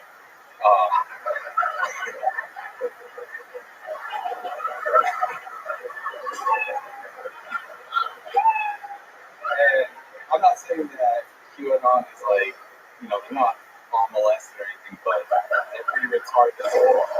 Jesus Christ. Alright, we're in now, everybody. This is wild.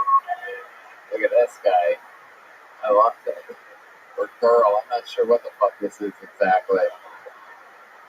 This looks like if someone put Rosie O'Donnell in the microwave.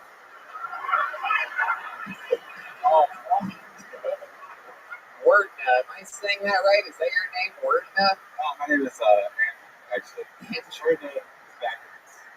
So, wow, that's so gay. Yeah. With the names? No, Wordna, welcome. How long have you been doing stand-up? Is that your first time right there? Wow, it's first time, everybody. Congratulations. And how old are you?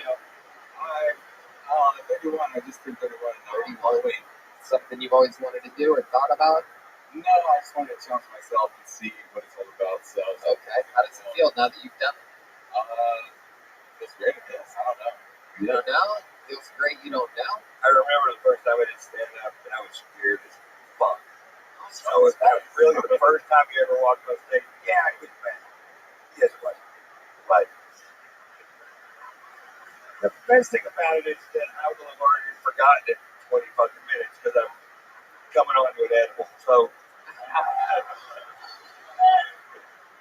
but it takes guts to get up there and do it. And you stare them down and you try to keep your face, know the material a little bit better. And I think that the next time you do this, you'll be a little better. And that's might end up being something really fun for you. Cool. Thank you. Thank you.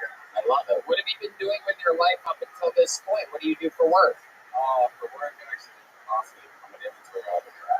Oh, a what? An inventory checker guy? Yeah, inventory auditor. You're the guy that checks the receipts on the way out? No, I work at the I work at the distribution center, so it's like all the stuff we get for returns. Are you on the forklifts a lot? No, not that often. Sometimes. Sometimes. Yeah. All right. What else? What do you do for fun? You seem like you have some hobbies.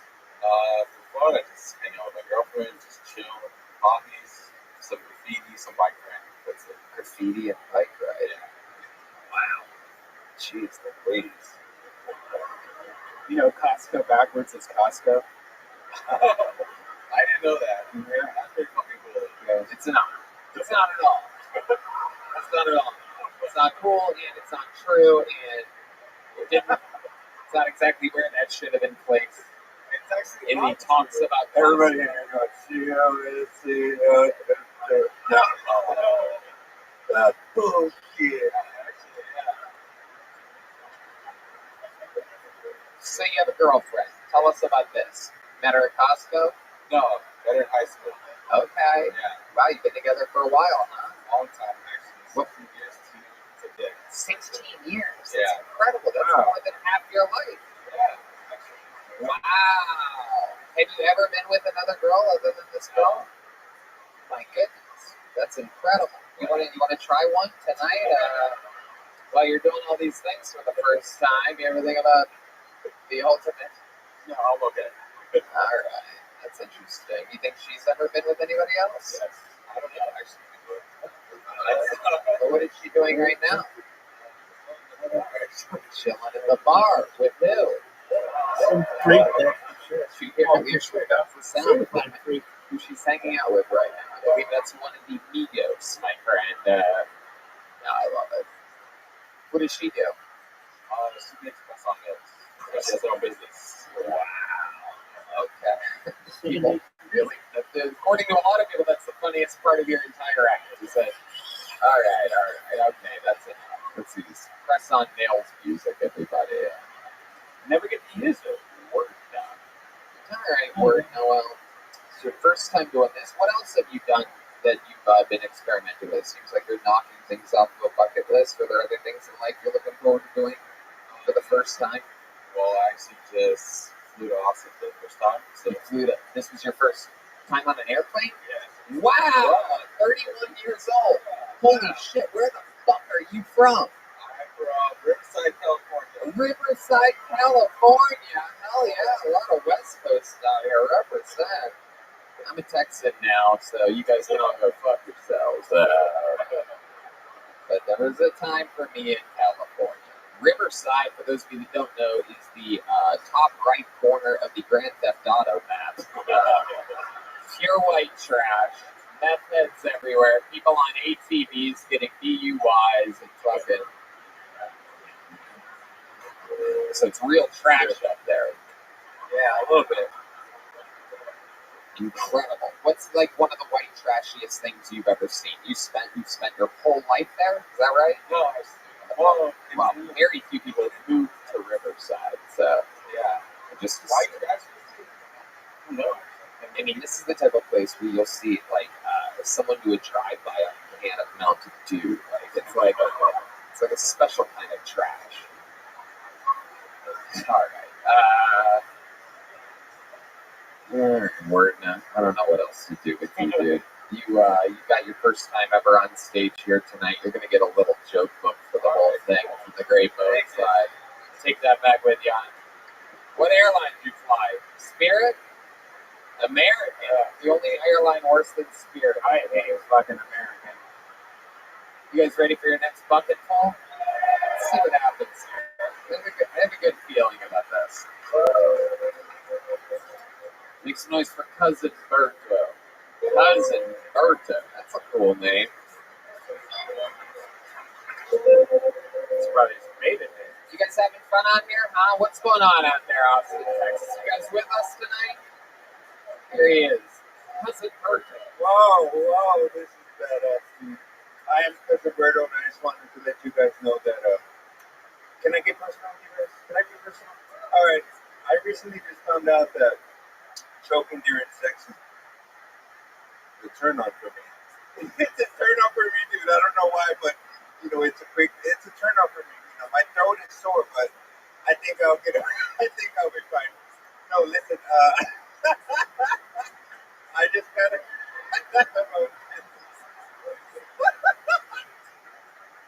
I laugh at my own shit. I know.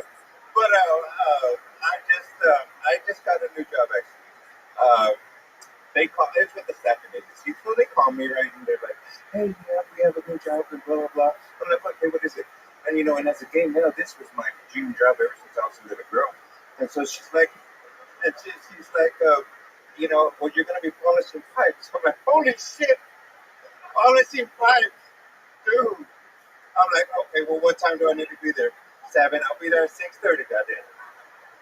it's overtime mandatory. And she's like, well, how many years do you have any experience doing this? I'm like, well, I'm 47. I'm 47 after Let's hear Berto. Time, everybody. Cousin, welcome to the show. I'm going to interview you now. You can keep that microphone. That's right. Welcome. This is your first time on. I remember you. I've never seen you before. You're like a gayer Mario Cantone. An incredibly straight-looking gay man. This is very rarely. I mean, you are just... yeah, you are. Look at you. It's funny that your first name's Cousin, because I bet your family doesn't talk to you.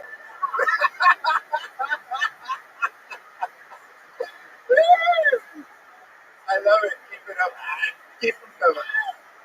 Am I right, Cousin? What's going on here? How long have you been doing stand-up? For about 6 years. 6 years. Where at? I'm from Austin, born and raised here, so I started comedy here. Then I moved to San Antonio, so I live in San Antonio now, which is just an hour away. What clubs are there? Well, I'm an open micer still, so I do a lot of open mics and stuff. Right. Every day. You open mics, gyms, bobs, you do it all. I do everything. And you can find me on the 35 and Russell at the Coochie Corner. What's the That's where the Coochie Corner is, 35 and Russell. Why do they call it the Coochie Corner? Where you buy Coochie at. You look like literally you're literally the last guy I think that would ever buy Coochie. You're selling butthole at the back door. I'm confused. Why you'd be a Coochie Corner? I'd be more on Hershey Highway. Whoa. Well, my sister lives here.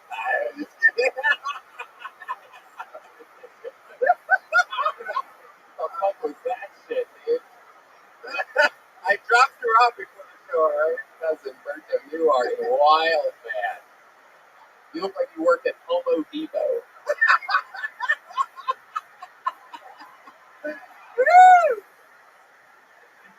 Hey, you know, the other day you called, it was a few weeks ago, you were looking for a female comic, but you came across my name. Well, damn, I could tell him I identify as a woman. That is true. So, when did you, what's your love life like? Nothing. Nothing. But you're a single, you would say gay man, right? Right. And are you on any of the dating sites or anything like that? I just want to know if like Hans is going to bring you into the green room next week or something. All right, cousin, that is literally the gayest thing we've ever seen before. Somehow that little thing that you do is like a penis in a butt. Like it doesn't make sense, but so gay. Absolutely incredible. Did I ask you what you do for work already? What I do for work, I am currently unemployed. Really? How do you survive? I save people's lives. Well, I'm actually in the process of looking, but I'm saving people's lives right now by donating plasma. So that's getting really fun. Oh my God. You're donating your plasma? No, I'm just kidding. Oh my God. People are being injected with plasma. I'm totally kidding, but right now I'm working with the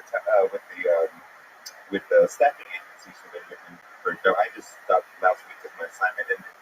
With the staffing agency, when your assignment ends, you have to wait for another assignment. So it's kind of weird. Yeah. But yeah, wow, that was a lot of information. Real funny. Yeah. That was incredible. You were on top for a while. Now you're on bottom. All right. Oh. I've always been on bottom. I bet. When's the first time you? Yeah, we get it. When's the first time you had sex? So when did you lose your virginity? How old are you? It's probably about 16. 16. This was with a boy? Yes. Okay. And where were you guys like hiding? You come from a real strong, tough Mexican family? Round Rock, Texas. Brown Rock? Oh, Brown Rock, not Brown Rock. Yeah. Like, wow, that's even a game-sounding city. That's incredible. Well, I'm from Brown Hole, Texas, Tony. Not where I'm from. It's a real shithole. From Round Rock is where I went to high school. But Round Rock, okay. So you're out there. What happens? You like on lunch break at school? Like what goes on? How do you end up with this boy? Where does this happen at? Wait, during soccer practice? Why would that be a secret? Because you were at school. All right, so you guys are in soccer practice. Is this a true story? I want the real truth. Yeah. I was 16 and it was a friend of. He really wasn't. No, I'm listening to you. Go ahead. A friend from school, but at his house. At his house. Okay. Hell yeah. That's got to be a fun thing about these days. Like the parents will let you go to the bedroom, close the door behind you. You know what I mean? It's like, man, there's being buddies in there. Well, we're working on a science project. Just fucking. We're working on a science project. I bet you were. We were trying to see. We've been working really hard on that science project. Putting a lot of elbow grease into it. I'm trying to see if the volcano was erupted correctly. I bet. Little fucking dirtball, you. I love it. Cousin, what do you like to do for fun? You seem like you have hobbies. You're good at darts or something like that. My soul, everything that I do is actually comedy. So I don't really have time. Other than stand-up, there must be something where you take your mind off of even this. You know, go camping or anything like that. I mean, I like to go hiking and stuff, and I like to go to the park and stuff. Okay. What do you do when you go to the park? You just watch the children on the playground, or? No, I like to walk. I like to get high and walk. I love it. Get high and walk. Okay. It's fun, dude. Nature's nice. It is. Yeah. Nature's nice. This is something we all can agree on. All right, cousin. You got out there. Very, very interesting, man. Very charismatic. Very likable. Thank you. Keep writing, man. Keep performing. Keep putting yourself in position to get seen out there. There's a lot of people that'll have a gay opener out on the road with them. I would never do that, but I mean.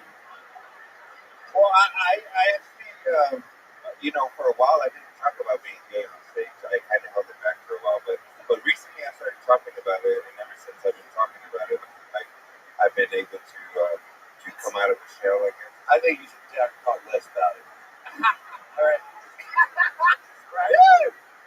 I think it's okay to talk about it, but if it's everything, there's so more to you than your sexuality. I think there's a lot of things to explore that you don't have to hit that note every fucking time, right? With every question. And I realize that's where you were kind of being led down, but just remember that there's other stuff too. But yeah, that's true to your nature, so that's fucking great. Whatever that nature is, right? So, but there's more to you than that. So just get off that note a little bit. That's what I do. There he goes. Advice from one of the best to ever do the damn thing. Ron White. Cousin Berto. You know what? Cousin, come here. I like you so much. I'm going to give you a big joke book. There he goes. 6 years from the game. Bottom bonus.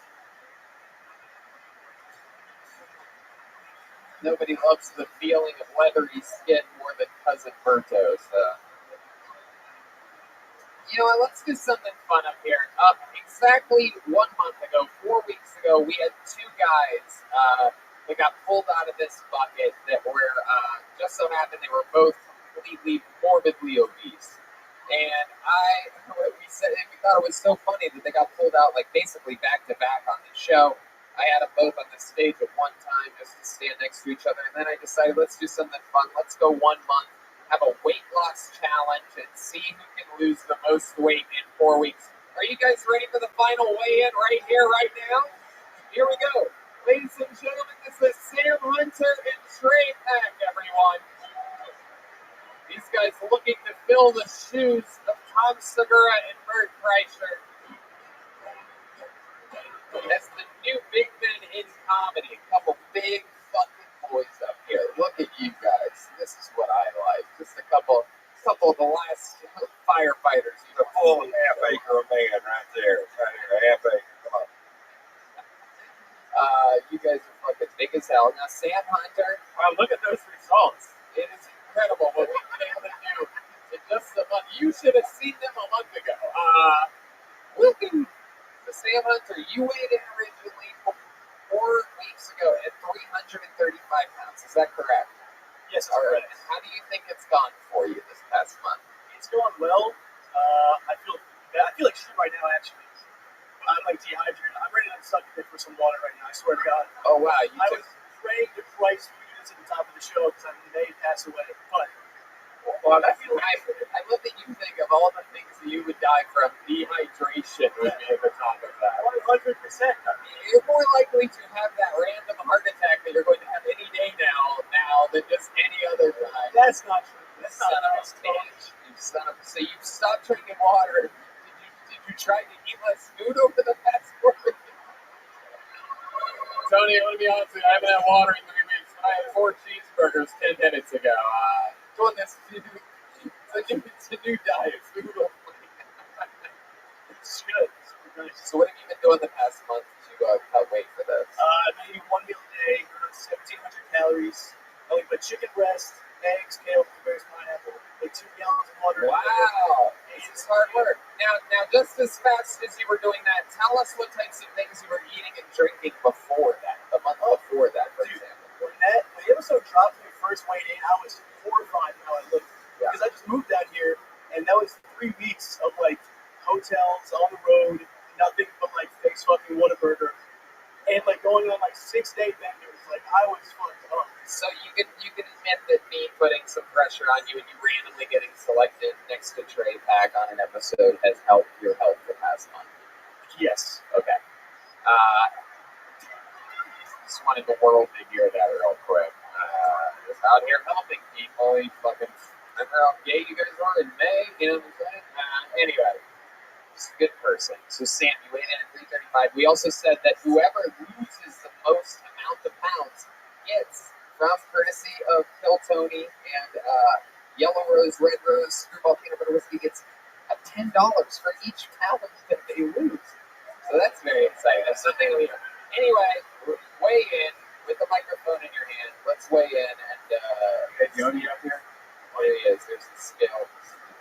Figure it's up with a scale, man, everybody. It's it. This is Johnny Depp, everyone. Remember Johnny Depp from the movie? That's what he looks like now. You should make hold the microphone. That's a pound, dude. No, make it. He's trying to get out of $10. Oh, wait. Is he taking his shirt off? Let me go. Oh, wow. These guys are going for it. Oh, shit. He's stripped down to his bathing suit.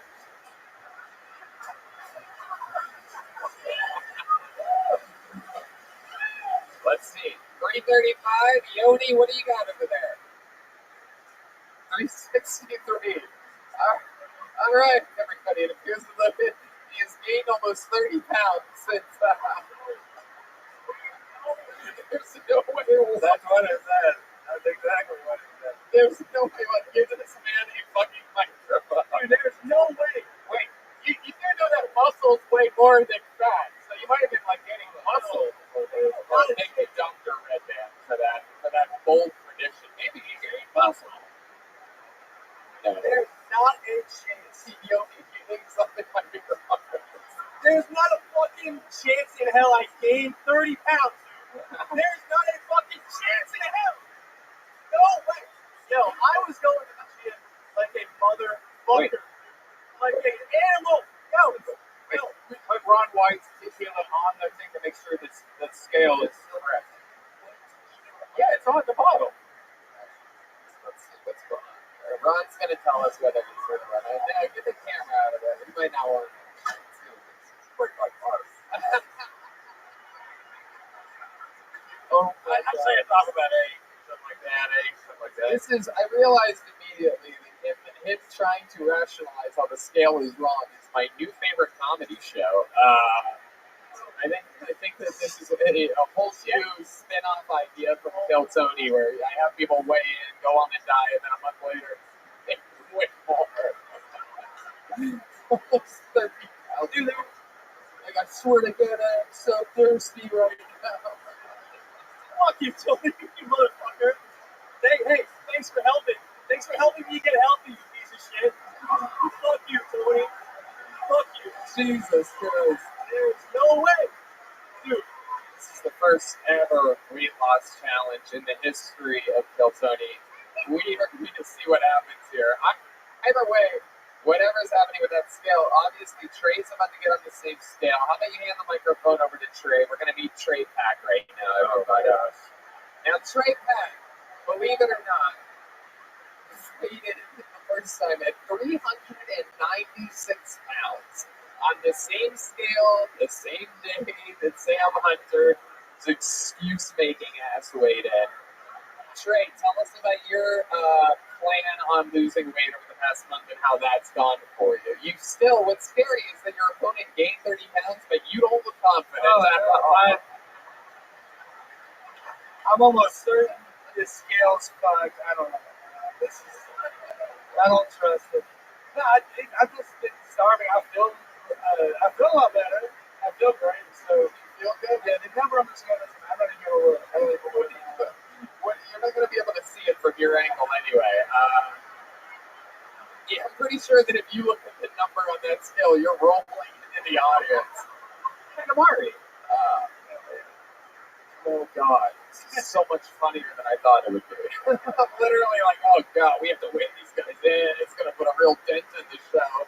Meanwhile, all the blood has gone to my head from laughing this whole time. Now, do you want to take any articles of clothing off before you get on the scale? Yes. I don't know if you noticed, but Sam Hunter took off his shirt and gained 25 pounds. Oh, shit. Woo! Oh, my goodness. Oh, my goodness. This guy's got a real fucking chest tattoo. Holy shit, look at that. Wow. 11, 18, 12. What is that? Is that how many sandwiches you eat a day? Did I say Whataburger? We didn't get a chance to talk about the last one on the show. I used to be a youth minister. That was the day I said that Jesus Christ is my Lord and Savior. Gross. Wow. Holy shit. What are you, from the Church of Saturday Saints?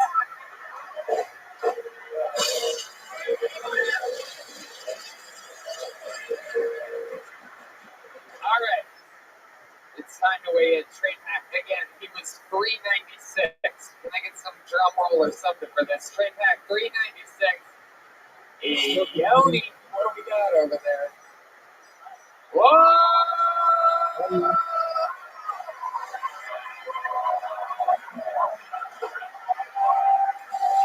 Wow. 375. Absolutely incredible. It's $210. That's not going to break the bank. and he has to pay him, right? Yeah, surely that is true. He literally said in the last one, as a joke, we literally said that if anybody gains weight, they have to pay the other person. There has to be something wrong. Sam, wait one more time. Wait, Sam, man. This is absolutely. What do we got there? It just told the time, everybody. That's how fat he is. It's like it's bedtime up there for the scale. I wasn't built for this stuff. This is fucking. This is this scale might as well have been at Astro World this weekend for how many times how much pressure it's had on it. Let it go and then step on. There it is. It's taking off his shoes, everybody. Wait a second. It appears to be fluctuating at about 253. Oh, 353. Oh, wow. Yeah, dude. That's not good. I'm still looking at your original weight here, 335. Grab a microphone. Explain to us what the fuck you think is going on. You gotta look at the before and after. You are a fucking liar. I'm not. No. You mean before and afters? So my friend who I started with in Connecticut, he had shows down here. He went to the gym back-to-back days. The whole time he's giving me advice, like do this, do that, and I'd be like, dude, I know what I'm doing, chill. Then I push back. So you went to the gym for 2 days? I went to the gym like 5 days a week for a month. Yeah. And then like by the end of the 2 days, my boy kept telling me, like, do this, try that, and I had to be like, dude, shut up, like, relax. Then he called me to the gym, and then we got back to my apartment. He was so dehydrated, he was having like uncontrollable muscle spasms. Oh shit. Like he couldn't keep up with me in the gym, and I keep. There's no way. Let me ask you this: have you had a lot of bread and pasta in the past few days? I haven't had any bread or pasta for at least a month. You just build his muscle up, and that weighs more. For real, that's what happened. Guys, that is not how it works. Stop clapping. Oh my god, this is why they were able to fucking plow that vaccine into everybody's mind. Jesus Christ, that's how quickly it spreads. Oh, you just suddenly gained muscle. No, you fucks. And then you all clap like you're supporting them. That's very nice. I want you to lose 20 pounds in tears tonight after you get home. That's what I want. That's not nice. No, I'm kidding. I'm joking. I'm just, obviously, I'm joking. I feel really bad for you. It's completely embarrassing what happened up here tonight. All right, well, I don't know. So you win $210, Trey Pack. Congratulations. Wait. All right. Don't you think we should extend this for another month? You guys want to go one more month? Why are you saying no? Because that's not to the nightmare. But look what you're doing. You're making yourself better. Don't you want to keep losing weight?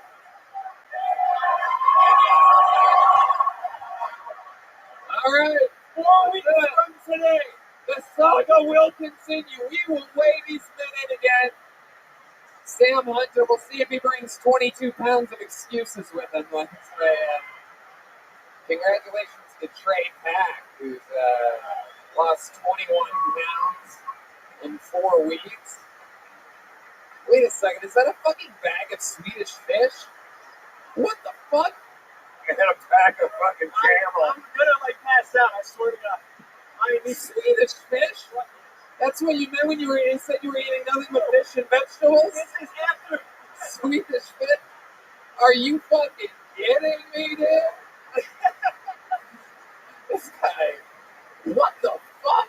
How dare you bring a bag of Swedish fish?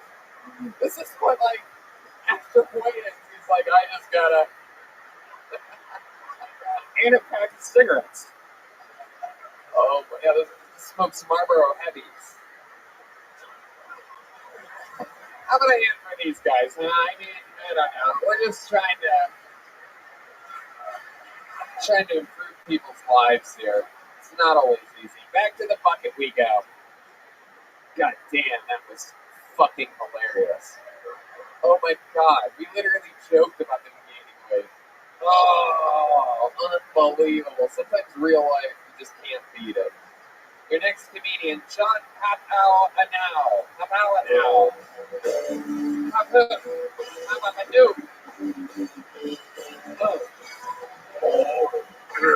John.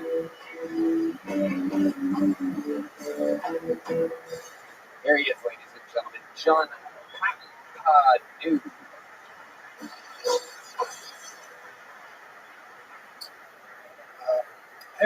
rough childhood because my parents were what you call helicopter parents. You know, in the sense that helicopters are capable of love.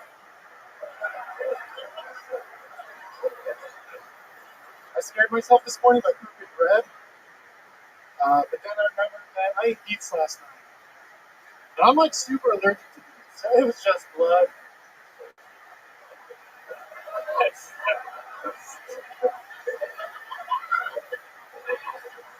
Did you know that the Golden Gate Bridge was built with Depression era relief funds and continues to be used for depression relief to this day?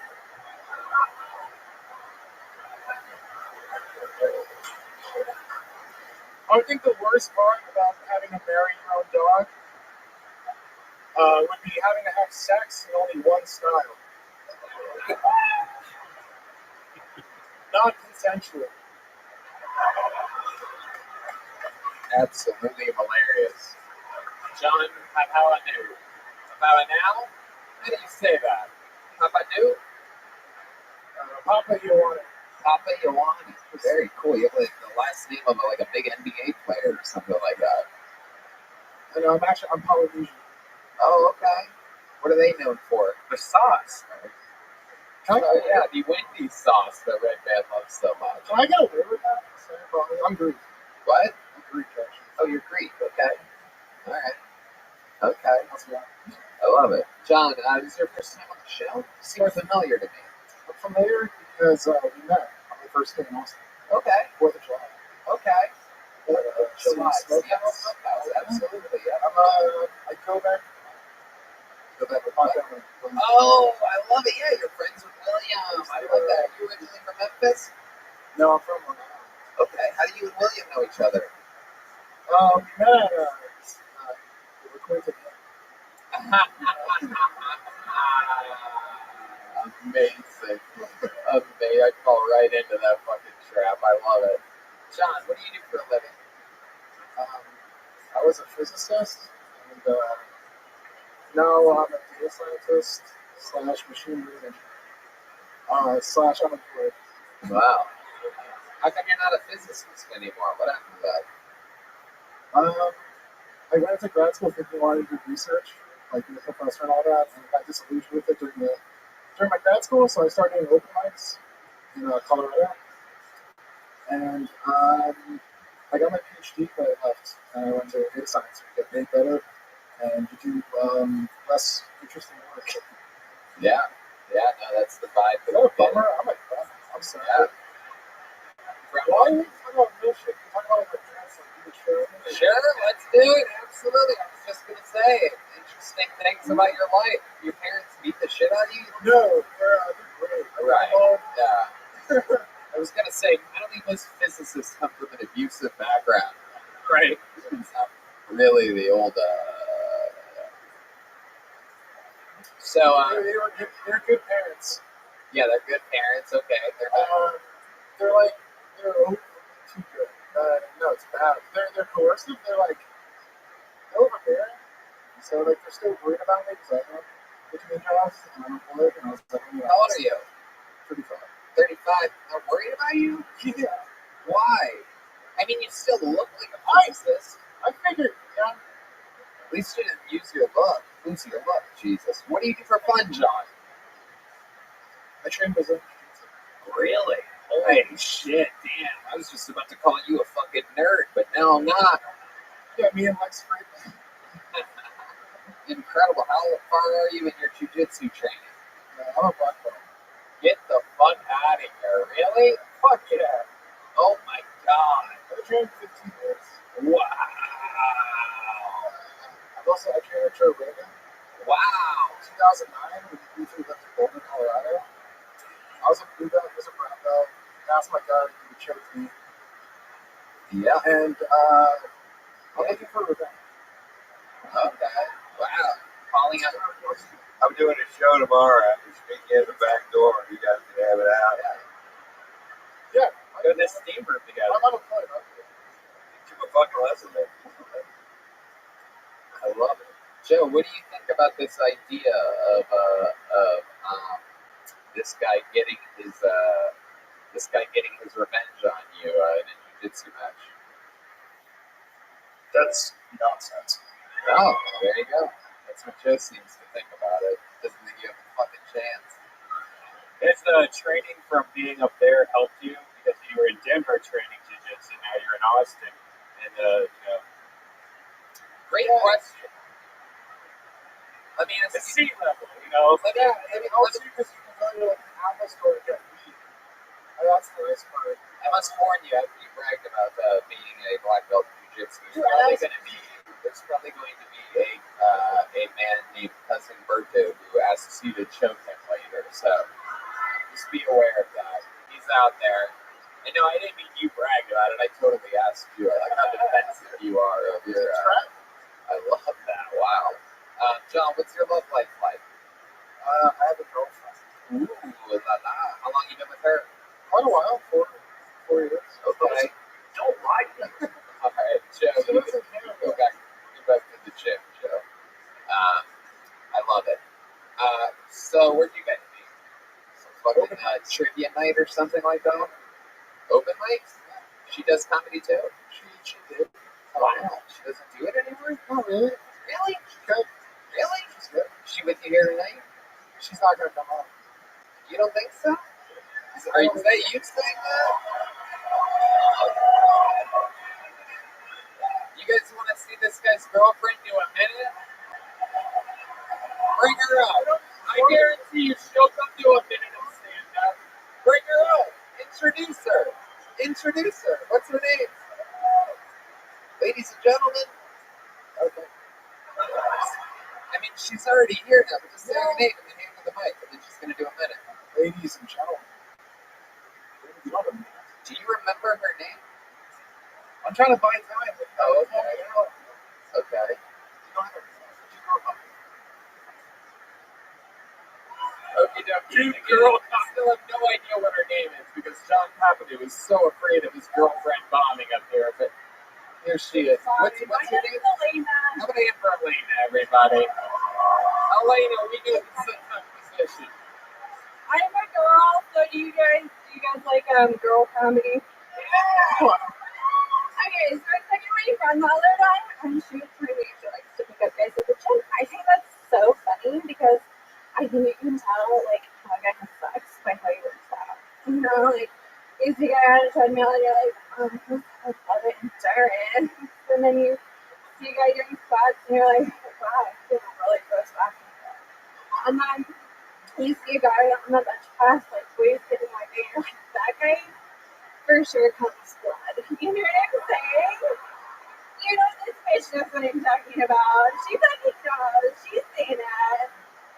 I want a phone that was my Ruby. I'm ring and fix the Vega.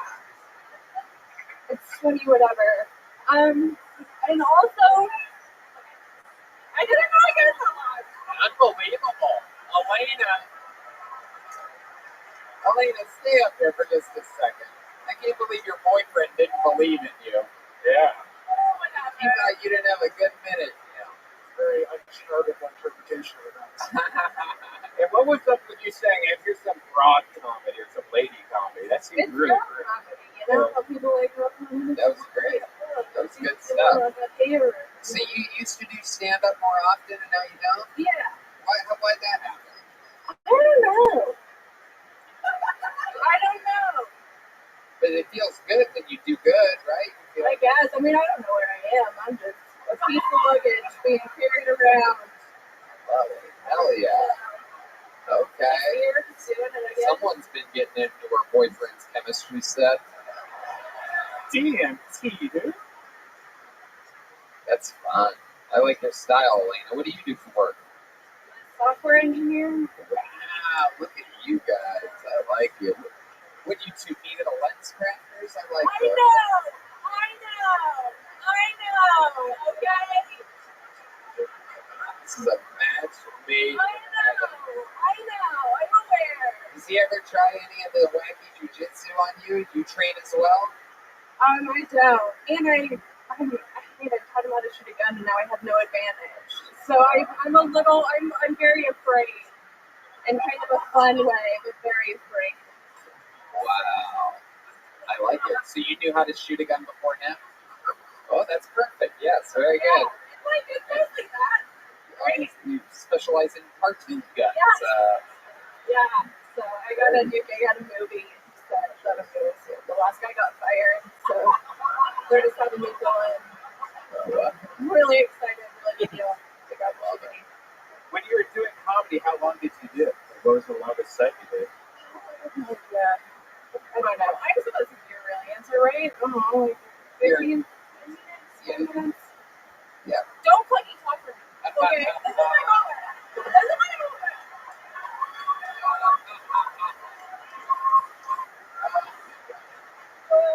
We are watching the end of a 4-year relationship right here. Only until Tony, the greatest live podcast in the world.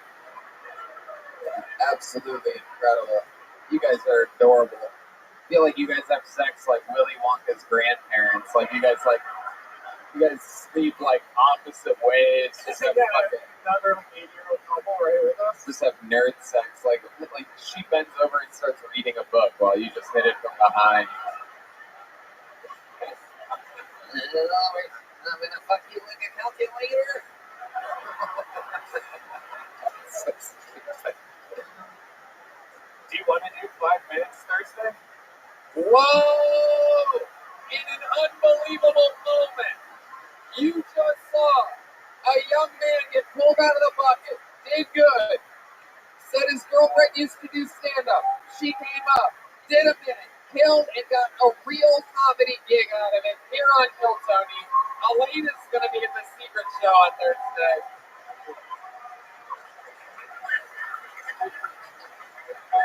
You guys take those. The big one's for her, the little one's for you, John. What are you going to do, Sophie?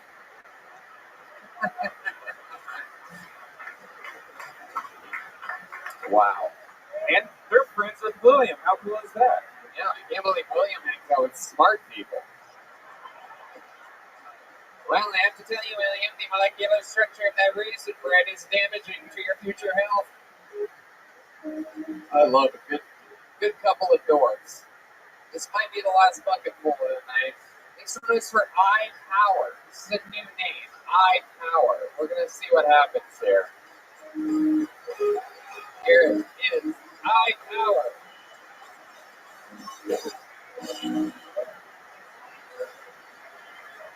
Check. Hey, what's up, guys? You know what's worse than getting fired in real life? Getting fired on Zoom because you get to see your own life in action, your life crumbling. Oh man. I feel like Hennessy is actually the price that it is, not because of the quality of the beverage, but because of public safety. If you picture a bunch of college kids drinking that shit, man, oh man. So I flew here from Boston on Saturday, and I don't understand why airports are so strict because, like, you can totally eat fish and chips at 10:30 in the morning, and that's legal, and bring it on a plane. Stink out the whole cabin, man. I don't get it. That's what I got. Thank you. Yeah, I like your style, iPower. You're not funny at all, but I like you, dude. Thanks, bro. You have great stage presence. Thanks, bro. You're fucking up here. You have the balls to sign up. You have fucking swagger. You have confidence. You're taking it like a man. You should have seen the fucking teary-eyed fat boys I had up here. Fucking, and they know how to do stand-up, too. Meanwhile, they're up here fucking making excuses for their existence. Anyway, I'm kidding. I'm trying to make these boys healthy. I love it. iPower, let's talk about it. How long have you been in the rap game? The rap game? I actually threw a lot of rap shows back in the day, man, but I never rap myself now. No, you don't know. You don't know how to rap? No, sir. Okay. What do you do exactly? What type of fucking? I sell commercial paint and renovation jobs and DJ. Oh, DJing is the energy that I'm getting off of you. That's what it is. It's not a rapper. It's a DJ. That makes sense. How long have you been DJing for? 3 years. Is that your DJ name, iPower? Yes, sir. Okay. What made you go with iPower? My last name's Power. Okay. And, Yeah. That's the vibe we're getting. DJ Power. Whoa. Are you guys ready to go here? DJ iPower.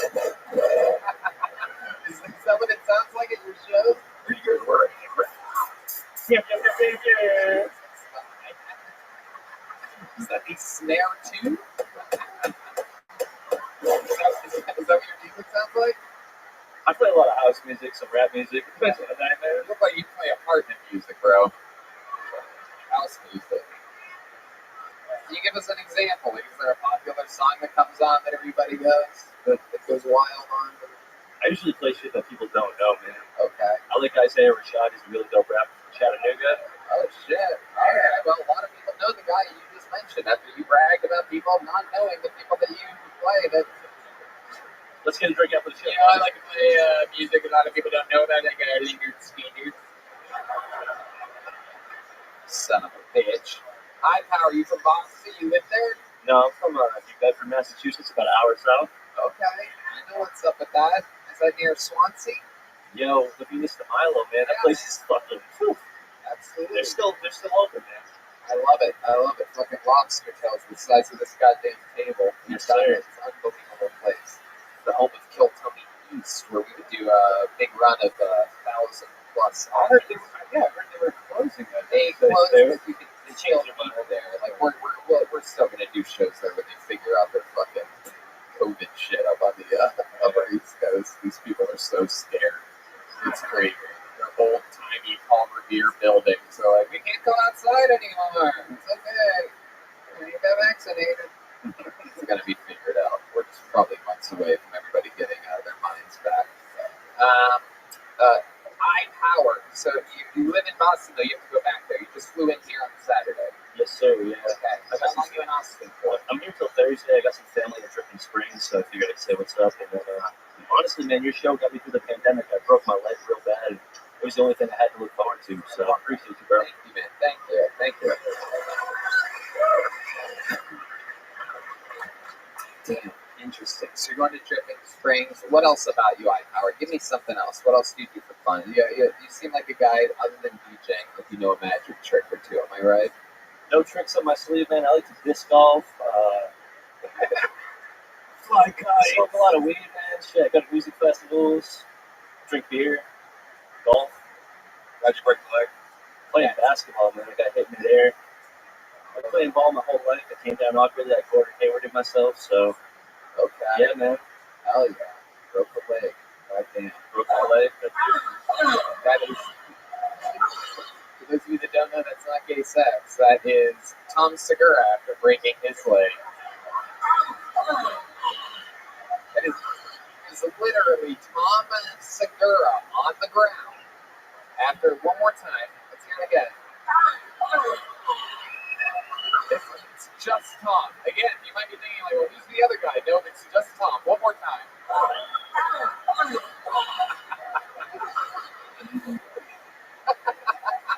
It was worse than that, bro.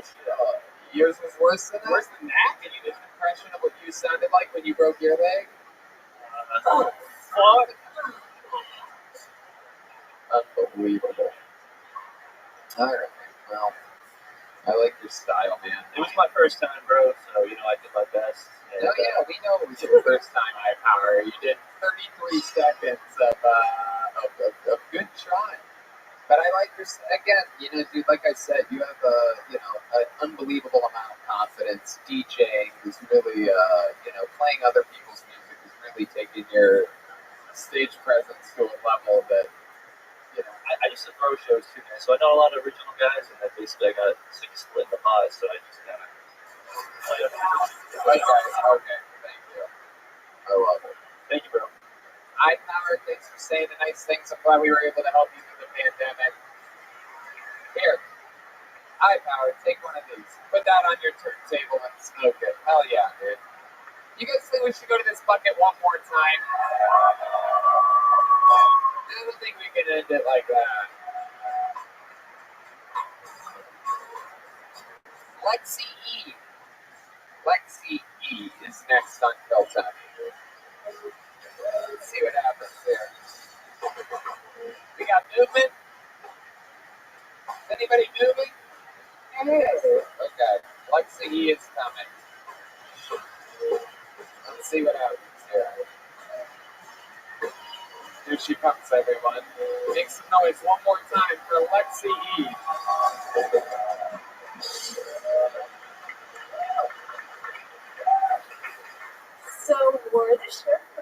me of wrong acid. My best friend asked me the best question the other day. Lexi, what's wrong, man? Are you okay? Girl, I have double growing out my head and holy bowl. Yeah, I'm doing great. Feeling fire. I'm really interested in process. Mainly because I've worked around animals who really can't help but scare them because we're just hanging out there daily. Dangling. When it's not ball sex, though, guess what? It's a bunch of peni. Plural or penis. That's what I like to think. I understand why some rhinoceros species are going endangered because I'd be in danger too. If I was doing this with Netflix on the regular. Lexi E. Wow. Little did I know that going back that we were all wanting the DJ back up here. I mean, you know, Lexi, you were like so. I think you're literally too sweet to be a stand-up comedian. You seem like literally too nice of a human being to have any power up here. I have a lot of power. Okay. It's a shame you don't have eye power because turns out he has. Eye power is in only certain places. What? Hold the microphone up like this. Oh, eye power is needed in certain Even more. Even more. I feel bad. I want to hurt you guys' ears, you know? Did you say eye power? I heard the other girl. You know that every time you say eye power, the noise happens? Except for that time right there. My producer's literally mentally retarded. I'm not being too much. He said he can't see me, everybody. The moment said her when she said he's retarded, he goes, I can't see you. And so it would be the sound of the word eye power, and you would know, but you didn't realize you were breathing. You said what she said. Stop! You said what she said. I thought that was the rule. I was waiting for her to say it. Unbelievable. Look at the fucking impact that eye power left on this. All right. People love it. Wow. So how long have you not been doing stand-up comedy? My first time. Very first time. Okay. You gotta get. I'm like the other guy on the bucket list. We're gonna set you down the right path. I'm in Austin. I love it. So this is your first time ever. Where are you from? Oh, okay. You got those Disney World energies, I see. Yeah, because that's where I saw the ball sacks. What? You have to project. That's where I saw all the balls. Okay. Maybe you are funny. Maybe when we hear what you can actually say, it might be good. Yeah, I'm not used to this. She's a dirty bitch. Everyone knows that, right? Whoa. Hell yeah. Okay. Lexi E, are you just visiting Austin? I am. I'm actually leaving Florida, so I'm really just seeing where I end up. Okay. All right. Well. Life's an open road, baby. What? Oh my goodness, you're just filled with fucking calendar bullshit, huh? Like daily calendar. Life's an open road. Leave Florida. Wow, what do you do for fun? What's like a wild thing about you that we'd be surprised to know about you other than you call the police on black people at parks?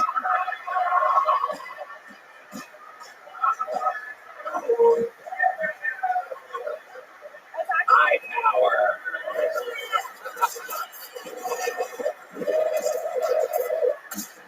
Alright, hold on. Honestly, that actually offends me because that's not like me at all. What's not like you? I love dancing. Really? What kind of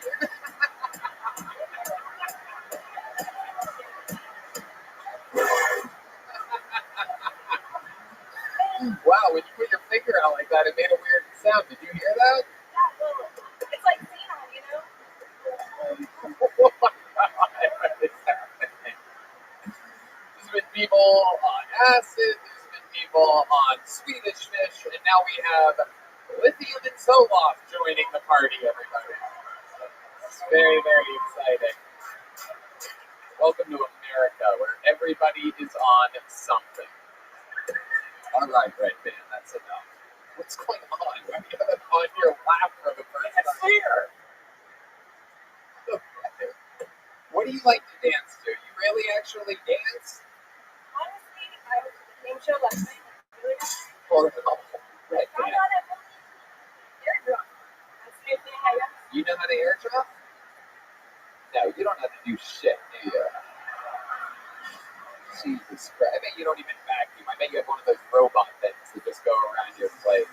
I prefer sleeping. What?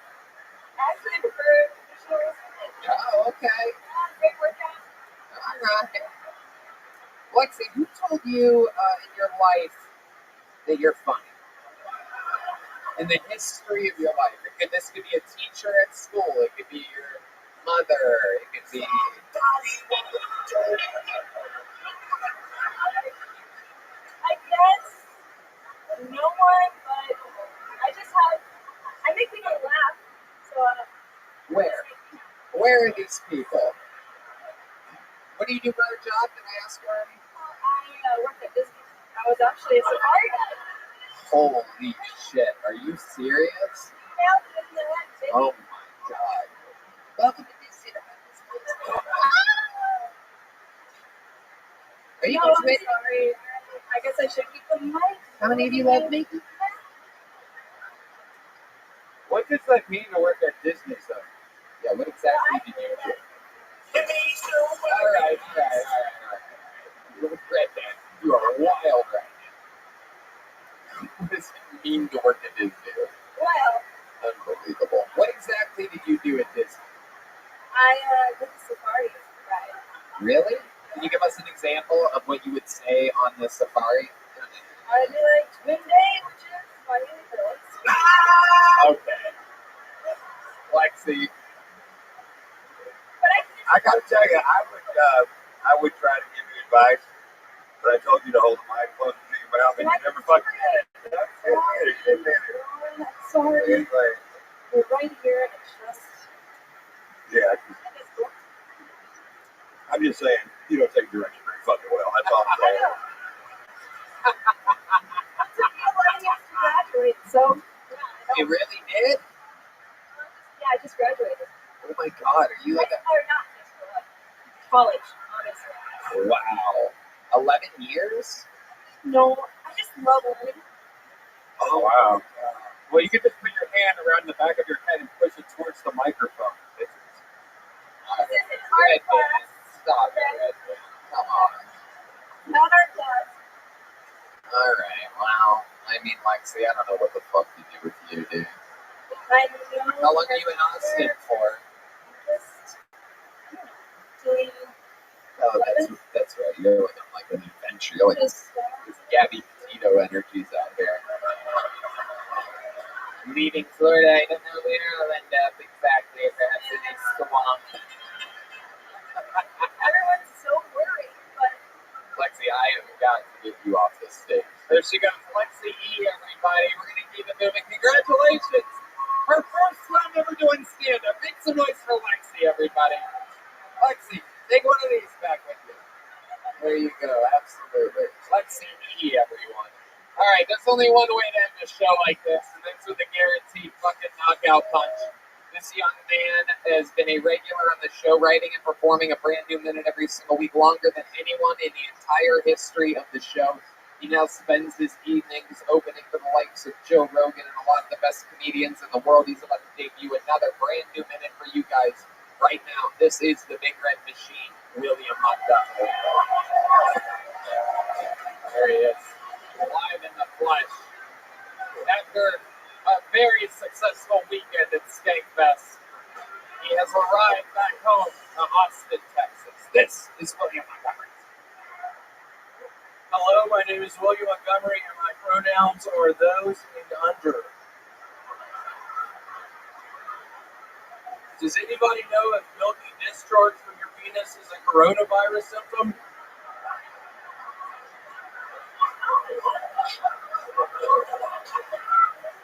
ESPN is desperate for content. Last night I watched this show, the very best of the Houston Astros. It lasted a minute and a half. I'm gender fluid. When it's time to cook dinner, I identify as male. When it's time to mow the lawn, I identify as female. And then this final joke, I said it during one of the Steak Fest, but it's a rare, true story joke for me. Was talking with my father Larry earlier and told him I ate some Indian food last night, and he responded, "What, like deer meat?"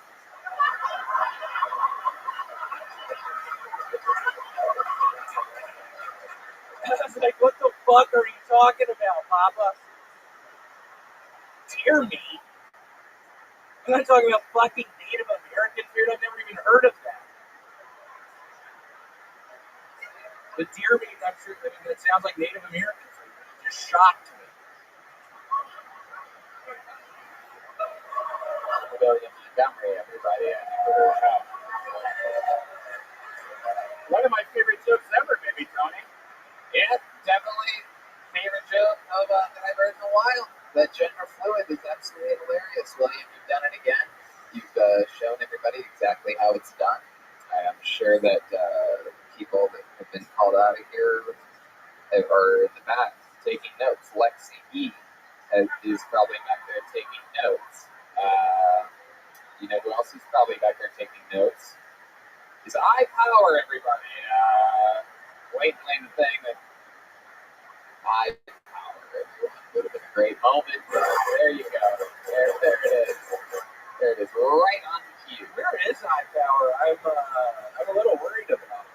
Yeah. Okay. Did you see his performance here tonight, William? I did not. Okay. All good. Did you have fun at Skankfest? I did. I actually ended up making a ton of money there, and I got a little cosmetic takeover. I got some new nails while I was. Whoa! What? Oh shit! Oh shit! What the fuck are those, dude? Yeah, it cost me $500 fucking. Are you serious? Holy shit! It cost me $500 fucking bucks. Now I can't fucking pee. I can't unzip my zipper. I can't open up a bag of salad. I can't even open up the fridge. I can't even get to the bag of salad. I can't even open up the fucking fridge. It was such a horrible mistake to get these implanted onto my fingers. It was $500. That is a great excuse to not eat. Fucking $500 I spent on this shit. I can't ring the fucking doorbell. Can't open up a fucking Butterfinger. What made you do that? Why would you spend $500 hard-earned dollars on what appears to be press-on nails? I don't know. I was thinking of a cosmetic change that I would like to make with it, with myself. I have always been self-conscious about my fingernails. So I thought spending $500 on some new nails would be a good idea, and it's turned out that it's not. I can't climb in fucking trees anymore. Tony, a lot of people don't know this yet, but a lot of people called out his nails. Yeah, I don't think it's going to be in chronological order either. I think it's just going to be, that's going to look like that. It's going to be the callback to this, I think, by the way that this is probably going to go. I don't know. Yeah, I do. You really just fucked down on that, bro, man. I feel like this was going pretty good. Did you mention that shit? Why'd you do that? Well, because at the festival, everyone started making fun of your nails. Like throughout the whole festival, people were like pointing at his nails because he had really weird coke nails. And No, I don't. No, I don't. Why'd you have to bring that up, bro, man? I thought you fucking said you weren't going to bring that shit up. You know I'm self-conscious about my fucking nails. For those of you that don't know, William stopped drinking about 4 months ago and became addicted to raisin bread. William, every week we ask, I can't get enough of it. how much raisin bread? I can't get enough of it. These people an example, William, how much raisin bread have you had since the last episode on Monday, last Monday? In 1 week, how many loaves do you think you have? Since Saturday, I've had 3. Since Saturday? Yep. That's more than I can't get enough of it. It's already shit trying to put the fucking butter on it with these goddamn dumbass hams I bought for $500 fucking dollars. I don't have $500 at the moment. I had to go to a fucking loan place.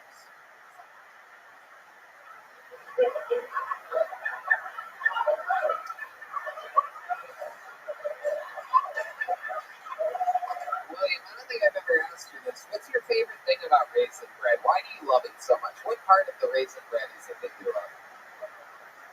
Why raisin? Man, what a hard question. Whoa. I've never really thought about it.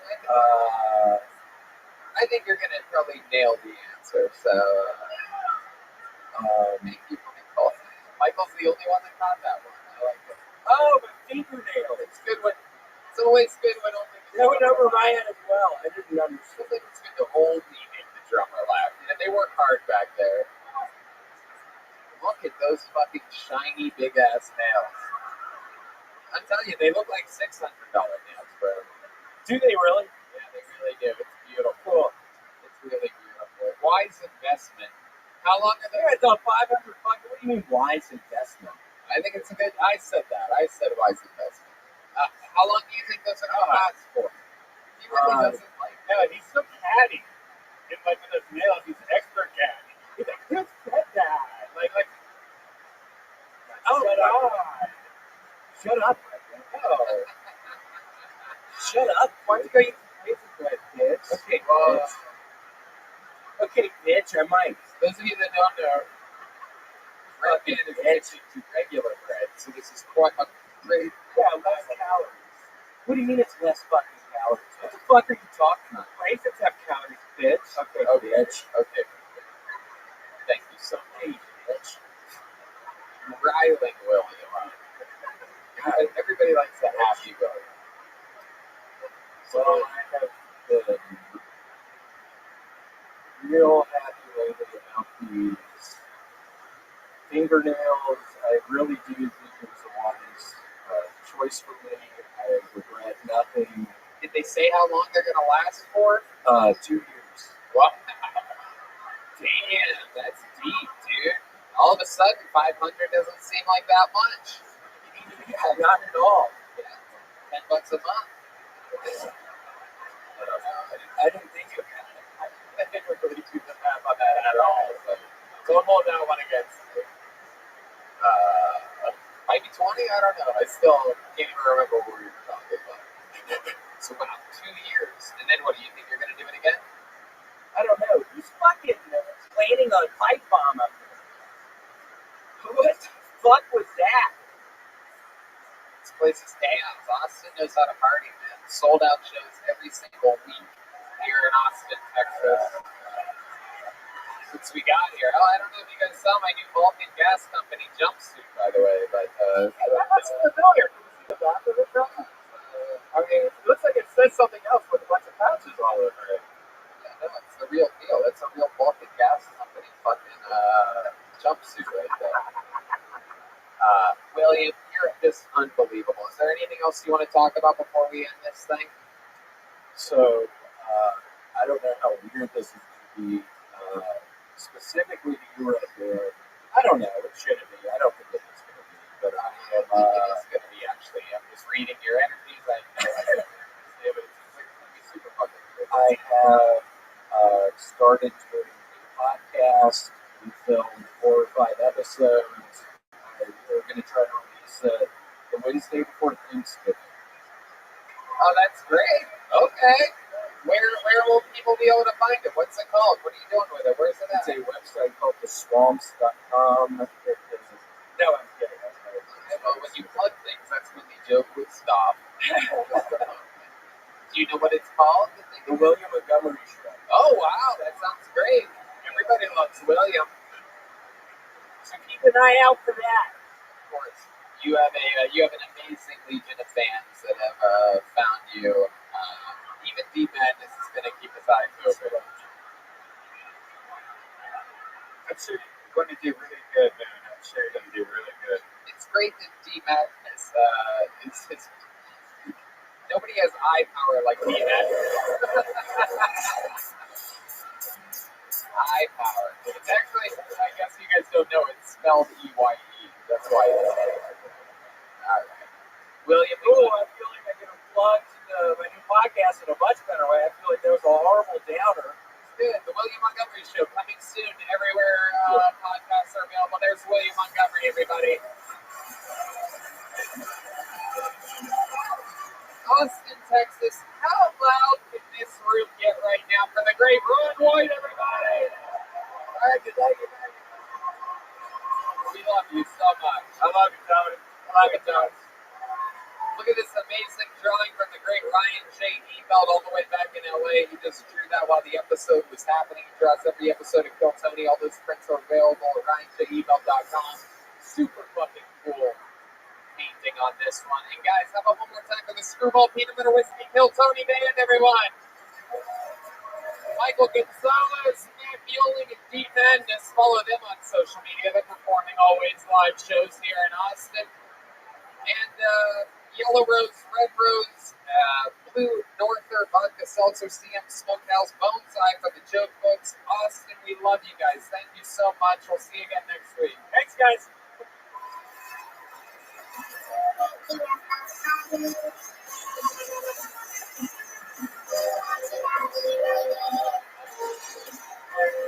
Oh, yeah. Hey, let's check out the art by Chris Rogers real quick. Chris, come up here and show everybody what you drew.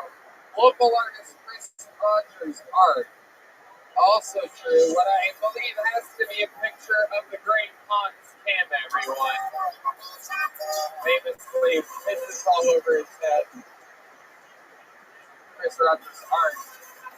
After party starts in just a bit, guys. Stick around, grab another drink, unlock your phones if you want to, hang out, or you can do whatever you want. We love you. Good night again. Good night.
Hey, this is Rabbi coming live from Walking Gas Company here in Austin, Texas. For a brand new episode of Kill Tony.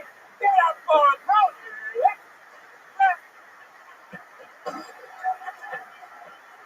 Austin, it's Monday night. You have to make more fucking noise than that. Let's do this shit. Yeah, everybody. Red Band's here.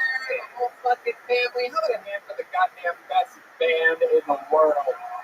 The Kill Tony Band. Screwball Peanut Butter Whiskey brings us the amazing Matt Mueling on guitar, Michael Gonzalez on the drums, and the incomparable Magnus bass guitar. A little bit of those sweet, sweet vocals from him tonight as well. Life is good. We are here at our home in Austin, Texas for another episode of the best goddamn live podcast in the world. I'm very excited to be here.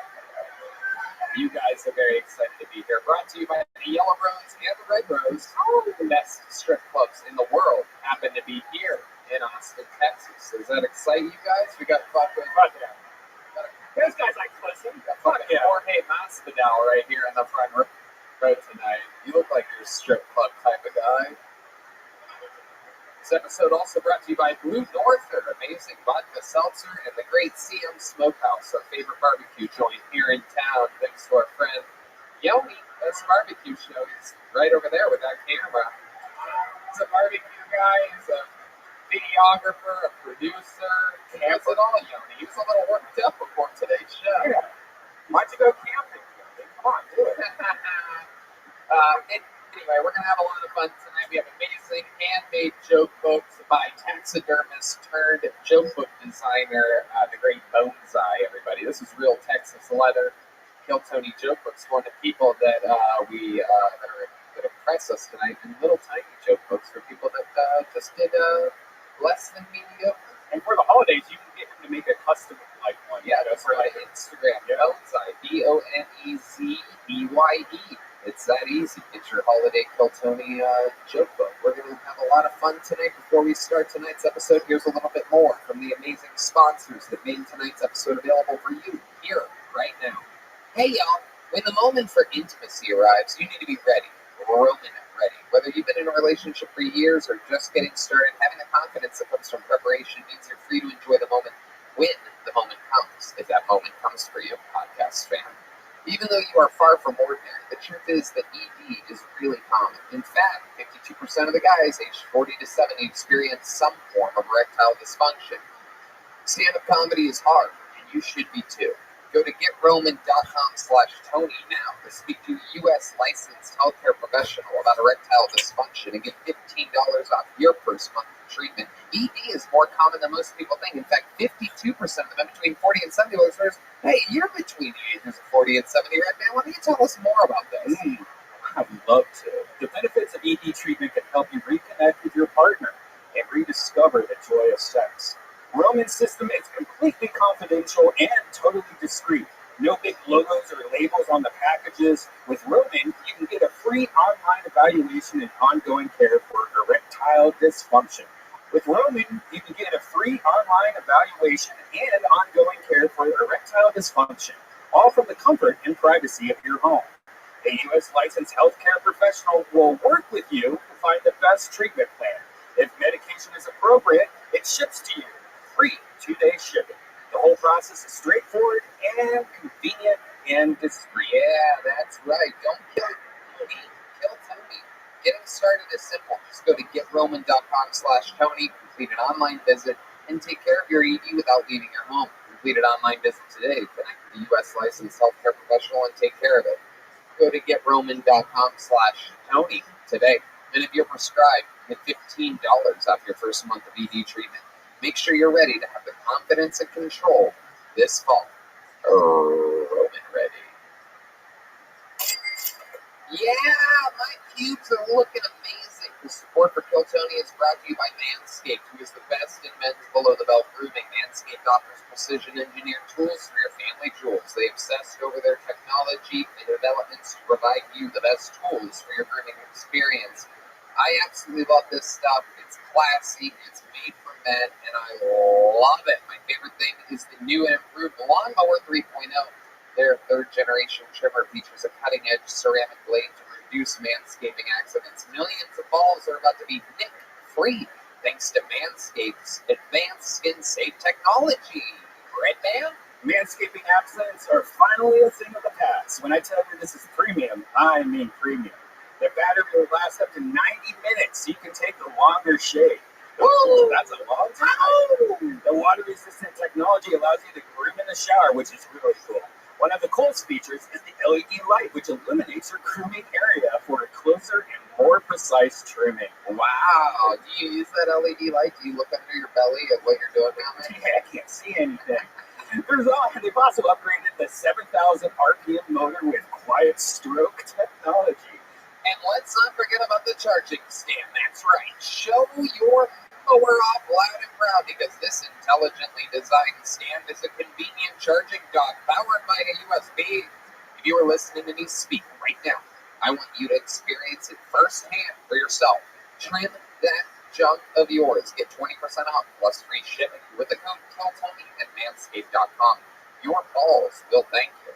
Get 20% off and free shipping with the code KILLTONY at manscaped.com. That's 20% off with free shipping at manscaped.com. Use the code KILLTONY. Your balls will thank you. That's right, they will wake you up in the middle of the night and they will thank you for purchasing. Manscaped.com, use the code KILLTONY. Don't be an idiot. Trim your junk. Do it. All right. You guys ready to start tonight's episode or what? Anything can happen here. I'm really excited about tonight's guest, everybody. I met this comedian here in Austin. She is an amazing talent. Ladies and gentlemen, making her debut as a guest on Kill Tony. Local talent, amazing comedian. Make some noise for Ariel Isaac Norman, everybody. Here we go. We're doing this shit tonight. Absolutely. Ariel has made it. I love this. You are the first of a ton of amazing local comedians that I have chosen to sit in the panel here. Normally it's been filled historically with comedy store comics and different shapes and sizes from New York, so this is exciting. That's great. I thought you were going to say I'm the first woman since you got here, but actually just local comic at all. You know what? A feminist. You didn't even mention it. Thank you. Hello. I stand for women, Asians, everybody. For any of you that have questioned anything ever, I treat comedians like they're comedians. Ariel has the amazing podcast Wrong Questions Only. Follow her on Instagram at Ellen DeGenderless. Oh, hell yeah. I like that. I'm happy you're here. I also used to have shorter hair. I think it would have been even harder. I love it. It's good to have it's good to be joined by yet another lesbian here on Kill Tony. That's calling myself a lesbian there. I don't know if that came across clearly. Whoa! Whoa! Whoa! Whoa! That old car horn again. There's a Jaguar. All right. We're going to have fun tonight. Over a ton of people signed up for the chance to get pulled out of this bucket. You guys know how it works. I pull the name out. They get 60 seconds of stage time to do stand-up comedy. A lot of people break into big shows. You get booked on shows. You can eventually become an opener for Joe Rogan, as we've seen some of the regulars who were all pulled out of this bucket originally. Anything can happen here. Sometimes it's a completely crazy person. Sometimes it's somebody that thinks they're going to do really, really good, and they didn't do any of the work to do that. Anything can happen here. Are you guys ready to start tonight's show or what? Awesome. But before we go to this bucket, let's start with a regular. Oh yeah, you guys know how it works. You know the time is up when you hear the sound of it. That's 60 seconds, and then they wrap it up that big. Anyway, wow, we're going to bring up a regular to start tonight's show. Not out of the bucket. This young man writes and performs a brand new minute every single week. He's taken the show over by storm. Ladies and gentlemen, make some noise for the great Hans Kim, everybody. Here we fucking go. Here we go. Oh.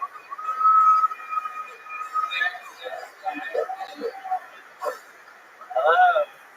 Good to be here. So Kyle Rittenhouse is in the news.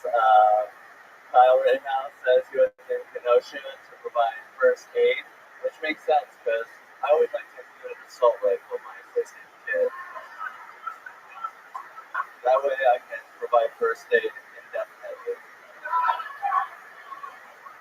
Do you need first aid? Well, you do now. I can provide you first aid and your last aid.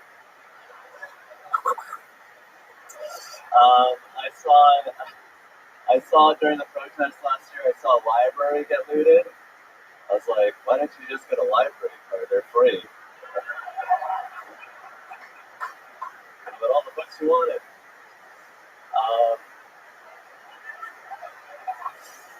Sometimes when I'm sad about how little money I have, I go to a building with a revolving door and I make rich people spin me around. Remember the bailout? I paid this. you guys? Oh, it's him. Makes it look so easy. Super likable. Look at that fucking smile on his face. Just a happy guy. Doing jokes, living the dream. I especially love your act out of the shooting. I believe the words were. Is that what you think guns sound like? Yeah, it's a Texas thing I've tried. It's my new catchphrase. Have you ever shot a gun before? Yeah. Where at? I actually met a fan from Kill Tony and he took me shooting. Oh, that's always trustworthy. I love it. Nobody I'd rather go shoot guns with than a fan of the podcast. Nothing better than shooting with someone that thinks they know you. How did that go? It went well. It was a bromance. We didn't talk to each other. It's like a bro date. It's kind of cool. What do you mean? Did you go to a range? Yeah, we went like 45 minutes out of town. Shot some guns. Got to know each other. What did you find out about this guy? He's very quiet and strong. Wow. This guy sounds autistic too. Yeah. You guys must have gotten along just fine. Where did his strength come into play? Like, how did you learn that he was strong? You're strong. Oh, just physically. You just look very beefy. Oh, you just looked muscular is what you're saying. Yeah. You didn't have to use his strength at any point. Oh, No, don't shoot that. Oh. I love it. Did you guys eat lunch or anything like that? 45 minutes out, it's a long way to just shoot guns. Yeah, we didn't eat lunch. We had little cups, and he poured beers in the cups, and we were drinking. Oh, you were drinking while shooting guns. Great. You guys shoot guns. Yeah, great stuff, Hans. Nothing better than mixing those two things. Did you drive or did he drive? You drove. What kind of car? Big old pickup truck. Ooh, he picked you up in the pickup truck, took you 45 minutes out to go shooting, cracked open some beers. At any point were you worried at all? You don't really feel emotions, do you, Hans? Yeah. Beer is for the weak. What about concern? What is concern for the weak do? Honestly, I'm not that, attractive, so it's like I got carte blanche to go anywhere, meet anyone. Like, I go down dark alleys. Wow. Do you think because you're not attractive, nobody will rape your corpse? That's incredible, Hans. I mean, you have really good lips. I don't know if you know that. Thank you. Yeah, dude. I don't know. When you're dead, everybody's butthole's the same. Yours is cleaner. It probably has no hair. Less hair. Why do you assume that it doesn't have hair? I just think that he probably says it. Or that he's It's Asian. better when you said nothing and then that laugh happened. Well, Then you have to. I think he shaves it. No, he doesn't fucking shave his ass. This guy lives in a van. He's no asshole. Life. he fucks it. I don't. I have a pretty clean asshole. What's your wiping method? You do seem like a very clean guy. I do have a very unique wiping method. Yeah. Standing or sitting? Hold on, just let him answer. The first wipe, I do a little claw and get like any chunks out. Okay. Like an upside down grab machine. I like that. And then the last wipe, I take some toilet paper and put it under the faucet, get it wet. Whoa, wait a second. Hold on, time out. Flag on the play. Alright. There's your one fart noise. Okay, guess there's two. So hold on. You do the claw grab for the chunks. Yeah. And then you stand up before doing another clean wipe. You stand up and waddle over to the sink. Yeah. Do you do this in public restrooms too? Yeah. You do? Hans, this is incredible. You are a comedy machine, sir. This is one of the most interesting ways of wiping that I've ever heard of. Well, everyone was using those moist towelettes, and that actually clogged up the sewage. You know? So I just improvised. You make your own moist towelettes. Yeah. So there's just a ton of little tiny toilet paper balls on your asshole all over. Things decorated like a Christmas tree. Just little tiny paper balls down there. Wow. Hans, this is incredible. So you wet the toilet paper, then you do one more coating with a dry piece of toilet paper? No, it's usually if I get the correct moisture level, I don't need to wipe again. But if it's Do you keep checking the wet toilet paper to see if there's remnants on it, or do you just do you de-madness it? Just fucking, just hope for the best and throw it in. He didn't hear. He didn't. De-madness, I thought you were plugging your fucking ears. Don't plug your ears and still listen. You can't have your cake and eat it too, dude.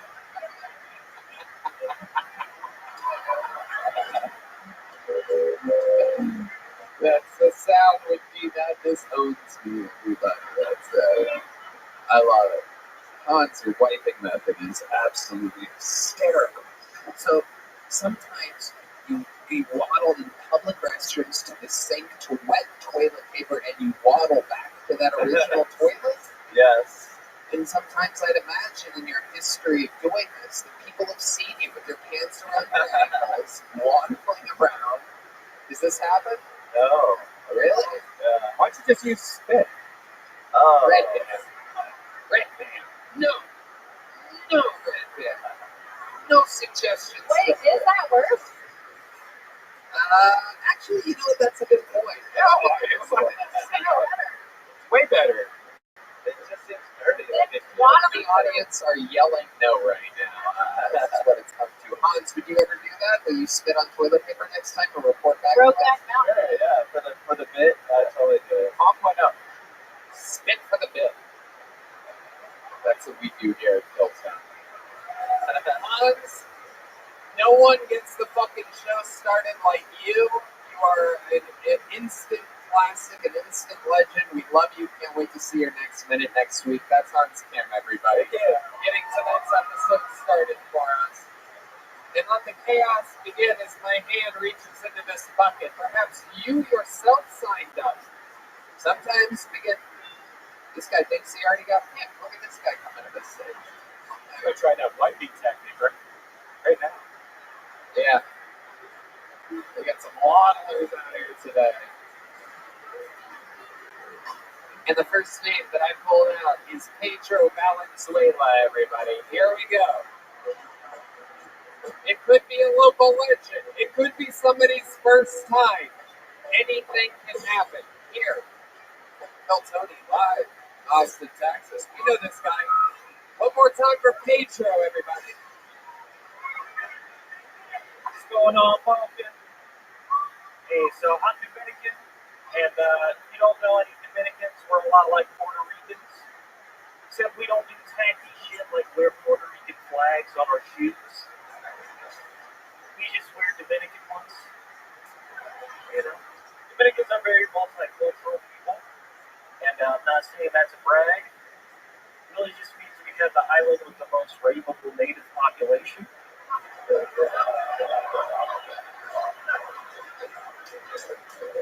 lot of people don't like when I say that, but I just want to remind you, I didn't rape anyone. Alright? My people were raped. Then again, I wasn't there, right? Maybe one indigenous lady was like, hey, he's got a vote.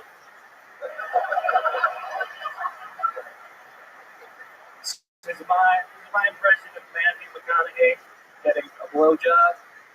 Then he busts a nut, but the door keeps on going. Alright. Alright, Pedro Valenzuela. Getting the show kick-started here. Out of the bucket. Pedro, you've been on the show a couple times before. How's it going? It's going good. Has your life changed at all since you started getting pulled out of the bucket here on Kill Tony? No, not really. You do. My interview always goes well. Well, okay. All right. Okay, Tony, I feel like there's a weird energy between us. I don't know what it is. Okay. I'm not sure. Okay. But, like, I just come up here, I try to tell jokes, I try to be myself. Do you think I'm... Do you have different... Pedro, let's just take turns talking here. Pedro, do you think that, like, are you saying that I treat you maybe differently than I treat other people? No, I just feel like you got the wrong impression of me, maybe. What do you think? What do you think my impression of you is? You literally said you hated me last time. What else? What else am I supposed to think? I say that all the time. I'm starting to remember why I fucking hate you, dude. It's all coming back to me now. Tony, we have a weird energy. All right, people support that. I love it. Okay. I don't think that at all, Pedro. I like you. Let's carry it. What do you think about this guy? Do you know Pedro? Well, no, I think we have met before, but I didn't recognize your name. But I listened to your episode from last week on the way over here, and your jokes were horrible last week. Yeah. So it's like these were actually good tonight. Like mostly the Dominican thing a little predictable, but the rest of it was actually good. So it's like, what happened? But of course he hated you last week. Okay. That's why your jokes are like, I don't know what happened. If you wrote these are new, or you just don't know which of your jokes are good. See, even the nicer version of me kind of hates you, dude. Come on. Legit. I actually, listening to the episode last week, he was the one I told you about where I thought it was this other insane comic in town who was going under a pen name because he didn't want people to hear him get roasted by his real name on the show. I thought you had made this name up because you were this other insane person, but you didn't sound insane this time. It was actually funny. It was good. Pedro, you're one of the few people that I think does better and better every time you're on the show. So that's a good thing. That's a very, very good thing. Because of your performance tonight, I learned that rapeable is a word. I didn't even know that was an actual thing. Rapeable. You said that you have a rapeable population. I mean, is there an E in there? I don't know. At the end? Is it spelled like rappable? Yeah. Okay. Alright. It's like lunchable. I'm learning. It's like lunchable. Yeah. Except with rape, everybody, your favorite. Instead of lunch meats and crackers, it's your worst nightmare. Always. Alright. So rapeable population, is that true? A lot of Dominicans got raped? I was trying to keep up there. Because, I was talking about, indigenous people and how, the Spanish came over and raped everyone. Those are my ancestors, too. I don't blame anyone. Right. I have to, Half of your ancestors were getting raped in that scenario. Yeah, but I like how they identify as right. No, I know, but you don't have to identify just with that out. Pedro, remind us, what do you do for work? You're a food delivery driver? Yeah, I deliver for HEB, but for the pharmacy, so. Oh, okay. That's right. Now it's all coming back to me now. I love it. So you deal with a lot of old people? Is that right? Yeah, pretty much. Just delivering to older people. A lot of times they're happy to see me, sometimes they're not. If I'm late, then they're kind of mad at me because they're like, I'm waiting on my sandwich or whatever. But if I'm early, they're like, someone told me they loved me. Oh, that makes up for my I hate you. Look at that. You broke me. They amped it up. I love that. Pedro, what's your love life like? It's dating? You have a girlfriend, a boyfriend? What's no, not right now. No, nothing? Yeah. You dating? No, not really. Last date you went on, what was that like? How did that go? Last date was right at the beginning of the pandemic. Okay, that's not a time that a lot of people went out, but look at you. Well, I was busy. I was busy trying to save the world, Toby. What do you mean? I had an undercover life, and I do fucking crazy shit. Like what? Tell us more about this. This is exactly what I want to know about. Okay. This sounds a lot more interesting than delivering pharmaceuticals for Let's just HEB. say, I started this podcast. Okay. Moved to LA because of the pandemic. Started this podcast. I was searching. I was trying to fight the powers that be. Okay? What powers are you talking about? Corporations? I'm not sure. Corporations, could be reptiles. I'm not going to get into it. Okay? All I'm saying, I mean, obviously, not seriously, but kind of. Have you guys? All right. No, let's show respect. Keep going. Stick with it here. So, you're double trying to fight the powers But you don't know what powers you're talking about. I wasn't sure. I just feel like fucking getting like. Wow, this podcast sounds terrible. Keep going. It was horrible. But so I was doing that. You know what I'm saying? And then they got mad and I got sabotaged. Wait, who's they? You don't. We all know who they are. No. We literally don't know what the fuck you're talking about. So who's they? They. Don't let Madness distract you, Pedro. Stick with the show. You're on a live podcast right now. All right. They is none other than the Republican Party. This is I knew I was gonna. We're Texas. You motherfucker. I love it. You are like you give those Kyle Rittenhouse energies. You know what I mean? Like I wouldn't trust you with a weapon. Jesus, Pedro. You ever shoot a gun? Yeah, I did. You seem like not only do you do shooting practice, you seem like you do stabbing practice every once in a while. You ever just stab a pillow with a kitchen knife just to practice? Leather coats. What? I practice on leather coats. Okay. I just read that that's a thing serial killers do. I'm a serial killer.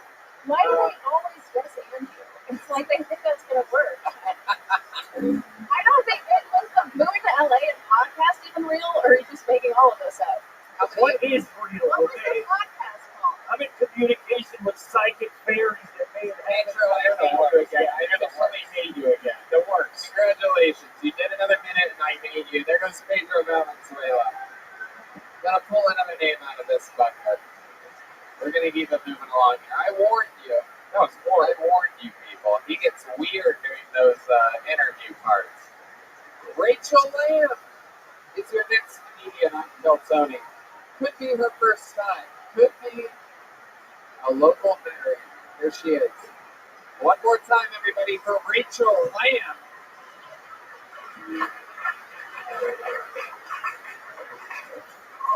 So, my husband and I got a vasectomy, and I like to include myself in this because when he went in for the consultation, they told him that he needed either a letter of consent from his wife or that I needed to come in on the day of the procedure so that way they could get my permission.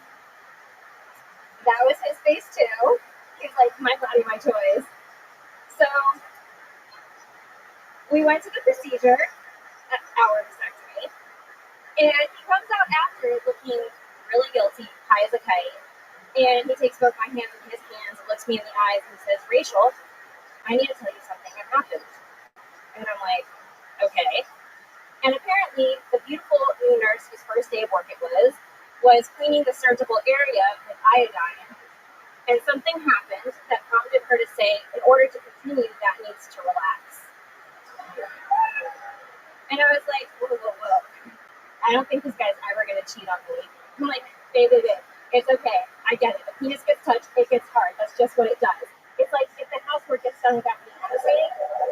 Okay, that's the bear. That happens on this show so that people don't go over their time. But I'm genuinely interested in where you're going with this.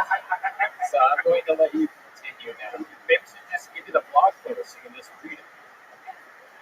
Because it's like if the housework gets done without me asking, the vagina gets wet. It's just science.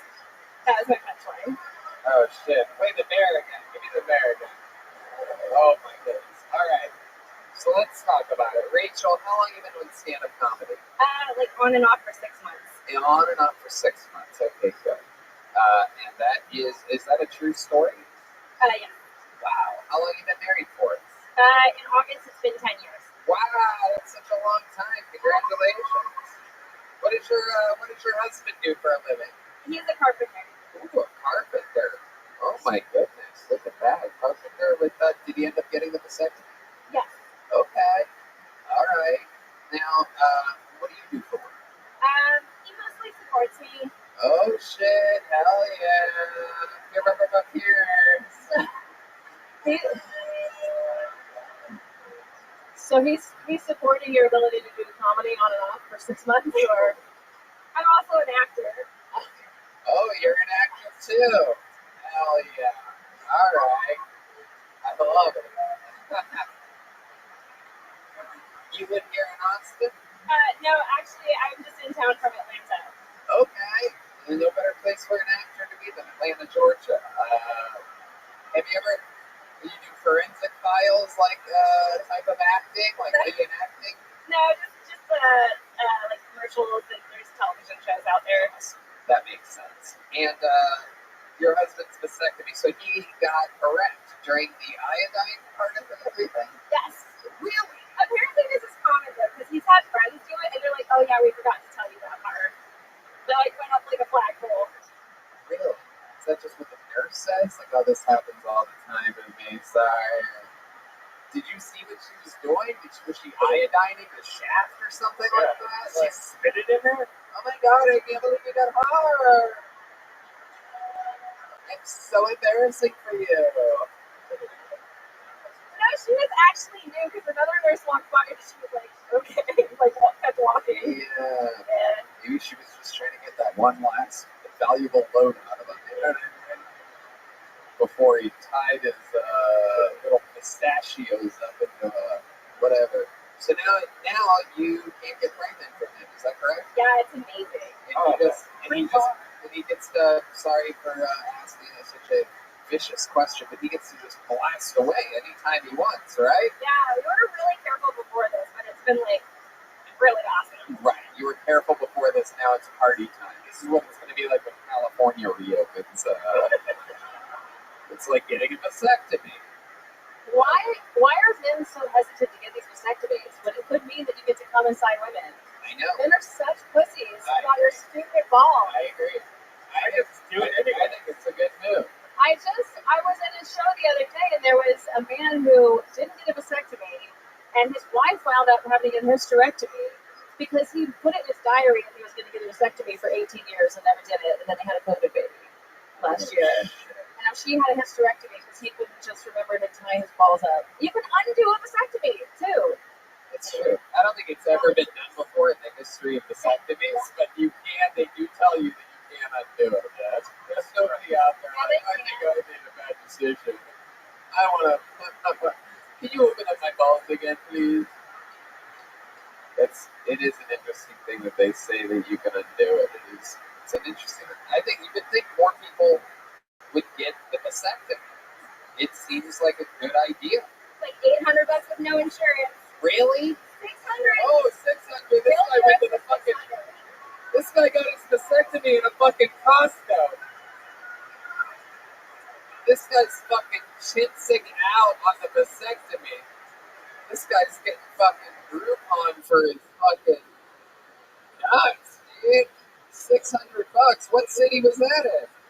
Here in Austin. Whoa!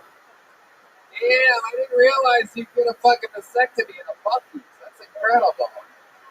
I love it. They film it also. Like, you can upload it to your Instagram. It's like 2 minutes long. I didn't know I've seen it. Really? Yeah. That's it? Did you get video of yours? 7. Wow, 7 minutes long. You get thicker.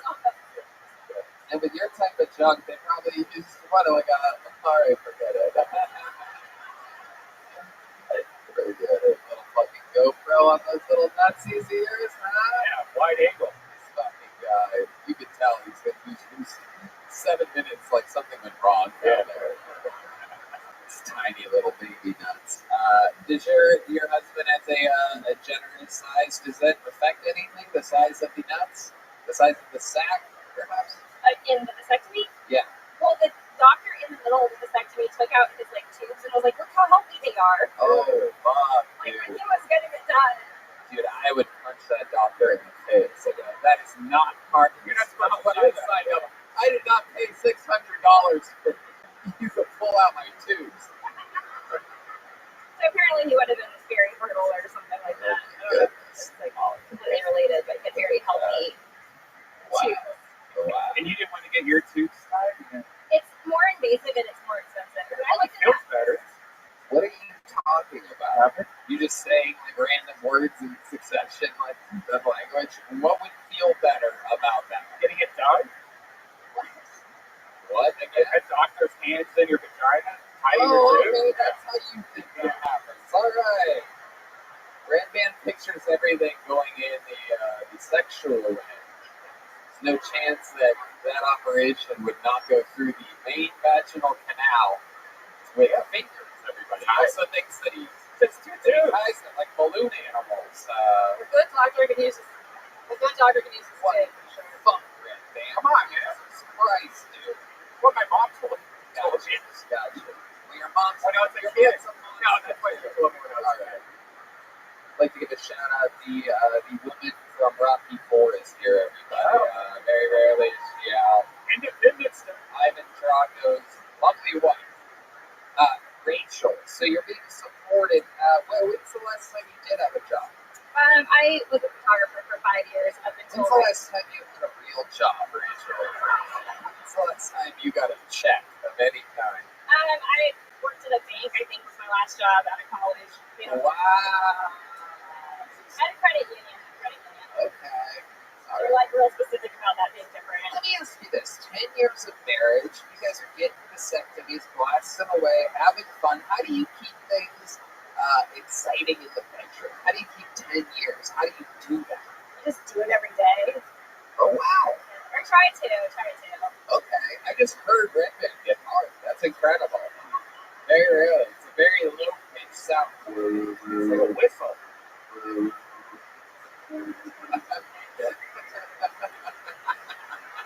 D-Madness is trying to hit that note over there. D-Madness, give me the sound that Redmond boner makes. What is it?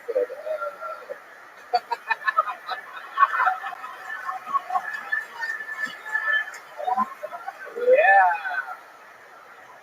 He's got that little thickum over there. Redman's got a little fucking thick thumb down there. All right. Have you ever had a threesome before? Redman, that's enough. Rachel, what's something that you're good at other than comedy and acting? Like, whether you have any fun hobbies? You seem like you used to ice skate or something like that. I did do fire baton when I was in high school, and I did overhand baseball with boys till I was 17. Oh wow, overhand baseball with the boys. Look at that. I feel like you have to say that because everyone just hears baseball, they're like softball. I'm like, no, everyone doesn't play. Fuck yeah! Wow, overhand baseball with the boys. I just heard aerial go hard. That's incredible, huh? That is amazing. Crazy that I'm just in between. You guys are so erect right now. What's the sound of that? Yeah, D-Madness, what's the sound that it makes when Ariel gets in the phone? There you go. All right. That sounds like mine.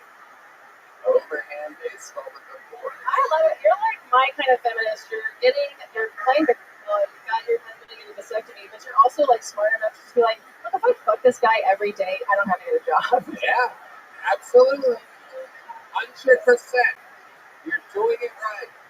That is the life. And he's probably out there working hard as a carpet bringing home the big bucks. The OG job of the universe. It is crazy that he's a carpenter and fucking. That's wild, man.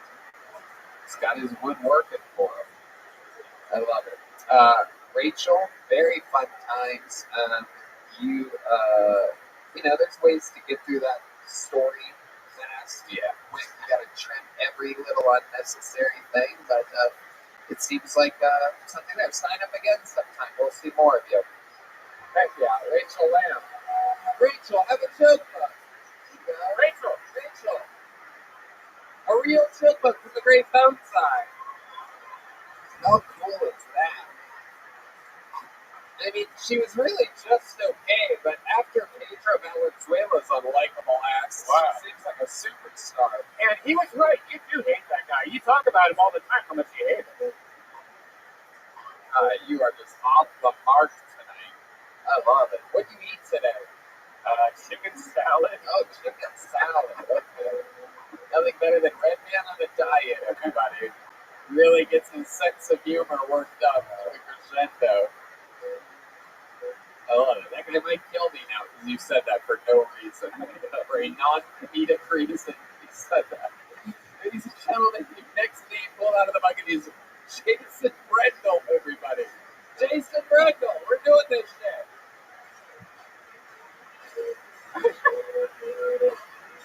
Here he comes, everybody. Jason Brendel making his way to the stage for what I do believe is his Keltoni debut, everybody. One more time for Jason. Thank you. It's good to be here. I just finished jacking off in my car to a Westlake dermatology billboard. Jesus Christ. I'm feeling really good though. I actually lasted an hour in bed last night.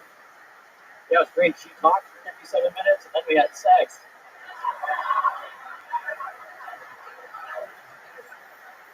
Hey, do you guys think Kobe Bryant took helicopter parenting a little too far?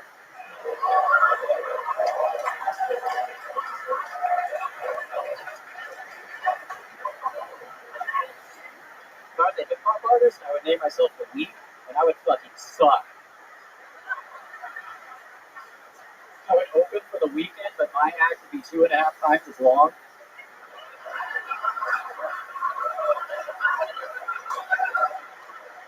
Everyone's gonna be like, Jesus Christ, he sucks. It's gonna be The Weeknd already.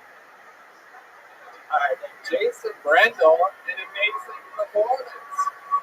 Wow. Welcome. Thank you.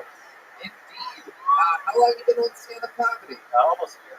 Almost a year, that's it. Wow, very impressive. Are you from here in Austin?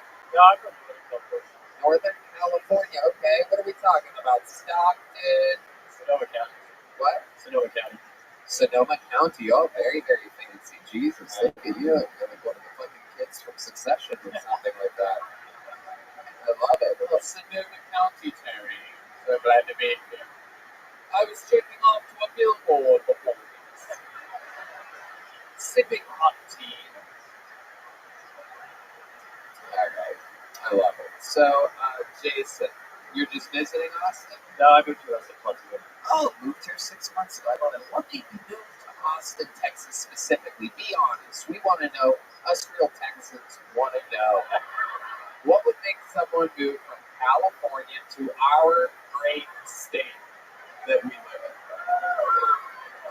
I just wanted to go somewhere where I could get on stage every night and have more freedom about opportunities. Yeah. What about the taxes and shit too? Yeah. What about the HEB? You know what I'm talking about, man? Have you been to an HEB yet? Yes. And greatest thing ever or best thing ever? Oh, best thing ever. What do you love about HEB? Tell these people that a lot of people listening to this live around the world, so they don't know anything about HEB. Give them your story about it. Oh man, they got everything. I got my vaccine shot there. I get keto ice cream there. I get $570 vasectomy. Yeah. I love it. Jason, what do you do for work? I drive for Uber. You drive for Uber. Okay. Wow. You seem like you would be a lovely driver. I have a 5-star rating. I bet you fucking do. Wow. Look at this. Where's that fucking Sonoma music when you need it? Welcome to 5-star ride. What kind of car are you driving? Subaru Crosstrek. Oh, whoa, Jesus, wow. Oh, boy. Yeah, It's actually Harry was looking right at it. Yeah. There you go. I was gonna. Very good. Ariel, you don't have a secret. I was trying to decide if I could tell what a Crosstrek was. I don't know anything about cars. I have a Honda Civic. It's just fragile. Okay. All right. Honda Civic. All right. Do you like that? That's a good one. Durable. You have a Subaru Crosstrek. Is that like a SUV? Well, so What does that mean? it's an SUV. What? It's like a little bit smaller SUV. It could go both ways, either like a car or a it's Okay. all right. Crosstrek. Depends on the type of mood you're in. Yeah. All right. So how long have you been driving for Uber for? Off and on for like 4 or 5 years. So you were driving in Northern California, now you're driving in Texas. What do you notice is the main difference driving in Texas? They were just nice for you. Right. That's a pretty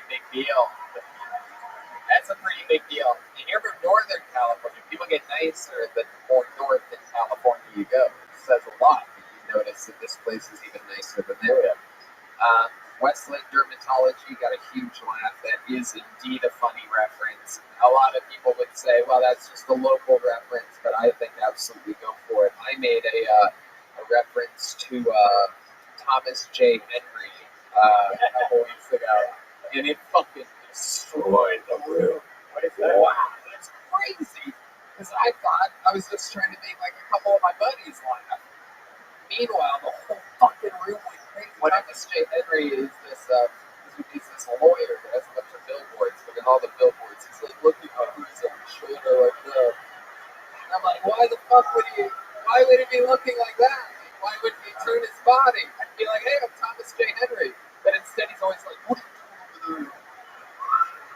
Have you seen how hard that kills? Why would I not do that? Have you seen the other lawyer that's like a white guy that has dreads and who's that guy? Yeah, fuck that guy, dude. Fuck that guy. That's this guy's lawyer right here. That's not a good guy. Alright. Team Madness is out of control tonight, everybody. Jason,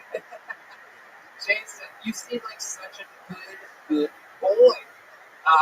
What have you ever done that is like naughty or against the law or something like that? I actually got kicked out of the comedy club there, and I told a joke. Whoa, you got kicked out of a comedy club? What was the joke? It was like a whole bit about grocery stores. Why did they get offended? What was I compared grocery stores to countries. And like I said, like Costco is the United States, it's too much of everything.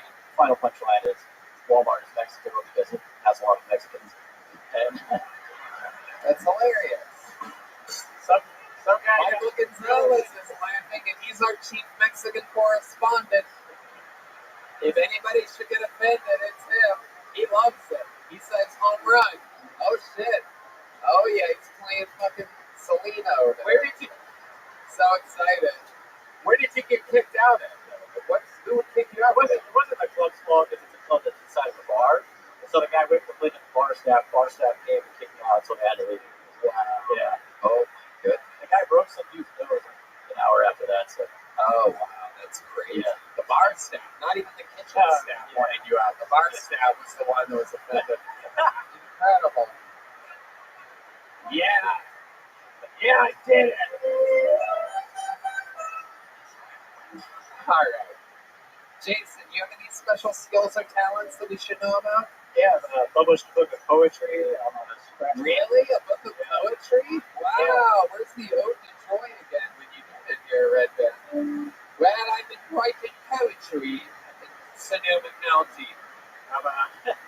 I'm also a scratch golfer and I rap.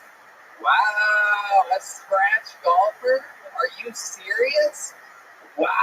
How have you been playing your whole life? Your dad plays? Yeah. You're close with your father. Yeah. It seems like it. That's every vibe that I get. This is how I would have been if I would have had a father in my life. I would have been like Jason Bradfield. Getting kicked out for making. All right. Jason, you are one of the straight white males we've ever had on the show. And when you said that you can rap, you know that I'm going to make you rap right now. So what are you going to be from the band? Tell the band what you want. Oh shit, they're just going with it. Wow. Yeah, I just turned 23. I just live with my parents. I'm a stay-at-home G. I got nothing to do and no one to see, and I got things to avoid like sex and STDs. Yeah, I get less ass than a golf magazine. Only time I got the first date was on a suicide squeeze. I don't get any spit, but I still have wet dreams, and I got fat legs, but I wear skinny jeans. Yeah, I'm a stay-at-home G, and it's as bad as it seems. I ain't got no job, I got no money, ain't got nothing to rob while you get the fools in the city eating kebabs. I'm just sitting at home with a bowl full of corn, and I might pick out the comment, I'm gonna give it right back since I don't do dishes. I'm a stay-at-home slob. Wow. Yeah, you see me now. Wow. Wow. Oh my goodness. I bet you have got to be one of the best rappers in all of Sonoma County. I mean, that is incredible. Out of all the people rapping in wine country, he's got to be the best. I can't believe I made this Succession reference earlier. I don't know how many of you watched that show, but there's literally a scene in it where the character that you would play, Logan Roy, Kendall Roy, actually raps to his father, and that's exactly what that was like. Do you have any idea what I'm talking about? You are a character. Like, that's what he does, and it's embarrassing, and it's super white and weird. And you just did it. Well, he writes poetry. I mean, Yeah. you know, it's like, was that in your book of poetry too? Do you have raps? Just bass weird? So I wrote a book of sonnets, like really formal poetry.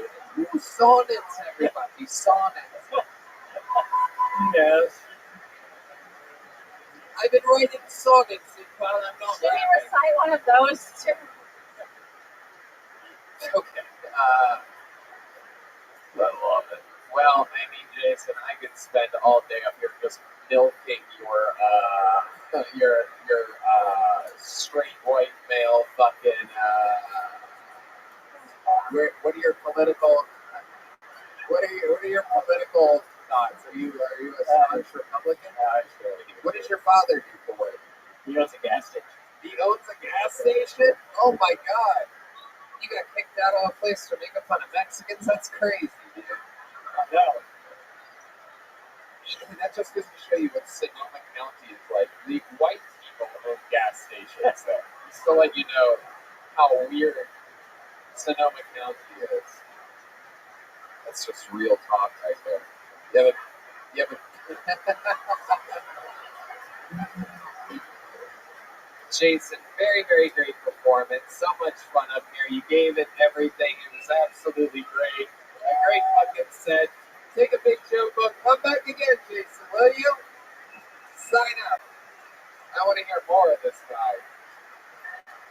I love it. That was great. You guys want to do something special right now? All right. Ladies and gentlemen, it turns out that one of our regulars is in town from Los Angeles, California. He's on and off again between here and LA. Unbelievable comedian, great roaster. This is David Lucas, everybody. Live in the flesh here on Kill Tony. Woo!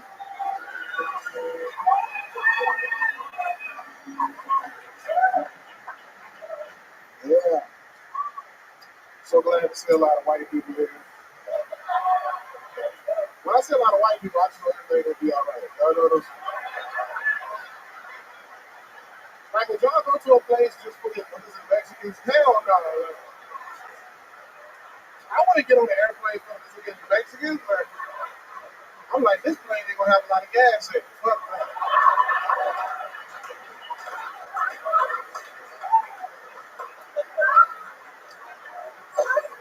I don't think scary movies are scary anymore.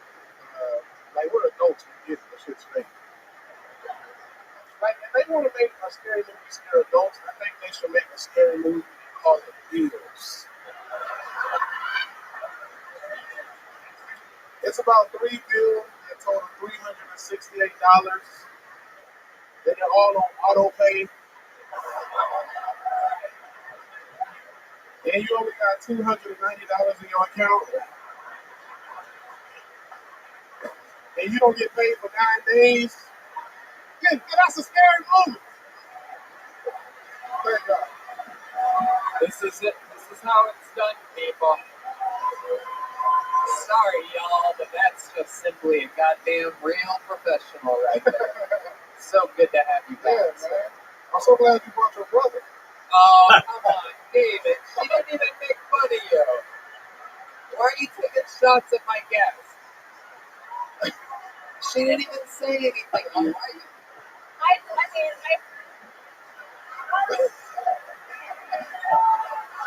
David. You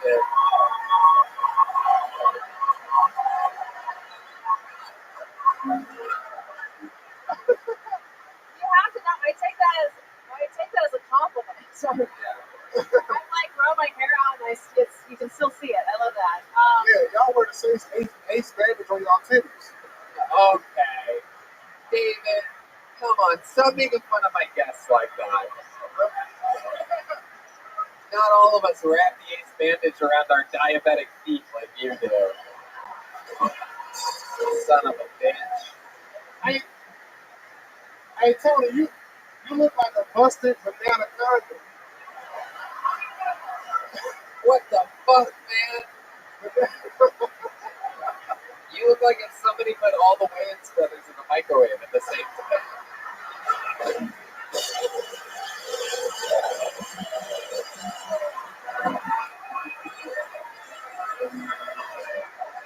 Goddamn, back to the boys. I love it. You're ripping through those jeans down there. What's going on? Your thighs are like the audience members at Astro World right now, trying to escape. I'm trying to squeeze out of it. You guys can't see. Square up to the camera a little bit so that you can see your fucking. Look at those ribs, dude. What happened? You eat a fucking hot lunch today on your lap? Nah, fuck Tony. Your collar loose because the boyfriend was trying to make you stay for when he's going out. Oh, come on. That's Hey, I fucked it up. He grabs me by the back of my head, not my collar. No.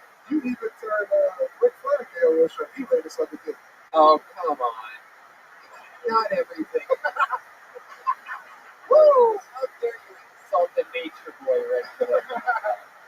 You're the nature boy. Oh, you son of a bitch. Fucker. What made you put on yellow today? I'm trying to get fuck. Well, you know. That shit look dumb as fuck, right? Oh, come on. Your ass look like a loose Allen Iverson sleeve.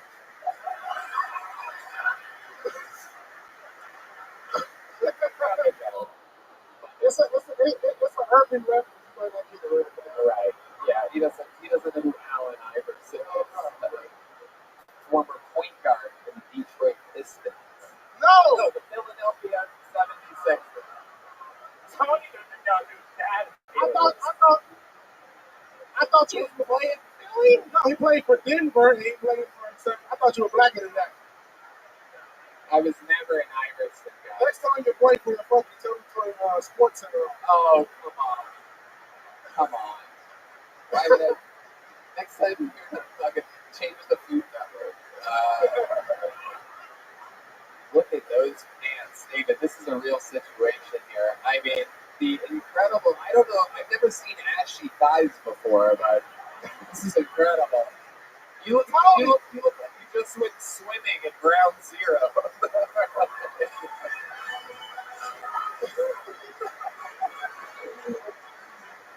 Tony, your shirt needs lotion. That shit look like Ashley Larry hands. Your shirt needs lotion, right?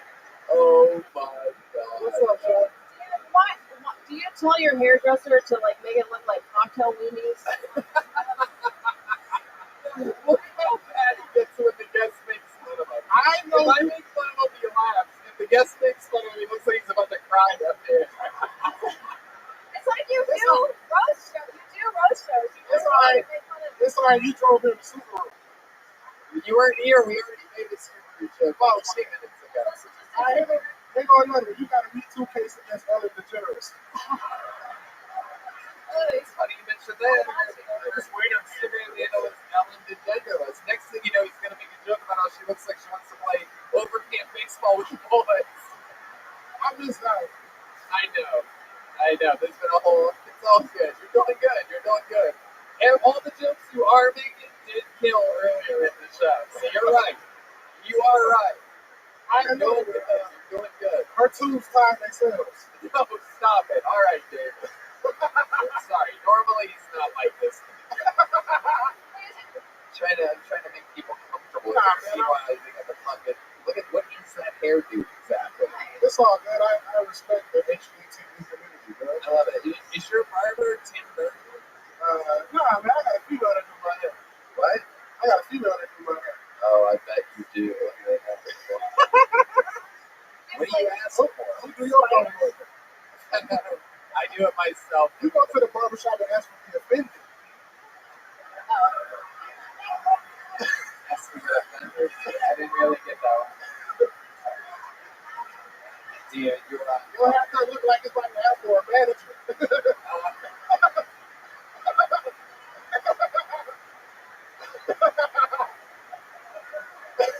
David, what's been going on? Tell us about what you've been doing in the world. You weren't at Skankfest. What's going on? We've been missing you. You haven't been in town. Yeah, I had to take a little bit of stay back out.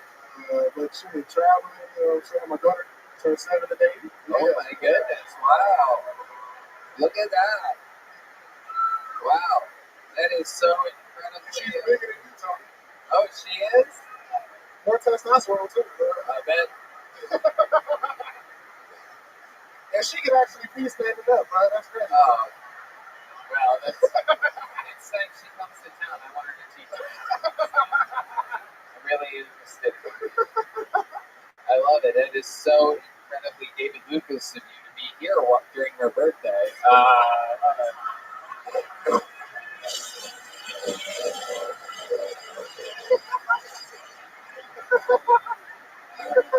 Yo. What up? What up? Yo.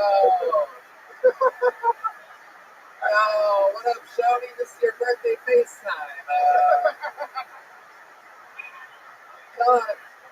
Come on, FaceTime Patty. Blow out your candles, baby. Blow out your candles. FaceTime. Son of a bitch. 7-year-old daughter. Mommy, why is Daddy holding inside the telephone?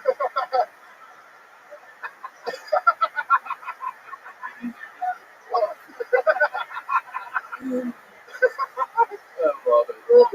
You got to stand up. Oh, shit. D, what's going on? Grab that microphone. Tell everybody.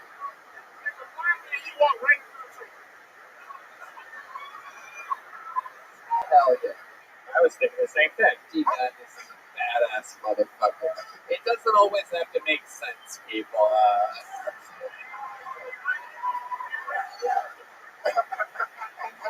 Look, he doesn't always make sense, but he can play the bass like a motherfucking super. Tell him. Nobody uses play that singing. When D-Man just talks shit to me, nothing brings me more joy. I swear to God, I beat the shit out of this. There's nothing about it. He's challenging me to a game of dominoes right now. For those of you that aren't listening, Tony, you play dominoes? I just got the D-Man has actually bought me a set of dominoes for the Like first the hood? You gonna teach him the hood way? You gonna teach him bones, D-Man?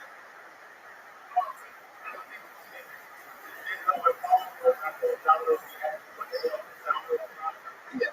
And I said, honey, you play dominoes, you're blind. And he goes, you can feel the dots, you motherfucker. That's legit. That's legit. I bought me dominoes also. The pizza. I know. Yeah, look at that. Bread, man. I love you. We love you, dude. You're a fucking star. And so are you, David Lucas. Such a fucking pleasure to have you in town. Welcome back to your future home of Austin, Texas. There goes David Lucas, everybody. The great David Lucas. Literally, one of the fucking best. An absolute murder. Hire him for your children's birthday parties. He won't go to his kids' birthdays, but he'll go to your kids' birthdays if you pay him enough money.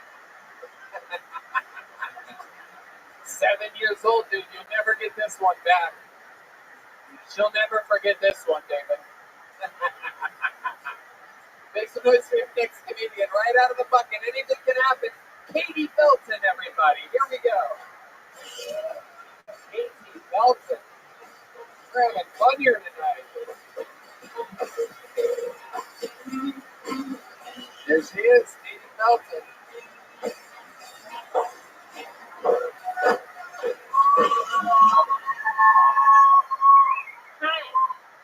I'm 32, which means my biological clock has started to kick in. So, I'm ready to settle down and have some kids because I know I'm not going to be a baby-making machine forever. So I downloaded this app that just reminds me daily that my eggs are decaying by the second. It's called TikTok.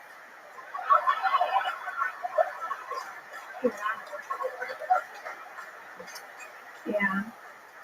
I'm a single lady, so to pass the time, I have a vibrator, and I got the most boyfriend-like vibrator on the market.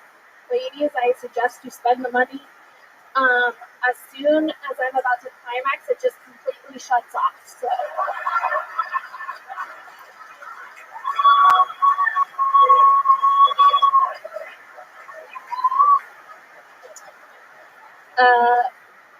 People.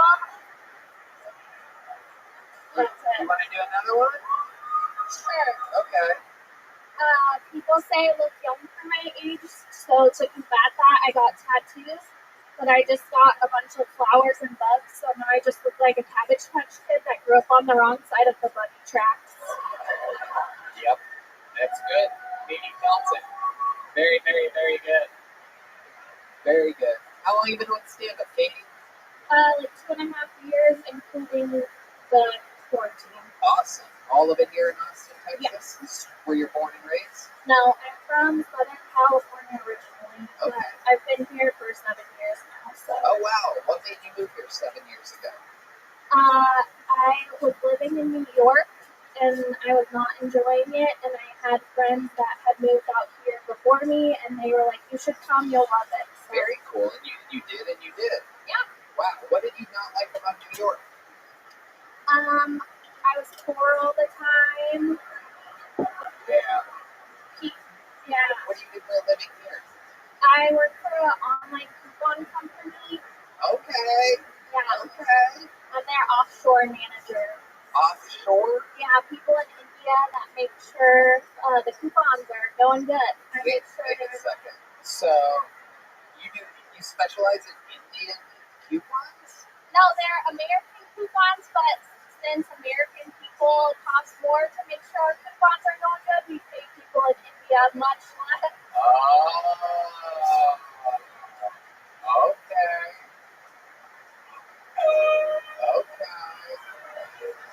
Do you have to talk with a lot of Indian people to do your job properly? Sorry, so Do you have to talk to a lot of people in India? I do, but they all know English, and it's mostly like on the computer. Look, we've all been stuck talking to somebody from India. You might think they do English, not the ones that get stuck on the boat with. That's stupid. Alright. I love it. And you're currently single? Yes, I am. And when's the last time you went on a date? How did that go for you? Last date? My last date was probably like official date where like, wasn't just like a random hangout. I went to this coffee shop / beer place, and he only got me an iced tea. And then we chatted and parted ways. Wow. What do you think happened there? I don't know. Was it on a dating site that you met this guy? Yeah. Okay. And he's like, meet me at, what is it, Buzzmill? No, it's Radio Coffee. I do love Buzzmill, yes. Okay. All right. And he just brought you a tea. Now, that's an interesting maneuver because he could have gotten you perhaps an alcoholic beverage. Correct, yes. And do you think he did this because he was just being cheap, or? Yeah. He didn't offer I finished my tea and he didn't offer me a refill. Oh, damn, dude. Was it Red Day? Oh, no. I would have bought her alcohol. It would have helped. Stupid. Poor Katie. That's incredible. Did you at least give him like an angry hand job or anything like that? No fucking reason. What is your photo in this dating app? Was it a recent photo? Yeah, what are you trying to say? I mean, I think we've all been there. You get the dating app, you get a picture. It's like it's their prom picture or something. Yeah, normally Red Band's the catfish in the situation. I mean, no, my pictures were up to date. He had a quarantine year, which I felt like he was the catfish in that situation. Right. Absolutely, yes. Listen to the prostitute in the audience. Terrible. Terrible, she says. Terrible. Terrible. Meanwhile, she's with a fucking Filipino bodybuilder. Look at this guy over here. Look at fucking Manny or Pacquiao over here. I love it. Manly Pacquiao is what I should have said. Manly Pacquiao. You're Filipino, am I correct, sir? Oh, okay. What? Yeah, the lighting's a little different in here tonight. I'm sorry, sir. It appears as though this might be an African American. Am I correct? Okie dokie. It's all right. It's all right. That's what editing is for, everybody. That's what a good old edit point is, right there. No, I'm kidding.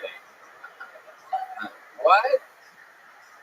Okay, well, yeah, you listen to your African American boyfriend. He is correct. You know what he'll do to you. All right. We don't need the Migos. You're scaring this old white man in the audience right there. Look at this guy. This is the only guy that's like, iced tea? Well, what's wrong with that? Seems like a proper date to me. I love it. Katie Felton. I love it. You seem sexually active. Your jokes were about you got a vibrator joke. Your eggs are decaying. You have any advice for the ladies? Any special moves you do in the bedroom or anything like that? Ooh, no, just have rhythm. That helps. Okay. I like that little advice from you and Johnny Cash. I love that. Have a rhythm. If you get the blues, right? Something like that. Am I close? I didn't even fucking know whatever it was. No problem. I love it. What kind of vibrator is it? Hitachi or? That's a Toshiba.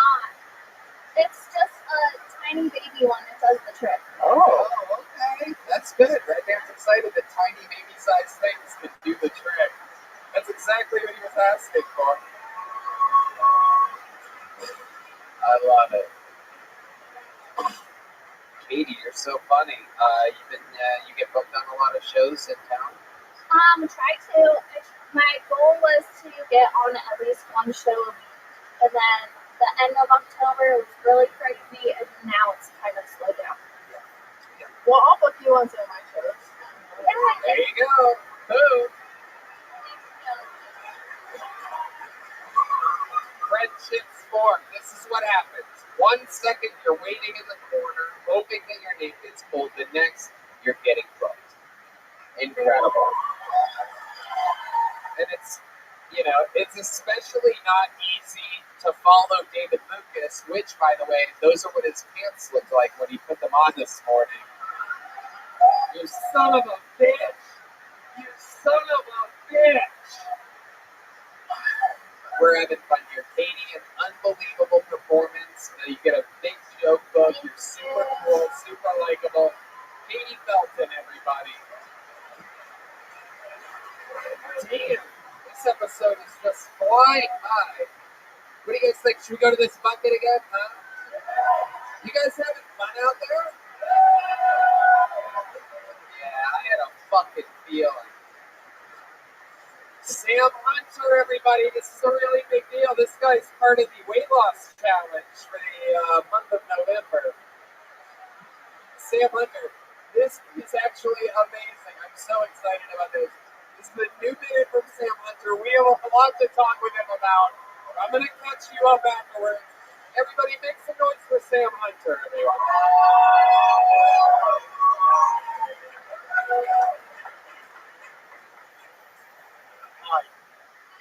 Hi.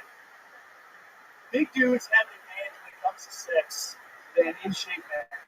It's almost like a fetish, like a peel. I was at a bar recently, my thing, being a fucking cool guy. That was insulting, I think. And this girl came up to me and she was trying to seduce me, like right away. And I asked her what she was doing because she had so many other options. And she was like, honestly saying, you're so big, you look like you can bang me really hard. It's a little aggressive for me, but it showed me that the category of fetish that I fall under, that I can provide for these women, is just momentum.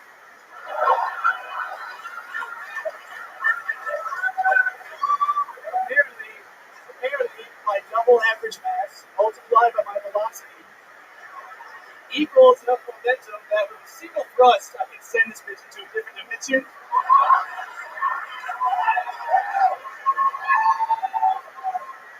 And hopefully she'll end up in the dimension where her dad actually loved her. Fingers crossed. Wow. Sam Hunter getting a standing ovation from Michael Gonzalez. Everybody, this is a man that in 1 week has turned his entire stage presence around. This is incredible. Now, let me catch you guys up to the Sam Hunter situation here. We're going to rewind about 5-6 weeks ago on this show. I pulled Sam Hunter out of the bucket, and I pulled a man named Trey out of the bucket. That day, they weighed 335 pounds, Sam did, and Trey Pack weighed 396 pounds. I brought them both on stage to join each other at the same time that episode, just to see what it would be like, and to see if the stage could actually handle it.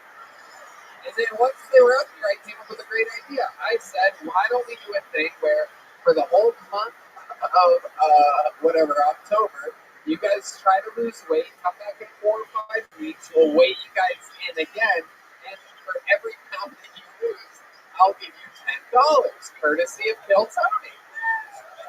Now, I specifically, hold on, okay, I love it, there it is. The scale is back, everybody, for those of you just listening to the podcast. Okay, so, then they weighed in a month later. First, I asked Sam, what have you done to help lose weight? A couple of the people that were here last week are literally dying of laughter right now. And he named all these things that he did. He also said, Tony, I'm dizzy. I want to get this over with. I need to weigh in. And when Sam weighed in, remember, his original weight was, and I mean, this is absolute comedy at its finest. Sam Hunter originally weighed in at 335 pounds, and then up here dizzy, a month later, he weighed in at 363 pounds.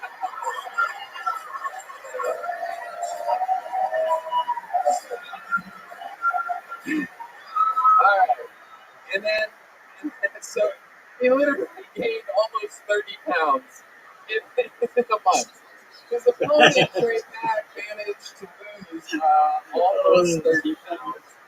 And again, one more time, just in case anybody missed it, he gained almost 30 pounds in a month. Oh, that's funny. Fun. It's like, Tony, I'm going to get this over with. I think I'm going to die, is what he said, to which I responded, you're not going to die from that. I have to die from dehydration. I heard you had a rebuttal. I heard this rebuttal. It makes zero sense. Nobody tried to tell us something before the show because we were literally, just to let you know, we were literally cracking up in the green room before tonight's show talking about you last week, about how it just doesn't get any funnier than someone trying to lose weight. Yes, it is comedy brilliance. And your set tonight was amazing, but now let's talk about it. What's going on with your weight? I gained all of that weight until I could fuck harder.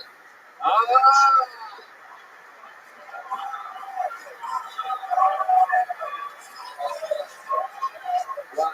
Oh, a standing ovation from the guys that butt fuck each other. Very cool.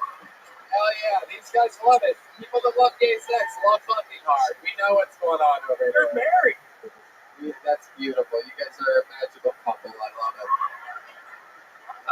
So, Sam Hunter, this is absolutely incredible. So, you also, another fun fact, that the type of shit that you can't make up, is that after he weighed in, he grabbed something with his notes and stuff on the stage, and I looked at it, it was a bag of Swedish fish. Yes. Because he couldn't wait to weigh in, because that's what he was craving, was literal fucking Swedish fish. You might be thinking, oh, that's hilarious. He's a comedian, he brought the Swedish fish up here to be funny. He did not do that to be funny. He literally just feeded the Swedish fish immediately next to him so that he could eat them, to be happy, to bring himself joy. Yes. Yes. It is absolutely incredible. Did you eat those Swedish fish, Sam? No. I was way too embarrassed to give it to another person. Are you serious? So Dude, I took this. I'm not fucking kidding. wait. Let me just remind you that the more serious you say you take it, the funnier it becomes. Perfect. So every time you're like, no, you don't even know. Like, I sort of die inside every fucking time. But please scratch this itch that I have. Tell me how seriously you tried the weight loss challenge. I'm sorry. I like to stay in the field for this challenge. Right. What are you feeling? What are you feeling? Fruit by the foot?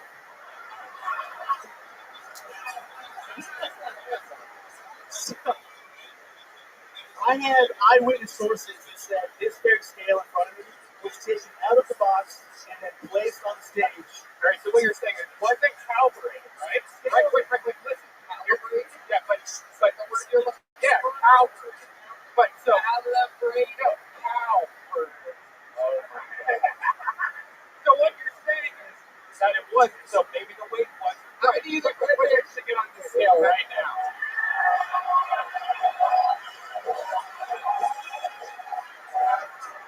But anyways, so what you're saying is it's not the right weight, but yet the guy went right after you and weighed, so even if it wasn't the right weight, both of you went the wrong way, and it's he lost 30 pounds. You gained 30. Hold on, I think he has a defense here. This guy's good. Weighed in first both times, making me the calibrator. So his results after me would have been accurate. No, because we did it before you even got on stage.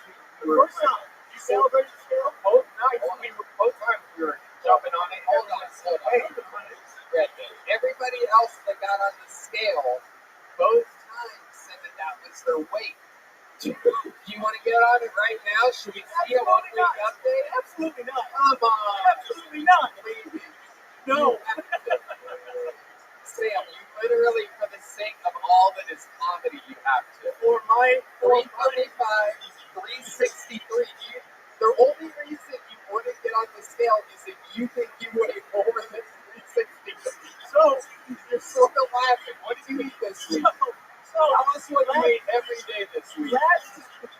Last time I got up, the first time I weighed in, I was 360 something. The second time, I was like 356. So there's already a tight weight. Both of those are I weighed in twice. Check the tapes. So you check the tapes. Someone said, "Oh, he's giving us a thumbs down. You're completely wrong." Yodi is Yodi. Oh, he's giving a hard thumbs down, dude. Now you can't redeem yourself and weigh in right now. Tony, you're a motherfucker, Tony. How many of that should you do it? No. Fuck all of you. There's no way. Look at those hot dog buns he has for middle fingers, everybody. Come on. No. Come on. No. Sam, Tony, I will walk away. He had Swedish fish on him, obviously. Tony, stop it. Come on. Tony, stop it. Tony, stop it. Come on. Tony, there it is. Come on. Tony, I'm not stepping on the scale. 112! 160. And you're normally like 120. So this makes sense. No, I'm not. I'm gaining weight. Joe Rogan has me on human growth hormone, bitch. No. Those are gang signs.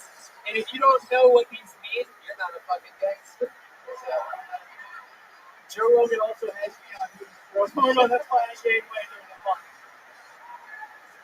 That's why I fucking jacked you down. are on the inhuman growth hormone, my friend. Dude, Sam, come on. I'm not ready to make it happen. What's the worst that happened is I took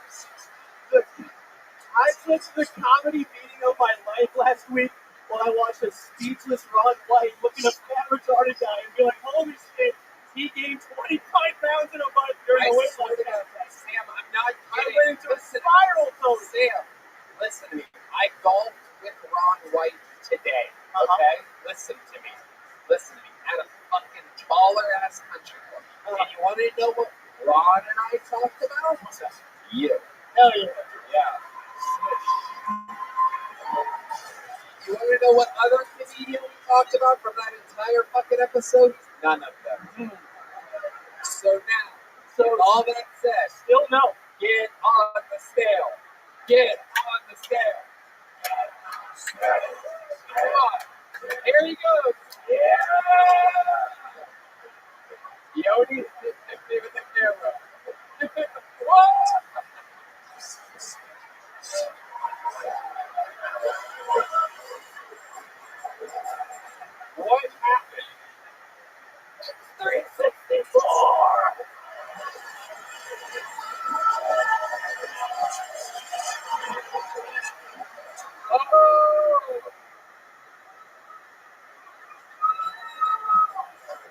my god, he gained a pound. He gained a fucking pound since last week. Dude, it's unbelievable. The train is off the tracks. Sam, take us through your day. Let's figure out what is going wrong with your weight loss. There must be something you're not mentioning. Take us through this fucking. We all want to know what is the world's worst diet plan ever. This is incredible. You're averaging about a pound a day, by the way. Yeah. This week only 1 pound for the whole week. So what was it? I mean, that's progress. That is. Right? That is. So right now, I would go from 80-25 to 84. That's pretty good. That is true. I'm scared of it. That is true. That's right. We're good at this. This is how we rationalize the American economy and everything. I love it. We can rationalize all day. Well, technically there is world. Yes. I'm about progress. I'm about progress. Sam, it's the final level of this. We've spent way too much time with you, but it's just so goddamn amazing. Take us through like a day. Like you wake up, what's breakfast like for you? A pound of Swedish fish. Yeah. Come on. A pound of Swedish fish. Dude, I'm telling you. You have cereal? I do. I have HEB fiber cereal to make sure I poop. Does it work? Are you pooping? No, I guess it's all just hanging out. What kind of milk are you using with this fiber cereal? Unsweetened vanilla almond milk, 35 calories per serving. Okay. That's good. All right. Let's move on to after breakfast snack. Today, dude, so the last week, I was spiraling. You're literally lying. Because you're not going to believe me when I tell you the truth, motherfucker. I know, probably not. Go back. So, I took that TV last week, and I immediately just, started drinking bourbon and chilling. Because I worked my ass off last fucking 825 pounds. I'm not going to do it again. So, wait a second. So, but today, I righted the ship. So I had eggs and kale for breakfast. Wow. I drank about a gallon of water. Proceeded to go to the gym. Did you have egg yellows or white? Yellows, bro. Not fucking. It's alright. It's alright. Go ahead. Go to the gym. Then what happens? Go to the gym. Thanks, man. 20 minutes of cardio, then sauna. Get back to the crib. Yeah. Smack one out. Okay. There you go. Couple pounds. Yeah. That's at least 1 odd ounce. Yeah. Okay. Everything counts. Okay. And then this kind of looks like I had gluten-free mac and cheese before I came here. So I'm not gonna lie to you. That's what it does. Gluten isn't really what you need to avoid at this point. It's the mac and cheese. Yeah, it's mostly mac and cheese. I would have to agree. Yeah. I would have to agree. Wow. 1 box? Yeah, what sucks? Have you ever tried keto?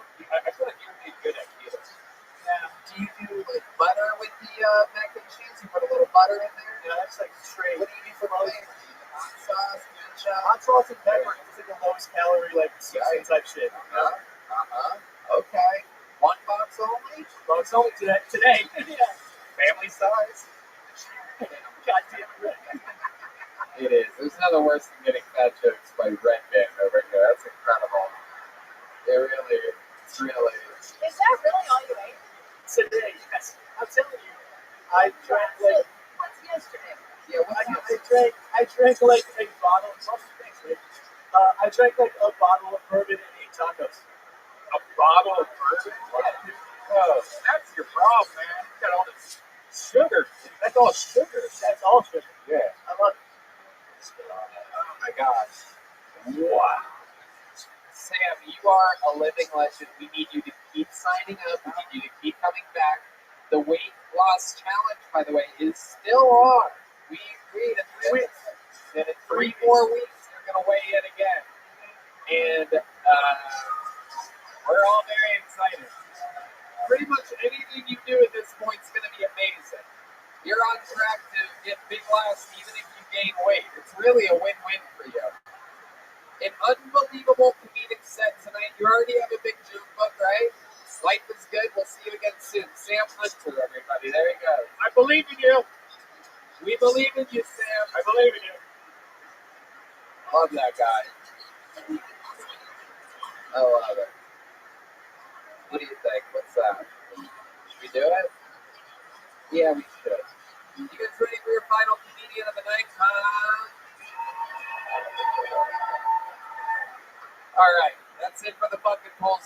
Ladies and gentlemen, your final regular of the night is a legend in Hilltony folklore history. I mean, this fucking guy has set every single record. He currently opens for Joe Rogan multiple times a week, getting all these local Austin shows kickstarted. The crowd goes absolutely wild. He's coming off of a skank fest in which he got the pop bigger. A lot of people say he got bigger pops than Bob Saget at that festival. He is the longest standing regular in the history of Hilltony. This is the Big Red Machine, William Montgomery.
paid Tony $25 to say all that. So I swear, if Taylor Swift writes another breakup song about us, I'm gonna fucking lose it.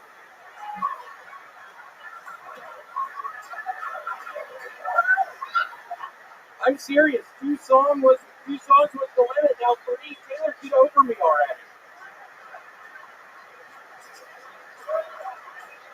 Look, I didn't want to say anything, but Taylor used to do blackface in the bedroom.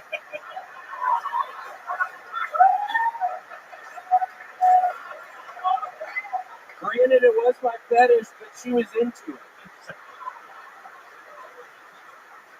My dad is a hell of a lawyer. He actually successfully sued Dr. Mario for malpractice. If Rittenhouse was black, he'd already have a mural painted in his honor.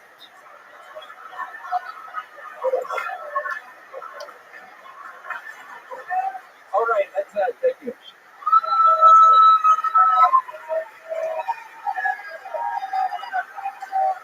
William Montgomery does it again. The Big Red Machine, the Vanilla Gorilla, the Memphis Madman, The Memphis Madman, Tennessee Tickler. the Tennessee Tickler. Many more nicknames you have. Am I correct? What are some more nicknames of yours, man? The Strawberry Twist. Ooh, that's a good one. That's a good one. Yeah, the Strawberry Twist. People always used to call me that. It's actually very endearing. So. Yeah, the Raisin Bread Kid. The Raisin Bread Kid. People call me that. I'm still fully addicted to fucking raisin bread. I can't fucking stop eating it. For those of you that might not know, he got sober a few months ago and became addicted instead to raisin bread. Yeah, I can't get enough of it most of the fucking time. I fucking dream about it at night. These are the types of answers. This is what I was expecting. Sam, I can't get enough of it. I can't get enough of it. That was kind of a fun one. That one really hurt my voice, though. really got into that. Ooh, that one hurt my throat a little bit. That was interesting. The way It really hurts my throat. wow. God, that is killing my throat. You know how to work the room.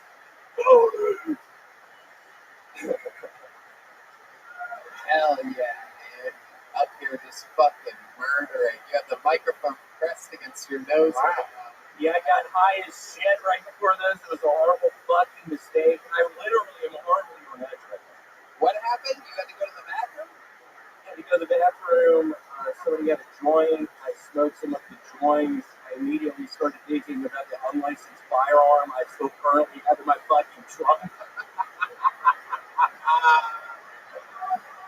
have an unlicensed firearm in my fucking truck and I might shoot someone. Oh, shit. I've had enough. I've had enough. Where'd you get the firearm from? I bought it from this man under a bridge for $1,500 fucking dollars. This is very expensive. That's a lot for a gun. Yeah, $1,500 fucking dollars for a little black pistol. Wow, where'd you get $1,500 from?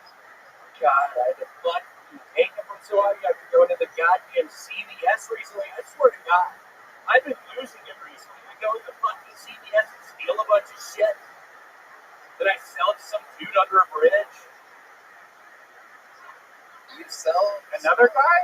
Yeah, another guy under a fucking bridge. Is it the same bridge? No, it's a different fucking bridge. What do you mean it's the same bridge? What are you talking about? How can it be the same bridge? It could. You think I'm going to the same fucking bridge? You think I'm going to the same fucking bridge every day? It seems like you would. I go to 2 bridges every fucking day, Redman. What happened to fucking 2 of them? I can't get enough of them. I hang out in them now. You ever get raisin bread under the bridge? Yes, sometimes. And how does that make you feel? Really good. Because I put it in on the hot concrete for a while, and it warms it up. Very nice. Normally, there's a bunch of buddies down there. It's fun. It's nice. Do you love that shit at all? Yeah, I love that shit. Okay. I fucking love being under the bridge with my friends, stealing a bunch of shit from CVS, eating up raisin bread on the asphalt. It's been a really bad week. It's been a really bad week. Yeah, I'm just. Tell us about your week, William. Why has it been a bad week? I can't get out of the fucking bed. Why not? I sleep till 6, 7 at night. Oh my God! Wow, are you a little bit depressed? Yeah, I mean it's really bad right now. I almost got caught in CVS recently. I had to call my dad. He's like, "William, because you're looking at jail time." What's your Venmo so the people that don't want you to steal from CVS can donate money to you? Do you know what your I don't know what it is. You don't even know what your Venmo is. Wow, William, a marketing machine, William Montgomery. Jesus Christ. What's wrong with you, dude? William Montgomery? Is that it? William Montgomery 1, perhaps? Yeah, I think it's like William.Montgomery.16. Wow, perfect. Nothing better than having a password for your Venmo. But what happened to your beautiful nails? You had really nice, beautiful nails last week. You've been doing, working on your nails. Yeah, I had to get them removed. Why? They were really expensive. How much were those? They were $1,500. Wait. No. William, no. That's the number of the gun. Yeah, they were $1,500, and it seemed like they were super expensive. I mean, there's the fucking guy under the bridge. There's another guy. Wait, you had a guy to press? Yeah, third bridge. And it was not a press-on situation. It was a surgical cookie under. I was fully under anesthesia. It scared me a little bit because we were literally. Does somebody want to shut the fuck up? I'm having the fucking set of my life. There is a young lady yelling from the audience. One of these Austin girls with a Gary Clark Jr. hat. Everyone's trying to fit in. Everybody goes to the same hat shop on Congress and thinks they're original. I love it. Yeah, I mean, you're really going to shut the fuck up. We're trying to have fun up here, but you really fucking derailed it. You really derailed it. You're like, you're having a bunch of fun. Young lady, come on, let us know. Yell it again. It's okay. Don't be afraid. Do you have your organs? Do I have my organs? What the fuck does that mean, bitch? This is a surgery. What the fuck do you mean, bitch? Hold on, she's with a little Mexican boy that's about to yell something right now. This guy's in way over his head. This woman is Russian. You thought when you got put out, they stole your organs, Austin. Just fucking someone get her out of here! Someone get her out of here now! I've had a bad week! Seriously, if you could only see me throughout this past week, it was nightmares. I couldn't get out of the bed until 7 Scare the guests, William. Don't scare. You don't look right in her eyes like that. Tell her how deeply unhappy you are. I want these people to tell their friends good things about the show. I don't want her to go back to the Austin comedians and say there's a guy with an unlicensed gun that's having a bad week. Go for a kill Tony. Ariel, have you seen William before? Do you know the type of monstrosity that we're dealing with here? This guy was built in a comedic laboratory. I know. I mean, I honestly, like, my favorite Austin pastime is talking to crazy homeless people anyway, so this is fine. Yeah, there's a couple really good bridges here. What are your favorite bridges? Can you name some of the streets where the bridges are near? There's one on South Congress and 18th. Oh, okay. There's definitely not a bridge there. There is one on. That would most likely, I do believe, be North Congress if my local geography doesn't. There's a really good one on Arizona and Grant. Anybody confirm this one? There's a really good one on Magnolia and 32nd. I would go lower numbers, William.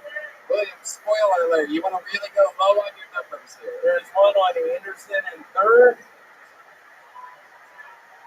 There's one on Michael and Grant.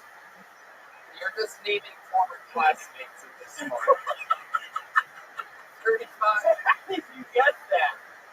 How did you guess that? Whoa! How did you guess that? Got the man, dude. You got figured out all fast. 35 in Phillip. Yes, good old Phillip Street, one of the busier streets here in Austin. Traffic barely moves on Phillip Street. I don't know if you've been around there. Lots of businesses and landmarks. Dillard and Magnolia. It's a really good one there. Magnolia, famously a street in Burbank, California. Yeah. Not at all, I do believe in Austin. Yeah, Dillard and Magnolia. Nowhere. Literally not a street in the city. You could really almost say anything except for Magnolia, and we would have been like, there's probably a bridge there. Yeah, the one at Dillard and Magnolia. Do you get blowjobs? Shut the fuck up, right You're red, man. Come on, dude. We're trying to have fun up here. Yeah. Fucking derail with that shit. He likes blowjobs. You have to fucking stop. You have to stop doing that shit. He's never been this close before. He's trying to get you guys stop doing that shit. He's been on the show for years. He's never been this close. Yeah. Physically assaulting right there. I got too close. Wow. Shut the fuck up, dude. Oh! You gotta shut up. Oh, what are you gonna do? Suck my dick? Shut up. That damn, that's so weird. I love thinking of Michael Gonzalez says he doesn't think you'll do it. I don't feel on the watch. Wow. Make some noise if you're on the watch. God. Come over here, Billy. Come on, Bill. Get over here, Bill. Shut the fuck up. Wow. Shut the fuck up. I've gotten a blowjob from a redhead before. However, he did once fuck a plate of spaghetti. So that man, some realized that's like. William, you are a fucking guru, a genius. I mean, nice to meet you. He has a brand new podcast coming out soon called The William Montgomery Show. Follow up closely. The star, everybody. Guys, how loud can this place get for one of my newest comedy friends, Ariel Isaac Norman, everybody? Fuck yeah. Oh, awesome. The drawing from Ryan J. Ebelt is in. He draws every single episode, all the way from Los Angeles, California. All those prints are available at RyanJEbelt.com. Get your favorite episode today at RyanJEbelt.com. Guys, how about one more time for the Screwball Peanut Butter Whiskey Kill Tony Band, everyone? Michael Gonzalez on drums, Matt Bueling on guitar, and the great D Madness on the bass, everybody. Thank you again to the Yellow Rose and the Red Rose. Incredible stuff. Thank you to everyone. Just a reminder that there will be a ton of merch for sale right in the corner of that room. You can unlock your phones and hang out for the Kill Tony official after party with a great local band, the Nether Hour, about to play up here. Thank you, live audience, so much. Good night, everybody. Thanks, guys.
doing this shit. It's Red Band, everybody. Have a hand for the band, everyone. Come on. The great Matt Mueling on guitar. The return of John Dees on the keys, everybody. Hell yeah. Fresh off of being on tour, doing his own thing, working with Gary Clark. Welcome back. The great Michael Gonzalez on the drums tonight, everybody. As always. And the great Deep Madness on the bass guitar. Everyone is here, live, in the flesh. An undeniable part of every episode in the Austin DNA of the state of Kiltony. We absolutely love them. Shout out to Boneseye, who made a bunch of great joke books for tonight. We're going to have a lot of fun. A lot of fucking fun. Shout out to the Red Rose and the Yellow Rose. I was told that the general manager is here. Yes, he is. Oh, he is a little person, so anything can happen tonight. Normally I don't let you guys in on what I have up my sleeve for tonight, but there's that. That's happening. As always, brought to you by the Yellow Rose and the Red Rose. The band brought to you by Screwball Peanut Butter Whiskey. How many of you like peanut butter? Make some noise for peanut butter. How many of you like whiskey by round of applause? All right, great. But mix that shit together. Go buy a bottle of Screwball Peanut Butter Whiskey because they sponsor the band. Delicious. Before we start tonight's episode, here's more about the amazing sponsors that made tonight's episode available for you here right now. Hey there, auto mechanics and super cool do-it-yourself guys who work on their own cars. I want to tell you about RockAuto.com, the online store with every auto part and the best prices. This is your one-stop shop for everything auto parts. RockAuto.com has been in business for 20 years, and they make it easy to find the parts you need at the best possible prices. You know about this, Red Man. You know, I actually grew up and I used to work on my own cars. We'd go to junkyards, we'd go to all the miscellaneous stores just to find one part. No more talking to counter guys who need to order your parts. You're not really sure what you're looking for. Never have quite what you need and all that hassle. Still charge you storefront markups. At RockAuto.com, you can easily find everything you need, and whether you're a mechanic, an auto shop, or just working on your own car, everyone has access to the same incredible pricing at RockAuto.com. Yeah, so if you're a car guy right now, go to RockAuto.com and check out all the parts available for your car. You're going to have so much fun looking at car parts. I mean, I know I'm a car guy. I got myself a little American Beast. That's right. So once more, go to RockAuto.com. No promo code needed as their pricing is already that good. When you order, make sure to tell RockAuto.com that you heard about them on Kill Tony. Again, that's RockAuto, RockAuto.com. Back to the show. Are you guys ready to start tonight's episode or what? We're live here in Austin, Texas. Every single week we have one of the funniest people in the world on. This week, of course, no different. Make some noise for a local legend and one of my favorite comedians in the beautiful town of Austin, Texas. Make some noise for great Chris Tellez, everybody. Here we go. Chris Tellez. I almost said the great. And I said the. He's great. Chris, welcome, man.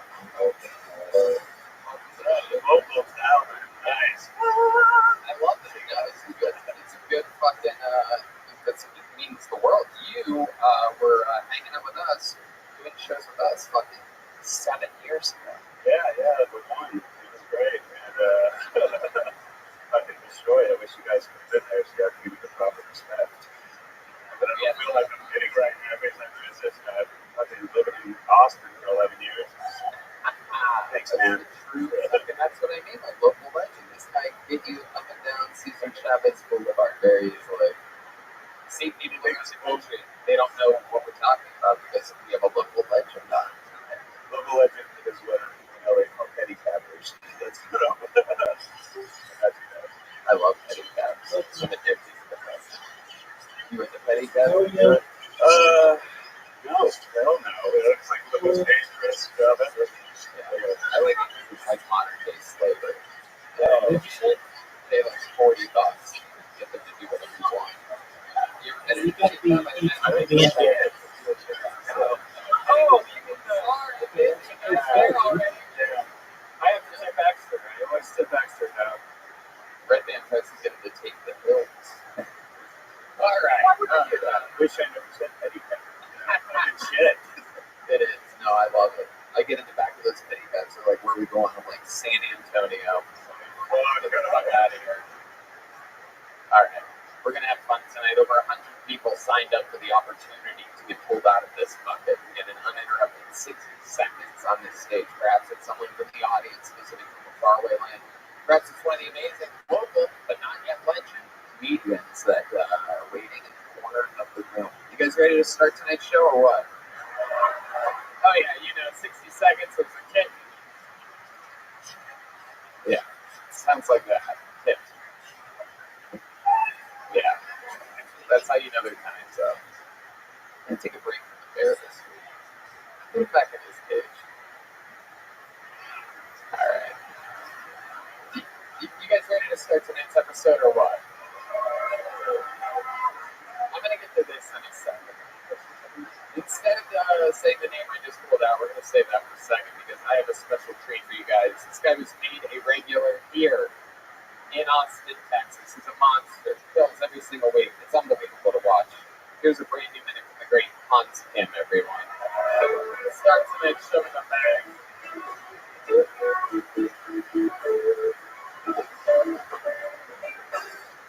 Hey, what's up, guys? Good to be here in Texas.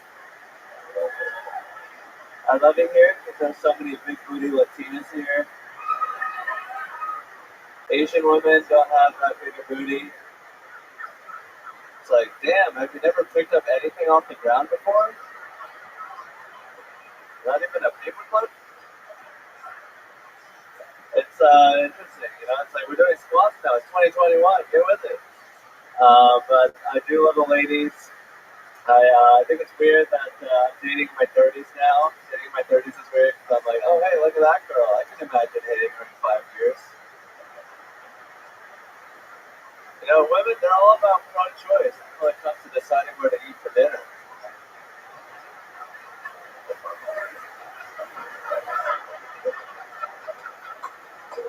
Why don't you choose a restaurant? Hey, I'm done. Thank you. Wow. Is that a fake setup there at the end? Did you even have anything you wanted to go to with that hangout? Yeah. What were you going to say? I was going to say the hilarious joke on scissoring. Okay. Alright. Maybe we'll be lucky enough to see it next week. I don't want to put you in a position if you don't want to do it. You want to do it? No. Alright.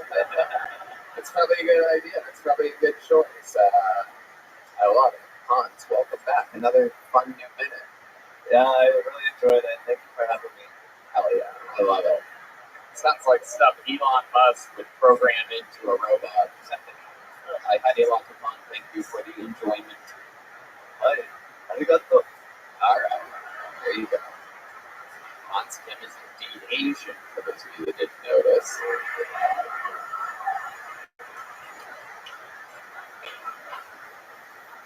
What's been happening this week, Hans? Give us an update of your life. Your real life is always so much more interesting than anything we can imagine. My real life is pretty fun. This weekend I went to Dallas, Texas to do a little comedy. Met a beautiful older woman. Whoa, you said older twice there. Older, malfunction, old. Jesus Christ. How old are we talking, bro? Because right now we're thinking fucking 130. Well, she looked good. Oh shit. She was about 43. Oh shit. She had a couple strokes. A couple strokes? Yeah. Holy shit. When you were hanging out with her? Oh my god. I'm not that pale. She had a couple strokes. Do you think that affected the way that she looks at all? Strokes can leave people with facial structural damage. Yeah. Definitely. I mean, she kind of abandoned me in the middle of Dallas, so I'm kind of pissed at her. Wow. But she was she was there. Alright. Shit, man, was this a date? How did this happen? I met her after the show. She went to my show, and then I was like, come to this other show. And then she came, and then she was like, I'll take you to a second location. I was like, I can't. My friends give me a ride. I don't want to abandon them. And then she was like, I'll give you a ride back. And I was like, okay. And then she was like,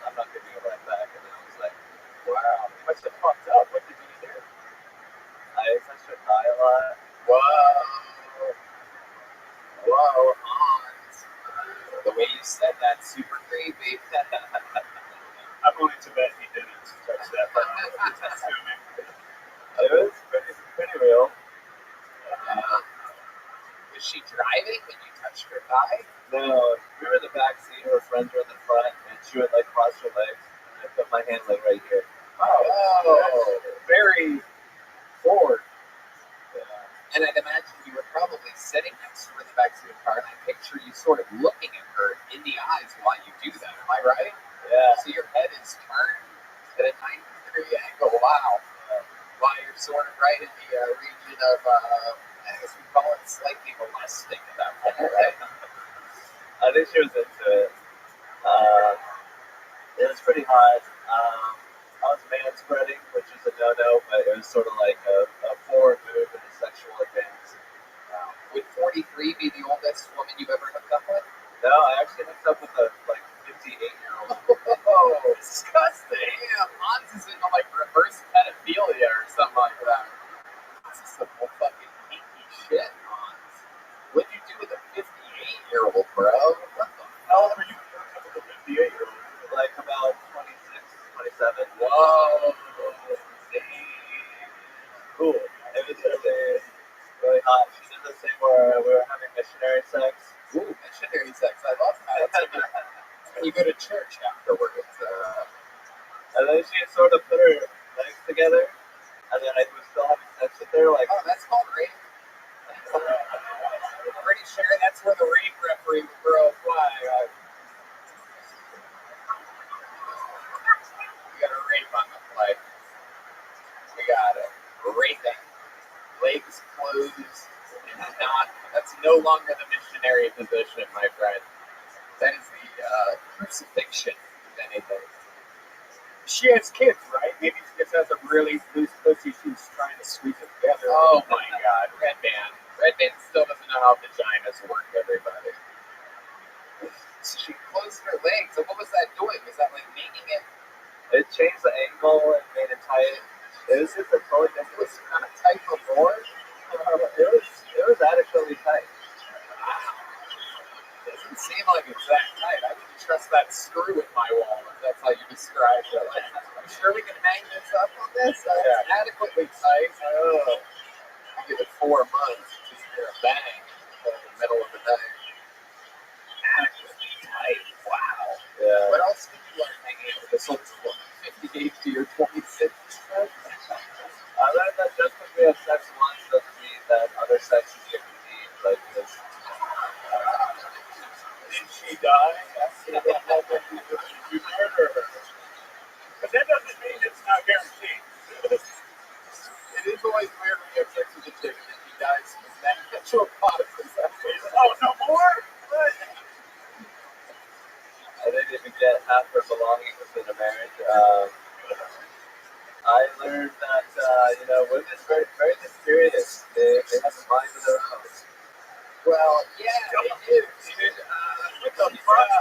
That might be the most insulting thing ever in the history.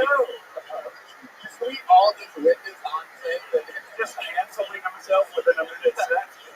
it took a 58-year-old. Child molester. What else was there? I think that's how Asian men treat Asian women. It's like kind of like a part of the culture. No, great people all the time, all the way around that way. Anyway, wow. So you realize all women are their own mind. Oh my God. They think differently than us. Wow. You're a fucking machine. I love it. What else has been going on? What else did you do this week? I hung out with my friend Phil Garcia's house. Met his mother. Heard the power. Oh shit. Look What out. did Oh you shit. say? Oh my God. Yo, mom's away from that thing. It's the 58-year-old fucking dragon slayer over here. This fucking guy. Alright. What else? You do any shows? Any fun shows? I did some fun shows in Dallas Comedy Club. I did this show at Ultra Tap for a bunch of Latino Mexican Americans. Very interesting audience. Very fun, very vivacious. What does that mean? Being all Mexican and shit, just looking at me. It was weird. Vivacious. Wow. Big buttons, right? They were like shouting out, they were participating, they were exchanging energy. Like having a good time or something. Yeah. It was weird. Like they didn't do the math homework out there or something. What the fuck? I love it, Hans. You're absolutely fantastic. We love every week having you on the show. We'll see you again next week. Hi, everybody. Living life. The icon, Hans Kim. Wearing his glasses again. What? He's wearing his glasses again. Remember? Oh, yeah. That was an interesting time. Sahad Masood is next on Kill Tony. Sahad Masood. All right. Pulled out of the bucket. Oh, forgot about that name. You got Sahad coming? Is there movement back there? Anybody see anybody coming? No? All right. I'm going to go with this first name that I pulled earlier. Emilio Babo. Emilio Babo. From the audience. There he is. One more time for Emilio, everybody. Have you guys heard that old parable? People who live in glass houses should not throw their wives down the stairs. It's one from Jesus. Plan B, I don't want to talk. Everybody talks about Plan B, but I'm just going to say this. Plan B, okay, when it comes to contraceptives, Plan B definitely feels the best.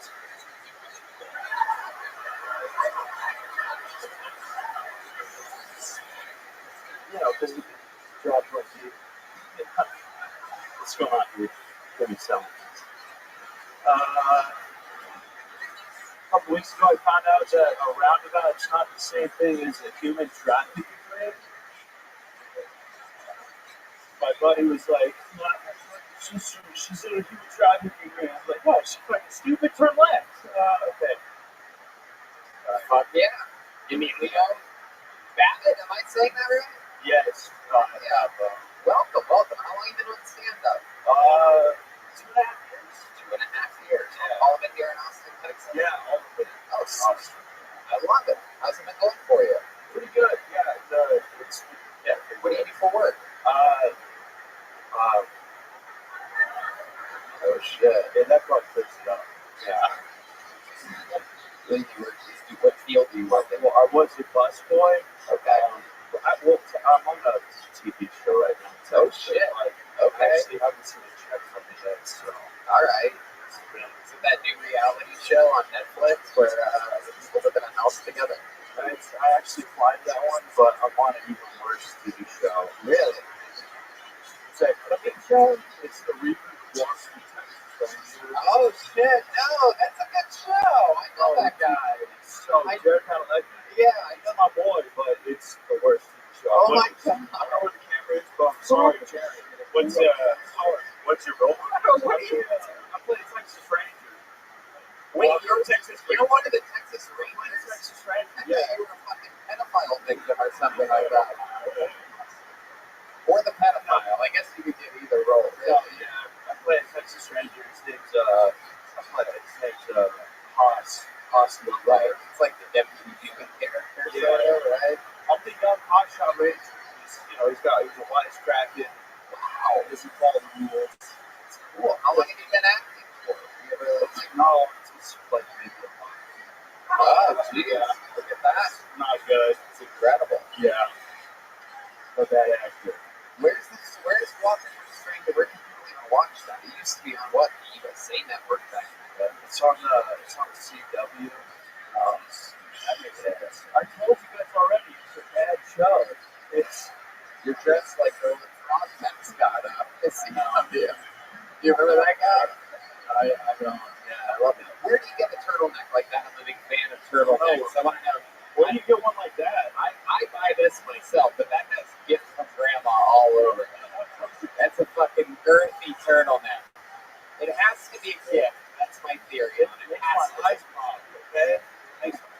That's what it is. His last puppy. No, but How does that happen? Who told you that? Not pumping eyes. You're a big boy. You ever play any sports or anything like that? How old are you? 25. 25. Yeah. You used to play football or something? Oh, yes. Of Yeah. course. Yeah. Texas guy. what sound effect is he trying to do on me right now? Nothing. No, there's not a good one.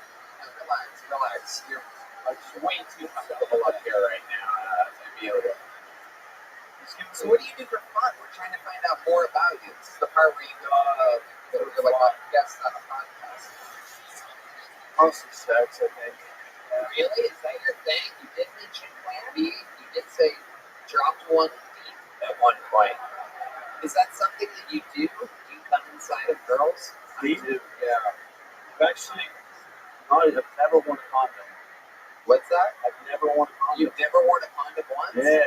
How many do you think we should put one on this guy right now? Who's got an extra condom? Somebody's got to have a condom out there, right? Wait, this is the Kill Tony crowd for you.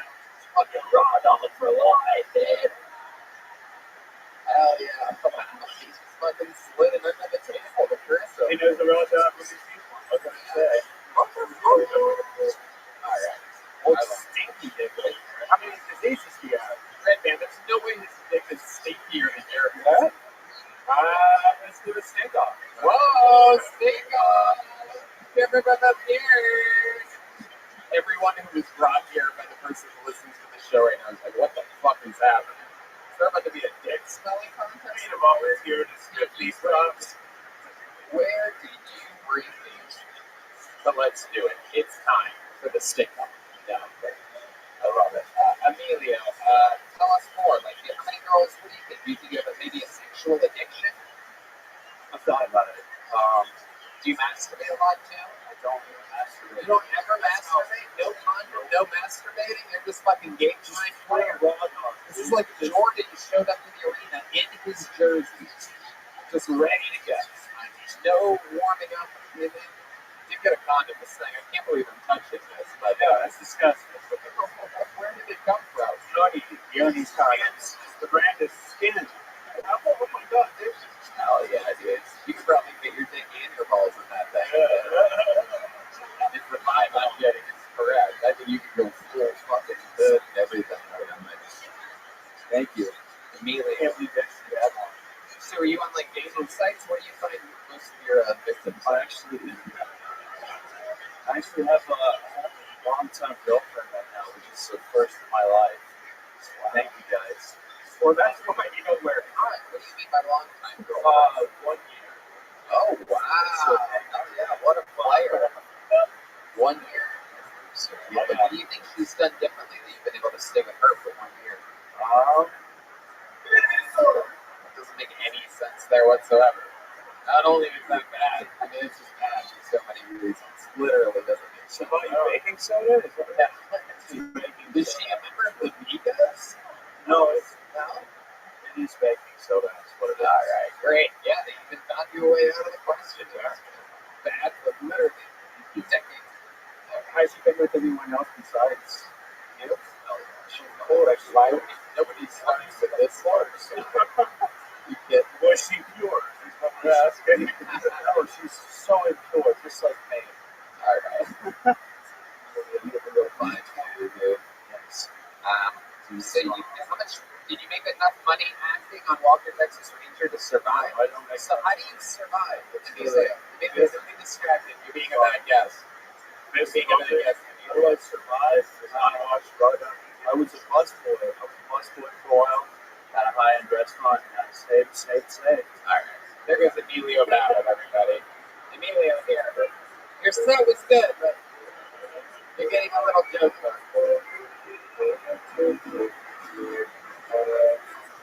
My microphone cord is tying itself in a noose right now.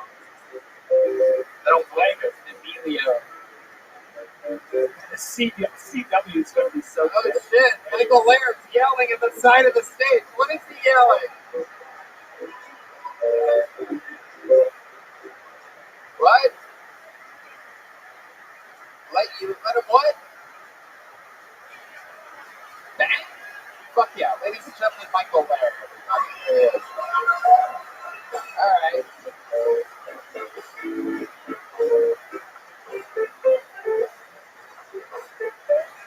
Michael Lair The guy that retired. is coming back on stage right now with his Castaway beer.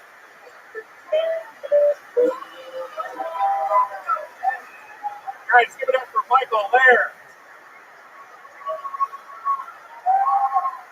Shut up. Thank you.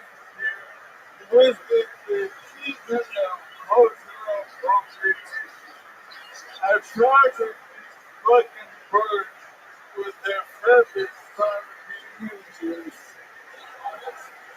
You know what? I just think the proper name. In fact, I know Native Americans is the proper name.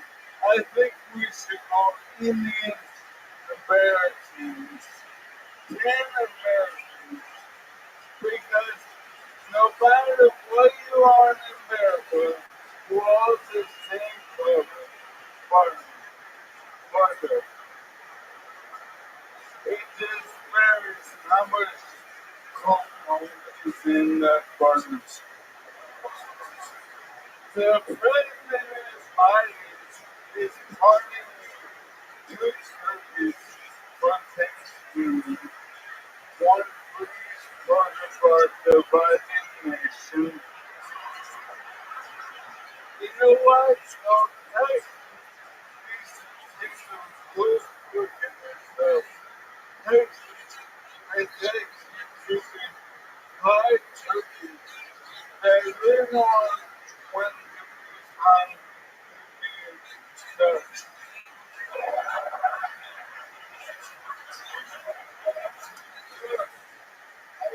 Hey, we need to come together as a country. But the world comes with seeming people on the way. Now, I was that in my new house for my wife. How about this? Let me take on my fractions. You take all your fractions, and we'll force them to fight each other. Then we'll see what's the most right for you. Michael Lair, ladies and gentlemen, doing a literal drop-in. A literal drop-in. Fucking coming in, demanding, let me bang from the side stage, and Fucking, I'm so stupid. And I'm still worse than ever.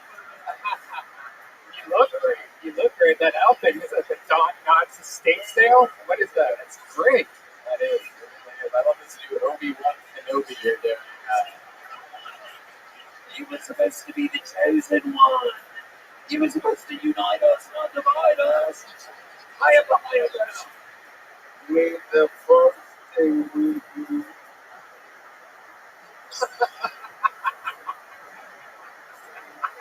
His lightsaber's out. For those of you listening to the podcast, Michael has pulled out a lightsaber. An actual, we've never seen this technology before.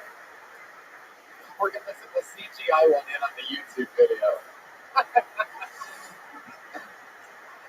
I love it. The Jedi, Michael Lair. I wanted to do my comedy. Yeah, I love it. I know. Yeah, okay. I mean, yeah, what are you saying? I don't get to call you Obi-Wan Kenobi when you come up looking like that? I'm not a sci-fi fan. Oh, you're not?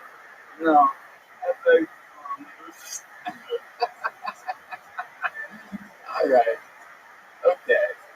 Michael, I love this. What I love about this show is that this is the kind of chaotic show where you're like, wow, did I just watch a dying man come in, demand a spot, go up, do whatever he wanted for any length of time, and then literally do it and demand to leave right afterwards? Yeah, this is the show that you're at. It's a live podcast. Michael Lair has the eternal platinum. You've heard of the golden ticket. He's the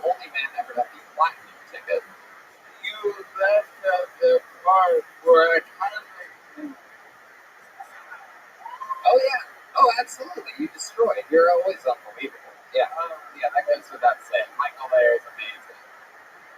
I love it. Your unbelievable performance. I love you swinging by. You're always more than welcome here. How loud can this place get for great Michael Lair? Come on.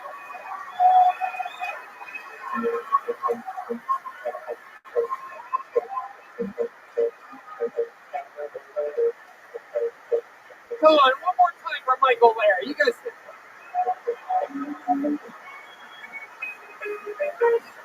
Former regular. Those of you that don't know, he used to do it cons.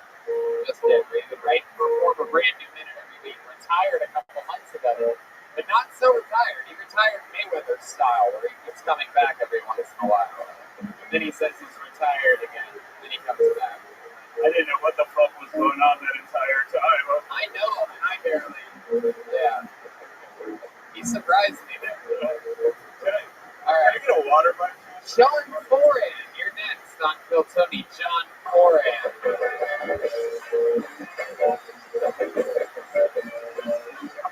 Here he is. One more time for John Foran, everybody. What's going on, Austin? Wisconsin is so fucking irrelevant. They're trying to start the next Civil War. I don't know what's attracting these agitators, but it's just in time for the holidays. Like, overall hateful. From Kenosha to Sheboygan, that is a coastline of lunatics. But you know who's really salty right now? That dude from Making a Murder, right? He's like, that boy got two. But I think this is just retribution because for like 30 seconds, that guy actually convinced us he didn't do that shit. So I don't know about you guys, but I was just picturing these two lawyers fucking each other the whole time. So maybe that's why. So, but yeah, do not go to Wisconsin unless you don't want to get listed, because that's all they have to do. And the Bucks.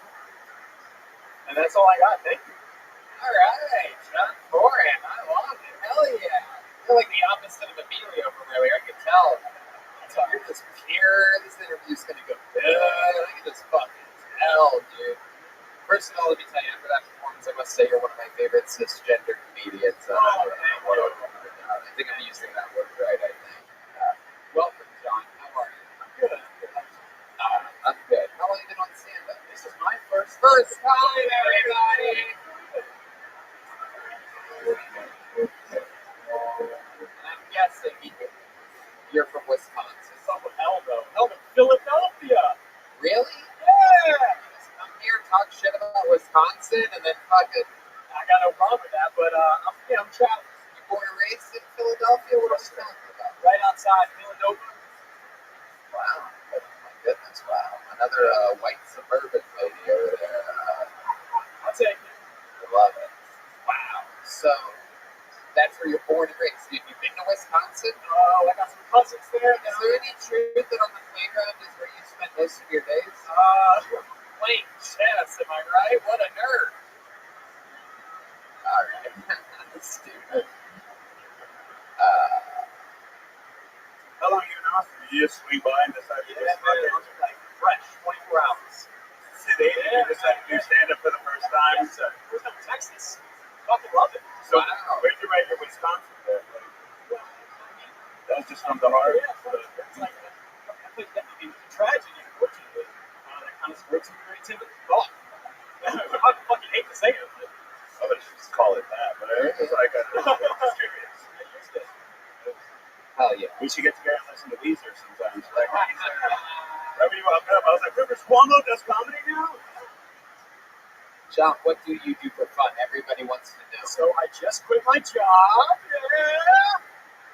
What was your job? Why did you say that like you're on a game show right now? That's like the new thing you do, right? You quit your job. Right. So higher or lower? Higher or lower? Nobody has a job. What was your job? I was working at the Aria in Vegas. Oh wow, I know the Aria. Yeah, that's cool. Interesting. What were you doing there? I worked at the pool.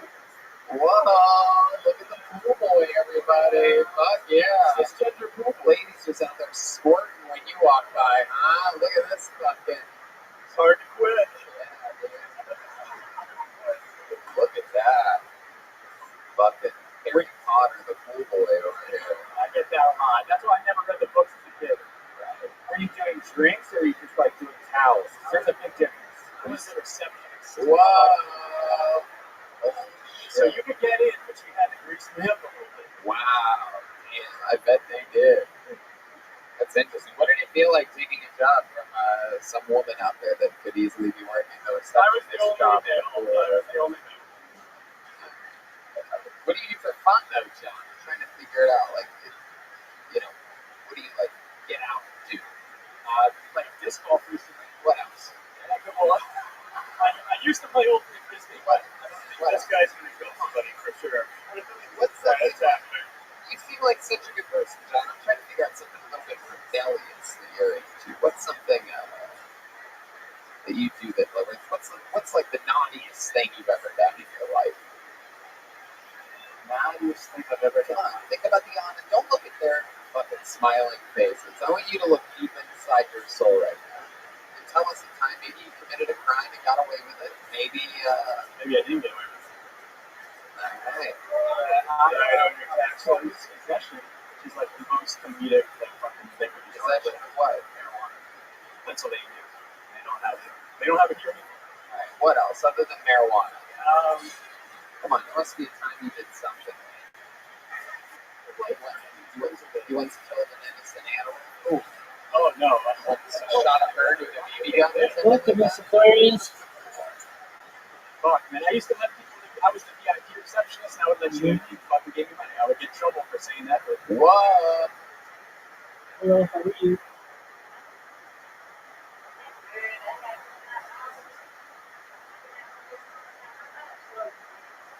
All right, you ready? Yes, ma'am. Pardon.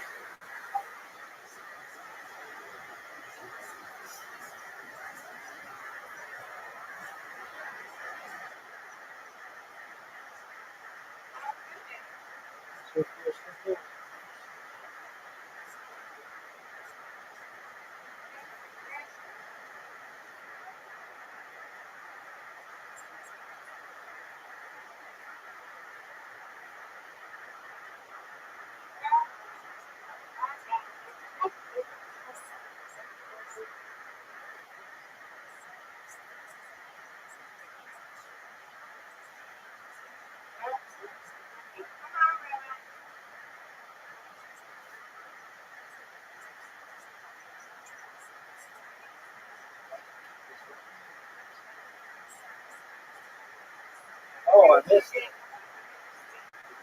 I missed it.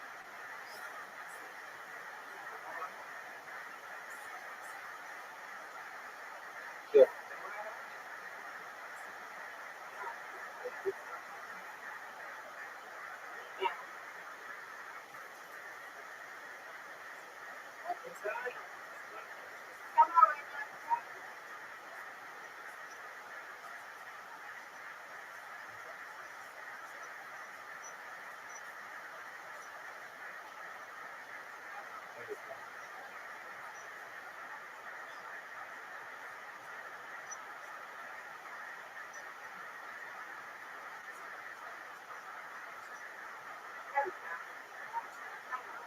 That was great.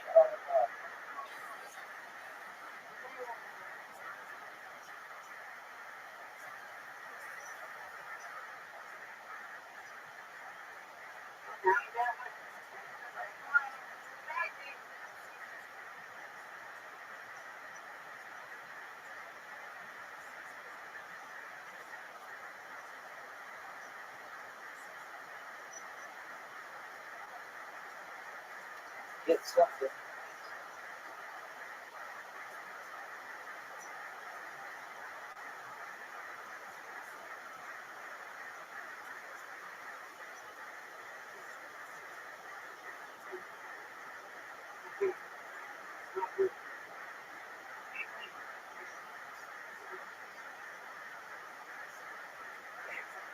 That's good.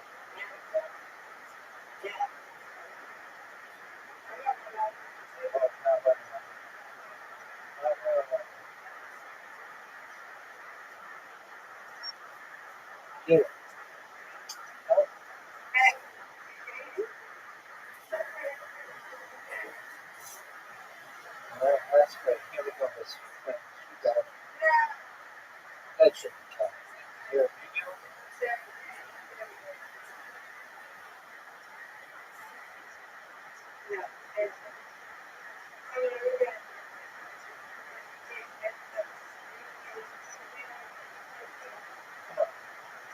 There we go.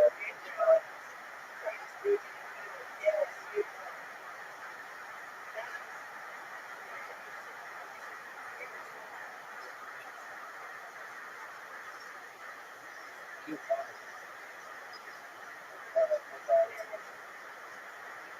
That's right. So you did just that.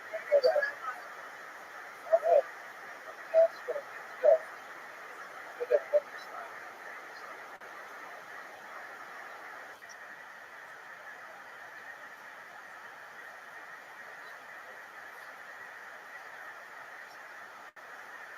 They used to have like somebody used to get out there for it. Still has something to change the methods of all right, perfect. That's what I'm talking about. Nice job, Mr. Perry.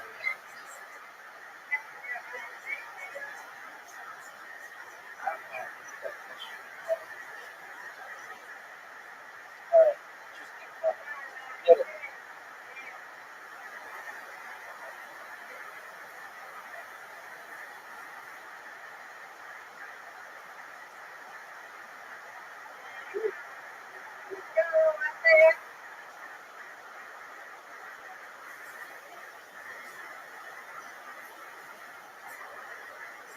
Good.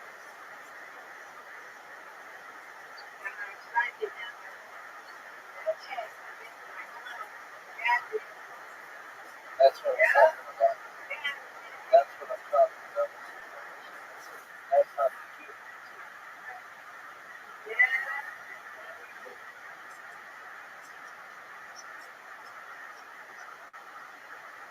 That's good.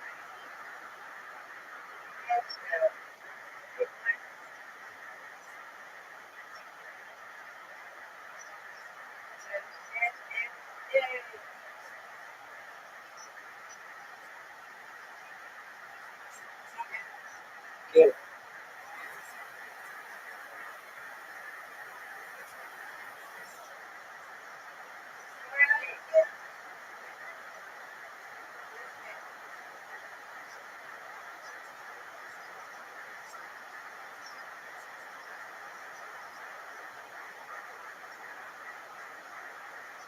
Oh, nice strike. Touch me. Almost touch me. Get it. No.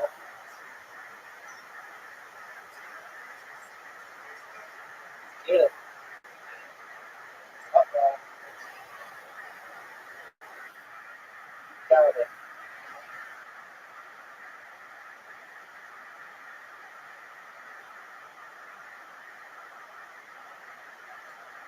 61. Get this. Get this, Mr. Perry. You got it. Oh. Wow. That popped back out.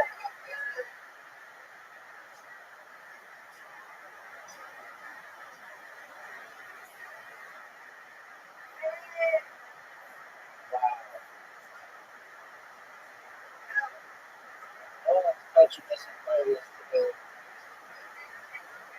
Excellent.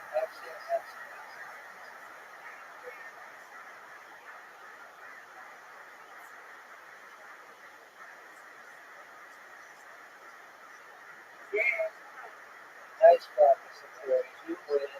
You win, I win. Good job. That was really good.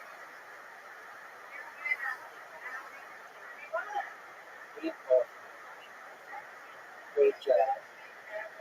Thank you. Keep going. Oh, you fine. Don't you worry about it one bit. Sweet dreams.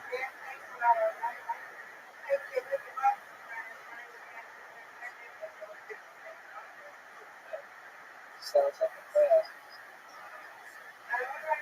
Sweet dreams. Take care.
Podcast.